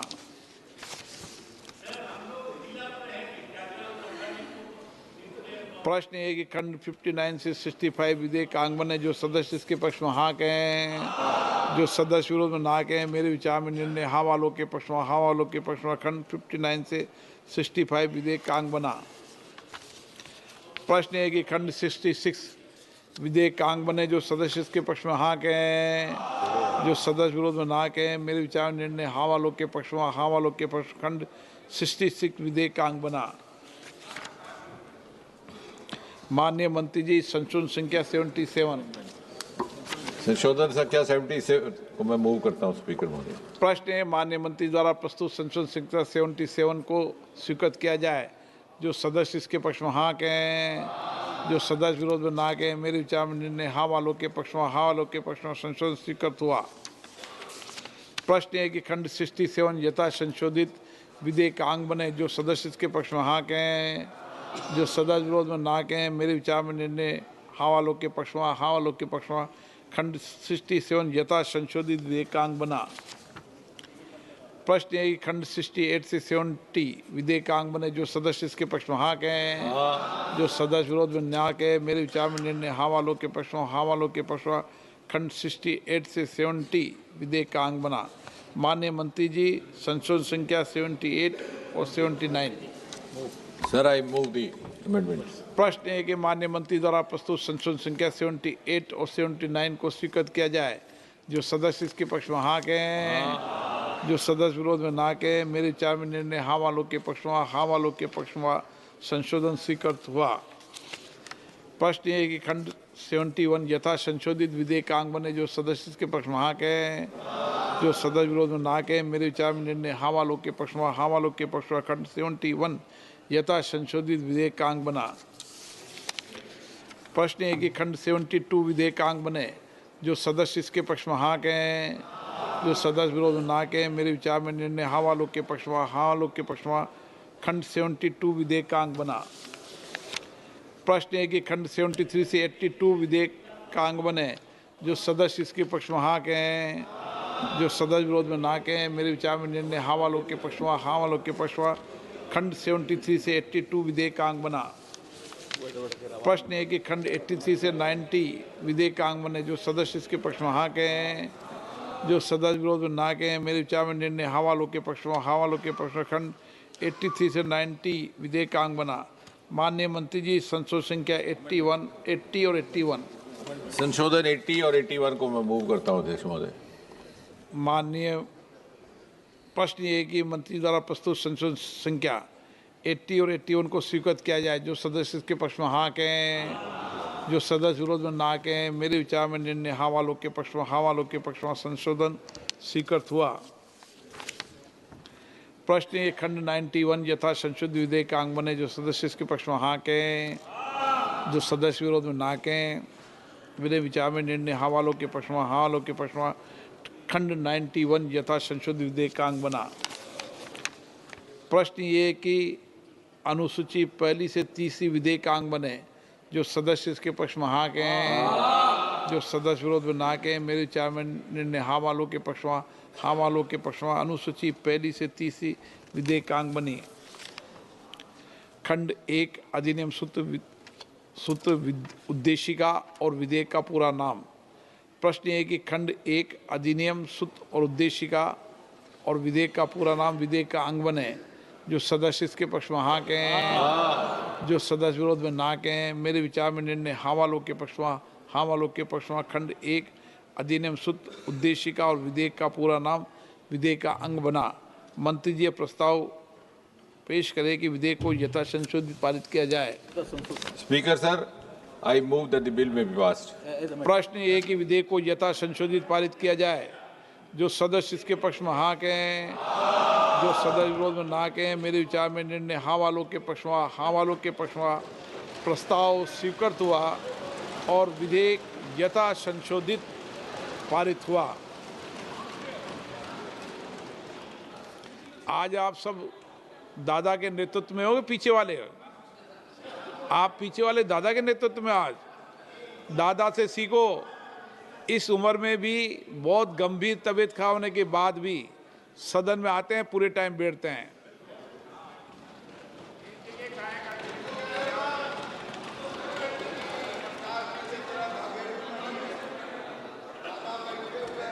आइटम नंबर 28 विकसित भारत रोजगार आजीविका के लिए गारंटी मिशन ग्रामीण वी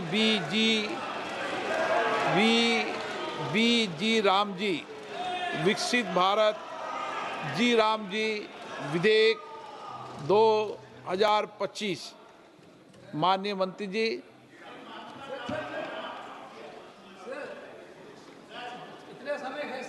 कितने घंटे बोलना चाहते हो? कितने घंटे बोलना चाहते हो?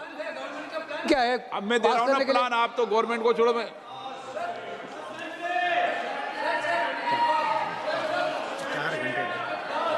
हाँ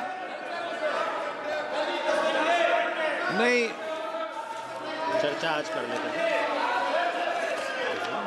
बैठिए बैठिए बैठिए। सदन में अगर 300 सदस्य रहेंगे तो 10 घंटे चर्चा कराऊंगा। माननीय अध्यक्ष जी, एक मिनट 10 घंटे चर्चा करा दूंगा सदन में 300 सदस्य रहेंगे तो। प्रेजेंट करो सदस्यों को, उपस्थिति करो। सभी दल अपने अपने तय करके बताना मुझे चेंबर में। आज बोलो, कल माननीय मंत्री जी की रिप्लाई कल करा देंगे, कल करा देंगे।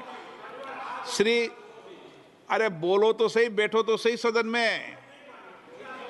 पूरा सदन बैठोगे तो मौका मिलेगा। चलो बैठ जाओ, सबको मौका मिलेगा।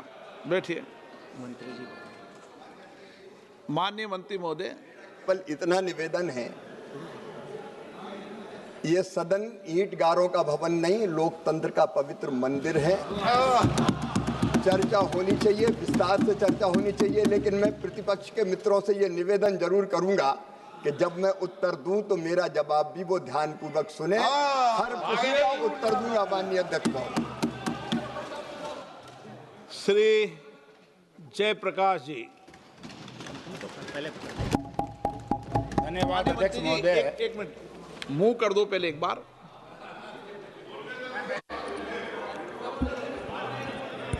थोड़ा बहुत बता दे 1-2 मिनट में आपको। माननीय अध्यक्ष महोदय, मैं तो विस्तार से चर्चा करूंगा।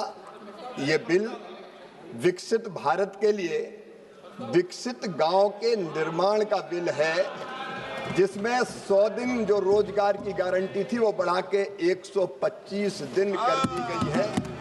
हम रोजगार भी देंगे और 100 से बढ़ा के 125 दिन। लेकिन केवल रोजगार नहीं, जो महात्मा गांधी जी का सपना था स्वावलंबी गांव, वो स्वावलंबी, स्वयंपूर्ण, विकसित, गरीबी मुक्त और रोजगार युक्त गांव बनाने का ये बिल है। मैं निवेदन करता हूं कि इस पर चर्चा कराई। श्री मूव कर दिया ना? मूव नहीं किया सर, मूव नहीं किया। मैं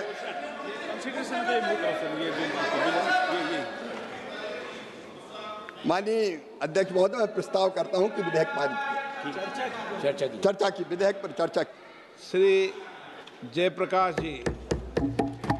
धन्यवाद अध्यक्ष महोदय। वरिष्ठ नेता है, गरिमा के अनुसार बोलना। सर आप रहिए, सर आपका सानिध्य चाहिए। मैं एक ऐसे महत्वपूर्ण योजना बिल थी जो 2005 में सर इस देश में लागू की गई थी, और अब विकसित भारत रोजगार आजीविका गारंटी मिशन ग्रामीण 2025 में जिस तरीके से महात्मा गांधी ग्रामीण रोजगार गारंटी अधिनियम का नाम परिवर्तन प्रस्ताव का मैं स्पष्ट, सशक्त, तथ्यात्मक विरोध दर्ज करने के लिए खड़ा हुआ हूं अध्यक्ष सभापति महोदय, क्योंकि ये सारा जो बिल है, मंत्री जी कह रहे थे कि मेरी बात को सुन के जाना।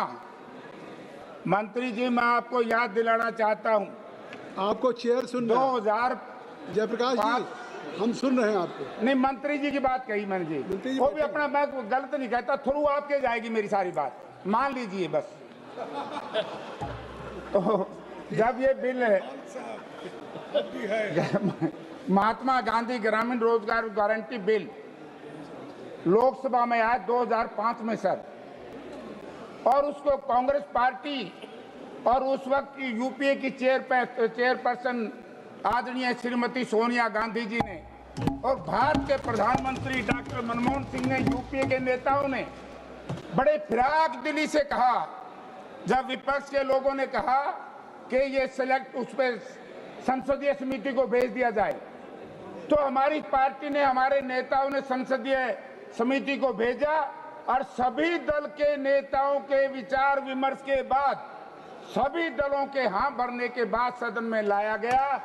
और जब ये सदन में इस पे चर्चा हो रही थी अध्यक्ष महोदय, मुझे बड़े खेद के साथ कहना पड़ता कि उस वक्त आज के प्रधानमंत्री, उस वक्त के मुख्यमंत्री माननीय नरेंद्र मोदी जी विरोध में बोल रहे थे, सर ये लोग किसान विरोधी है, मजदूर विरोधी हैं, ये कभी गरीब का भला नहीं चाहते सर। तो मैं 2005 में जब यूपीए गवर्नमेंट ने सिलेक्ट कमेटी को भेज दिया, तो जब कल हमारे नेता ये चाह रहे थे कि इसको स्टैंडिंग कमेटी में भेज दिया जाए, तो किस बात का अंदेशा था कि आप इसको भेजते? क्योंकि महात्मा गांधी जी का नाम बदलना देश में सबसे बड़ा अपराध है सर। ये महात्मा जी थे। मैं बहुत देशों में गया हूं सर, जहां जाते हैं महात्मा जी के स्टैचू के ऊपर माला अर्पण करते हैं। दुनिया का जो भी राष्ट्राध्यक्ष है, वो जब हिंदुस्तान में आता है महात्मा जी की समाधि पे जाता है। ये कांग्रेस पार्टी ने महात्मा गांधी जी के नाम से इसलिए योजना चलाई क्योंकि इससे गरीब को, दलित को, शोषित को, पिछड़े को, बैकवर्ड को गांव में अधिकार देने का इसने फैसला लिया था। तो इसलिए सर 2005 में जब ये लागू क्यों किया गया सर, बहुत सी ऐसी आवाज आई पूरे हिंदुस्तान से, गरीब की आवाज, मजदूर की आवाज, कि देश में एक ऐसा कानून लाया जाए जिसको रोजगार की गारंटी का कानून माना जाए। और मनरेगा से पहले सभापति महोदय, पूरी दुनिया में मंत्री जी मानेंगे कि कानून नहीं था। आज भी जिन देशों में कानून है ये, उनमें पूर्ण रूप से लागू नहीं है, जैसे भारतवर्ष में लागू किया था यूपीए गवर्नमेंट ने। लेकिन मनसा खराब है सर सरकार की। मैं आपको 2-3 चीजों की तरफ ध्यान देना चाहता हूं। 2005 में जब ये लागू किया गया तब गांव में बड़ी परेशानी थी। गांव से पलायन हो रहा था गरीब लोगों का, शहरीकरण बढ़ रहा था, गांव में आजीविका के संसाधन नहीं थे। और जब खेती में मशीनरी का उपयोग बढ़ता गया, जो गरीब आदमी है गांव में, दलित है, शोषित है, पीड़ित है, पिछड़ा है, उनको रोजगार नहीं था, तो उसको रोजगार की गारंटी का कानून बनाया। ये बात अलग है, हमने रोजगार को गारंटी दी। लेकिन बड़ा खेद है, मंत्री जी से आपके माध्यम से पूछना चाहता हूं, आपने तो एमएसपी को भी कानून की गारंटी नहीं दी जिसकी आपने हाँ भरी थी। तो इसलिए अध्यक्ष महोदय, इसमें क्या है, आदिवासी महिलाएं, दलित, भूमिहीन मजदूरों को केंद्र में रख करके, और सबसे बड़ा काम सर, सामाजिक समानता को बढ़ावा दे करके ग्रामीण इलाकों में ढांचागत कमजोरियों को दूर करता है, जो ये मनरेगा था। और आज आपने जो लागू किया है, पिछले कुछ सालों से सर, बजट की कमी, भुगतान में देरी, डिजिटल बाध्यताएं तथा जवाबदेही को सिस्टमैटिक तरीके से कमजोर करते हुए आधिकारिक आधारभूत ढांचा धीरे धीरे खोखला हो गया और इस मनरेगा को इतना कमजोर कर दिया सर। मैं मंत्री जी से ये भी जानना चाहूंगा, हमारे सांसद वरुण मुलाना जी ने प्रश्न रखा था मनरेगा को लेकर के, तो उन्होंने कहा कि हरियाणा में वो मनोहर लाल जी चले गए, 8 लाख मजदूर पंजीकृत हैं सर, केवल 2100, ये मंत्री जी का जवाब है, 2100 लोगों को काम मिला। जो मनरेगा थी 8 लाख में 2100, मेरे हिसाब से 25% लोगों को सर। इससे दुखदायी बात क्या हो सकती है सर? कानून की कमी कोई कसूर नहीं था, इच्छा शक्ति केंद्र सरकार की किसान विरोधी, मजदूर विरोधी, दलित विरोधी, पिछड़े लोगों के विरोध थी, इसलिए लोगों को काम नहीं मिला। फिर जो मनरेगा का कानून, उसमें ये लिखा है अगर 100 दिन का काम ना मिले 15 दिन के अंदर अंदर उसको बेरोजगारी भत्ता देंगे। मैं मंत्री जी से जानना चाहूंगा, सुनो ना, वो आ गया है, जो बेरोजगारी भत्ता, जिन 6 लाख लोगों को काम नहीं मिला, हरियाणा सरकार ने, केंद्र सरकार ने उनको बेरोजगारी भत्ता कितना दिया, ये भी आप मंत्री जी बताएं, हम इसको भी आपसे सुनना चाहते हैं। तो सर धीरे धीरे करके इस मनरेगा को इतना कमजोर कर दिया। मंत्री जी भाषण देते हैं, मैं कई बार सुनता हूं, बार बार ये कहते हैं कि हमने ये कर दिया, वो कर दिया। मैं एक ही प्रश्न आपसे पूछना चाहूंगा, जब देश में 2006 में कुल 200 जिलों में था और 2 वर्ष के अंदर अंदर इतनी इच्छा शक्ति थी कांग्रेस पार्टी की, गरीब के प्रति पूरे हिंदुस्तान में लागू किया गया, और जब पूरे हिंदुस्तान में लागू हुआ, माननीय प्रधानमंत्री नरेंद्र मोदी जी ने, जो देश के प्रधानमंत्री हैं सर, आज इस कानून को लेकर के केवल महात्मा गांधी से है तो परेशानी है, या गांधी नाम से परेशानी है, या क्या जाने, वो तो ये बताएंगे। महात्मा गांधी जी का नाम बदलने की आवश्यकता नहीं थी। अगर मंत्री जी 125 दिन आपने करने थे तो इसमें भी ला सकते थे, लेकिन मैं मंत्री जी का ध्यान दिलाना चाहता हूं, धारा 5 के तहत रोजगार के दिनों की संख्या में वृद्धि, दिनों की संख्या में वृद्धि, मनरेगा में 100 दिनों के रोजगार को गारंटी को बढ़ाकर 125 दिन का प्रस्ताव है। ठीक है सर। हालांकि अपनी 2024 की रिपोर्ट में स्थायी समिति ने इसे बढ़ाकर 150 दिन करने की सिफारिश की थी। आपने तो अपनी स्टैंडिंग कमेटी की रिपोर्ट को भी स्वीकार नहीं किया। मैं अच्छा मानता अगर आप 150 दिन करते तो, इससे बुरी बात क्या हो सकती है। हालांकि एक्ट के तहत अनुमानित कामों की संख्या बढ़ाकर 266 होने का वाला दिया गया था। ये इंडियन नेशनल कांग्रेस चाहती है कि 266 दिन करते, तब तो नाम बदलने का कोई लाभ था? क्या लाभ? केवल नाम बदलने से काम नहीं चलेगा। धारा 6 के तहत सर किसान के साथ बड़ा अन्याय है सर। इसमें आप भी किसान है सर और मंत्री जी भी किसान हैं। यानी कि धारा 6(2) में कहा गया कि राज्य सरकारों का वित्तीय वर्ष में कुल 60 दिनों की अवधि से पहले नोटिफिकेशन करेगी, जिसमें सर बुआई कटाई की मुख्य कृषि मौसम शामिल होंगे। इस दौरान इस एक्ट के तहत कोई काम नहीं किया जाएगा। जब खेत में काम होगा तो नरेगा के लोगों का लाभ किसान को नहीं मिलेगा। इससे बुरी बात क्या हो सकती है। यानी कि इसमें बदलाव किया जाए और इसमें जो हमने पहले भी बात उठाई थी कि इस मनरेगा को खेती के साथ जोड़ा जाए, और खेती के साथ जुड़ेगा तो किसान को भी लाभ होगा सर और मजदूर को भी लाभ होगा। अब धारा 12 वंचित समुदायों को अल्पसंख्यक प्रावधान के सेंट्रल एम्प्लॉयमेंट गारंटी काउंसिल में 1/3 एसटी अन्य पिछड़ा वर्ग ओबीसी अल्पसंख्यकों के लिए आरक्षित है। यदि इस धारा में 11 में भी स्टेट एम्प्लॉयमेंट गारंटी काउंसिल के लिए आरक्षण अनिवार्य है। हालांकि बीबीजीजीआरएमजी बिल में धारा 13 के तहत स्टेट ग्रामीण रोजगार गारंटी काउंसिल के लिए आरक्षण तो रखा गया, लेकिन धारा 12 के तहत सेंट्रल ग्रामीण रोजगार गारंटी काउंसिल के लिए आरक्षण प्रावधानों का कोई जिक्र नहीं किया गया सर। इससे बुरी बात सर क्या हो सकती है। धारा 22 राज्यों में बढ़ती बोझ, वित्तीय स्थिति का बोझ बढ़ेगा। सर मैं हरियाणा के बारे में आपको कहना चाहता हूँ। हरियाणा प्रदेश में जब कांग्रेस ने सरकार छोड़ी 65,000 करोड़ कर्जा था सर। आज 11 साल में 4 लाख करोड़ रुपए कर्जा हरियाणा के सिर पर। हरियाणा सरकार दिवालिया हो चुकी है और यदि उसके ऊपर 40% बोझ डाल दिया गया तो गरीबों का बहुत बड़ा शोषण होगा। मैं मंत्री जी से कहना चाहूंगा आपके माध्यम से कि इसको भी वापस लिया जाए और जो कांग्रेस के टाइम में था राज्यों पर 10% बोझ डाला जाए। मटेरियल साथ में आ जाएगा। धारा 1 मिनट सर, अभी थोड़ा सा अभी शुरू करे ऐसे किसान की बात करता हूं। धारा 20 सोशल ऑडिट समुदाय की निगरानी को कमजोर करना। सर जो धारा इनकी 20 है उसके तहत बिल में कहा गया कि सभी मजदूरों को सोशल ऑडिट ग्राम सभा द्वारा किया जाएगा।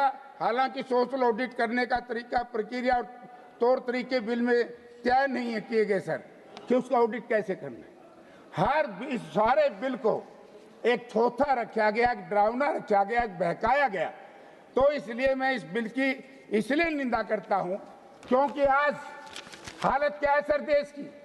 देश में मनरेगा के समय मजदूरी मिलती थी, मजदूरी नहीं मिलती तो 15 दिन के अंदर अंदर उस परिवार को बेरोजगारी भत्ता मिलता था। मंत्री जी ये भी बताएं कि जिन परिवारों को वो नहीं मिला तो भत्ता कितना मिला। हमारे जो मेट है सर, 1 मिनट सर, 18 स्पीकर हैं आपके। 1 मिनट सर, मैं तो सर मनरेगा मेटों की आज तक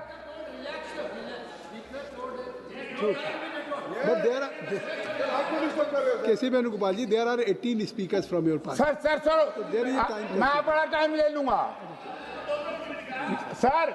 ये सरकार गरीब विरोधी है, दलित विरोधी है। इस कानून में मैं आपको बताना चाहता हूं कि मेटों को मंत्री जी ये भी बताएं सदन को 2 साल से नरेगा मेटों को तनख्वाह नहीं दी जा रही। इससे बड़ा गरीब के साथ अन्याय क्या सके। इसलिए सर हम इस सरकार को हमेशा कहते हैं ब्रीफ केस की इस पार्टी को जिसमें सब लोग शामिल हैं, ये जो सामने वाले हैं, ब्रीफ केस का मतलब ये साहूकार की पार्टी है, धन्ना सेठों की पार्टी है, बड़े लोगों की पार्टी है, गरीब का, मजदूर का, पिछड़े का, अल्पसंख्यक का, किसान का इस सरकार से कोई लेना देना नहीं है। और ना इस सरकार उनके हित में, इस गरीबों के हित इनके यहाँ सुरक्षित रह सकते, इस करता हूं। और महात्मा गांधी जी का नाम बदलने का जो षड्यंत्र रचा गया है, एक योजना नहीं सर, अगर आप इसमें देखोगे सभी योजनाओं के नाम बदल दिए। इंदिरा आवास योजना का नाम बदल करके प्रधानमंत्री आवास योजना। क्या नाम बदलने से कोई लाभ हो सकता है? क्या नाम बदलने से अर्थव्यवस्था ठीक हो सकती है? अर्थव्यवस्था को आपने बिल्कुल बर्बाद कर दिया है। रोजगारी चरम सीमा पर है, महंगाई चरम सीमा पर है, इसलिए मैं इसका पुरजोर विरोध करता हूँ। ब्रिजमोहन जी, गांधी जी भी राम का नाम लिया करते थे। ब्रिजमोहन जी। माननीय सभापति महोदय, मैं इस देश के इतिहास में पहली बार एक ऐसा बिल लाया गया है जो ग्रामीण अर्थव्यवस्था को ताकत देगा, जो ग्रामीण अर्थव्यवस्था को मजबूत बनाएगा, भारत के गांवों को स्वावलंबी बनाएगा, भारत के गांवों को बेरोजगारी से मुक्त करेगा, भारत के गांवों को साधन से युक्त करेगा, भारत के गांवों को सिंचाई से युक्त करेगा, भारत के गांवों को संसाधन से युक्त करेगा, भारत के गांवों में सड़क, पानी, बिजली ये मिलेगी, भारत के गांवों में जल संसाधन मजबूत होंगे। बाढ़, सूखा और भूकंप आने पर भारत के जो गांव हैं, अगर कोई ऐसी महामारी आएगी तो उसका सामना करने की शक्ति प्राप्त होगी। ऐसा एक विधेयक इस सदन में 2005 के मनरेगा विधेयक को विलुप्त करके और नया विधेयक लाया जा रहा है। मैं इसके लिए देश के प्रधानमंत्री जी को और ग्रामीण विकास मंत्री शिवराज सिंह चौहान जी को बहुत बहुत बधाई देता हूं, बहुत बहुत शुभकामनाएं देता हूं। माननीय सभापति महोदय, अभी माननीय जयप्रकाश जी बोल रहे थे, देखिए प्रभु राम जी अगर चाहते हैं, 500 साल तक प्रभु राम जी का मंदिर नहीं बना था। प्रभु राम जी ने जब चाहा तो राम जी का मंदिर बन गया। अब प्रभु राम जी चाहते हैं कि गांव का विकास हो, प्रभु राम जी चाहते हैं कि विकसित भारत के साथ साथ में विकसित गांव बने, और इसके लिए प्रभु राम जी ने, शायद शासन ने भी नहीं सोचा होगा। वी का मतलब है विकसित, बी का मतलब है भारत, जी का मतलब है गारंटी, और आर का मतलब है रोजगार, आजीविका का मतलब है आर, मिशन का मतलब है एम। जी राम जी बीबी, जी राम जी नाम अपने आप आ गया, इसको किसी को लाने की जरूरत नहीं पड़ी, और इसके लिए मैं प्रधानमंत्री जी को बधाई देता हूं। राम राज्य लाने के लिए इस देश में राम राज्य लाने के लिए, अरे हमारे गांव-गांव में लोग राम राज्य की कल्पना करते हैं, उसी राम राज्य को लाने के लिए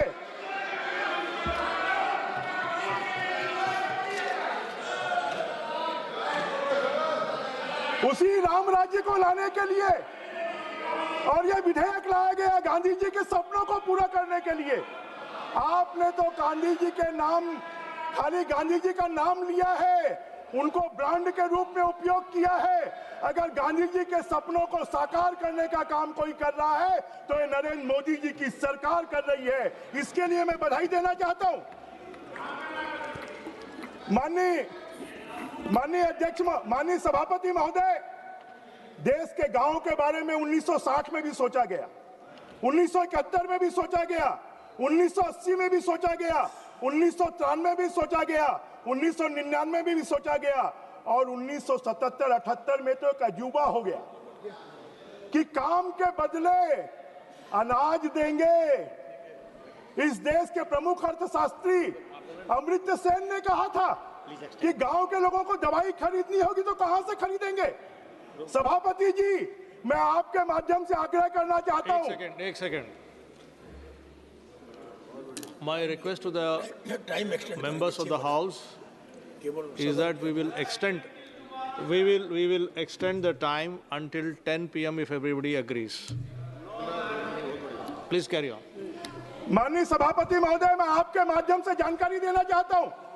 1977-78 में इन्होंने एक बड़ा काम किया जिसको पूरे देश के लोगों ने आलोचना की कि काम के बदले अनाज देंगे।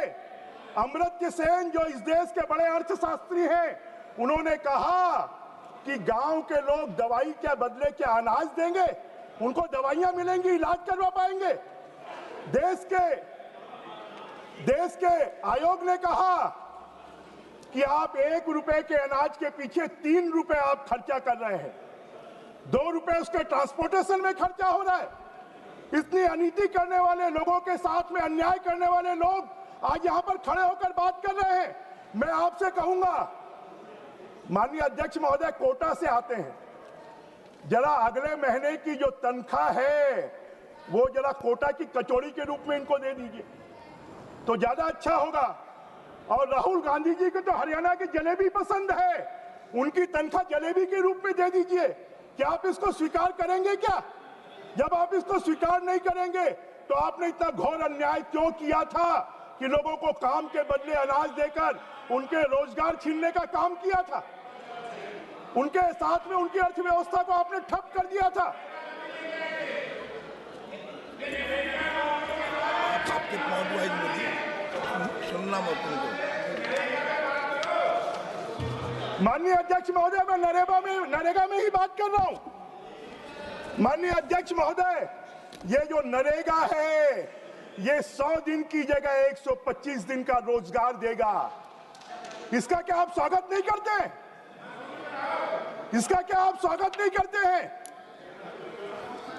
माननीय अध्यक्ष, माननीय सभापति महोदय, ये आजीविका की सुरक्षा की गारंटी देगा।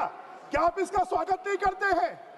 क्या ये उनको अगर रोजगार नहीं मिलेगा 15 दिन के अंदर में उनको रोजगार देना पड़ेगा, अगर उनको रोजगार नहीं मिलेगा तो उनको बेरोजगार भत्ता देना पड़ेगा। क्या आप इसका स्वागत नहीं करते हैं? क्या विकसित ग्राम पंचायतों को बनाने का आप स्वागत नहीं करते हैं? माननीय सभापति महोदय, डिजिटल तकनीकी के माध्यम से शासन की जवाबदेही तय होगी। क्या आप इसका स्वागत नहीं करते हैं? माननीय सभापति महोदय, टिकाऊ परिसंपत्तियां बनेंगी। क्या आप इसका स्वागत नहीं करते हैं? पहले तो क्या होता था, गड्ढे खोदते थे, गड्ढे भर देते थे, क्या निर्माण का काम हुआ इसके बारे में कोई जानकारी नहीं होती थी। उसमें कितना भ्रष्टाचार हुआ, कितनी जांचें हुई, कितने लोगों के खिलाफ में कार्रवाई हुई। मनरेगा को खाली कांग्रेस ने अपने जेब भरने का साधन बना लिया था, फर्जी मास्टर रोल का साधन बना लिया था। आज उसमें सुधार करने का काम हमारे शिवराज सिंह चौहान जी कर रहे हैं। वो ग्रामीण परिवेश से आते हैं, वो खेती किसानी से आते हैं, वो 4 बार मुख्यमंत्री रहे हैं, अभी सांसद हैं। मैं उनको बधाई देना चाहता हूं। आज वो मंत्री हैं, उनको मैं बधाई देना चाहता हूं कि उन्होंने बहुत अच्छा विधेयक लाया है। पहले फर्जी हाजिरी के रजिस्टर होते थे, वो फर्जी हाजिरी के रजिस्टर को समाप्त कर डिजिटाइज मास्टर रोल बनाने की प्रक्रिया प्रारंभ हो रही है। क्या आप उसका स्वागत नहीं करते हैं? माननीय सभापति महोदय, टिकाऊ परिसंपत्तियों का निर्माण होगा। क्या आप इसका स्वागत नहीं करते हैं? माननीय अध्यक्ष महोदय, माननीय सभापति महोदय, यही मोदी जी की सरकार है जिसने राज्यों की सहायता को 42% से बढ़ाकर 42% किया। क्या आप उसका स्वागत नहीं करते हैं? यही मोदी जी की सरकार है जिसने ग्रामीण परिवेश को मजबूत करने के लिए प्रधानमंत्री आवास दिए। यही मोदी जी की सरकार है जिसने सौर सुजला के माध्यम से ग्रामीण क्षेत्रों में गैस के कनेक्शन दिए। यही मोदी जी की सरकार है जिसने ग्रामीणों को 5 लाख रुपए का इलाज मुहैया करवाया। यही मोदी जी की सरकार है जिसने रूफटॉप बिजली लगाने के लिए, सौर बिजली लगाने के लिए लोगों के लिए व्यवस्था की। यही मोदी जी की सरकार है जिसने जल जीवन मिशन के तहत ग्रामीण व्यवस्था को मजबूत करने के लिए घर घर में नल जल योजना का प्रारंभ किया। क्या आप इसका स्वागत नहीं करते? अब ये जो रोजगार गारंटी जी राम जी योजना आ जाएगी तो ग्रामीण अर्थव्यवस्था इतनी मजबूत होगी, गांव में सड़कें बनेगी, गांव में बिजली मिलेगी, गांव में पानी मिलेगा, गांव में पंचायत भवन बनेगा, गांव में स्कूल भवन बनेगा, गांव में अगर किसी प्रकार की पहले इसके लिए पैसे की आवश्यकता नहीं थी। अभी जयप्रकाश जी बोल रहे थे कि आपने 60-40 कर दिया। अरे हमने 32 से भी 42 किया है। और इस योजना के माध्यम से राज्यों की बाध्यता होगी कि ग्रामीण के विकास के लिए राज्य भी अपना शेयर दे और केंद्र सरकार भी पैसा 60% देगी, तो गांव की अर्थव्यवस्था मजबूत होगी। माननीय सभापति महोदय, गति शक्ति योजना और विकसित भारत योजना के तहत सभी कामों को एडजॉइन किया जाएगा। सबमर्जेंस के तहत वहां पर विकास के काम किए जाएंगे। गांव को आजकल हम देखते हैं कि शहरों की अर्थव्यवस्था खराब हो रही है, शहरों की ट्रैफिक व्यवस्था खराब हो रही है। लोग अपने काम के लिए, अपने रोजगार के लिए शहरों में पलायन कर रहे हैं। जब विकसित गांव होंगे तो फिर वहां का नौजवान शहरों में नहीं आएगा, वो अपने गांव में ही काम करेगा। जब खेती के लिए सुविधाएं होंगी तो अपने गांव में ही काम करेगा। माननीय सभापति महोदय, ये आर्थिक बदलाव होगा जब गांव में, अभी केंद्र सरकार ने तय किया है, कांग्रेस के जमाने में रोजगार गारंटी योजना के लिए 30,000 करोड़ से 40,000 करोड़ मिलते थे। अभी मोदी जी की सरकार आने के बाद 60,000 करोड़ से लेकर 90,000 करोड़ तक मिल रहे हैं। अब आने वाले समय में 1.5 लाख करोड़ रुपए ग्रामीण अर्थव्यवस्था में खर्च होंगे। 1.5 लाख करोड़ रुपए। इन 1.5 लाख करोड़ रुपए के माध्यम से गांव का विकास होगा। माननीय सभापति महोदय, सबसे बड़ा काम, आपने कभी इसकी चिंता नहीं की। भारत के खाद्यान्न उत्पादन को बढ़ाने के लिए हमारे किसान परेशान होते थे कि खेती के समय पर उनको मजदूर नहीं मिलते थे। अब यह कर दिया कि राज्य सरकार 60 दिनों का समय खेती के लिए तय कर सकती है और उन खेती के दिनों में ये रोजगार गारंटी के काम नहीं खोले जाएंगे। खेती के लिए मजदूर मिलेंगे, हमारे खेती को प्रोत्साहन मिलेगा। इससे बड़ा क्या आप इसका स्वागत नहीं करते हैं? कितना बड़ा निर्णय हमारे ग्रामीण विकास मंत्री जी ने लिया है। माननीय अध्यक्ष महोदय, मैं आपके माध्यम से हमारे विपक्षी साथियों से पूछना चाहता हूं, इसके अगर आप उद्देश्य पढ़ेंगे, ग्राम पंचायतों के विभिन्न आवश्यकताओं को पूरा करने के लिए प्रधानमंत्री गति शक्ति के साथ एकीकृत विकसित ग्राम पंचायत योजना के माध्यम से अभिसरण, संतृप्ति चलन योजना और पूर्ण सरकारी परिधान को संस्थागत करने हेतु भू स्थानिक प्रणाली, डिजिटल लोक अवसंरचना तथा संचालित ब्लॉक, जिला, राज्य और राष्ट्रीय स्तर पर संचालित ऐसी योजनाओं के साथ जिला और राज्य योजना का तंत्र बनाएंगे। कंक्लूड कीजिएगा। एक केंद्रीय तंत्र बनेगा, एक राज्य का तंत्र बनेगा, एक जिले का तंत्र बनेगा और उसके लिए पूरे नियम अगर कोई बनाएंगे तो केंद्र की सरकार बनाएगी और उस तंत्र के माध्यम से पूरे देश के गांवों को विकास की योजनाएं बनाई जाएंगी। धन्यवाद जी। माननीय सभापति जी, बस 3-4 मिनट लूंगा आपका। धन्यवाद जी। मैं पहला वक्ता हूं तो कृपया मुझे समय देंगे तो अच्छा होगा। नहीं, आप समय। माननीय सभापति महोदय, नहर, बाढ़, विपतन जलमार्ग, चेक बांध, मोहरबंद तथा भूमिगत बांध का निर्माण, तालाब, टैंक, रिसन, पुनर्भरण, गड्ढे, पुनर्गरण, साफ्ट, अंतर सबसेक्शन, कुएं, सहबद्ध जल संचयन संरचना का निर्माण, पुनरुद्धार, खुले कुएं द्वारा सिंचाई, सूक्ष्म सिंचाई, जलमार्ग तथा क्षेत्रीय जल वितरण प्रणाली, सामुदायिक। धन्यवाद मानवर। माननीय सभापति महोदय, मुझे विकसित भारत गारंटी और रोजगार। एक सेकेंड मैं समापन कर कंक्लूड कीजिए। आप कंक्लूड कीजिए। माननीय सभापति महोदय, मैं इस जी राम जी विधेयक के लिए माननीय प्रधानमंत्री जी को, शिवराज सिंह चौहान जी को, कि उन्होंने एक ऐतिहासिक बिल लाया है और पूरे सनातन की भावना, पूरे हिंदुत्व की भावना कि जी राम जी का ऑटोमेटिक नाम उभर कर सामने आ गया। इसके माध्यम से जब जी राम जी का नाम लेंगे तो इसमें भ्रष्टाचार रुकेगा, इसमें गलत काम रुकेगा और जो गांव की अर्थव्यवस्था है वो मजबूत होगी। मैं प्रधानमंत्री जी को और शिवराज सिंह चौहान जी को धन्यवाद देते हुए आपने समय दिया, इसके लिए मैं आभार व्यक्त करता हूं। जय हिंद। और छत्तीसगढ़ का भी विकास तेजी से होगा क्योंकि छत्तीसगढ़ धन्यवाद माननीय सभापति महोदय। और वहां का सभापति महोदय, मुझे विकसित भारत गारंटी रोजगार आजीविका मिशन ग्रामीण विधेयक 2025 पर विचार व्यक्त करने का अवसर देने के लिए आपका और समाजवादी पार्टी के राष्ट्रीय अध्यक्ष माननीय अखिलेश यादव जी का तथा अपने सचेतक धर्मेंद्र जी का और अपने क्षेत्र की जनता का धन्यवाद और आभार व्यक्त करना चाहता हूं। मानवर, सबसे पहले मैं यह स्पष्ट करना चाहता हूं कि मनरेगा केवल एक योजना नहीं है, बल्कि ग्रामीण भारत के लिए एक कानूनी अधिकार है। रोजगार का अधिकार, सम्मान का अधिकार और सामाजिक सुरक्षा का अधिकार है। इसे हटाना या प्रतिस्थापित करना केवल प्रशासनिक बदलाव नहीं, बल्कि सामाजिक अनुबंध को तोड़ने जैसा है। महोदय, सरकार कहती है कि इस विधेयक के तहत रोजगार की गारंटी 100 दिनों से बढ़ाकर 125 दिन कर दी गई है, लेकिन सवाल ये नहीं है कि कानून में क्या लिखा है। सवाल यह है कि क्या गरीब को वास्तव में 125 दिन काम मिल पाएगा, क्योंकि इस विधेयक की असली तस्वीर इसके अन्य प्रावधानों में छिपी है। मनरेगा के तहत अकुशल श्रम की पूरी मजदूरी केंद्र सरकार देती थी। अब राज्यों को भी मजदूरी सामग्री और प्रशासनिक खर्च उठाना पड़ेगा। कई राज्य पहले से वित्तीय संकट में है। अगर राज्य पैसा नहीं दे पाएगा तो सबसे पहले गरीब का रोजगार कटेगा। रोजगार का अधिकार राज्य की तिजोरी पर निर्भर नहीं होना चाहिए। नॉर्मेटिव एलोकेशन का है। अब केंद्र तय करेगा कि राज्य कितना खर्च कर सकता है। अगर मांग ज्यादा हुई तो राज्य को खुद खर्च उठाना पड़ेगा। ये मनरेगा की मांग आधारित आत्मा पर सीधा प्रहार है। ये गारंटी नहीं बल्कि कोटा सिस्टम है। साथ ही सहकारी संघवाद पर भी हमला है। कृषि मौसम में 60 दिन तक काम रोकने का प्रावधान का है।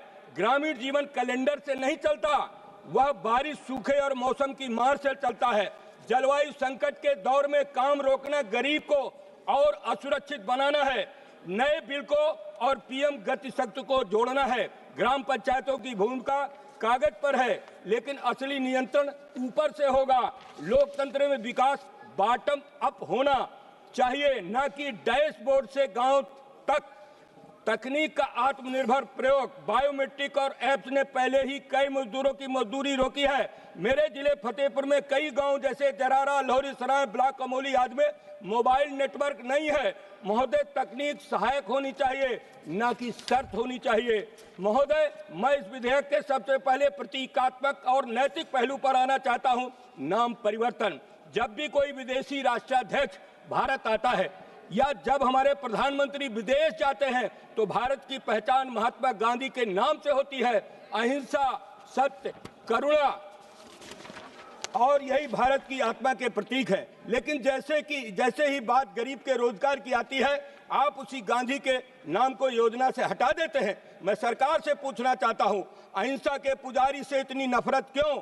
गरीब के अधिकार के साथ जुड़ा गांधी का नाम इतना असहज क्यों लगता है? महात्मा गांधी के रिप्लेस करने के लिए आप राम का नाम तो ले सकते हैं, सावरकर से रिप्लेस नहीं कर सकते हैं। मनवर, गांधी कोई पार्टी नहीं थे, गांधी विचारधारा नहीं थे, गांधी भारत की नैतिक चेतना थे।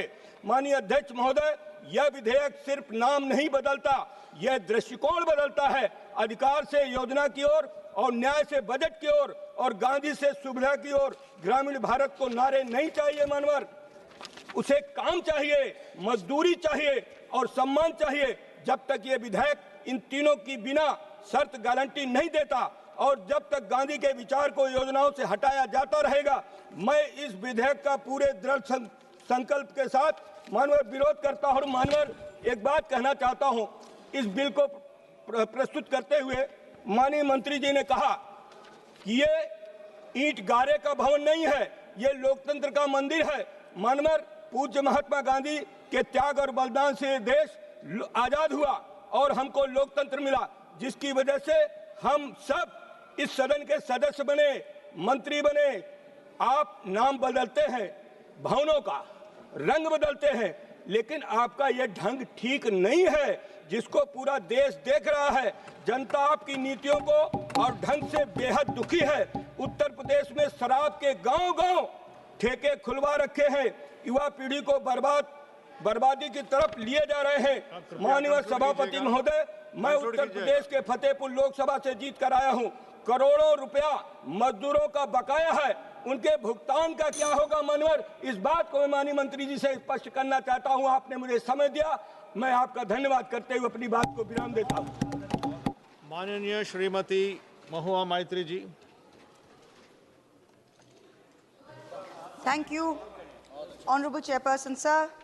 I stand on behalf of my party, the All India Trinamool Congress, to stridently oppose both the renaming of the bill and the replacement of the Manrega Act by the VB G Ramji Bill 2025. In 2005, the Union government enacted the National Rural Employment Guarantee Act, which revolutionized rural India's idea of livelihood security. This very House, there was a historic consensus among all parties when they passed the bill, and everyone shouted, Rozgar Guarantee Zindabad. This was the history of the original bill. For the first time, the central government aimed to provide in law 100 days of assured employment to one single member of every rural household as long as there was an adult member willing to sign up for unskilled manual work. As long as you wanted it, it was available, it was demand driven. What else? Women were guaranteed at least one half of the jobs made available. The Narega scheme was aimed at creating durable infrastructure, so wells, ponds, roads, etc. Employment to be provided within 5 kilometers of an applicant's residence. So this was to prevent large-scale rural to urban migration. Minimum wage was to apply. Every state was notified with a minimum wage. On October 2nd, 2009, Gandhi Jayanti, in keeping with the vision of the father of the nation's vision for rural self-reliance in India, the name was changed to the Mahatma Gandhi Rural Employment Guarantee Act. That is the history of this. Now, suddenly, 16 years later, with no consultation with anybody, you did not consult with the opposition, you did not consult with civil society, you did not consult with any stakeholders, the government has introduced a bill to repeal the Manrega. This is not an amendment, mind you. You are replacing it with something called a VB G Ramji bill. Now, it was Bengal's great son, Rabindranath Tagore, who popularized the name Mahatma, meaning the great soul, for Mohandas Karamchand Gandhi. Some historians said that other people before Gurudev had called him the Mahatma. But it's ironic that the Prime Minister's home state, the Gujarat High Court, Justice Pardiwala, when he was there, he declared in February 2016, once and for all, that it was Rabindranath Tagore who gave the title of Mahatma to Mohandas Karamchand Gandhi, and that all school textbooks should give the credit of naming of the Mahatma to Tagore. And what have this government done today? You've changed the name. You are dishonoring both the Mahatma and Gurudev. Is it any wonder that Bengal and Bengalis call you Bangla Birodhi? Do you think, does this government think it's been very smart by putting the name Ram, by putting the acronym RAM in the name of the bill? What did Gandhiji say? I'm quoting Gandhiji. By Ram Rajya, I do not mean Hindu Raj. I mean divine Raj, the kingdom of God. Ram Rajya ensures equal rights of prince and pauper. It is a sovereignty of the people based on moral authority. By changing the name and repealing the act, you have destroyed Gandhiji's idea of Ram Rajya, both in letter and in spirit. Now, before the suspension of the fund releases in March 2022, West Bengal was among the top performers of Manrega nationwide. Approximately 2.6 crore job card holders across 1.4 crore rural households were in Bengal. Since March 2022, the union government has not released one single paisa to West Bengal. As of today, the centre has outstanding Manrega dues of 52,000 crores. 52,000, 7,000 crores in unpaid wages and 45,000 crores in unpaid material and wage pending liabilities till date. We as members of the Trinamool Congress representing the people of Bengal, we have taken to the streets for our rightful dues. We've sat on dharna. Our Honorable Chief Minister has written innumerable times. We have complied with over 150 action taken reports. When we went to meet with the Honorable Minister, we as MPs were dragged by the Delhi police, dragged like animals. We were thrown into prison vans and we were taken to a godforsaken thana on the outskirts of Delhi. This is what we got. Even though the objects and reasons of the bill, I've got the bill, I'm looking at page 1. Now, if you look at the objects and reasons of the bill, it says to provide an enhanced statutory wage employment guarantee of 125 days in every financial year to every rural household. But actually, there is no one single element, not one, of the legal right to work retained in the bill, which was there in the original bill. That was a legal right. Nothing. Now, Manrega, the original Manrega, provided some fundamental guarantees. The first, it was central government funded. The wage bill was met 100% by the central government. The second, it was a demand-driven employment program, as my honorable colleague Naresh Ji from the SAPA said. He said when people wanted to work, it was demand-driven. It was bottom-up. And the third guarantee was that 100 days of work across rural India, no matter where you were. There was no notified area, no this, no that. You wanted to work, you lived in rural area, you filled up a form, you were entitled to it. That was the right. Now this government, I'm looking at the bill, they've used the word guarantee 92 times. 92 times in this bill. But I'm going to go through just 4 provisions of the bill which demonstrates that the new Ramji bill provides no guarantees at all. Forget about 92, it provides not even one guarantee.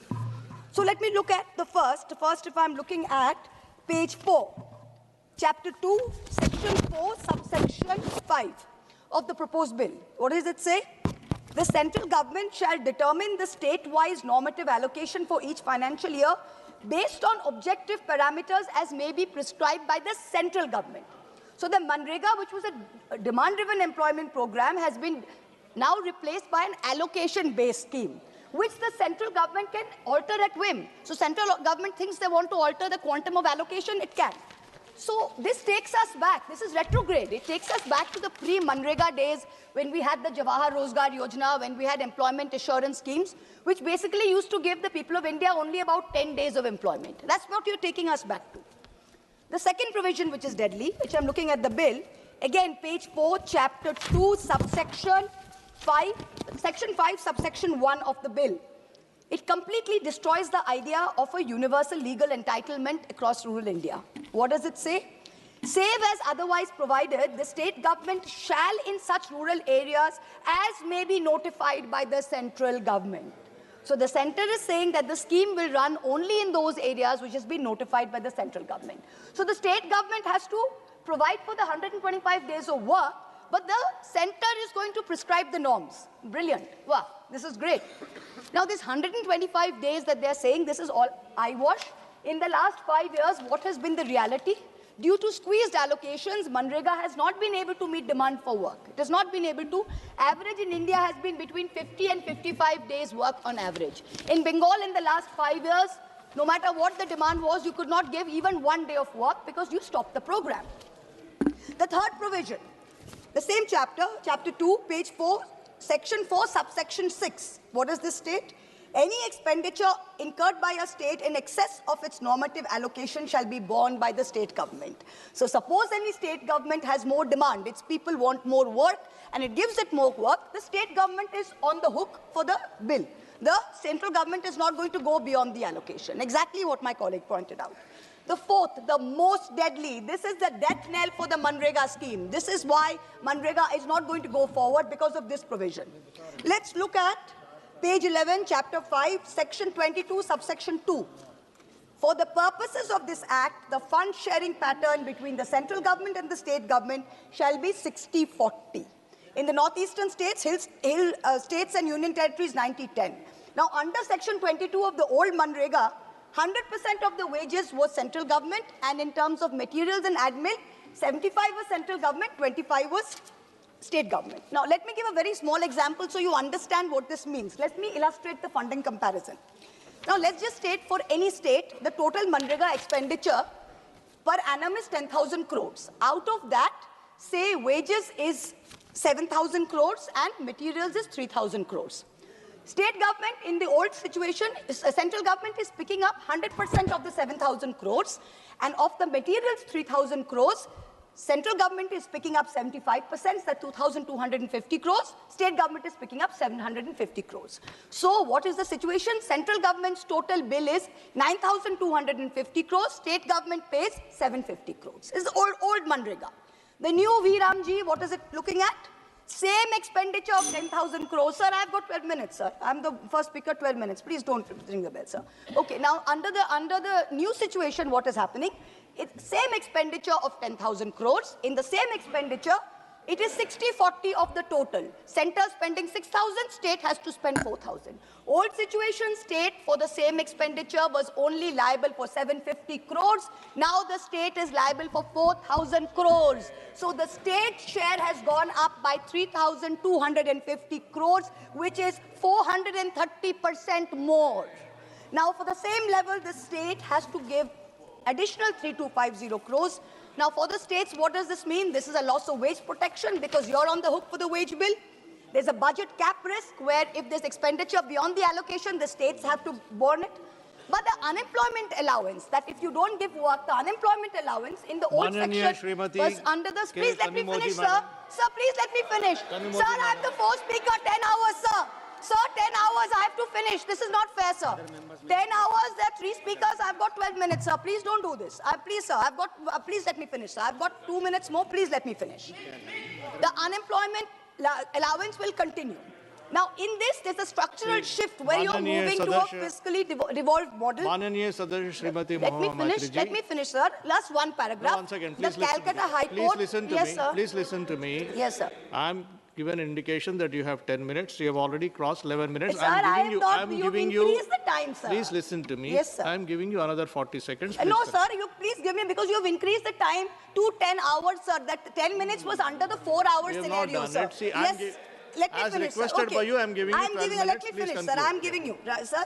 Manrega was a people's law. The popular slogan was "Har haath ko kaam do, kaam ka pura daam do." What's happening today? The Calcutta High Court has directed the union government to resume Manrega in West Bengal as of 1st August. Not only did you not do it, you went to Supreme Court. Supreme Court dismissed your petition, said Calcutta High Court's order stands. Even till today, the legal position is clear. You have not increased it. When I will request the Honourable Minister who is present here, when you reply, sir, please give us a very clear indication to the state of West Bengal, to all of us sitting here. How do you propose to clear the rightful dues of 7,000 crores of unpaid wages and 45,000 crores of our projected liabilities? This is our legal entitlement. We are not begging for it. You are in contempt of both the courts of law and the courts of the people. Na kisi ka saath, na kisi ka vikas, na Rahim ka, na Ram ka. This is the truth of this bill. Jai Hind. Thank you, sir. Thank you. Madam, Mananiya Srimati K. Kanimoji, Madam. Madam, Kanimoji, Madam. Thank you, sir. Thank you, sir. The Supreme Court of India in 1985 said, "The right to life includes the right to live with human dignity and all that goes along with it." Amartya Sen, during a discussion on Narega, said the social security arrangements like employment guarantees are crucial in protecting people from extreme deprivation.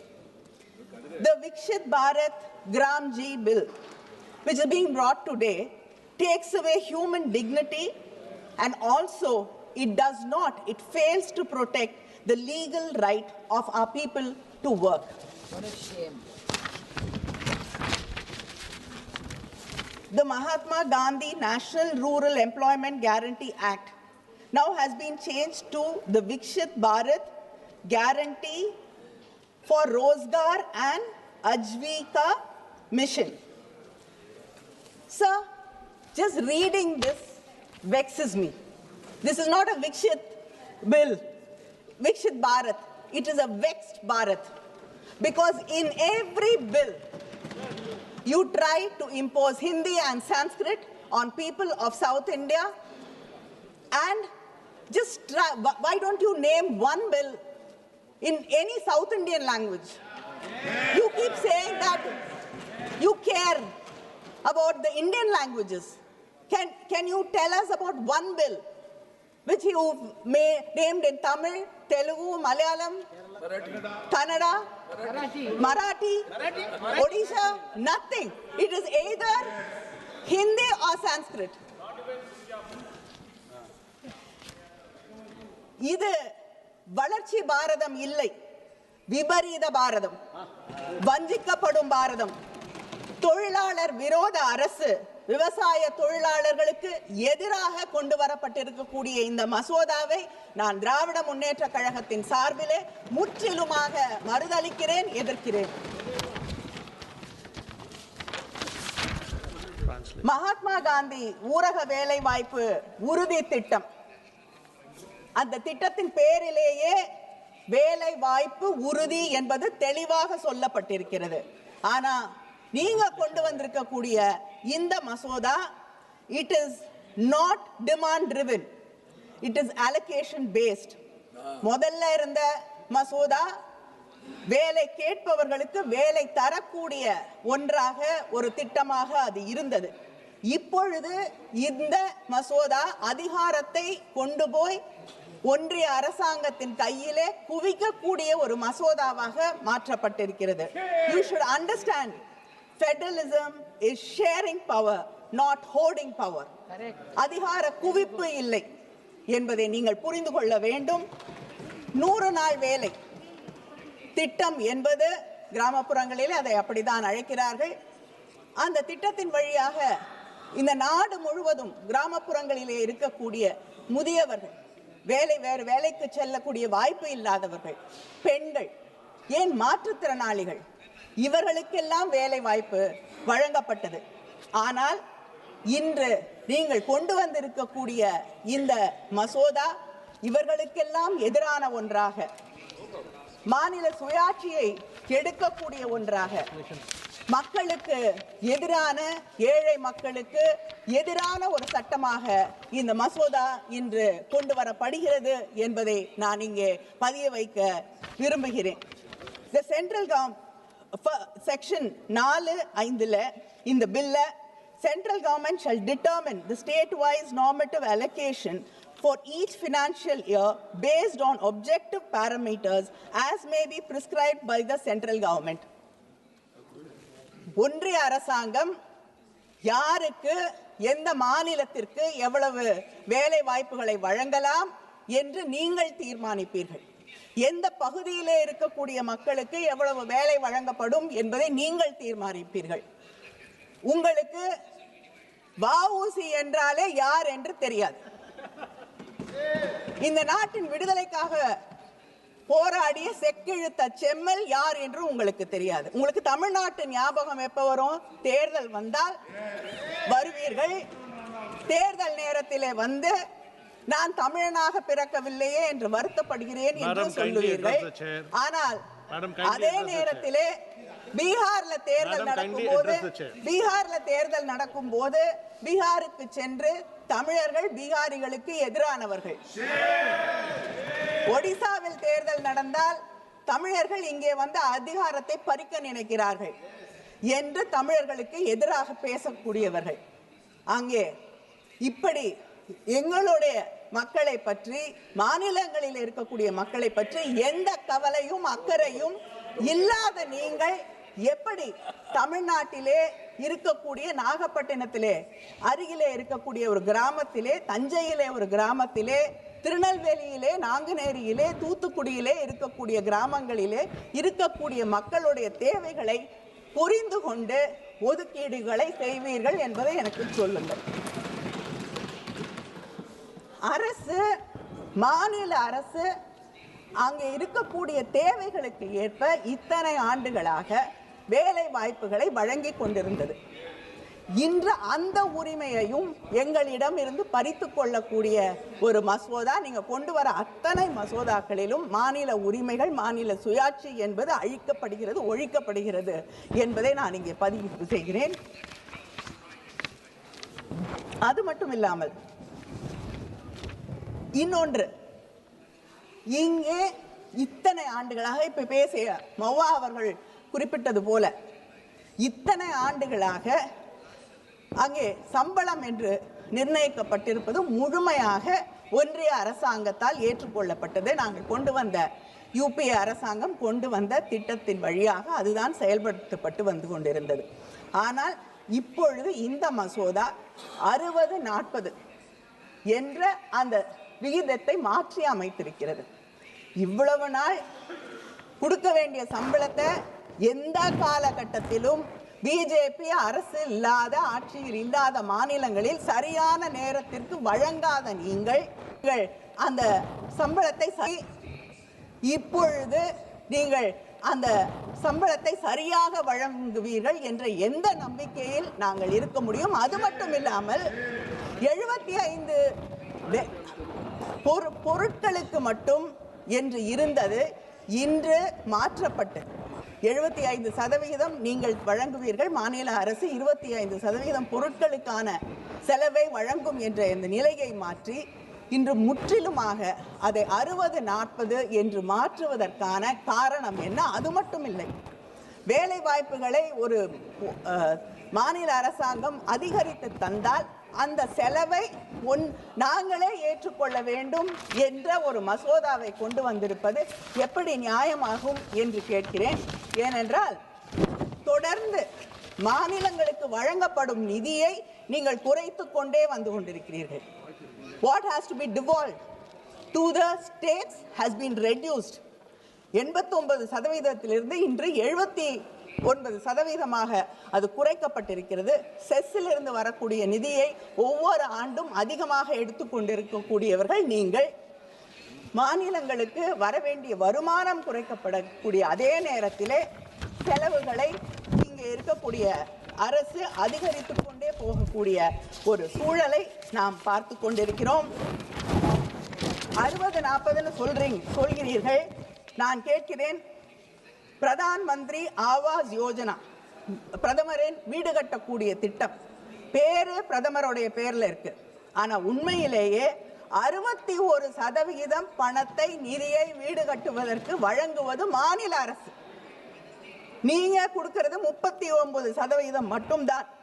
Pradhan Mantri Matsya Sampada Yojana ஒன்றிய அரசாங்கம் வழங்குவது 27%, தமிழ்நாடு அரசாங்கம் வழங்குவது 73%.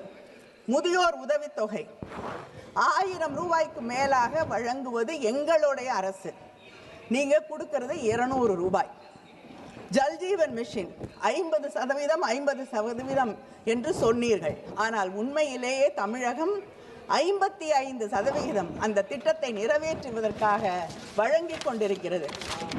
இப்படி ஒவ்வொரு திட்டத்திலும் எங்களை, மாநிலங்களை வஞ்சித்துக் கொண்டிருக்கக்கூடிய ஆட்சி இந்த மசோதாவின் வழியாகவும் மறுபடியும் மக்களையும் மாநிலங்களையும் வஞ்சிக்க தொடங்கி இருக்கிறீர்கள். இதையும் ஒரு வாய்ப்பாக நீங்கள் பயன்படுத்தி கொண்டிருக்கிறீர்கள் என்பதை நினைக்கும் போது வருத்தமாக இருக்கிறது, வெட்கமாக இருக்கிறது. 60 நாள் when peak agricultural activity இருக்கக்கூடிய அந்த நேரத்திலே வேலை கிடையாது என்று சொல்கிறீர்கள். விவசாயம் என்ன என்பதன் அடிப்படையை நாம் புரிந்து கொள்ள வேண்டும். விதைக்கக்கூடிய நேரம், நாற்று நடக்கூடிய நேரம், இந்த நேரத்தை தவிர அந்த 60 நாட்களிலே 1-2 நாட்களை தவிர விவசாய தொழிலாளிகளுக்கு வேறு எந்த நாட்களிலும் வேலை கிடையாது.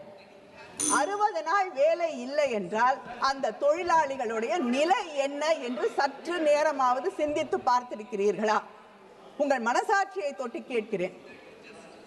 2 நாள் வேலை செய்யக்கூடிய அந்த சூழலிலே 60 நாட்கள் வேலை இல்லை என்றால் அவர்களுடைய நிலை என்ன ஆகும் என்று சிந்தித்து பாருங்கள்.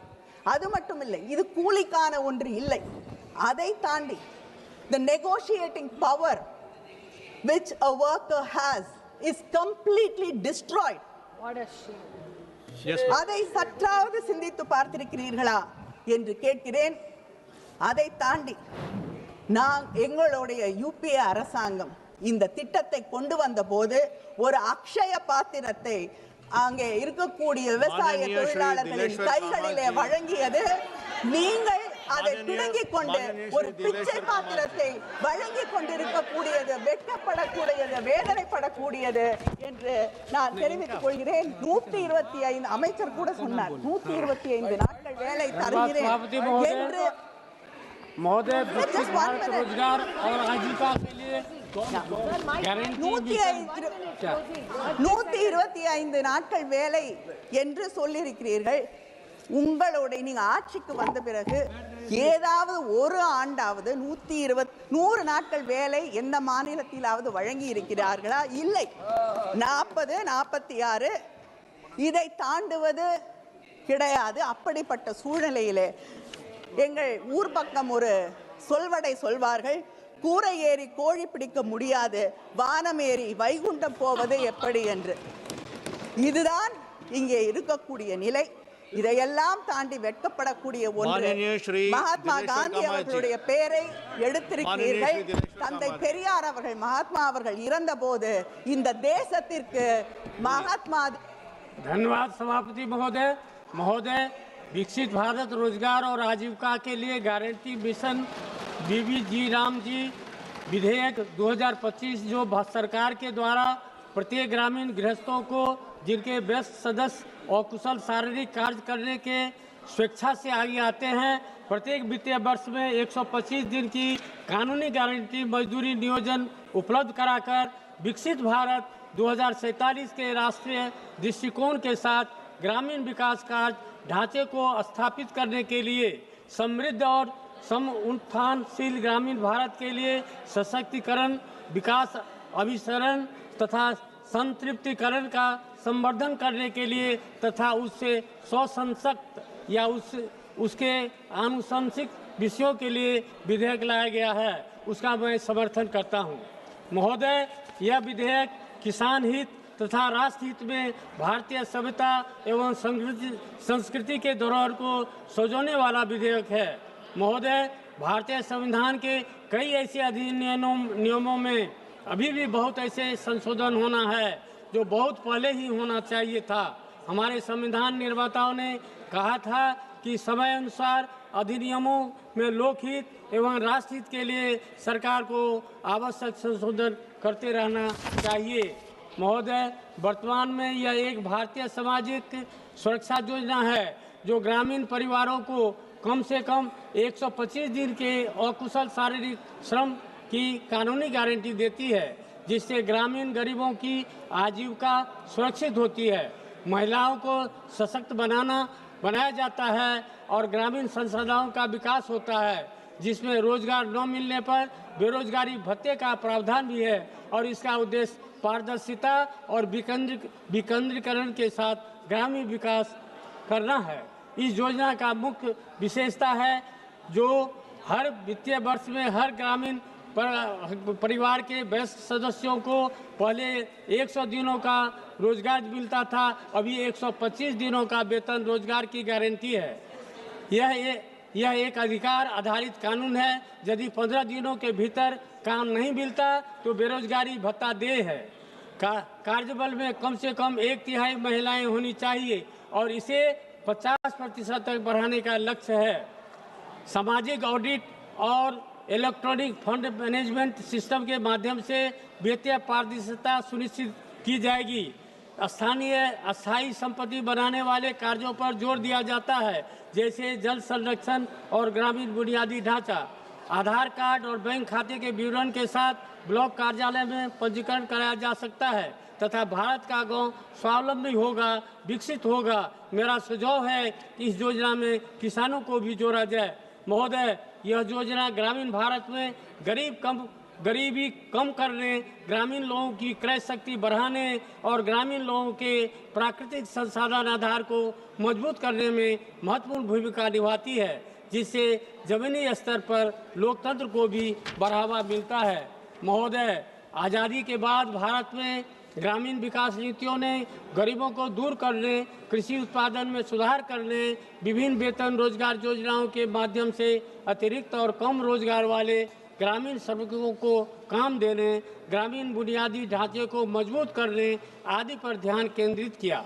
दशकों से ग्रामीण समुदायों को ऊपर उठाने के लिए सामुदायिक विकास कार्यक्रमों से लेकर रोजगार सृजन योजनाओं तक के दृष्टिकोण विकसित हो रहे हैं। सामाजिक आर्थिक परिदृश्य के आधार पर ग्रामीण रोजगार सृजन योजनाओं की प्रकृति में लगातार बदलाव आया है।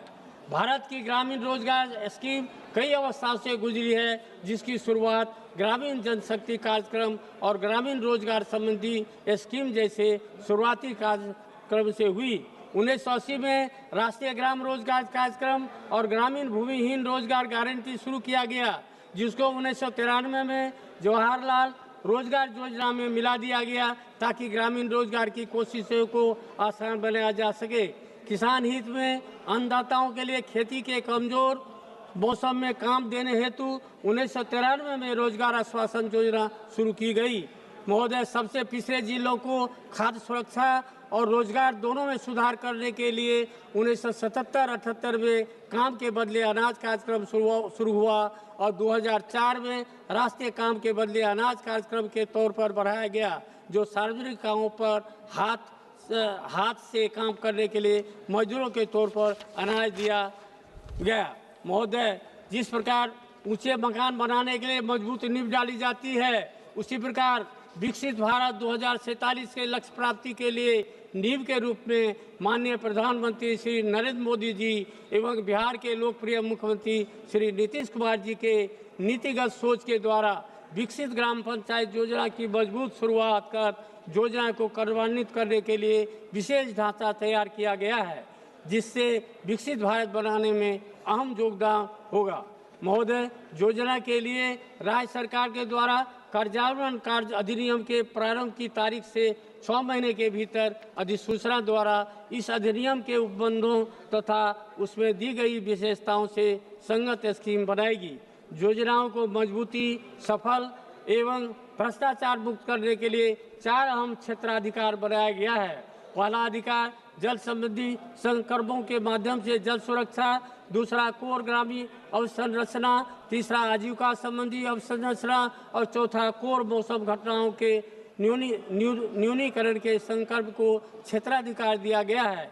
साथ ही बायोमेट्रिक प्रमाणीकरण, स्थानिक प्रौद्योगिकी सक्षम योजना, मोबाइल और डैशबोर्ड आधारित निगरानी और साप्ताहिक सार्वजनिक प्रकटीकरण प्रणालियों के माध्यम से पारदर्शिता और जवाबदेही सुनिश्चित की जाएगी तथा सामाजिक लेखा परीक्षा तंत्र को मजबूत किया जाएगा।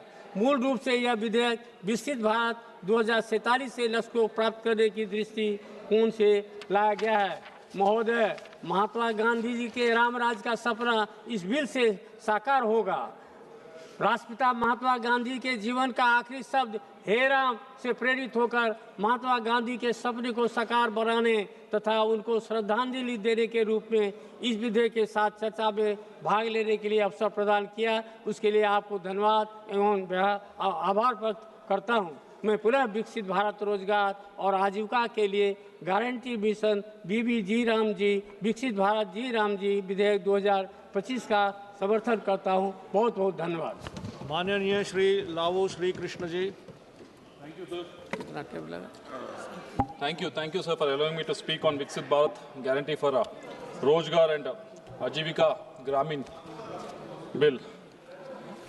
I've been listening to various members speaking for the last 1 hour. One word that everyone keeps talking about or keeps taking is the change. One thing that is constant is the change. And what's been seen here is the change that has been introduced because of the change in the scenario and change in the aspirations of the people, change in the economy that country has experienced in the last 15 years. Sir, in the 1960s, even the calls were also made. In 1960s, it was JJ1, Jai Kisan. 1970s, it was Garibi Hatao. 1980s, Roti Kapda Makan. 80s, 90s, it was liberalization, privatization. 2000, right to work. 2010, Sabka Saath, Sabka Vikas. 2020, ETamil. So, with the change in the aspirations of the people, change in the economic status, and the development that is happening, obviously this will keep changing, sir. And also, the need for the change in this scheme is mainly because of the poverty that has gone down from 25% in 2011, 12 to 4.8% in 23-24. This necessitates the change in the scheme, sir. So not only in this, sir, if you look at the rural employment program, that has been, it is not something that has been introduced only in 2005. It is there from 1969 in various forms and various focus areas and various targets that that has been established for in various decades. In 1969 it was rural employment program. In 70s and 80s it was a Jawahar Rozgar Yojana. In 90s it was Jawahar Gramin Samriddhi. So there were a lot of iterations that have gone through before it became Narega in 2005, sir. So again, another new iteration has been coming to place in 2025 under the leadership of Prime Minister Narendra Modi, sir. And why this iterations has to come? Because a lot of people have spoken about this in this house also. A lot of members have spoken about it. I've been hearing it for the last 6 years or so in this house. A lot of members have complained about the proliferations in the scheme. The intended benefit that is supposed to happen with this scheme is not happening in the constituencies. A lot of members have spoken about it. Even Kanimoniji, who has spoken just now, she has headed a committee in 2024, sir, rural employment through Manrega. She was chairing that committee.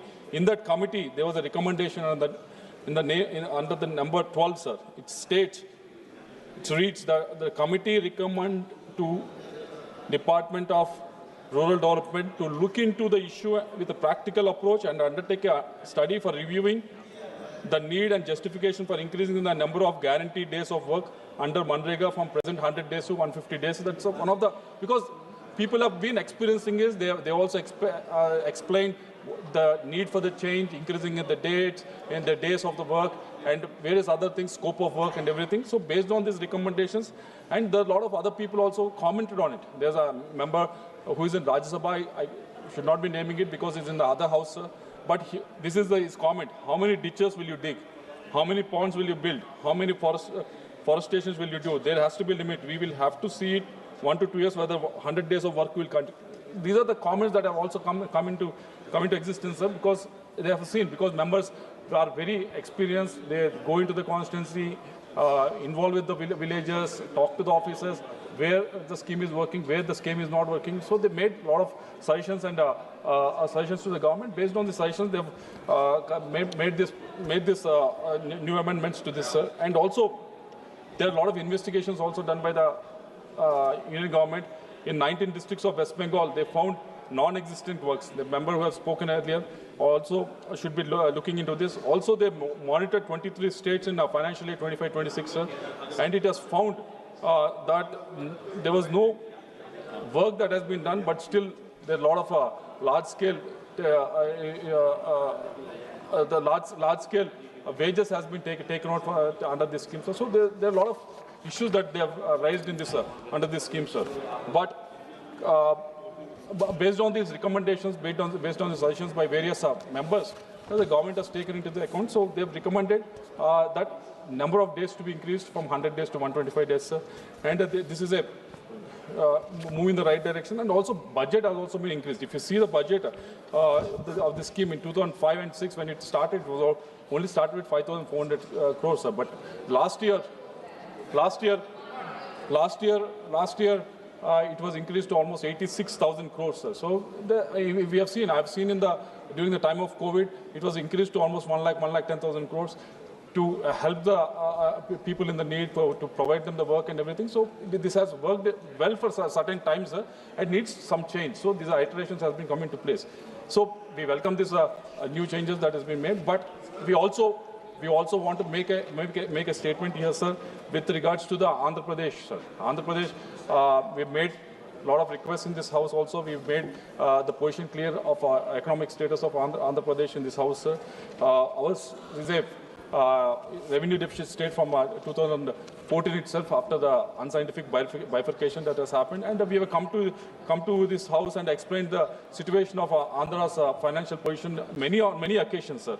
And in the last 1.5 years, after the Telangana party came into power, the one major thing that has been achieved was there was 92 schemes of the central government, which from 2019 to 24 were all defunct. They were not, the central sponsored schemes were not being utilized by the state government from 2019 to 24 in the previous regime. But what we have done in the last 1.5 years, with the support of Union government, with the support of the various ministries, with the support of the Prime Ministers, to restrict resurrect these 92 schemes, and these centrally sponsored schemes are now working well in Andhra Pradesh, sir. But what we request is, as a state is a revenue deficit state, when we have to cough up 40% from the side of the state to fund this scheme, we request the same amount of support that has been extended by the central government for the last 1.5 years to be extended, so that this scheme can be implemented well in the state. So that is a request from Andhra Pradesh side, sir. So coming to the suggestions regarding this scheme, there are 5 I want to make, sir. The first one is, I think we need to strengthen the laws to prevent the fraud, sir.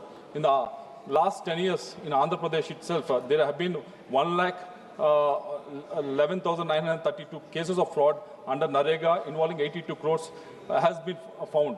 Of this, only 48 crores has been recovered, sir. But the problem with this is recovery is one thing, but making sure that whoever has been involved in this is to be taken into task. I have searched for a long time across the country with a lot of based on a lot of data that has been provided, but nowhere you see these people who have been doing these frauds has been taken to task. I think we need to, as we are amending this law, I think we need to amend in such a way that that proliferation doesn't happen. So because that is the main reason why we are going ahead with this, so that make sure that whoever does this false will be taken to task.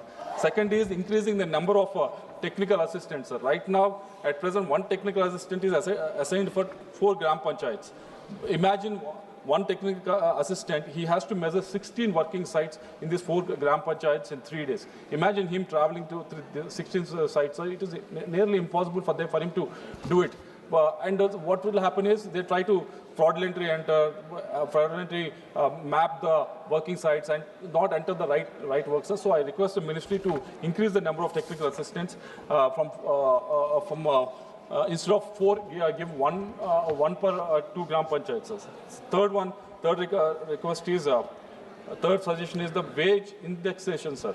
Right now, the wage indexation is linked to the CPI of the rural, CPI of the agriculture, sir. The request is to link it to the CPI of the rural, sir, so that actual ones can be wages can be realized in the due course, sir. So that is a third request from our side, sir. And fourth one is, as you made it clear, the ministry has made it clear in the new bill that going forward we will be investing more on creating the durable assets rather than this normal works that is not to be seen. So it is a welcome sign, sir. But we have seen in the survey that has been done from the financial 2014, it was 9.6% of the works has been utilized by the individuals.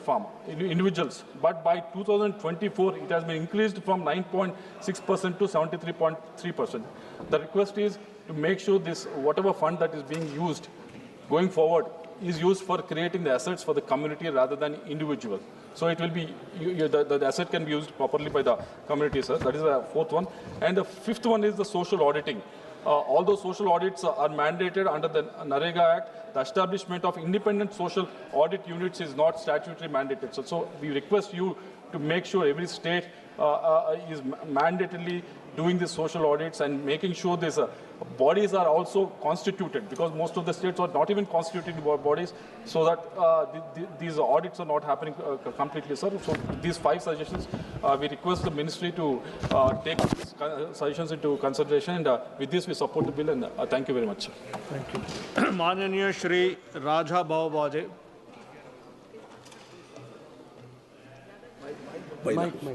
Mic and camera.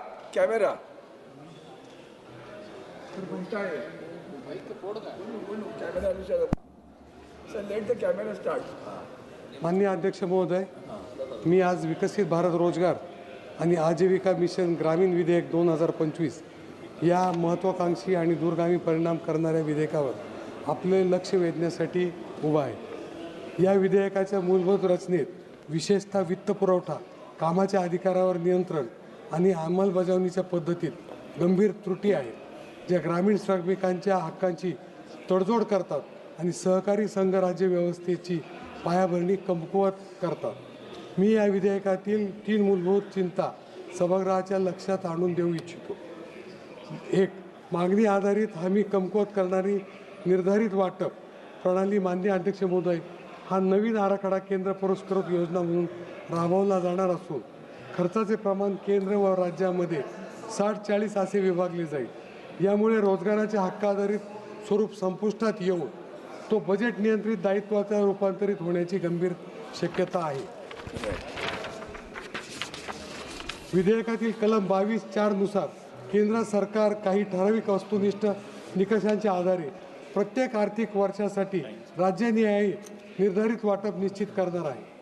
परंतु या विधेयकाच्या सर्वात कळीचा आणि चिंताजनक भाग कलम 22(5) आणि 22(6) मध्ये आहे, जिथे स्पष्टपणे नमूद करण्यात आले आहे की राज्याने निर्धारित वाटपापेक्षा अधिक केलेल्या कोणत्याही खर्च संबंधित राज्य सरकारला उचलावा लागणार आहे। याचा अर्थ असा होतो की जर एखाद्या राज्यात दुष्काळ, अतिवृष्टी, नैसर्गिक आपत्ती, आर्थिक मंदी किंवा स्थलांतरामुळे कामाची मागणी केंद्राने ठरवलेल्या मर्यादेपेक्षा वाढली तर त्या अतिरिक्त खर्चाची संपूर्ण जबाबदारी राज्य सरकारवर टाकली जाईल।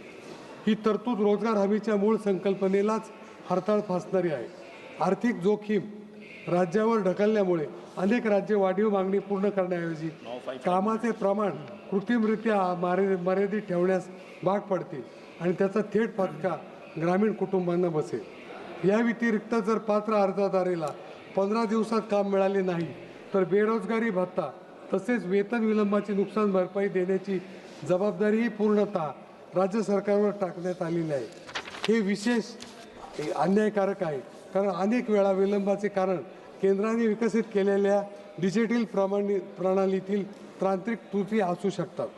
शिखर कृषी हंगामात कामावर अनिवार्य बंदी मान्य अध्यक्ष महोदय, हे विधेयक ग्रामीण कुटुंबाच्या उपजीविकेच्या सुरक्षिततेत थेट आघात आहे। कलम 6 आणि अनुसूची 1 नुसार प्रत्येक राज्य सरकारला दरवर्षी कमाल 60 दिवसांचा कालावधी अधिसूचित करणे अनिवार्य आहे, ज्यामध्ये पेरणी व कापणीचा कृषी हंगाम समाविष्ट असेल आणि या कालावधीत या कायद्याअंतर्गत कोणतेही काम सुरू करता येणार नाही। ही तरतूद मजुरांच्या स्वतःच्या गरजेनुसार काम निवडणीचा अधिकार काढून घेते। या 60 दिवसात जर शेतात काम उपलब्ध नसेल किंवा अत्यंत कमी मजुरी मिळत असेल तर त्या कुटुंबांना कायद्याने हमी दिलेले उत्पन्न मिळवण्यास प्रतिबंध केला जातो। मान्य अध्यक्ष महोदय, रोजगार हमी कायद्याचा उद्देश लोकांना रोजगार देण्याचा आहे, कृषी क्षेत्रासाठी सक्तीची स्वस्त मनुष्यबळ उपलब्ध करून देण्याचा नाही। कामावर अशी सक्तीची बंदी म्हणजे हमी अधिकाराचे थेट उल्लंघन आहे। मान्य अध्यक्ष महोदय, 125 दिवसांचा रोजगार हमीचा दावा आणि विकसित भारत राष्ट्रीय ग्रामीण पायाभूत सुविधा स्टॅक यासारख्या संकल्पना असूनही आर्थिक मर्यादा आणि कामाच्या हक्कावर लादलेले निर्बंध या विधेयकाचा मूळ उद्देशच कमकुवत करतात। म्हणून मी केंद्र सरकारला पुढील सुधारणा करण्याची ठाम विनंती करतो। निर्धारित वाटप प्रणाली त्वरित रद्द करावी आणि मागणी आधारित वैधानिक हमीनुसार होणाऱ्या सर्व अतिरिक्त खर्चाची जबाबदारी केंद्र सरकारने घ्यावी। कृषी हंगामातील 60 दिवसांच्या सक्तीची कामबंदी मागे घ्यावे, जेणेकरून ग्रामीण कुटुंबांना त्यांच्या गरजेनुसार रोजगार हमीचा लाभ घेता येईल। जर आपल्याला खऱ्या अर्थाने विकसित भारत घडवायचा असेल तर तो दुर्बळ श्रमिकांच्या मूलभूत हक्कावर अटी लादणारा नव्हे तर त्यांना सक्षम करणारा असला पाहिजे। मान्य अध्यक्ष महोदय, मनरेगा हे नाव बदलून राम नाव घेतलं म्हणून जे श्रमिकांवर जो आधार होणार पाहिजे तो आधार होत नाही। तरी माझं म्हणणं असं आहे की आपण केंद्र सरकारने याचा विचार करावा। धन्यवाद अध्यक्ष महोदय। बहुत धन्यवाद। थैंक यू जी। माननीय श्री नीलेश लंके जी।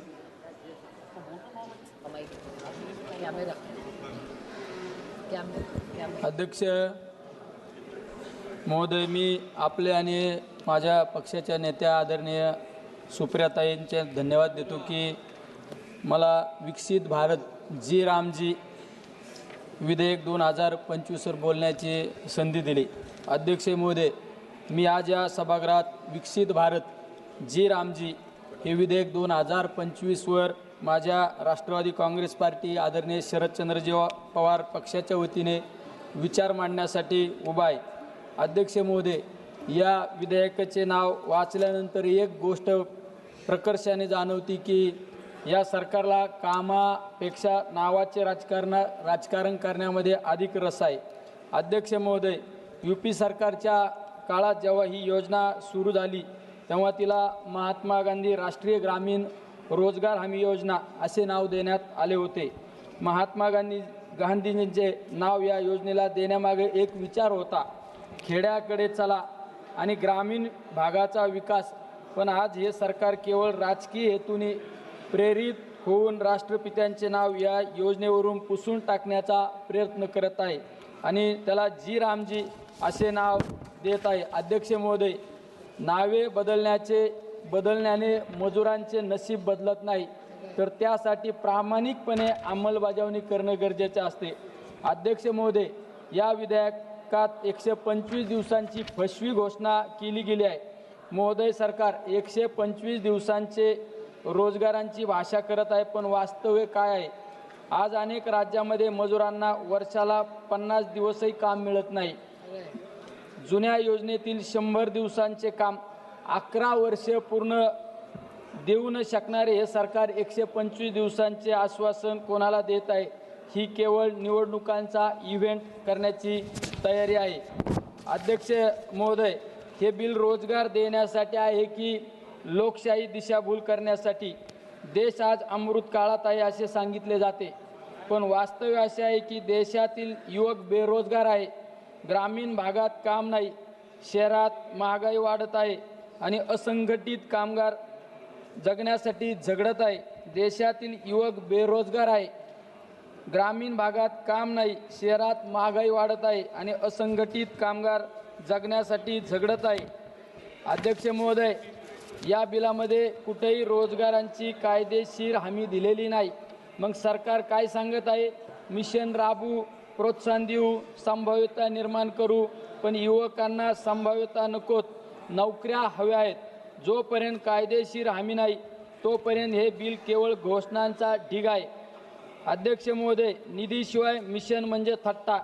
हे मिशनसाठी स्वतंत्र स्पष्टता आणि निधी कुठे आहे? उत्तर कुठेच नाही. निधी नसेल तर प्रशिक्षण केंद्र कसे चालतील? ग्रामीण रोजगार कसा निर्माण होईल? महिला स्वयंरोजगारांसाठी कसा वाढेल? हे बिल म्हणजे इंजिन नसलेली विकासाची गाडी असल्यासारखं वाटतं. युवकांची फसवणूक, कौशल्य देऊन बेरोजगार. अध्यक्ष महोदय, सरकार मोठ्या आवाजात कौशल्य विकास बोलते, पण प्रश्न असा आहे की कौशल्य मिळाल्यावर नोकरी कुठे आहे? आज लाखो युवक प्रशिक्षण घेऊन बेरोजगार आहेत. हे बिल प्रशिक्षित बेरोजगार निर्माण करत आहे. स्थानिक उद्योग, शेती, MSME यांच्याशी कौशल्याचा मेळ नाही. अध्यक्ष महोदय, खाजगीकरणाचा अंधविश्वास. या बिलात रोजगार निर्मितीची जबाबदारी खाजगी कंपन्यांवर सोपवलेली आहे, पण सरकार स्वतः सरकारी नोकऱ्या भरत नाही. खाजगी कंपन्या नफा पाहतात, पण सामाजिक जबाबदारी सरकारची असते. ही जबाबदारी सरकार झटकते आहे. अध्यक्ष महोदय, असंघटित कामगार 90% भारत दुर्लक्षित. माननीय अध्यक्ष महोदय, देशातील 90% कामगार असंघटित क्षेत्रात आहेत, पण या बिलात त्यासाठी सामाजिक सुरक्षा नाही, पेन्शन नाही, आरोग्य विमा नाही, किमान वेतनाची हमी नाही. अध्यक्ष महोदय, सर्वसामान्य आज हा विकसित भारत नाही, तर सर्वसामान्य भारतीयांना अन्याय करणारा अन्यायी भारत वाटत आहे. अध्यक्ष महोदय, महिला, ग्रामीण, आदिवासी भारत फक्त कागदावरच.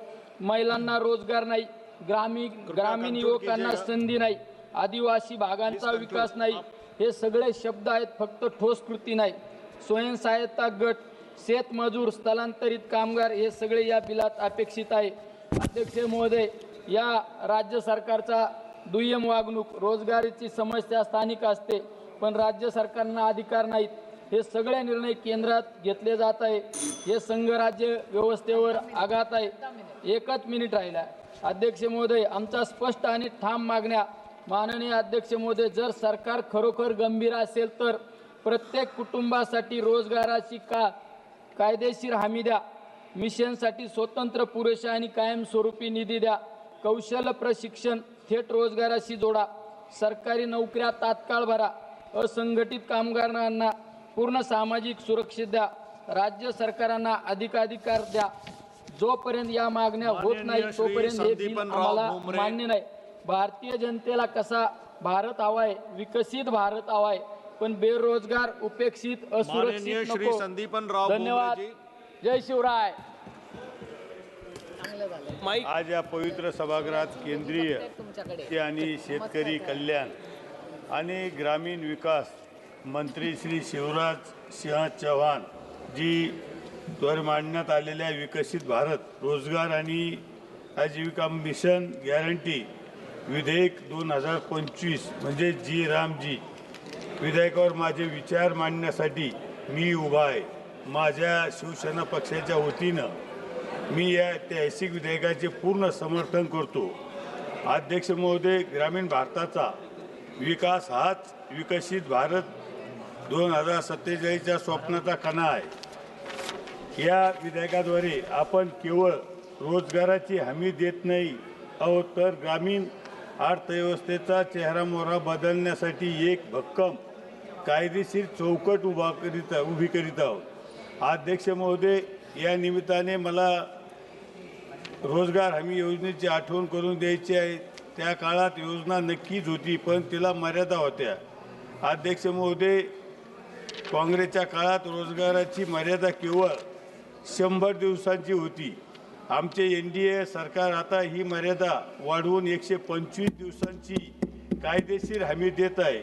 अध्यक्ष महोदय, पूर्वीच्या काळात कामाच्या नियोजनामध्ये स्थानिक गरजाकडे अनेकदा दुर्लक्ष झाले, पण आज पंतप्रधान नरेंद्र मोदीजींच्या नेतृत्वाखाली NDA सरकारने विकसित ग्रामपंचायत आराखडा तयार करून सॅच्युरेशन आधारित विकासावर भर दिला आहे. अध्यक्ष महोदय, सर्वात महत्त्वाचा फरक म्हणजे पारदर्शकता. काँग्रेसच्या काळात मजुरी मिळण्यास विलंब होणे आणि मध्येच पैसा गायब होणे हे प्रकार सामान्य होते. आज आपण डिजिटल इंडिया आणि बायोमेट्रिक ऑथेंटिकेशनच्या माध्यमातून मजुरांचे पैसे थेट त्यांच्या खात्यात जमा करत आहोत. अध्यक्ष महोदय, या उलट आदरणीय पंतप्रधान नरेंद्र मोदीजींच्या नेतृत्वाखाली NDA सरकारने यात आमूलाग्र बदल केले आहेत. अध्यक्ष महोदय, आम्ही मजुरांच्या हाताला 100 ऐवजी आता 125 दिवस काम देण्याची कायदेशीर हमी दिली आहे. हे वाढलेले 25 दिवस मजुरांच्या कुटुंबांना अधिक आर्थिक बळ देतील. अध्यक्ष महोदय, मजुरांच्या मजुरी आता मध्यस्थाशिवाय थेट त्यांच्या बँक खात्यात जमा होत आहे, ज्यामुळे भ्रष्टाचाराला पूर्णपणे लगाम लागला आहे.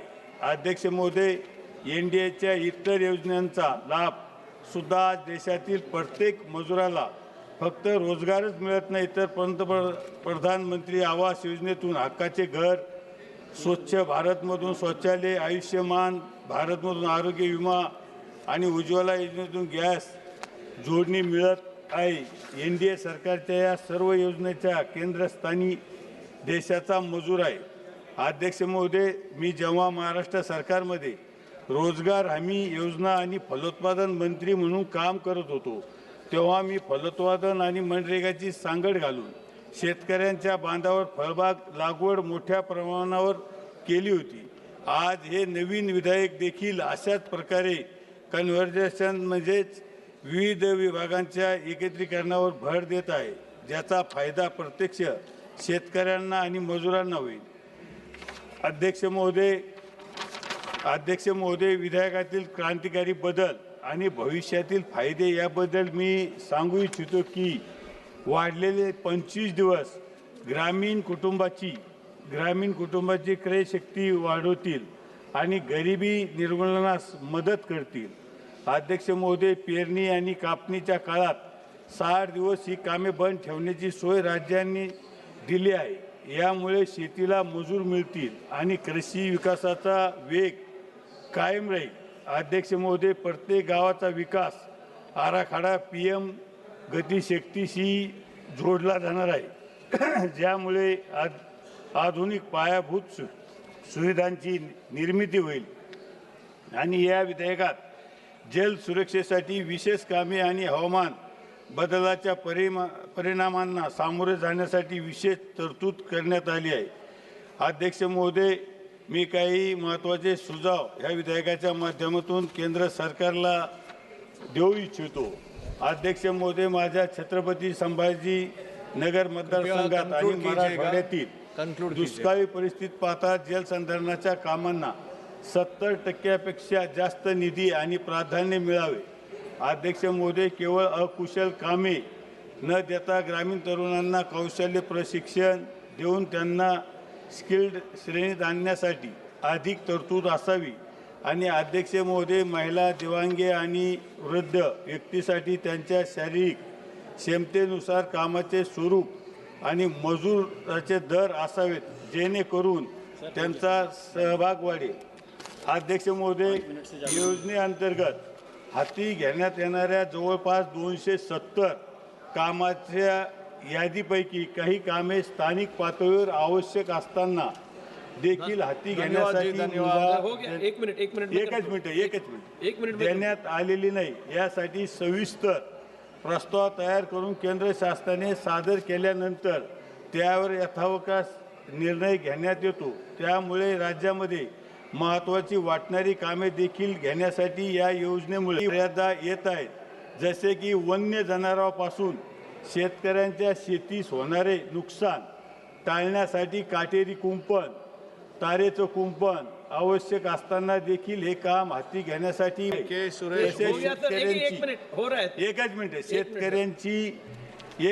शेतकऱ्यांची सिंचनाची विहीर काही कारणामुळे खचली असेल, बुजली असेल तर दुरुस्त करण्यासाठी देखील योजनेमध्ये मुभा देण्यात आलेली नाही. यासारखी अनेक कामे असताना देखील घेता येऊ शकत नाही. यामध्ये एकच मागणी असेल की योजनेअंतर्गत कायद्याप्रमाणे उत्पादक स्वरूपाचे काम करण्यासाठी राज्यात मुभा देण्यात आली पाहिजे असे केंद्र सरकार. മഹാത്മാഗാന്ധി ദേശീയ ഗ്രാമീണ തൊഴിലുറപ്പ് നിയമത്തെ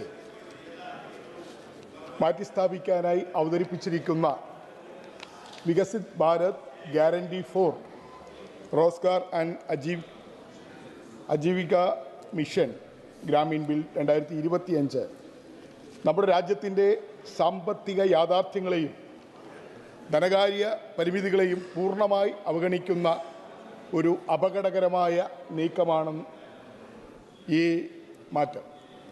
അതുകൊണ്ട് തന്നെ ഞാൻ വളരെ ശക്തമായി ഈ മാറ്റത്തെ എതിർക്കുകയാണ് സർ. ഈ സഭ ഓർക്കേണ്ടത് മൻരേഗയുടെ ചരിത്രമാണ്. കോൺഗ്രസ് നേതൃത്വത്തിലുള്ള ഐക്യ പുരോഗമന സഖ്യം സർക്കാരിൻ്റെ ഏറ്റവും വലിയ ജനകീയ നേട്ടങ്ങളൊന്നാണ് മൻരേഗ. UPA അധ്യക്ഷ ശ്രീമതി സോണിയാഗാന്ധിയുടെ ദീർഘവീക്ഷണത്തിൽ നിന്ന് ഉണ്ടായ ഒരു പദ്ധതിയാണ് Mahatma Gandhi national rural employment act. മുൻ പ്രധാനമന്ത്രിയായിരുന്ന ഡോക്ടർ മൻമോഹൻ സിംഗിൻ്റെ നേതൃത്വത്തിലുള്ള ഒന്നാം UPA സർക്കാർ രാജ്യത്ത് ആദ്യമായി തൊഴിൽ ഒരു അവകാശമാണ് എന്ന ആശയത്തിൽ നിയമരൂപം നൽകിയത്. ചെയർമാൻ സാർ, മൻരേഗ മാത്രമല്ല, ഒന്നാം UPAയും രണ്ടാം UPAയുടെ കാലത്ത് നമ്മുടെ രാജ്യത്തുണ്ടായ വിപ്ലവകരമായ നിയമങ്ങൾ അത് അനുസ്മരിക്കാതെ പോകുന്നത് ഒട്ടും ശരിയാവില്ല. മൻരേഗ, RTA ആക്ട്, വനാവകാശ നിയമം, ദേശീയ ഗ്രാമീണ ആരോഗ്യ ദൗത്യം, Sarva Shiksha Abhiyan, mid day meal വിപുലീകരണം, വിദ്യാഭ്യാസ അവകാശ നിയമം, ഭക്ഷ്യസുരക്ഷാ നിയമം, വിവരാവകാശം, ഇതെല്ലാം UPA 1-ൻ്റെയും UPA 2-ൻ്റെയും കാലത്ത് വന്ന ജനകീയ നിയമങ്ങളാണ്.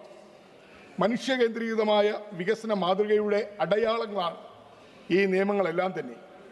ദാരിദ്ര്യം കുറയ്ക്കുകയും അസമത്വം നേരിടുന്ന പൗരൻ്റെ അവകാശങ്ങളെ കേന്ദ്രമാക്കുകയും ചെയ്ത ഒരു ഭരണ സമീപനത്തിൻ്റെ പ്രതീകമായിരുന്നു മൻരേഗ. ചെയർമാൻ സാർ, ഞാൻ പ്രതിദാനം ചെയ്യുന്ന സംസ്ഥാനം കേരളത്തിൽ മൻരേഗ ഒരു സാധാരണ സർക്കാർ പദ്ധതിയല്ല.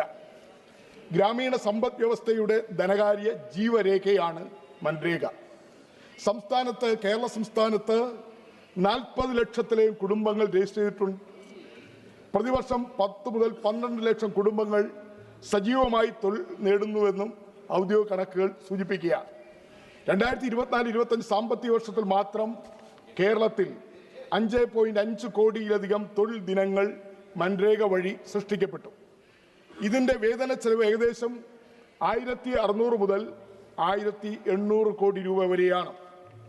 ഈ പണം നേരിട്ട് ഗ്രാമീണ വിപണികളിലേക്കാണ് പോകുന്നത്. ചെറിയ കടകൾ, കച്ചവടങ്ങൾ, കൃഷി ഇൻപുട്ട് വിപണികൾ, സേവന മേഖലകൾ ഇവയെല്ലാം മൻരേഗ വേതനത്തിൻ്റെ മൾട്ടിപ്ലയർ ഇഫക്റ്റ് കേരളത്തിൻ്റെ ഗ്രാമീണ സമ്പദ് വ്യവസ്ഥയെ നിലനിർത്തുന്നതിൽ നിർണായകമായ പങ്കുവഹിക്കുന്നു. ചെയർമാൻ സാർ, മൻരേഗയുടെ ആത്മാവ് വ്യക്തമാണ്. അവിദഗ്ധ തൊഴിലാളികളുടെ വേതന ചെലവ് 100% കേന്ദ്ര സർക്കാർ വഹിക്കുകയായിരുന്നു. എന്നാൽ NDA നേതൃത്വത്തിലുള്ള ഗവൺമെൻറ് ഈ ബില്ലിലൂടെ 100% എന്നത് 60-40 90-10 വെട്ടിക്കുറച്ചിരിക്കുകയാണ്. ഇത് ധനവിനിമയ മാതൃക സംസ്ഥാനങ്ങളുടെ മേൽ അടിച്ചേൽപ്പിക്കുകയാണ് ചെയ്തിരിക്കുന്നത്. കേരളം പോലെ സാമ്പത്തികമായി വലിയ പ്രതിസന്ധി നേരിടുന്ന സംസ്ഥാനങ്ങൾക്ക് ഇത് ഗുരുതരമായ ധനകാര്യ ആഘാതമാണ്. ഇതിനകം തന്നെ കേന്ദ്ര സർക്കാർ ഫണ്ട് വഹിക്കുന്ന സാഹചര്യത്തിൽ കേരളത്തിലും മറ്റ് സംസ്ഥാനങ്ങളിലും കോടിക്കണക്കിന് രൂപയുടെ വേതന കുടിശ്ശിക നിലനിൽക്കുകയാണ്. പുതിയ സംവിധാനത്തിൽ വാർഷികമായി 600-700 കോടി വരെ അധികഭാരം കേരളത്തിന് മാത്രം ഏറ്റെടുക്കേണ്ടി വരുന്ന ഒരു സാഹചര്യം ഇതിലൂടെ ഉണ്ടാകുകയാണ്. ഇതിൻ്റെ ഫലം എന്താണ്? ജോലി ദിവസങ്ങൾ കുറയും, വേതനം വൈകും, പാവപ്പെട്ട തൊഴിലാളികൾക്ക് തൊഴിൽ നിഷേധിക്കപ്പെടും. ഇതാണ് ഈ നിയമം മൂലം ഉണ്ടാകുന്ന പ്രത്യാഘാതം. സാർ, 125 ദിവസം തൊഴിൽ ഉറപ്പാക്കുമെന്ന അവകാശവാദം ധനകാര്യമായി അസാധ്യമായ ഒരു പേപ്പർ വാഗ്ദാനം മാത്രമാണ്. കാരണം ഇത് ഇനി ആവശ്യാനുസൃതമല്ല, ബഡ്ജറ്റ് നിയന്ത്രിതമാണ്. ആവശ്യകത കൂടുതലുള്ള കേരളം പോലുള്ള സംസ്ഥാനങ്ങൾ ഇതിലൂടെ ശിക്ഷിക്കപ്പെടുകയാണ് ചെയ്യുന്നത് എന്നുള്ളതാണ് വസ്തുത. മിസ്റ്റർ ചെയർമാൻ സാർ, കൃഷിക്കാലത്ത് 60 ദിവസം തൊഴിൽ നിർത്തിവയ്ക്കുക എന്നുള്ളെന്നുള്ള വ്യവസ്ഥ ഈ ബില്ലിലുണ്ട്. കേരളത്തിൻ്റെ സാമൂഹ്യ ഘടനയ്ക്ക് എതിരായ ഒരു ആക്രമണമാണിത്. കേരളത്തിലെ മൻരേഗ തൊഴിലാളികൾ ഏകദേശം 90% സ്ത്രീകളാണ്. ഇവരിൽ ഭൂരിഭാഗവും കുടുംബത്തിന്റെ ഏക സ്ഥിര വരുമാന സ്രോതസ്സാണ് മൻരേഗ. 60 ദിവസത്തെ തൊഴിൽ നഷ്ടം അർത്ഥമാക്കുന്നത് ഒരു കുടുംബത്തിന് 15,000 മുതൽ 18,000 വരെ നേരിട്ടുള്ള വരുമാന നഷ്ടമാണ്. ഇത് കടബാധ്യതയും ദാരിദ്ര്യവും വർദ്ധിപ്പിക്കും. വേതനം ആഴ്ചതോറും നൽകുമെന്ന് സർക്കാർ പറയുന്നു. എന്നാൽ കേന്ദ്ര സർക്കാർ സമയബന്ധിതമായി ഫണ്ട് അനുവദിക്കാതെ ഇത് നടപ്പാക്കാൻ കഴിയില്ല. കേരളത്തിൽ തന്നെ പലപ്പോഴും 100 കോടിയോളം വേതന കുടിശ്ശിക ഉണ്ടായിട്ടുണ്ട്. നിയമപ്രകാരം നൽകേണ്ട വേതനം പോലും വൈകിയാണ് കേന്ദ്ര ഗവൺമെന്റ് നൽകിക്കൊണ്ടിരിക്കുന്നത്. ഇത് ഭരണഘടനാപരമായ അവകാശങ്ങളുടെ നഗ്നമായ ലംഘനമാണ്. സർ, പട്ടികജാതി പട്ടികവർഗ വിഭാഗങ്ങളുടെ മാഗ്ന കാർട്ടയാണ് ദേശീയ ഗ്രാമീണ തൊഴിലുറപ്പ് പദ്ധതി. ഈ ദേശീയ ഗ്രാമീണ തൊഴിലുറപ്പ് പദ്ധതി വന്നതിന് ശേഷമാണ് ഇന്ത്യ രാജ്യത്തെ പട്ടികജാതി പട്ടികവർഗക്കാരുടെ പട്ടിണിയും ദാരിദ്ര്യവും ഒരു പരിധിവരെ മാറിക്കിട്ടിയത് എന്ന വസ്തുത ഞാൻ ഈ സഭയിൽ അറിയിക്കാൻ ആഗ്രഹിക്കുകയാണ്. ഇന്ന് പട്ടികജാതി പട്ടികവർഗ വിഭാഗങ്ങൾ ആഹാരം കഴിച്ച് പട്ടിണിയില്ലാതെ അവർ ജീവിക്കുന്നുവെങ്കിൽ അതിന് അവർക്ക് പ്രേരകമായിരിക്കുന്നത് മൻരേഗയാണ് എന്ന് ഞാൻ പറയാൻ ആഗ്രഹിക്കുകയാണ്. ശ്രീമതി സോണിയാഗാന്ധിയെയും മൻമോഹൻ സിംഗ് ഗവൺമെന്റിനെയും ഞാൻ ഈ അവസരത്തിൽ നന്ദിയോടെ ഒരിക്കൽ കൂടി ഓർക്കുകയാണ്. എന്തുകൊണ്ടെന്നാൽ ലക്ഷോപലക്ഷമല്ല കോടിക്കണക്കിന് വരുന്ന പട്ടികജാതി പട്ടികവർഗ വിഭാഗങ്ങൾക്ക് ആഹാരം കഴിച്ച് ജീവിക്കാനുള്ള ഒരു മാർഗം ഈ മൻരേഗയിലൂടെ കോൺഗ്രസ് ഗവൺമെന്റ് ഉണ്ടാക്കി എന്നുള്ളതാണ്. സർ, മഹാത്മാഗാന്ധിയുടെ പേര് ഈ നിയമത്തിൽ നീക്കം ചെയ്യുന്നത് ഒരു ഭരണഘടനാപരമായ മാറ്റമല്ല, ഒരു ആശയപരമായ ആക്രമണമാണ്. തൊഴിൽ ദാനമല്ല, അവകാശമാണ് എന്ന ഗാന്ധിയൻ തത്വത്തെയാണ് NDA ഗവൺമെന്റ് ഇല്ലാതാക്കാൻ ശ്രമിക്കുന്നത്. സർ, ഇത് മൻരേഗയെ പൂർണ്ണമായും സ്ക്രാപ്പ് ചെയ്യാനുള്ള ആദ്യപടിയാണ്. സർ, ഈ സഭയിൽ മൻരേഗ തൊഴിലാളികൾ നേരിടുന്ന പ്രശ്നങ്ങൾ ഞാൻ അങ്ങയുടെ സഭയുടെ ശ്രദ്ധയിൽ കൊണ്ടുവരാൻ ആഗ്രഹിക്കുകയാണ്. Kindly conclude, sir. Conclude. My concluding part, sir. My concluding part. Sir, MNREGA പ്രാബല്യത്തിൽ വന്നിട്ട് വർഷങ്ങൾ കഴിഞ്ഞു.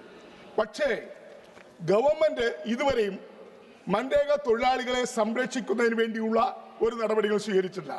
ESI പ്രാബല്യത്തിൽ വരുത്തിയിട്ടുള്ള മൻരേഗ തൊഴിലാളികളെ ESIയുടെ പരിധിയിൽ കൊണ്ടുവരണമെന്നുള്ള ആവശ്യം എത്രയോ കാലമായി ഉന്നയിക്കുന്നു. അവർക്ക് ചികിത്സ ലഭിക്കണമെങ്കിൽ എംപ്ലോയീസ് ഇൻഷുറൻസ് കോർപ്പറേഷന് കീഴിൽ കൊണ്ടുവരണം എന്നുള്ള ആവശ്യം ന്യായമായി ഉന്നയിക്കുന്നതാണ്. കേന്ദ്ര സർക്കാർ ഇതുവരെയും പരിഗണിച്ചിട്ടില്ല. അതോടൊപ്പം തന്നെ പ്രോവിഡന്റ് പെൻഷൻ പദ്ധതിയിൽ മൻരേഗ തൊഴിലാളികളെ കൊണ്ടുവരണമെന്ന ആവശ്യം ഇതുവരെയും കേന്ദ്ര ഗവൺമെന്റ് അംഗീകരിച്ചിട്ടില്ല. അതോടൊപ്പം തന്നെ വർഷങ്ങളോളം അവർ ജോലി ചെയ്തിട്ടും അവർക്കൊരു പെൻഷൻ കൊടുക്കുന്ന സമ്പ്രദായം, ഈ തൊഴിലാളികൾക്ക് കൊടുക്കുന്ന സമ്പ്രദായം കേന്ദ്ര ഗവൺമെന്റ് കൊണ്ടുവന്നിട്ടില്ല. യൂണിഫോം ഇല്ല, അടിസ്ഥാന സുരക്ഷാ ഉപകരണങ്ങളില്ല. ഇവർ ഈ മൻരേഗ തൊഴിലാളികൾ അപകടങ്ങളിൽപ്പെട്ടാൽ പരിക്കേൽക്കുകയോ ചെയ്താൽ ഈ തൊഴിലാളികൾക്ക് ഒരു കോമ്പൻസേഷനും ഒരു നഷ്ടപരിഹാരവും ലഭിക്കുന്നില്ല എന്നുള്ളതാണ്. വേതനം പലപ്പോൾ നിയമപരമായ മിനിമം വേതനത്തിൽ താഴെയാണ്. അതുകൊണ്ട് ജോലി സമയം ഇപ്പോൾ 10 മണി മുതൽ 5 മണി വരെയാണ്. എന്നാൽ തൊഴിലാളികൾ ആവശ്യപ്പെടുന്നത് 9 മണി മുതൽ 4 മണി വരെയാക്കി സമയം പുനഃക്രമീകരിക്കണമെന്നാണ് ഈ തൊഴിലുറപ്പ് തൊഴിലാളികൾ ആവശ്യപ്പെട്ടുകൊണ്ടിരിക്കുന്നത്. അത് ഇതുവരെയും കേന്ദ്രം അംഗീകരിച്ചിട്ടില്ല. അതുകൊണ്ട് ചെയർമാൻ സാർ, അവസാനം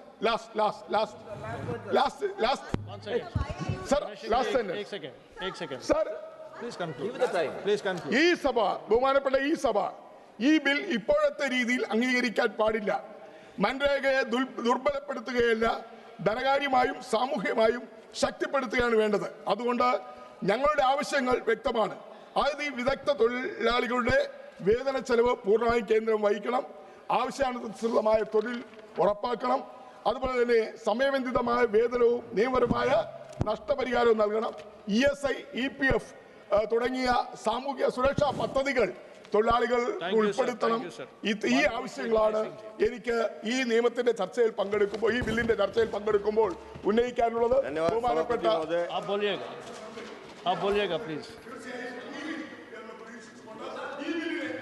धन्यवाद सभापति महोदय। मैं माननीय मंत्री जी ने जो विधेयक यहाँ पर विकसित भारत रोजगार और आजीविका के लिए गारंटी मिशन ग्रामीण जी राम जी विकसित भारत जी राम जी 2025 प्रस्तुत किया है, मैं उनके समर्थन में यहाँ पर अपनी बात रख रहा हूँ। ये बहुत ही सराहनीय कदम है। ये विधेयक मनरेगा जो 2005 में बना था उस पर संशोधन करने का विधेयक है। इस योजना का संक्षिप्त नाम पहले मनरेगा था, अब इसका संक्षिप्त नाम हो गया जी राम जी विकसित भारत जी राम जी।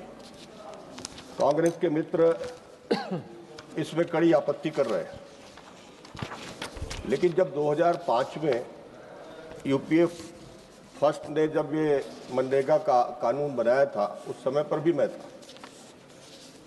और उसमें जो प्रावधान किए गए थे उस समय के लिए हो सकता है कि उपयोगी रहे हों, लेकिन जैसे जैसे ग्रामीण क्षेत्रों में आवश्यकताएं बढ़ती चली गई, मुझे लगता है कि जो काम करने में कठिनाई जा रही थी मनरेगा के पुराने कानून में पंचायत राज संस्थाओं को, उसको ध्यान में रखते हुए लगातार ये मांग हो रही थी और उनकी डिमांड भी घटती जा रही थी। और अभी 25-26 की जो रिपोर्ट है इस वित्त वर्ष की, उस रिपोर्ट ने बहुत स्पष्ट रूप से कहा है कि लगभग 100 दिनों का जो काम मिला है मात्र 7.61% परिवारों को मिला है, और इस वजह से इसमें सुधार की ज़रूरत है। आज हमारे प्रधानमंत्री जी ने इस योजना को एक विकसित भारत के साथ और PM गति शक्ति योजना के साथ इसको जोड़ने का जो एक अनोखा प्रयास किया गया है वो वाकई में बहुत ही प्रशंसनीय है। हमारे ये जो अभी तक जो मनरेगा में जो शिकायतें आई हैं बहुत ही स्पष्ट है। मजदूरी नहीं दी जा रही, मजदूरी कम मिल रही है, काम के मूल्यांकन के आधार पर मजदूरी तय हो रही है। जॉब कार्ड पंचायत में जमा रहते थे।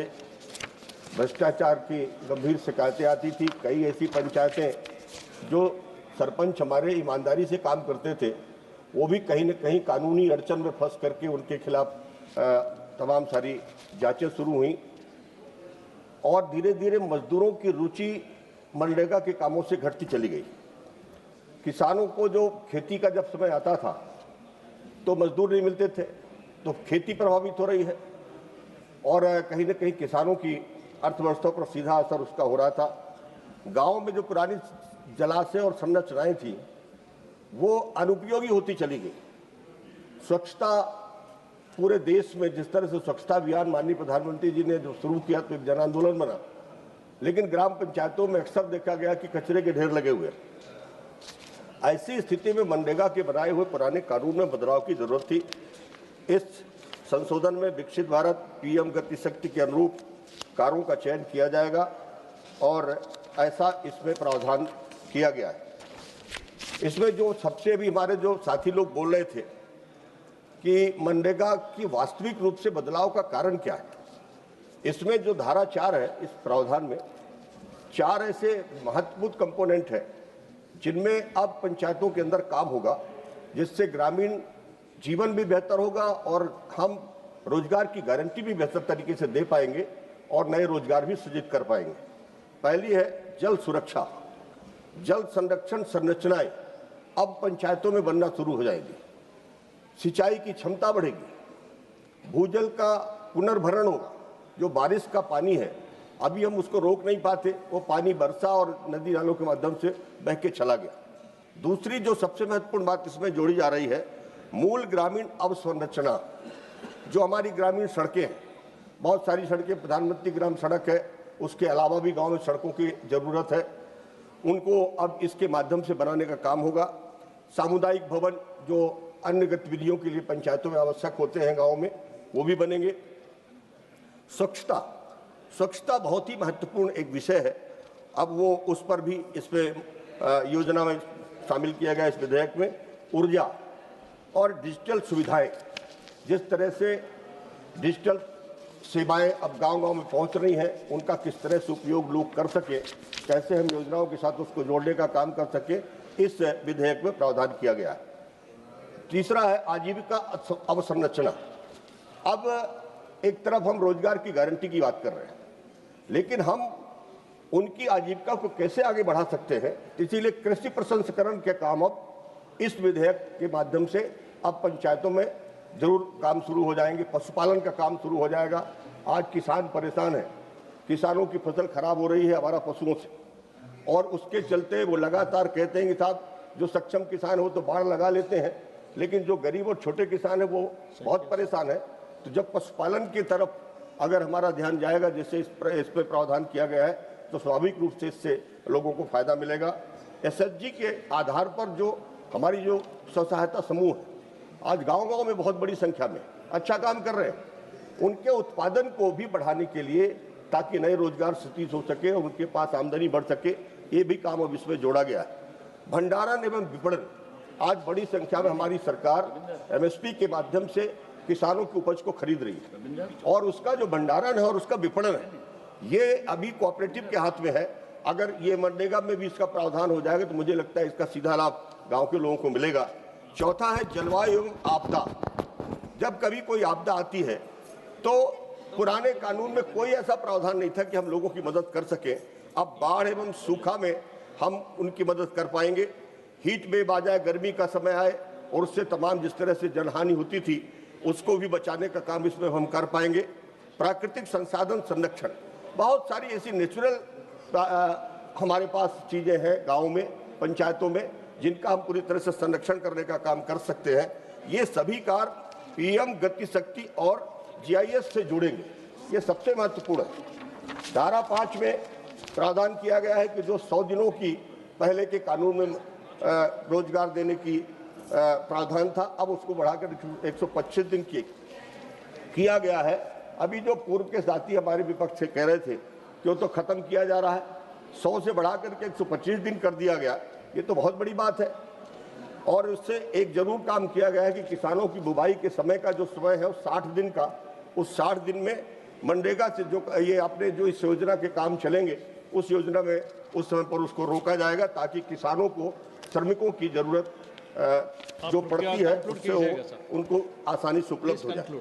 धारा 11 बेरोजगारी भत्ते का भी इसमें प्रावधान किया गया। अगर मांग के आधार पर 15 दिनों में अगर हमें काम नहीं मिला तो उसको 15 दिनों में काम नहीं मिला तो उसको बेरोजगारी भत्ता देना पड़ेगा। लगातार 1 महीने तक उसको पूरे उसके मजदूरी का 1/4 और इसके बाद और आगे दिन तक करेंगे तो उसको मजदूरी का आधा उसको बेरोजगारी भत्ते के रूप में प्रदान करने का प्रावधान इसमें किया गया है। धारा 22 में जो शेयर किए गए पूर्वोत्तर हिमालयन राज्य में 90-10 का और जो अन्य राज्य हैं उनमें 60-40 का, केंद्र शासित राज्यों में 100% बहन केंद्र सरकार खुद अपने फंड से करेगी। धारा 12 में केंद्रीय ग्रामीण रोजगार गारंटी परिषद का गठन किया गया और ये गठन सिर्फ उसमें जो प्रावधान होंगे उसमें पंचायत राज संस्थाओं के प्रतिनिधि भी होंगे, श्रमिक संगठन भी होंगे तथा SC, ST, OBC अल्पसंख्यक वर्ग में महिलाओं का भी प्रतिनिधित्व अनिवार्य किया गया है। धारा 13 में राज्य ग्रामीण रोजगार गारंटी परिषद का गठन होगा और उसमें भी ये सारी श्री सनातन पांडे एक मिनट मैं पूरा कर रहा हूं। मैं सर बहुत महत्वपूर्ण, मैं तो बिल पर बोल रहा हूं, जो प्रावधान उस पर मैं बात कर रहा हूं। मैं आप कंक्लूड कीजिए प्लीज। धारा 14 में राष्ट्रीय स्टीयरिंग कमेटी बनाई जाएगी, उसी तरह से राज्य में भी बनेगी और इसमें पूरी तरह से समन्वय की जिम्मेवारी जिला को दिया गया है। ब्लॉक स्तर तक कमेटी बनेगी ताकि इसका पूरी तरह से देखरेख ठीक ढंग से हो सके। ग्राम पंचायत की भूमिका इसमें तय होगी, उनको जो काम करने होंगे वो प्रस्ताव बाकायदे भेजेंगे और इसमें पूरी तरह से 50% तक के कार्य ग्राम पंचायतें करेंगी और ये बहुत बड़ी बात है जिनसे ग्राम पंचायतों को आगे काम करने का मौका मिलेगा। ये जो टिकाऊ परिसंपत्ति का निर्माण होगा, इससे योजनाओं की आपसी समन्वय होगा, परिणाम आधारित विकास की चर्चा होगी और उसमें 2000 माननीय श्री सनातन संघवाद को मजबूत करने के लिए मैं एक बात संघवाद को मजबूत कर जो बात संघवाद की कर रहे हैं। माननीय सभापति महोदय जी, मैं आपको और अपने नेता समाजवादी पार्टी के राष्ट्रीय अध्यक्ष श्री अखिलेश यादव जी को धन्यवाद ज्ञापित करता हूं कि आपने विकसित भारत गारंटी फॉर रोजगार एंड आजीविका मिशन ग्रामीण बिल पर बोलने का अवसर दिया है। महोदय,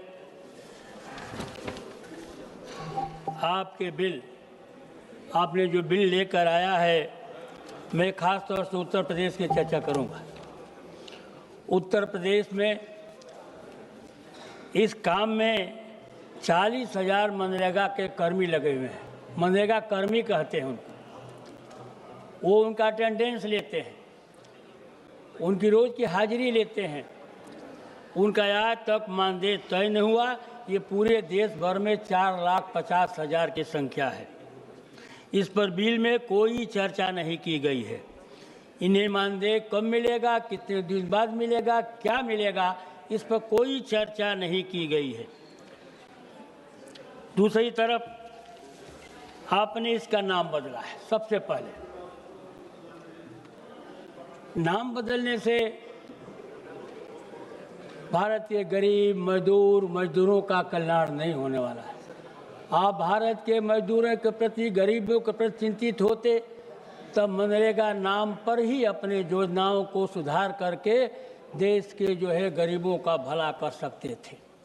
आपने जो है महात्मा गांधी गारंटी रोजगार योजना का नाम बदलकर आपने ये साबित किया है कि आज़ादी के बाद जो गांधी के हत्यारे थे, जो गांधी के हत्यारे थे, जिनको हमने समझा था, जो मैंने बचपन में सुना था, आज मैं देख रहा हूं कि सत्ता पक्ष बैठे हुए लोग महात्मा गांधी से कितना नफरत करते हैं। तो मुझे कहने में कोई गुरेज नहीं है कि महात्मा गांधी से नफरत करने वाले लोग, चाहे वो पक्ष बैठे हो चाहे विपक्ष बैठे हो, इस बिल पर अगर सहमति प्रकट करते हैं तो वो महात्मा गांधी के विरोधी हैं और गोडसे के समर्थक है। ये मुझे कहने में कोई जो है गुरेज नहीं है। सर आप महात्मा गांधी को भूल जाइए, आप महात्मा गांधी को भूल जाइए। आप देश महात्मा गांधी को भूलने वाला नहीं है। महात्मा गांधी आपके रगों में है। महात्मा गांधी आपके रगों में है। जी बैठिएगा, अग्रवाल जी आप बैठिएगा प्लीज। अग्रवाल जी आप बैठिएगा, अग्रवाल जी आप बैठिएगा please. Sit down, please sit down. आप गांधी गांधी गांधी गांधी न पोस्टर है, सुन लीजिए अग्रवाल जी, गांधी न पोस्टर है न योजना का शीर्षक है। गांधी न पोस्टर है न योजना का शीर्षक है। गांधी वो सवाल है जो हर भूखे पेट से उठता है, जो हर भूखे पेट से उठता है। जब तक सवाल जिंदा है, जब तक सवाल जिंदा है, तुम्हारी हर कोशिश के बावजूद गांधी जिंदा है, गांधी जिंदा है, गांधी जिंदा है। आप गांधी को मिटा नहीं सकते हो। आप कृपया कंक्लूड कीजिएगा। आप कितने समय, मेरा 4 मिनट है, आप कितने संवेदनशील हैं। पूरा देश देख रहा है कहां पर जो उत्तर प्रदेश के किस कोने में ये 252 रुपए मजदूर मिलते हैं। उत्तर प्रदेश के किस कोने में इस पर चर्चा हो रही है। जब 2006 में मनरेगा लागू हुआ था, उस समय ग्रामीण स्तर पर मजदूरों को जब 50 से 60 रुपए मिलता था, और मनरेगा जब चालू हुआ तो 100 रुपया प्रति मजदूर प्रतिदिन देने का काम किया गया। मजदूरी में 2 गुना वृद्धि हुई, लोगों को जीव आजीविका मिली, लोग उसे आगे बढ़े और उस रोजगार से जुटने का काम किए। आज गांव में मजदूर 500 रुपये के हैं और उत्तर प्रदेश में आपकी मजदूरी 252 रुपये की है। और 252 रुपया जो है, 252 रुपये से 125 दिन की मजदूरी जो है 31,500 होती है। प्रति महीने 2,625 होती है। माननीय अध्यक्ष महोदय जी, मैं आपको हृदय से आभार प्रकट करती हूँ। आपने मुझे आज ग्रामीण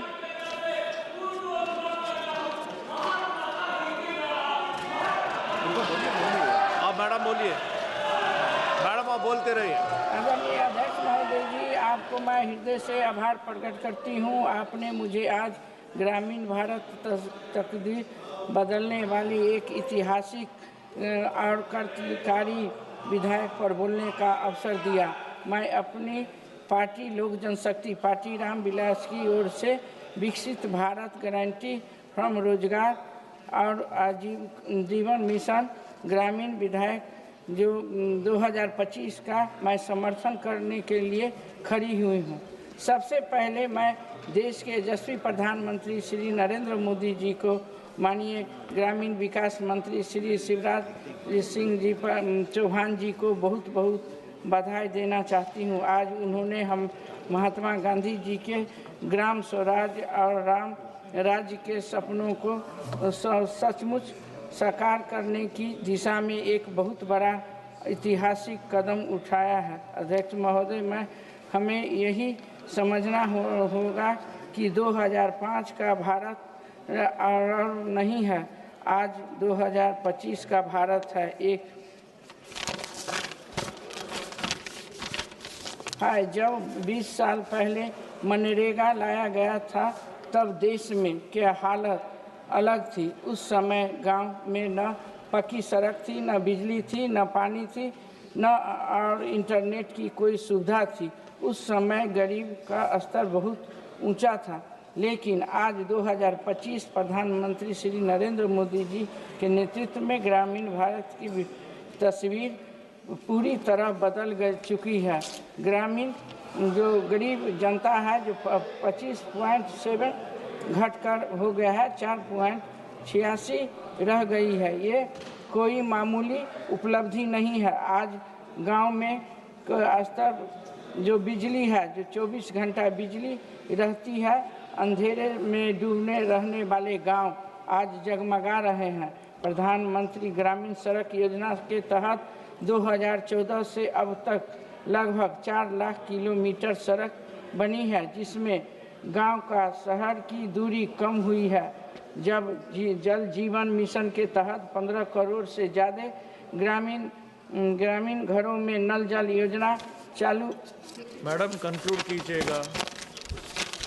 नल जल योजना महोदय, मैं इस विधेयक की उन खूबियों को पर विस्तार से बताना चाहती हूँ, जो हमारे गांव, गरीब मजदूर और किसान भाइयों बहनों की ज़िंदगी में खुशहाली लाएगी। ये बिल सिर्फ रोजगार नहीं बल्कि सम्मान और आजीविका की गारंटी है। पुराने कानून को सालों में केवल 100 दिन के रोजगार की गारंटी थी, लेकिन हमारी सरकार ने गरीबी मजदूर और पीड़ित लोगों समझकर इस नए विधेयक में रोजगार की गारंटी 100 दिन से बढ़ाकर 125 दिन कर दिया गया है। धन्यवाद मैडम, धन्यवाद। माननीय श्री इसका मतलब है कि गरीब मजदूर की जेब में अब पहले से 25 पॉइंट ज़्यादा पैसा आएगी, इसकी कमाई बढ़ेगी। ये है असली सबका साथ सबका विकास। पुराने कानून में काम बिखरे हुए होते थे, कोई ठोस रोजगार नहीं थी, लेकिन नया बिल 4 प्रमुख क्षेत्र में काम करेगी। अंत में अमृत स्वराज जैसा तालाब बनाए जाएंगे, जिसमें कि भूतल स्तर सुधरेगा और किसान को सिंचाई के लिए पानी मिलेगी। पक्की सड़क और संपर्क मार्ग बनेगा। गोदाम और बाजार जैसी सुविधा बनेगी ताकि किसान अपनी फसल रख सके और बेच सके। बाद में सूखे एवं निपटने से के लिए काम होगी। मजदूरों की हाजिरी डिजिटल होगी, जिसे कोई बदल नहीं सकता। पैसा सीधे मजदूरों के खाता में जाएगी। बिचौलियों पूरी तरह से खत्म हो जाएगी। काम की जानकारी भी माननीय अभय कुमार से होगी ताकि ये पता चले कि काम। धन्यवाद सभापति महोदय। मैं औरंगाबाद बिहार से सांसद राष्ट्रीय जनता दल का विकसित भारत गारंटी फॉर रोजगार एंड आजीविका मिशन ग्रामीण बिल 2025 का विरोध करता हूं। महोदय, सरकार इस विधेयक को विकसित भारत के नाम पर पेश कर रही है, लेकिन सच्चाई यह है कि यह विधेयक ग्रामीण भारत की रोजगार सुरक्षा पर सीधा हमला है। महोदय, महात्मा गांधी राष्ट्रीय रोजगार गारंटी अधिनियम की आत्मा को नष्ट करने का ये विधेयक प्रयास कर रही है। महोदय, मैं सरकार ने रोजगार की गारंटी को कमजोर किया है और उसे भगवान राम के नाम से ढकने की कोशिश की जा रही है। महोदय, यह नीति परिवर्तन नहीं, केवल नामकरण की राजनीति कर रही है। महोदय, मैं आपके माध्यम से मैं जरूर, माननीय मंत्री जी बैठे हुए हैं, मैं कहना चाहूंगा, यूपीए की मनरेगा कानून में 100 दिन रोजगार गारंटी, काम मांगो काम पाओ, यदि 15 दिनों में काम नहीं मिला तो बेरोजगारी भत्ता देना सरकार की कानूनी जिम्मेवारी थी। लेकिन महोदय, इस विधेयक में इस कानूनी अधिकार को खत्म कर रोजगार को केंद्र सरकार की नॉर्मेटिव अनुमति और बजटीय आवंटन पर निर्भर बना देता है। अब केंद्र सरकार मनमाने ढंग से अधिसूचित क्षेत्र तय करेगी, जो इस दायरे से बाहर, वह काम से बाहर, सुरक्षा से बाहर, सम्मान से बाहर।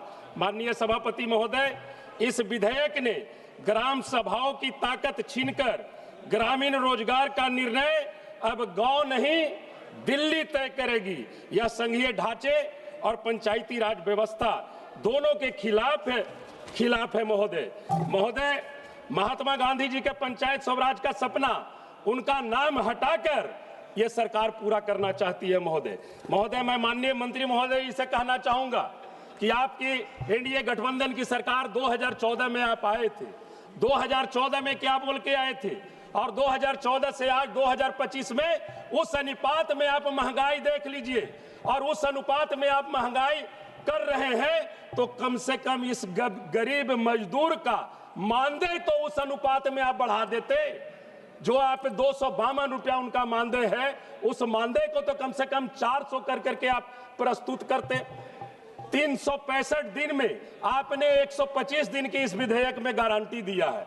क्या उस मजदूर को 4 महीना ही कमा करके साल भर पेट पालने का उनको हक है? मैं तो माननीय मंत्री जी से कहना चाहूंगा कि आप रियल में अगर स्वराज चाहते हैं तो नाम परिवर्तन कर करके नहीं, बापू का जो सपना था पंचायत स्वराज का, उस सपने को उन्हीं के नाम से आप पूरा करें। और ये जो 125 दिन का आप गारंटी दे रहे हैं, इसे आप कम से कम 12 महीना में 6 महीना रोजगार की आप गारंटी दे, 180 दिनों की आप गारंटी दे। और एक आग्रह और मैं माननीय मंत्री महोदय जी से करना चाहता हूं। महोदय, आज हमारे बिहार पर लगभग 3 लाख करोड़ के आसपास कर्ज है। ये कर्ज मूल रूप से पूरी तरह, ये जो योजना थी पहले मूल रूप से पूरी तरह केंद्र प्रायोजित योजना थी, जिसे आपने 60-40 में के रेशियो में बांट दिया। जो गरीब राज्य है, जो पिछड़ा राज्य है, ये योजना कैसे वो पूरा कर पाएंगे?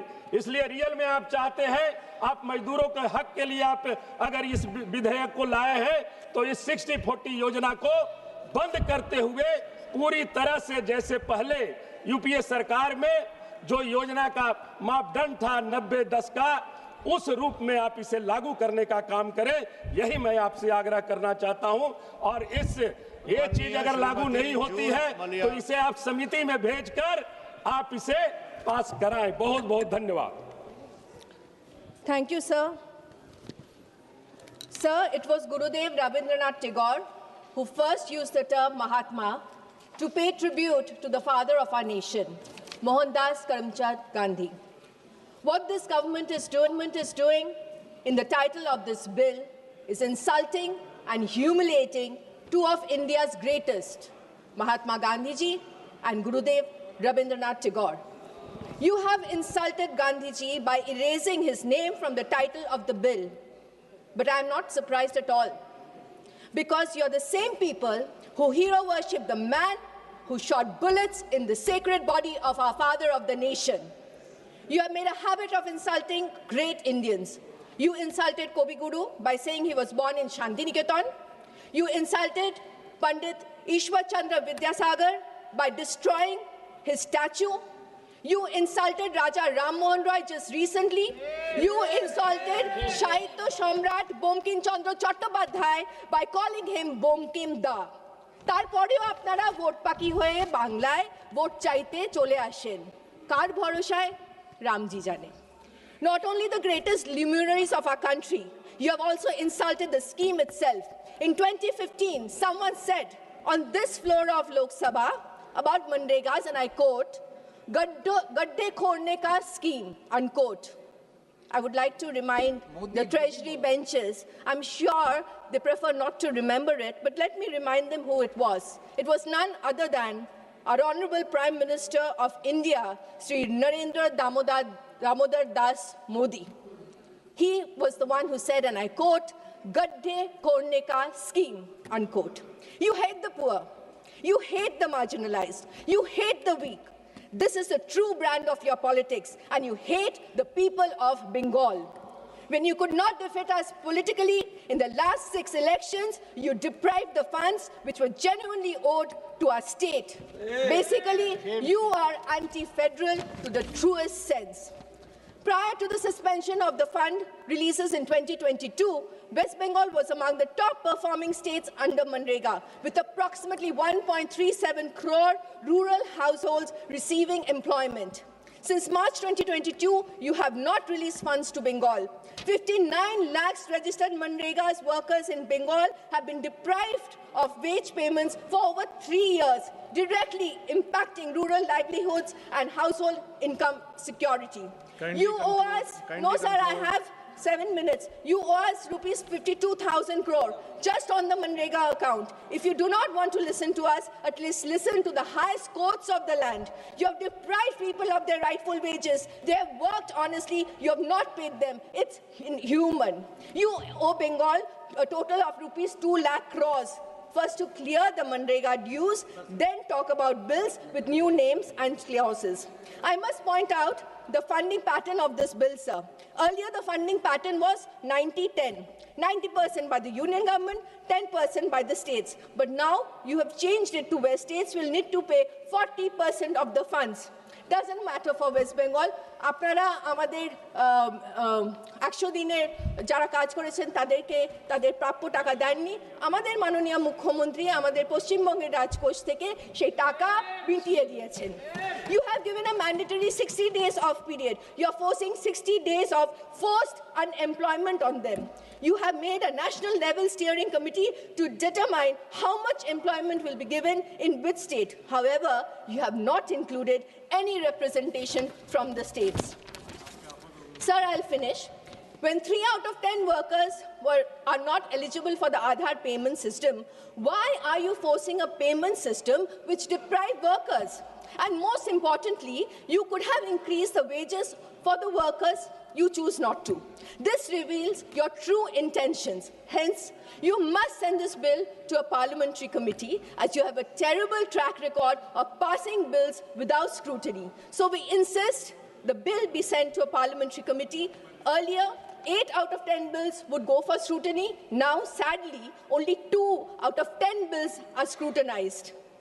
Don't insult the parliament like this. I'm opposing this bill on the floor of the House by my leader, Srimati Mamata Banerjee, and Abhishek Banerjee will oppose you on the streets of Delhi and Bengal time and again. I come from a party, sir, let me finish, please let me finish, sir. I come from a party where my chairperson went on a 26-day hunger strike against forceful land acquisition, fighting for the rights of the farmer. আসুন আপনারা বাংলায় 26-এ বাংলার মানুষ আপনাদেরকে যোগ্য জবাব দিয়ে দেবে। জয় হিন্দ, জয় বাংলা। খুব ভালো। धन्यवाद सभापति महोदय। एक बहुत ही महत्वपूर्ण विधेयक विकसित भारत रोजगार और आजीविका के लिए गारंटी मिशन ग्रामीण जी राम जी के ऊपर बोलने का हमको मौका दिया है। महोदय, ये बहुत ही महत्वपूर्ण विधेयक है। इस विधेयक का जो उद्देश्य है, इसमें विकसित भारत का जो नींव है वो है ग्रामीण भारत। तो विकसित ग्राम के बिना विकसित भारत का सपना अधूरा है। तो इस विधेयक में जोरदार विकसित ग्राम के विषय के ऊपर जोर दिया गया है। आदरणीय प्रधानमंत्री नरेंद्र मोदी जी ने हमेशा ही गांव गरीब किसान के प्रति संवेदनशील रहा है। आदरणीय पंचायत ग्रामोन्नयन विभाग के मंत्री जो हम सबके नेता भी हैं, श्री शिवराज सिंह चौहान जी, जिन्होंने काफ़ी साल तक मध्य प्रदेश के मुख्यमंत्री के नाते वहाँ पर इतने कुछ अच्छे काम किया है, जिसका कारण आज पंचायत ग्रामोन्नयन विभाग के मंत्री के तौर पर पूरे भारत के दिशा और दशा परिवर्तन करने के लिए सामने से नेतृत्व दे रहा है। मैं प्रधानमंत्री जी को और शिवराज जी चौहान को मैं बहुत बहुत धन्यवाद देता हूँ। महोदय, जैसे कि आप सब लोग जानते हैं, इस बिल का मेन जो प्रधान जो लक्ष्य है वो है सिस्टमेटिक रिफॉर्म्स, एक व्यवस्थागत आधारभूत संरचना परिवर्तन, एक संस्कारमुखी परिवर्तन इस बिल का मूल लक्ष्य है। तो कुल मिलाकर के हमारे इस विधेयक में पूरे ग्रामीण भारत जो करीब 7 लाख से ज़्यादा इस देश में ग्राम है, उस ग्राम में जो ग्राम के मजदूर है उनके लिए पहले 100 दिन का रोजगार का प्रावधान था। अभी इसको बढ़ा करके 125 दिन किया गया है। उसमें लोग अपोजिशन पार्टी लोग नाराज है, क्यों गांव के लोगों को 100 दिन के बदले आप 125 दिन दे रहा है। नाम से कोई मतलब नहीं है। बापू, पूज्य बापू ने ग्राम स्वराज के बारे में बताया और पूज्य बापू का जो सपने है वो सपने को साकार कर रहा है हमारे आदरणीय प्रधानमंत्री नरेंद्र मोदी जी। उन लोगों ने तो गांव को भूल गया था, ग्रामीण विकास को भूल गया था। गांव के जो गरीब किसान लोग हैं, गरीब मजदूर लोग हैं, उसके बारे में तो भूल गया था। इस विधेयक में जो बहुत बड़ा जो बदलाव लाने का प्रावधान रखा है, पहले एमजीएनरेगा में जो एक एकीकृत योजना प्रणाली था, जिसका प्रणाली का अभाव था, जो अभाव को इस विधेयक पूरा कर रहा है कि मंत्रालय, विभाग योजनाओं का अलग अलग कार्य करते थे पहले, अभी एकीकृत एक जिसके परिणाम स्वरूप अलग अलग और योजनाओं का आधारित प्रावधान बनते थे, अभी नए ढांचे के अंतर्गत एक स्थानिक स्पेशल प्रौद्योगिकी की पीएम गतिशक्ति के साथ एकीकृत करके तैयार की गई है। महोदय, विकसित ग्राम केवल हमारा सपना नहीं है, इसको साकार करना हमारा सबका एक संकल्प है। मोदी जी इसको आगे बढ़ा रहा है। मैं इस सदन में प्रधानमंत्री नरेंद्र मोदी जी को फिर से एक बार धन्यवाद देना चाहता हूं। जी जो अभी इस विधेयक में जो परिवर्तन किया है 60-40, लेकिन नॉर्थ ईस्टर्न स्टेट के लिए, पूरे पूर्वोत्तर स्टेट के लिए इसको 90:10 ही रखा गया है। तो नॉर्थ ईस्ट के भावनाओं का अगर कोई समझ सकता है, कोई संवेदनशीलता के साथ सोच सकता है, वो अभी तक कोई प्रधानमंत्री नहीं मिला, नरेंद्र मोदी जी ही मिला है। जो और अटल जी का भी नाम लेना चाहता हूं मैं, एक मिनट में खत्म करता हूं। अटल जी ने भी भारत का टोटल बजट आउटले का 10% नॉर्थ ईस्ट के लिए देने का बहुत बड़ा एक फैसला अटल जी के कार्यकाल में किया गया था। सभापति महोदय, मैं फिर से एक बार नॉर्थ ईस्ट के प्रति प्रधानमंत्री का जो अपनापन है, हमारे अभिभावक मेंटर्स लेने के लिए उन्होंने नॉर्थ ईस्ट को जो विशेष एक स्थान दिया है अष्टलक्ष्मी को, और विशेष करके बाकी कुछ स्टेट भी है, यूनियन टेरिटरीज है, उत्तराखंड है, हिमाचल प्रदेश है, जम्मू कश्मीर है, तो उनके लिए भी जो प्रावधान किया, इसके लिए भी मैं मंत्री जी को भी धन्यवाद देता हूँ, प्रधानमंत्री जी को धन्यवाद देता हूँ। और विकसित भारत ग्रामीण विकास के बिना नहीं हो सकता, इसलिए इस विधेयक को मैं पूरे नॉर्थ ईस्ट के ओर से हृदय से समर्थन करता हूं और सबसे अनुरोध करता हूं इस बिल को जल्द से जल्द पास करें। Sir, thank you for this opportunity to speak on Viksit Bharat Guarantee for Rozgar and Ajivika Mission Bill, sir. Sir, NREGS is a key livelihood security scheme which guarantees employment to the rural poor. Sir, the present proposed bill raises serious concerns, sir. This bill will lead to insecurity and confusion among crores of rural poor people, sir. Sir, till now, employment under Manrega is their right. Sir, if the proposed bill is passed, there is every possibility rural poor will lose this right, sir, because of the uncertainties in this bill. Sir, under Manrega, central government supports 90% and states has to bear 10%. Sir, whereas in this proposed bill, if it is passed, then central share will be only 60% and state share is increased from 10% to 40%. Sir, added to this, the government of India will reimburse their share of money to the state only after the state deposits its 40% of wages bill or material component bill, sir. Sir, knowing very well the financial situation of the states, any common man can understand that this proposed bill will make Manrega scheme defunct. So what was once a guaranteed employment will now become unguaranteed, uncertain employment due to fiscal stress at the state level, sir. Sir, one good aspect about this bill is increase of guaranteed work days from 100 to 125 days.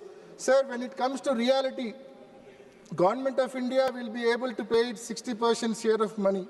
But when it comes to states, due to fiscal stress, it is very unlikely states pay their share of 40% wages. So because of this, 125 guaranteed work days is only for name's sake, but practically it is unimplementable, sir. Sir, for example, in our state, if we take the average of last 3 years, per annum spending of Manrega, under Manrega scheme is 8,000 crores, sir.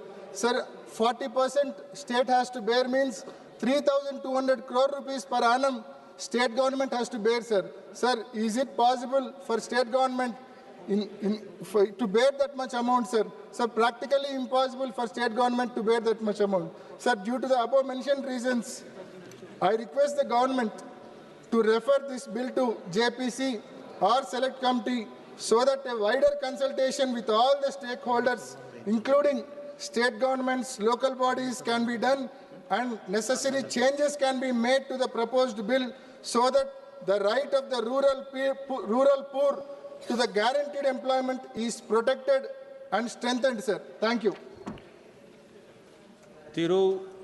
Tamil Selvan. Thank you, Chairman, sir. Mahatma Gandhi தேசிய ஊரக வேலைவாய்ப்பு உறுதி திட்டத்தின் பெயரை விக்சித் பாரத் ரோஜ்கர் மற்றும் Ajeevika mission BJP அரசு இதை மாற்ற வேண்டிய அவசியம் என்னது எங்களுடைய கேள்வி. இந்த மசோதாவை மாற்றுறதுனால யாருக்கு எந்த பிரயோஜனமும் இல்லை. இந்த மசோதா மூலம் நீங்கள் சொல்லக்கூடிய செய்தி என்னன்னு சொன்னால் 100 நாட்களுக்கு வேலை கொடுப்போம்ன்றது இருந்ததை 125 நாள் வேலை கொடுப்போம்னு சொல்கிறீங்க. இதற்கு முன்பு மாநில அரசு 10% நிதி ஒதுக்கீடு கொடுத்தா ஒன்றிய அரசு 90% நிதி ஒதுக்கீடு கொடுத்ததை இப்போ 60-40 மாத்திரன்னு சொல்கிறீங்க. மத்திய அரசு 60, மாநில அரசு 40ன்றீங்க. நான் கேட்குறேன், வருஷத்தில் 60 நாள் வேலையை கொடுக்க முடியாதுன்ற ஒரு திட்டத்தையும் சொல்கிறீங்க.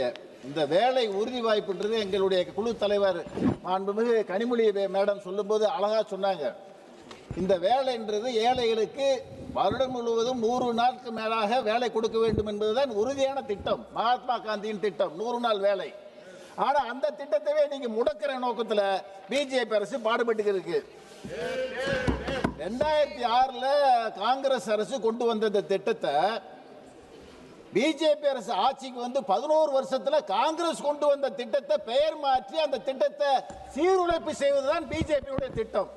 எந்த திட்டமாக இருந்தாலும் அந்த நோக்கத்தில் தான் இந்த திட்டத்தை நீங்க பெயரை மாற்றி நாங்கள் சில திட்டங்களை கொண்டு வரோம் சொல்றீங்க. உண்மையிலேயே மகாத்மா காந்தி திட்டத்தில் நீங்க உங்களுக்கு இன்ட்ரெஸ்ட் இருந்திருந்தா வருடந்தோறும் நிதியை சரியா கொடுத்துருக்கணும். நீங்க கொடுக்க தவறிட்டீங்க. தவறதின் நோக்கம் இந்த திட்டத்தை நீக்க வேண்டும் என்ற எண்ணத்தில் பிஜேபி அரசு செய்தது. உதாரணத்துக்கு சொல்றேன், 2021-22 நீங்க கொடுத்த தொகை 98,468 கோடி. 2022-23 நீங்கள் கொடுத்த தொகை 73,000 கோடி மட்டுமே. 23-24 நீங்க கொடுத்த தொகை 60,000 கோடி மட்டுமே. வித்தியாசத்தை பாருங்க. ஒவ்வொரு ஆண்டும் நீங்கள் ஒதுக்கிய தொகை சீராக இல்லை.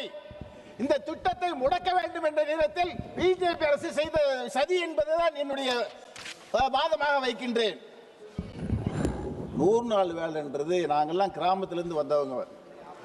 நீங்க பாராளுமன்றத்தில் இன்னைக்கு குளிர் அறையில் நம்ம பேசிக்கிட்டு இருக்கோம். 100 நாள் வேலையில் பாவ ஏழை தொழிலாளிகள் வேலை இல்லாமல் சிரமப்பட்டு இருக்கிறத மனசில் வச்சு காங்கிரஸ் ஆட்சி மகாத்மா காந்தி பேரில் இந்த திட்டத்தை கொண்டு வந்தாங்க. 100 நாள் வேலை உறுதியாக கொடுத்தோம். ஆனால் அந்த திட்டத்தை முடக்குவதன் நோக்கமாக நீங்கள் பேரை மாற்றி எத்தனையோ இதை திட்டத்தை மாற்றி இது பண்ணுறீங்க. கொரோனா காலத்தில் இந்த திட்டம் தான் பல கோடிக்கணக்கான மக்களை உயிர் வாழ செஞ்சு 11 கோடி மக்களின் வாழ்வாதாரமா இந்த 100 நாள் வேலை திட்டம் இந்தியா முழுக்க செயல்பட்டுச்சு கொரோனா காலகட்டத்தில். அதை மறந்துடக்கூடாது.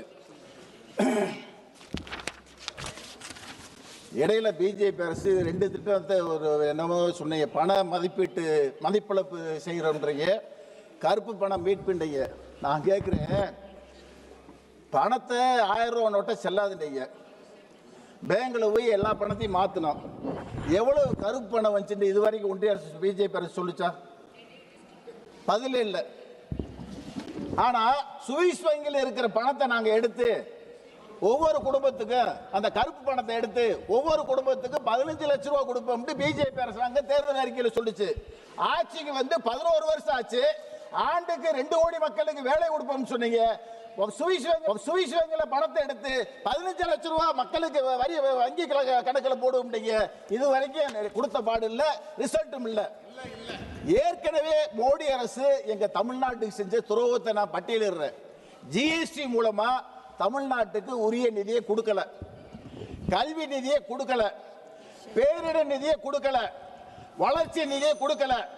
மகாத்மா காந்தி தேசிய ஊரக திட்டத்தின் மூலமாக வரக்கூடிய 4000 கோடி நிதியை இன்னும் தமிழ்நாட்டுக்கு கொடுக்கல. நான் சொல்றேன்,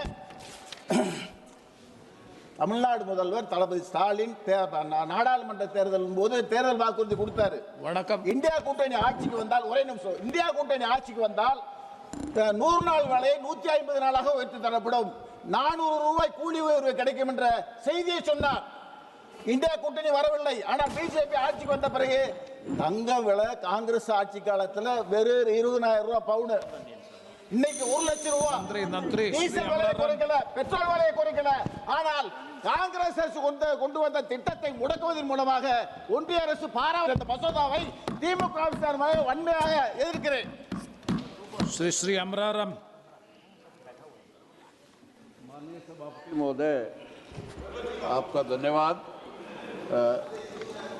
जो मनरेगा को रिप्लेस करने के लिए जी राम जी का बिल सरकार लेकर आई है, उसके खिलाफ बोलने के लिए मैं खड़ा हुआ हूं भारतीय कम्युनिस्ट पार्टी मार्क्सवादी की ओर से। जब खेती में मशीनीकरण, बुआई से लेके कटाई से लेकर के निकालने तक जब मजदूरी कम हुई तो 2000 यूपीए के वक्त जो भारतीय कम्युनिस्ट पार्टी मार्क्सवादी किसान मजदूर के लिए सड़क से लेकर संसद तक लड़ती है, यूपीए फर्स्ट में इंटरवेंशन के कारण पहली बार देश के आज़ादी के इतिहास में पहली बार ग्रामीण मजदूर को रोजगार की गारंटी का कानून देना पड़ा, और जिसमें 100 दिन की मजदूरी देने का काम किया। निश्चित रूप से भारतीय जनता पार्टी उस बिल को अपने जो उनकी कथनी और करनी में जमीन आसमान का अंतर है, निश्चित रूप से उससे दूर भागने का काम कर रही है, जिसमें 100% मजदूरी केंद्र सरकार पिछले 20 साल से वहन कर रही थी, उससे 60-40 में ले जाने का काम कर रहे हैं। अभी कह रहे हैं कि 125 दिन, अभी 2024-25 के बजट वित्तीय वर्ष में मात्र 5% लोगों को 100 दिन का काम देने का काम किया है। मैं समझता हूं अगर सरकार गांव के गरीब से इतना ही मोह रखती है तो केवल केरल में लेफ्ट एलडीएफ की सरकार है जिसने नरेगा मजदूरों के लिए कल्याण बोर्ड बनाया है। भारतीय जनता पार्टी 1.5 दर्जन राज्यों में उनके सहयोगी और वो मुख्यमंत्री हैं, राजस्थान, हरियाणा, दिल्ली, उत्तर प्रदेश, क्यों नहीं उन मजदूरों के लिए कल्याण बोर्ड कराने का काम करती है। निश्चित रूप से उससे भागने का काम करती है और 125 दिन का ढकोसला करती है। अभी 10 साल से उनकी केंद्र सरकार है, न काम दिया, और जो मजदूर जो बजट था केंद्र सरकार का सभापति महोदय, वो जब आधी रेट थी, जब 1,20,000 करोड़ रुपए का बजट था, और जब दूनी हो गई, जब 68,000 करोड़ का बजट है। ये नजरिया है भारतीय जनता पार्टी का गरीब के साथ जिस तरह से विश्वासघात करने का। इसलिए आज निश्चित रूप से न केवल वो कटौती की है, पूरे साल भर 100 दिन का जब भी उसको जरूरत है उस समय काम ले सकता है। इस कानून में लेके आए कि 60 दिन में वो कोई भी काम नहीं मांग सकेगा। इससे ज्यादा अपराध उनके साथ क्या कर सकते हैं। इसलिए आज केवल और केवल डिजिटल हाजिरी आप उस नरेगा के कानून को और समृद्ध करते, उसमें और मजदूरी बढ़ाने का काम करते, उनके कल्याण के लिए देश में बोर्ड बनाते तो बात समझ में आती है। लेकिन जो कुछ मिल रहा था उसको छीनने का काम आज 60 और 40%, जो 100% था वो 60%, 40% राज्य सरकार भोगेगी। मैं समझता हूं किसी भी सूरत में आज राज्य सरकारों की जो हालत है, बाकी स्कीम मैं कह सकता हूं जो 50-50% है, पेयजल जैसी समस्या में भी राजस्थान जो सबसे ज्यादा परेशान है। आप कह रहे हैं पानी की भी समस्या का समाधान हो जाएगा, पक्की सड़कें भी बन जाएगी, स्वस्थ भी हो जाएगी। तो आपने 11 साल में क्या कर रहे थे? नरेगा का कानून तो था, कहीं मनाही नहीं थी, वहां सब जगह सफाई हो गई होगी, सब जगह कानून बन गया होगा, लेकिन सरकार केवल और केवल लोगों के साथ विश्वासघात करने का काम कर रही है। सभापति महोदय, मैं कहना चाहूंगा अर्जेंट शेयरिंग करने का काम किया है। जो प्रोग्राम इस माध्यम से हो रहा है, निश्चित रूप से किस तरह से भारतीय जनता पार्टी महात्मा गांधी के नाम की जो गारंटी की योजना थी उसको हटाने का काम कर रही है। इससे साफ जाहिर होता है कि आज भी वो महात्मा गांधी की बजाय गोडसे की तपस्या करने का काम कर रहे हैं। इसलिए उस गांव के गरीब को जो कानून मिला था, जो हक मिला था, उसको छीनने का काम सभापति महोदय ये कर रहे हैं। मैं इसका सख्त विरोध करता हूं और इसको वापस लेना चाहिए या सिलेक्ट कमेटी को। श्री सप्तागिरी अलग। Thank you, Chairman, sir. I rise to speak and oppose this Viksit Bharat Guarantee for Rozgar and Ajivika Mission Gramin VBG Ramji Bill 2025, sir. Thank you for giving this opportunity. Sir, when the bill was circulated, there were a lot of calls. People called me and they were a bit surprised like how they brought the bill. Sir, लेकिन ये मैं बहुत करीबी से देखते आ रहा हूँ 1.5 साल में। ये लोग की मंशा यही था कि मनरेगा को कैसे ख़त्म कर दे। और प्रधानमंत्री जी ने बोले थे कि मनरेगा ऐसे स्कीम है जो कांग्रेस को कैसे गलत स्कीम बनाए वो दिखाता है, लोगों को गड्ढा खोदने के लिए मजबूर किए। अब देखते आ रहे हैं एक एक करके हर जगह से जहाँ जाते हैं, बंगाल में मनरेगा बंद कर दिए। आप हरियाणा के कुछ मनरेगा के वर्कर्स आए थे, उनका जो लिस्टेड आइटम था उसको डीलिस्ट कर दिए। इस टाइप के इनका कोशिश यही रहा। और पिछले बजट में 86 करोड़ का जो बजट था उसमें 27% तो सर पिछला पेंडिंग लाइबिलिटीज पे करने के लिए वेजेस एंड मटेरियल का pending liability 27% went into fixing that and making the payments. And अभी सवाल ये आता है कि आज के डेट में ये बिल क्यों लेके आए, क्योंकि ये सरकार बिना कोई वजह से कोई बिल नहीं लाता है। क्या सुप्रीम कोर्ट का वो ऑर्डर जो बंगाल के सिलसिले में दिए थे कि मनरेगा को आप कोल्ड स्टोरेज में नहीं रख सकते हो, क्या इसके चक्कर में ये बिल लेके आए हो आप? क्योंकि आपका clause 29(2) suspension of funds allows the unilateral stoppage of funds based on a central inquiry. So I think this bill is for Bengal elections and they want to subvert the Supreme Court decision. एक ऐसी Punjab Haryana high court में CCTV का आ गया था उनका राय, तो कानून change कर दिए कि वो सीसीटीवी फुटेज देने की जरूरत नहीं पड़ा। And this MNREGA is a very clear and enforceable right to work. It has been systematically weakened by this government. The budgets were repeatedly cut, funds were released late, leading to chronic wage delays. Unemployment allowance तो देते ही नहीं थे. Demands were suppressed through procedural hurdles, job card deletions, delayed approvals and arbitrary technical requirements. MNREGA में लेके आए आधार based payment system, EKYC, लेकिन नाम बहुत अच्छा चुने, जी राम जी। मनरेगा के जितने वर्कर्स थे वो राम भरोसे ही थे सर। कभी NMM एप्लीकेशन चलेगा कि नहीं चलेगा, चलेगा तो जॉब कार्ड है कि डिलीट हो गया, जॉब कार्ड नया जॉब कार्ड बनेगा कि नहीं बनेगा, बन गया तो काम मिलेगा कि नहीं मिलेगा, काम मिला तो पैसा मिलेगा नहीं मिलेगा, ये राम भरोसे ही थे। बट मैं आपके माध्यम से माननीय मंत्री से पूछना चाहता हूँ, ये जी राम जी है, ये मर्यादा पुरुषोत्तम भगवान से राम का ही नाम है ना, कोई नाथू राम का नाम लेके आए हो आप। डायरेक्टली तो आप ला नहीं सकते हो, मंत्री जी जवाब दे, स्पष्टीकरण किए मर्यादा पुरुषोत्तम भगवान श्री राम का ही है कि नाथुराम का नाम लेके आए। So MNREGA is one of the biggest rural employment questions. It's provide 309.1 crore percentage. जब डिस्ट्रेस होता है तो शॉक ऑब्जर्वर होता है सर गांव में, इसलिए कि शॉक ऑब्जर्वर कोरोना टाइम में हम देख चुके हैं। महिलाएं जो 58.9% है 23-24 में, ये पहले था 54% बढ़ के, एंड ये महिलाओं के लिए ये लास्ट रिजॉर्ट नहीं है sir, it is there primary income, is dignity and local work. अभी इस मनरेगा का कुछ जो आप लोग का प्रोविजन है, फर्स्ट तो है कि Gandhian principles of dignity of labour, decentralisation, survival, self respect, erasing the name of Mahatma Gandhi from the employment guarantee symbol is symbolic of deeper effort to erase his idols from public property, public policy.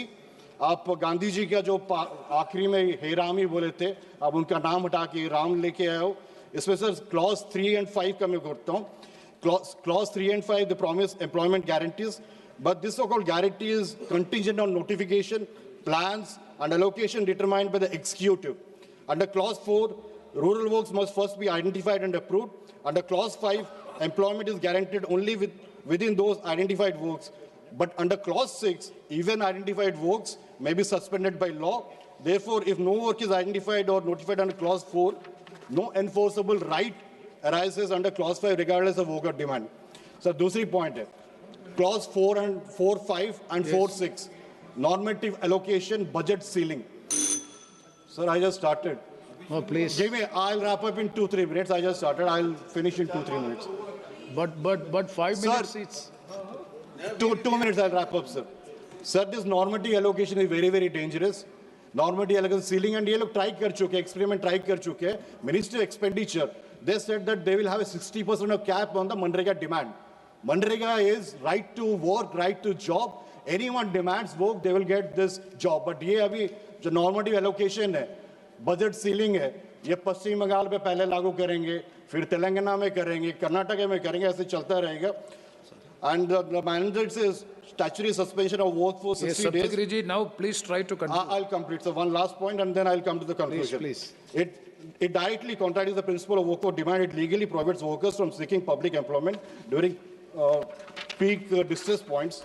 So since you're not giving, I'll just come to the conclusion. Not me, from your party.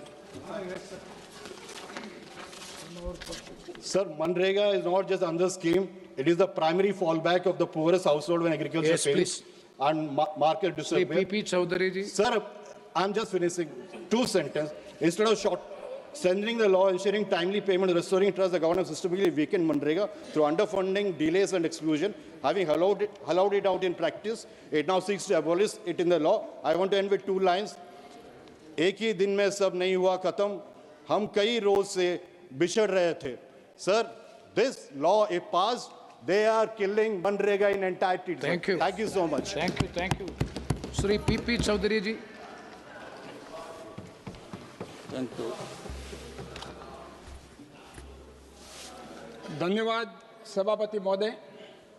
मैं विकसित भारत जी राम जी विधेयक 2025 के समर्थन में बोलने के लिए खड़ा हुआ हूं. ये विधेयक संरचना पुनर्गठन और विकसित भारत 2047 के अनुरूप है.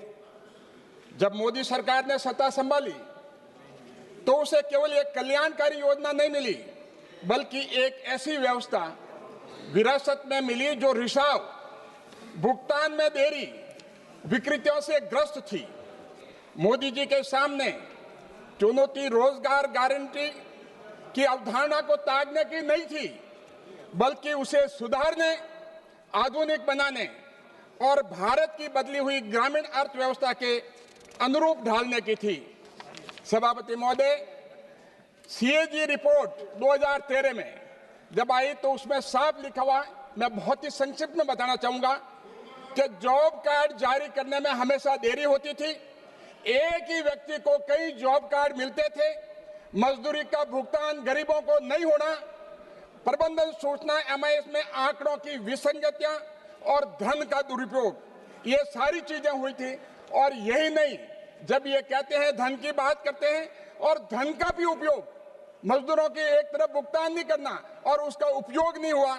यूपीए सरकार की असमता का प्रमाण धन के अक्षम उपयोग में स्पष्ट रूप से दिखाई देता है.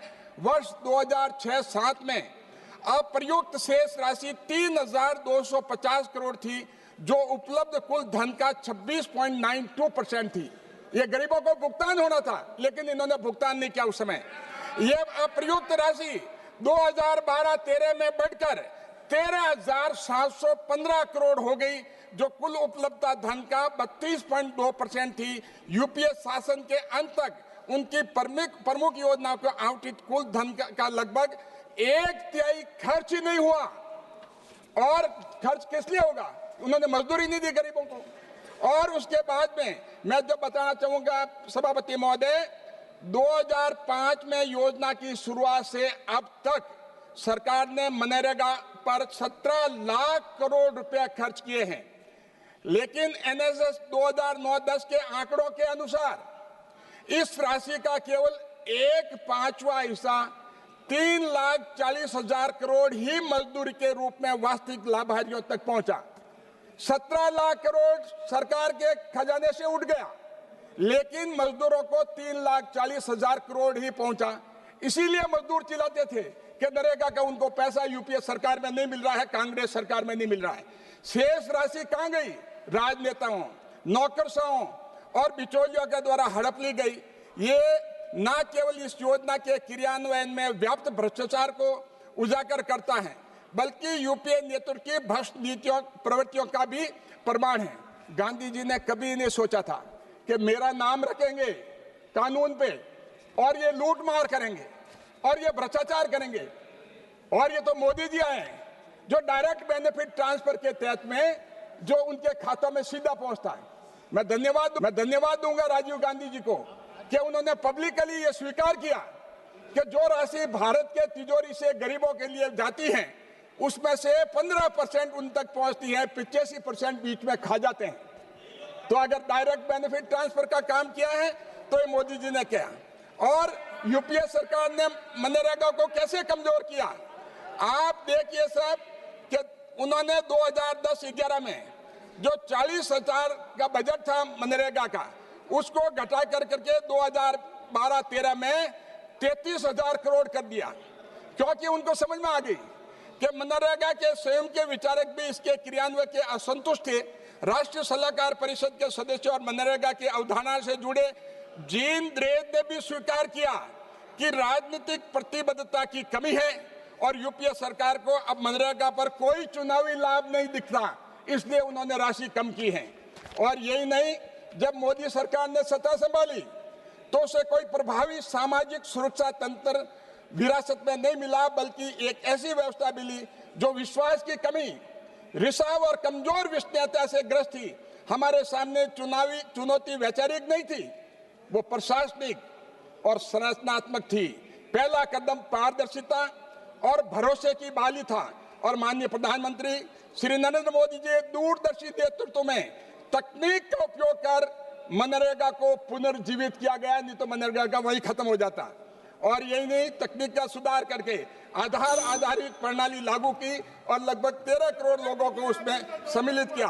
यही नहीं, national mobile monitoring service GIS आधारित योजना, तकनीक ने रिसाव रोकने वितरण में सुधार में मदद की, लेकिन वो अकेले गैर सकारात्मक कहानियों को दूर नहीं कर सकती। प्रधानमंत्री मोदी जी के नेतृत्व में एनडीए सरकार ने केवल असक्षमता हटाने तक सीमित नहीं, ग्रामीण गरीबों के हित में नीति को प्रभावी बनाने के लिए संरचनात्मक सुधार करने के लिए भी संकल्पबद्ध है। अब इस योजना से दो लोगों का जो स्पष्ट फायदा है, एक तरफ किसान, एक तरफ मजदूर। उनकी मजदूरी जो मैं बताऊंगा, मैं ग्रामीण परिवेश से आता हूं, मैं खुद किसान हूं और खुद ने खेती की है बैलों से, बैलों की जोड़ी से, वो समय भी हमने देखा है। आज जब हम गांव में जाते हैं तो हमेशा किसान कहता है कि जो इसका जो सिस्टम है तो हमें लेबर नहीं मिलती और एग्रीकल्चर जो है कृषि बर्बाद हो चुकी है। तो मैं कहना चाहूंगा, अब जो योजना के दायरे का विस्तार हुआ है वो जल सुरक्षा, ग्रामीण मूलभूत कनेक्टिविटी, आजीविक समर्थक अवसंरचना, जलवायु अनुकूल क्लाइमेट रिसाइलेंस परियोजनाओं का किया है। और जो अभी इस योजना के तहत टोटल जो 60 दिन के हैं, सभापति महोदय मैं आपके माध्यम से सरकार से निवेदन करूंगा कि इसको 90 दिन किया जाए, क्योंकि जहाँ दो फसलें हैं, खरीफ और रबी, वहां पर जहां पर जुताई और बुआई का काम होता है, निराई और गुड़ाई का भी होता है और उसके बाद में फसल कटाई का होता है, तो 15-15 दिन चाहिए। 45 दिन वो हो गया और दूसरी फसल के लिए भी 45 दिन चाहिए। 90 दिन का जो इसमें प्रावधान अगर किया जाता है, ये सीधा फायदा जो मजदूर को होगा वो कृषि की मजदूरी भी कर देगा और नरेगा का 125 दिन मजदूरी भी उसको मिल जाएगी। तो इससे बहुत बड़ा उसको फायदा। मैं कंप्लीट करता हूं सर, मेरे पार्टी का टाइम है और मुझे कहा गया 15 मिनट बोलना है, आप 10 मिनट कर दीजिए। आपका पार्टी का डायरेक्शन है।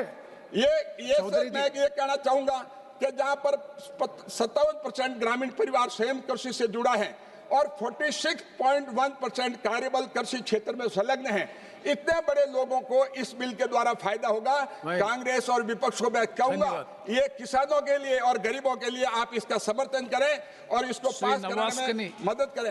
एक मिनट सर, एक मिनट में आई एम कंप्लीट। एक मिनट से कंक्लूड करो प्लीज। मैं अंतिम में समापन कर रहा हूं सर, आप 1 मिनट में समापन कर रहा हूं।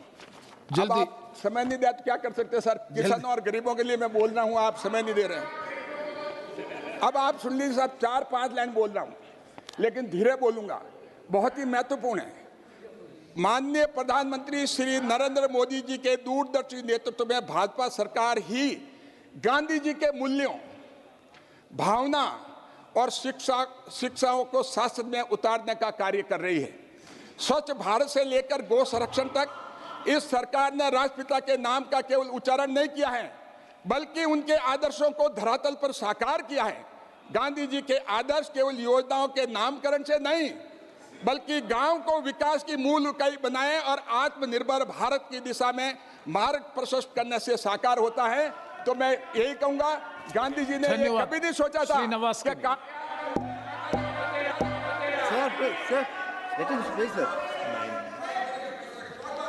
நன்றி மாண்புமிகு அவைத்தலைவர் அவர்களே.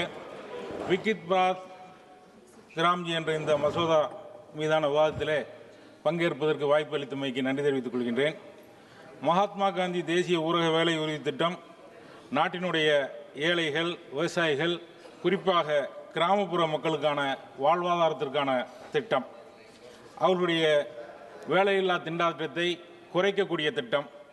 கடந்த காங்கிரஸ் ஆட்சி காலத்திலே கொண்டு வரப்பட்ட மகத்தான திட்டம். இந்த மசோதாவை நாட்டினுடைய கிராமப்புற ஏழை எளிய மக்களுடைய வாழ்வாதாரத்தை சமூக பாதுகாப்பில் முக்கியமான அங்கம் வகிக்கக்கூடிய மகாத்மா காந்தி தேசிய ஊரக வேலை உறுதி திட்டத்தை முழுமையாக ஒழித்து கட்டக்கூடிய சட்டமாக இதை அறிமுகப்படுத்தியிருக்கின்றீர்கள். கிராமப்புறத்தில் இருக்கக்கூடிய ஏழை குடும்பத்திலே அடுப்பு எரிகிறது என்று சொன்னால் அவர்கள் உயிரோடு இருக்கிறார்கள் என்றால் அதற்கு காரணம் இந்த திட்டம். இந்த மசோதா ஏழைகளினுடைய வயிற்றோடு விளையாடுகின்றது. இந்த மசோதாவிலே ஒரு முதியவருடைய கைரேகை இயந்திரத்திலே பதியவில்லை என்று சொன்னால் சம்பளம் இல்லை, அந்த நாள் அந்த குடும்பத்திற்கு உணவு இல்லை. இது வளர்ச்சியா? டெல்லியினுடைய வளர்ச்சி, கிராமங்களுடைய வீழ்ச்சி.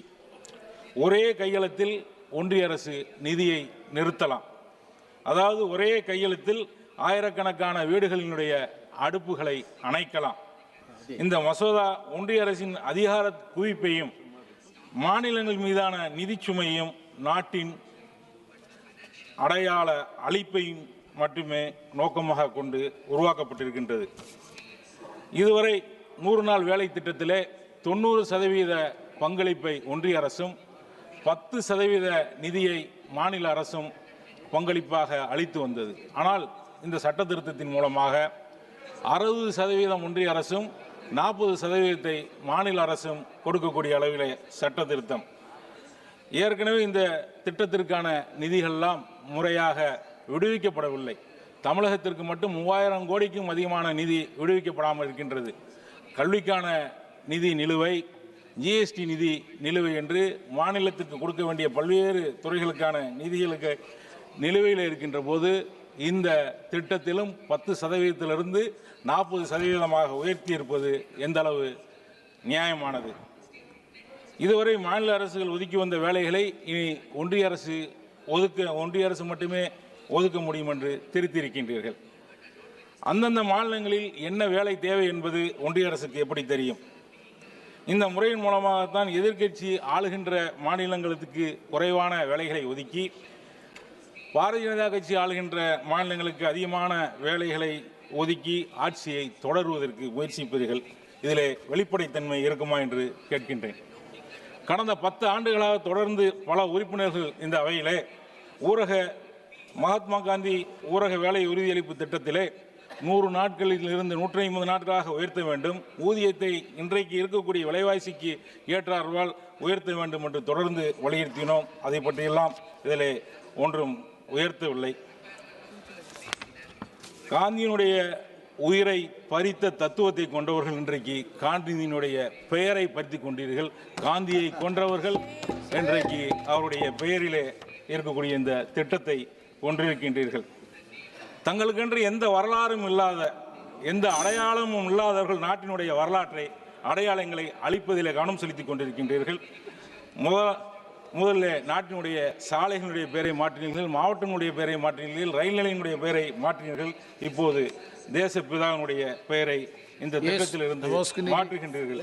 இது காங்கிரஸ் அரசால் கொண்டு வரப்பட்ட திட்டம் என்பதுதான் பிரச்சனையா, அல்லது மகாத்மா காந்தி தேசப்பிதாவுடைய பெயர் இதில் இடம்பெற்றிருப்பது உங்களுக்கு பிரச்சனையா?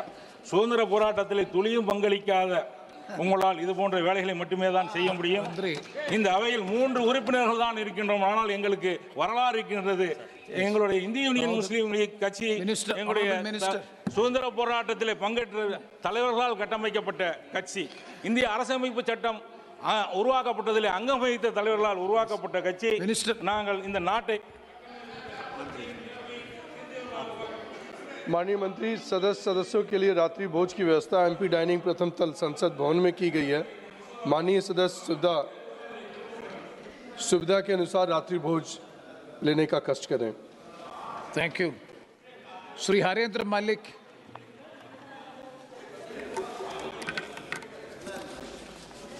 धन्यवाद माननीय सभापति जी। मैं वीबीजी राम जी विकसित भारत ग्रामीण राष्ट्रीय आजीविका एवं कौशल गारंटी अधिनियम के विरोध में अपना मत व्यक्त करने के लिए खड़ा हुआ। मान्यवर 2005 में ग्रामीण भारत के ग्रामीण मजदूरों को जो आखिरी लाइन का खड़ा व्यक्ति था उसको बल देने के उद्देश्य से मनरेगा लागू हुई। आप परिवर्तन के नाम पर मनरेगा को भूल करके 11 साल तक मनरेगा ठीक रही इनकी निगाह। अब मनरेगा में सब कमियां आ गई और मनरेगा को नाम बदल करके जी राम जी कह रहे हैं। मैं एक बात कहना चाहता हूं, यार ऐसा काम ना करो, राम का नाम बदनाम ना करो। और कहा यह जाता है कि जी राम जी का मतलब गोड से राम गोड से। ये महात्मा गांधी को छोड़ करके गोडसे का नाम लेना चाहते हैं। ये देश गांधी का देश है। गांधी को इस देश ने बापू कहा है, राष्ट्रपिता कहा है। जंग आज़ादी की लड़ाई में सच्चाई है कि आप दूसरी तरफ थे, पर यह भी सच्चाई है कि गांधी के नेतृत्व में लोगों ने बलिदान दिया। और ये पूरा कानून जो अधिनियम आप ला रहे हैं ये दोषपूर्ण है। मानवर, आपने पहले 90% हिस्सा सरकार व्यय करती थी। अब कह रहे कि प्रस्तावित कानून के बाद 40% हिस्सा राज्य सरकार व्यय करेंगी। राज्य सरकारें तो पहले ही करोड़ों करोड़ इन लाखों करोड़ के कर्जे के तले, ना 9 मन तेल होगा और ना कानून लागू होगा। तो ये इस तरह की बात कर रहे हैं। ये निश्चित रूप से जो भारतीय जनता पार्टी का चेहरा है, ग्राम विरोधी, गांव गरीब किसान का को एक तरह बर्बाद करने का, पीडीए को बर्बाद करने का जो इनका काम है वो इससे परिलक्षित होता है। मान्यवर, पहले जितना राज्यवार पैसा मांगा जाता था केंद्र सरकार उतना पैसा देने के लिए बाध्य रहती थी, पैसा दे देती थी। अब उसकी कोई गारंटी नहीं रहेगी। 60 और 40 की बात इन्होंने कर दी, उससे निश्चित रूप से इसका नुकसान होगा। और 100 दिन जो 125 दिन की ये बात कर रहे हैं, 125 दिन का रोजगार तो छोड़ दूर करिए कि ये 10 दिन का रोजगार भी नहीं दे पाएंगे। और मान्यवर, सच्चाई तो यह है कि सरकार पूंजीपतियों की सरकार है। ये पीडीए को बर्बाद करने का काम करते हैं और यही इस तरह का प्रस्ताव लेकर के आए हैं। विकसित भारत का नाम ले रहे हैं। माननीय कृषि मंत्री जी बैठे हैं। जिस देश पर विदेशी कर्जा बढ़ा हो, जिस देश के सब टैक्स बढ़े हो, सब्सिडी खत्म हुई हो और महंगाई बढ़ रही है, फिर विकसित काहे का है? आपने देश का नाश कर दिया, विकसित भारत बता रहे हैं। मान्यवर, इस कानून में यह दोषपूर्ण इसलिए भी है कि इसमें कानूनी आधार, रोजगार का कानूनी आधार नहीं है। और कानूनन आप बाध्य नहीं कर सकते। अगर पहले मजदूरी नहीं मिलती थी तो उसको मजदूरी का वेतन मिलता था, उसको भुगतान होता था। दूसरा मान्यवर, बजट और संसाधनों के अभी तो शुरू भी नहीं किया। मान्यवर, पीपी चौधरी बोले 12 मिनट। नहीं, ऐसा नहीं है मान्यवर, अभी तो मैं बोलना ही शुरू नहीं हुआ। लिस्ट है हमारे पास। मान्यवर, 4 मिनट्स। अच्छा चलो मैं कह तो लूं, 2 बात तो कह लूं। मान्यवर, बजट और संसाधनों की अस्पष्टता है। ग्राम स्तर पर विकास के लिए स्पष्ट प्रसक्त और सुनिश्चित बजट का अभाव है। केवल पुरानी योजनाओं का पुनः नामकरण कर रहे हैं और इससे देश अंतर्राष्ट्रीय जगत में भी शर्मसार होगा कि आज महात्मा गांधी के नाम को बदल करके गोडसे के नाम पर ये करने जा रहे हैं। रोजगार और आय सर्जन का पर कमजोर फोकस है। मनरेगा का जैसा अधिकार आधारित कार्यक्रम से तालमेल नहीं है। और मान्यवर, यही नहीं, ग्राम सभा और पंचायतों की भूमिका सलाहकार से आप आगे समाप्त निर्णायक कीजिए। नहीं है। वंचित वर्गों पर इसमें विशेष ध्यान नहीं है। मापदंड और जवाबदेही की कमी है। डिजिटल प्रचार ज्यादा है। मानव खत्म कर रहा हूँ मानव। Please conclude. हाँ मानव, समय नहीं है। डिजिटल प्रचार ज्यादा है, जमीनी हकीकत कम है, पलायन रोकने की ठोस नीति नहीं है। आपने गांव के लोगों को रोजगार से वंचित रखने का एक इनका षड्यंत्र है और गांव के लोगों को रोजगार नहीं देंगे। मानव, मैं इस बिल का पुरजोर विरोध करता हूँ और सरकार से अनुरोध करता हूँ धन्यवाद। कि कम से कम महात्मा गांधी के नाम को तो बकस दे। ये देश गांधी का देश है। आदरणीय कृषि मंत्री जी, ये गोडसे का देश। धन्यवाद महोदय। आज मैं सदन में प्रस्तुत किए गए विकसित भारत गारंटी फॉर रोजगार एंड आजीविका मिशन यानी कि VBG राम जी बिल पर अपनी बात रखने के लिए खड़ी हुई हूँ। महोदय, सरकार ने इस योजना का नाम जिस तरह रखा है वह एक हास्यास्पद है, बल्कि हमारी आस्था और मर्यादा पुरुषोत्तम भगवान राम के प्रति घोर अपमानजनक है। ये भगवान राम की राजनीतिकरण कर रहे हैं। सरकार ने इस योजना का संक्षिप्त नाम VBG राम जी बनाया है। क्या भगवान राम का नाम अब सरकारी फाइलों में और स्कीमों में ही संक्षिप्त रूपों में रखा जाएगा? ये सिमट के रह गया है। हम राम को कण कण में बसने वाले ईश्वर की पूजा करते हैं, लेकिन सरकार ने राम को एक एक्रोनियम जिसका मतलब है रोजगार एंड आजीविका मिशन, यह कैसी भक्ति है? यह तो प्रभु राम का सीधा दुरुपयोग है।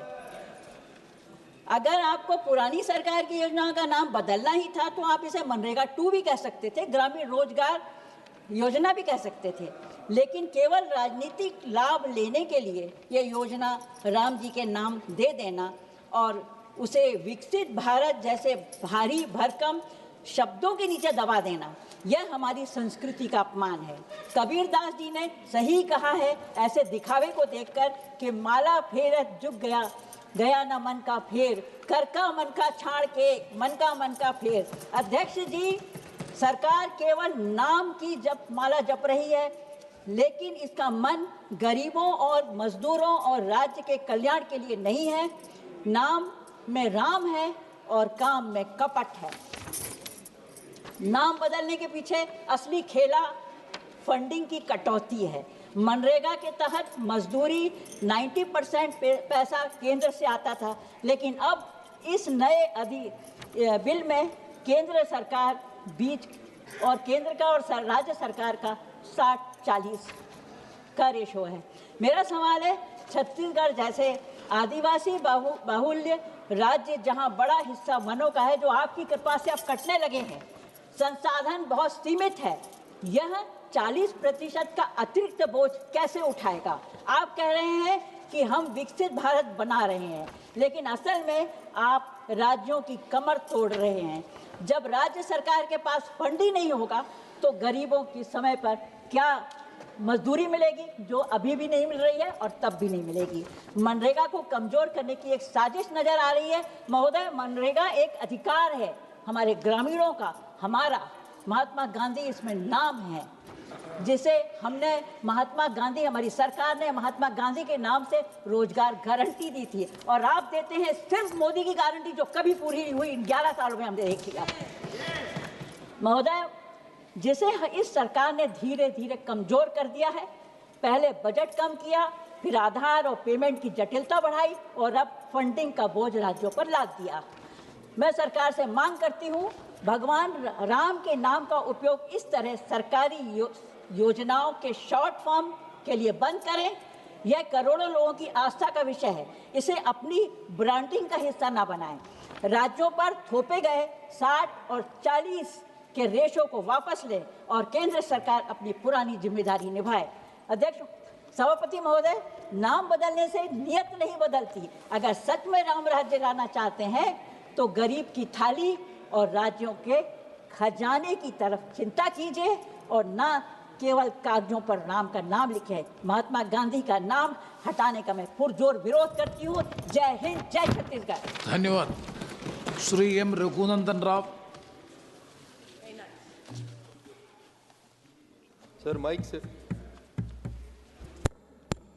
Thank you, Speaker, sir. Thank you for giving me an opportunity to speak in support of Vikasit Bharat Guarantee for Rozgar and Ajivika Mission, Gramin VBG Ramji Act 2025 is a major overhaul of the 20 years of old Manrega. It establishes a modern statutory framework aligned with Vikasit Bharat 2047, guaranteeing 125 days of wage employment per rural household whose adult volunteers to do unskilled manual work. The Act aims to create both employment and durable rural infrastructure through 4 priority verticals. The first priority is water security through water-related works. Second one is core rural infrastructure. Third is livelihood related to the infrastructure. And fourth one is the special works to mitigate extreme weather events. So all assets created are aggregated into Vikasit Bharat National Rural Infrastructure Stack, ensuring a unified, coordinated national development strategy. So some of my colleagues and friends are asking, what is the need to change the Manrega now? The need is this, Honorable Speaker, sir. Manrega was built in the year 2005, but rural India has transformed from 2005 to 2025 under the dynamic leadership of Honorable Prime Minister Sri Narendra Modi ji. Poverty fell sharply. In the year 2011 and 12, the poverty of Indian people was 25.7%, sir. Under the dynamic leadership of Honorable Prime Minister Modi ji, the poverty level has come down from 25% to 4.86%, supported by rising consumption, incomes and financial access recorded in MPCE and NABARD RECSS surveys, sir. So this clearly shows 20 years ke baad, there should be some change in the Manrega. That is the reason why, under the dynamic leadership of Honorable Prime Minister Modi ji, now the name of the scheme and as well as the rules of the scheme were changed. Many of my friends, those who are representing the opposition, they are saying these lines that it should not be changed because the name is Mahatma Gandhi's name. Actually, the intention of the Mahatma Gandhi in building the India is Rama Raj. When the dream of the Mahatma Gandhi ji was Rama Raj, when the Modi ji Sarkar under the leadership of our Shivraj Singh Chauhan ji, when they are trying to bring Rama Raj in this country, what is the problem with the opposition is their thinking, their alochana, what they want to think is, they want to say whatever they want to say, it has to happen, whether they are in the ruling or in the opposition. Sir, in Telugu, when we go to a rural area, there is a proverb, Honorable Speaker, sir. What is the meaning of proverb is, a village person is going to a Jyotisha to ask his Jyotisha. Duradrushtu hai, sir, the Jyotisha who is sitting there is of opposition ideology. He said that you will die today afternoon itself. Like this, when you are bringing the changes in the ideology and structure of the country to the dreams of the Mahatma Gandhi ji, the opposition is saying that you are changing the name, you are bringing the name of Godse. See, this is how it looks like is, अगर आप लैला को देखना है तो मजनू का आंखों से देखना है सर. अगर आप प्रोग्रेसिव कंट्री को देखना है, अगर बदलते हुए भारत को देखना है तो मोदी जी का आंखों से देखना, गांव में गरीब है उन लोगों के आंखों से देखना. मगर कभी भी हम जो लाते उसको अपोज करना चाहे तो हम क्या करेगा sir? The main intention of the government is to bring the change in the lives of the people, sir. I would like to compare 2-3 lines with the previous government, Congress government's Manrega and Narendra Modi ji's 12 years of government, sir. Is there any attempt made to improve the Manrega, which was present earlier during the UPA and NDA? Sir, I will compare 2-3 lines. The participation of women during the UPA 2013 and 14 was only 48%, Speaker, sir. And now it has been increased to 56.74%. Like the same thing, Aadhaar seeded active workers were only 76 lakhs during the UPA Sarkar, and now it is increased to 12.11 crore during the NDA government, Narendra Modi ji's leadership.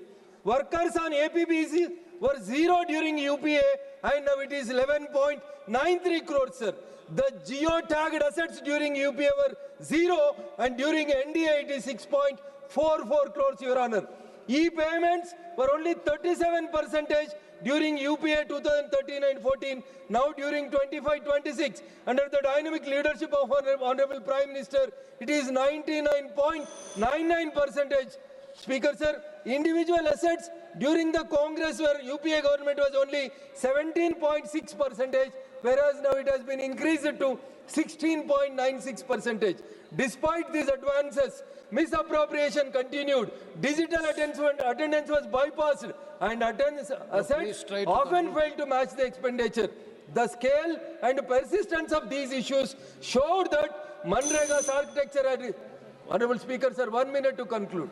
The scale and persistence of these issues showed that Manrega's architecture has reached its limits, making a new, modernized Vikasit Bharat guarantee for Rozgar and Ajivika Mission VB Ramji bill is necessary.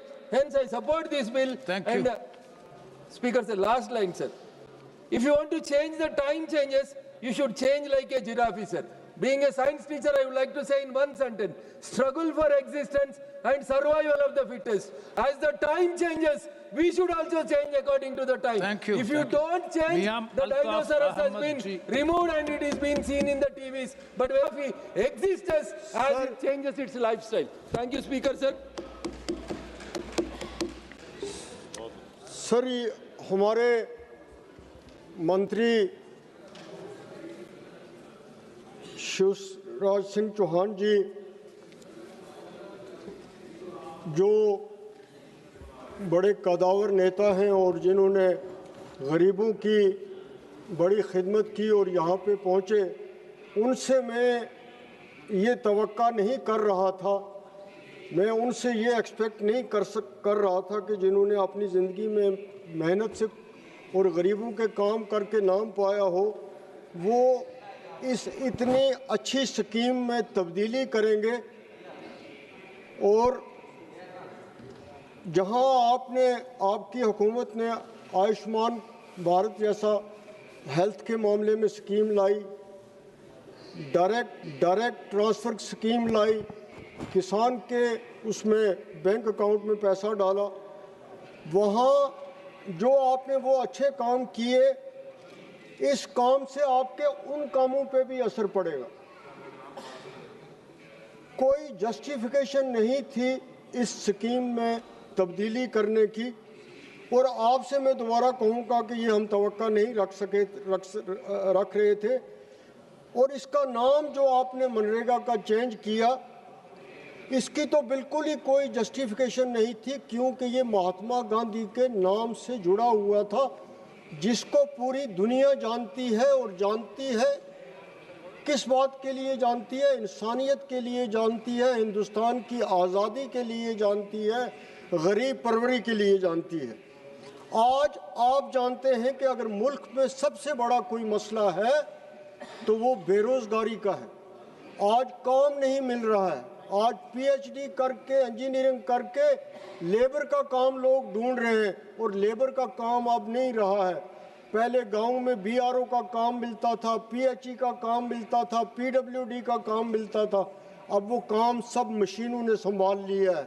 अब labour का काम नहीं रहा है। Labour का काम बचा था तो वो इस स्कीम में बचा था जिसका नाम मनरेगा था, और इस स्कीम को बंद करके आपने गरीब का रोज़गार जो है उसको छीना है, उसको बंद किया है।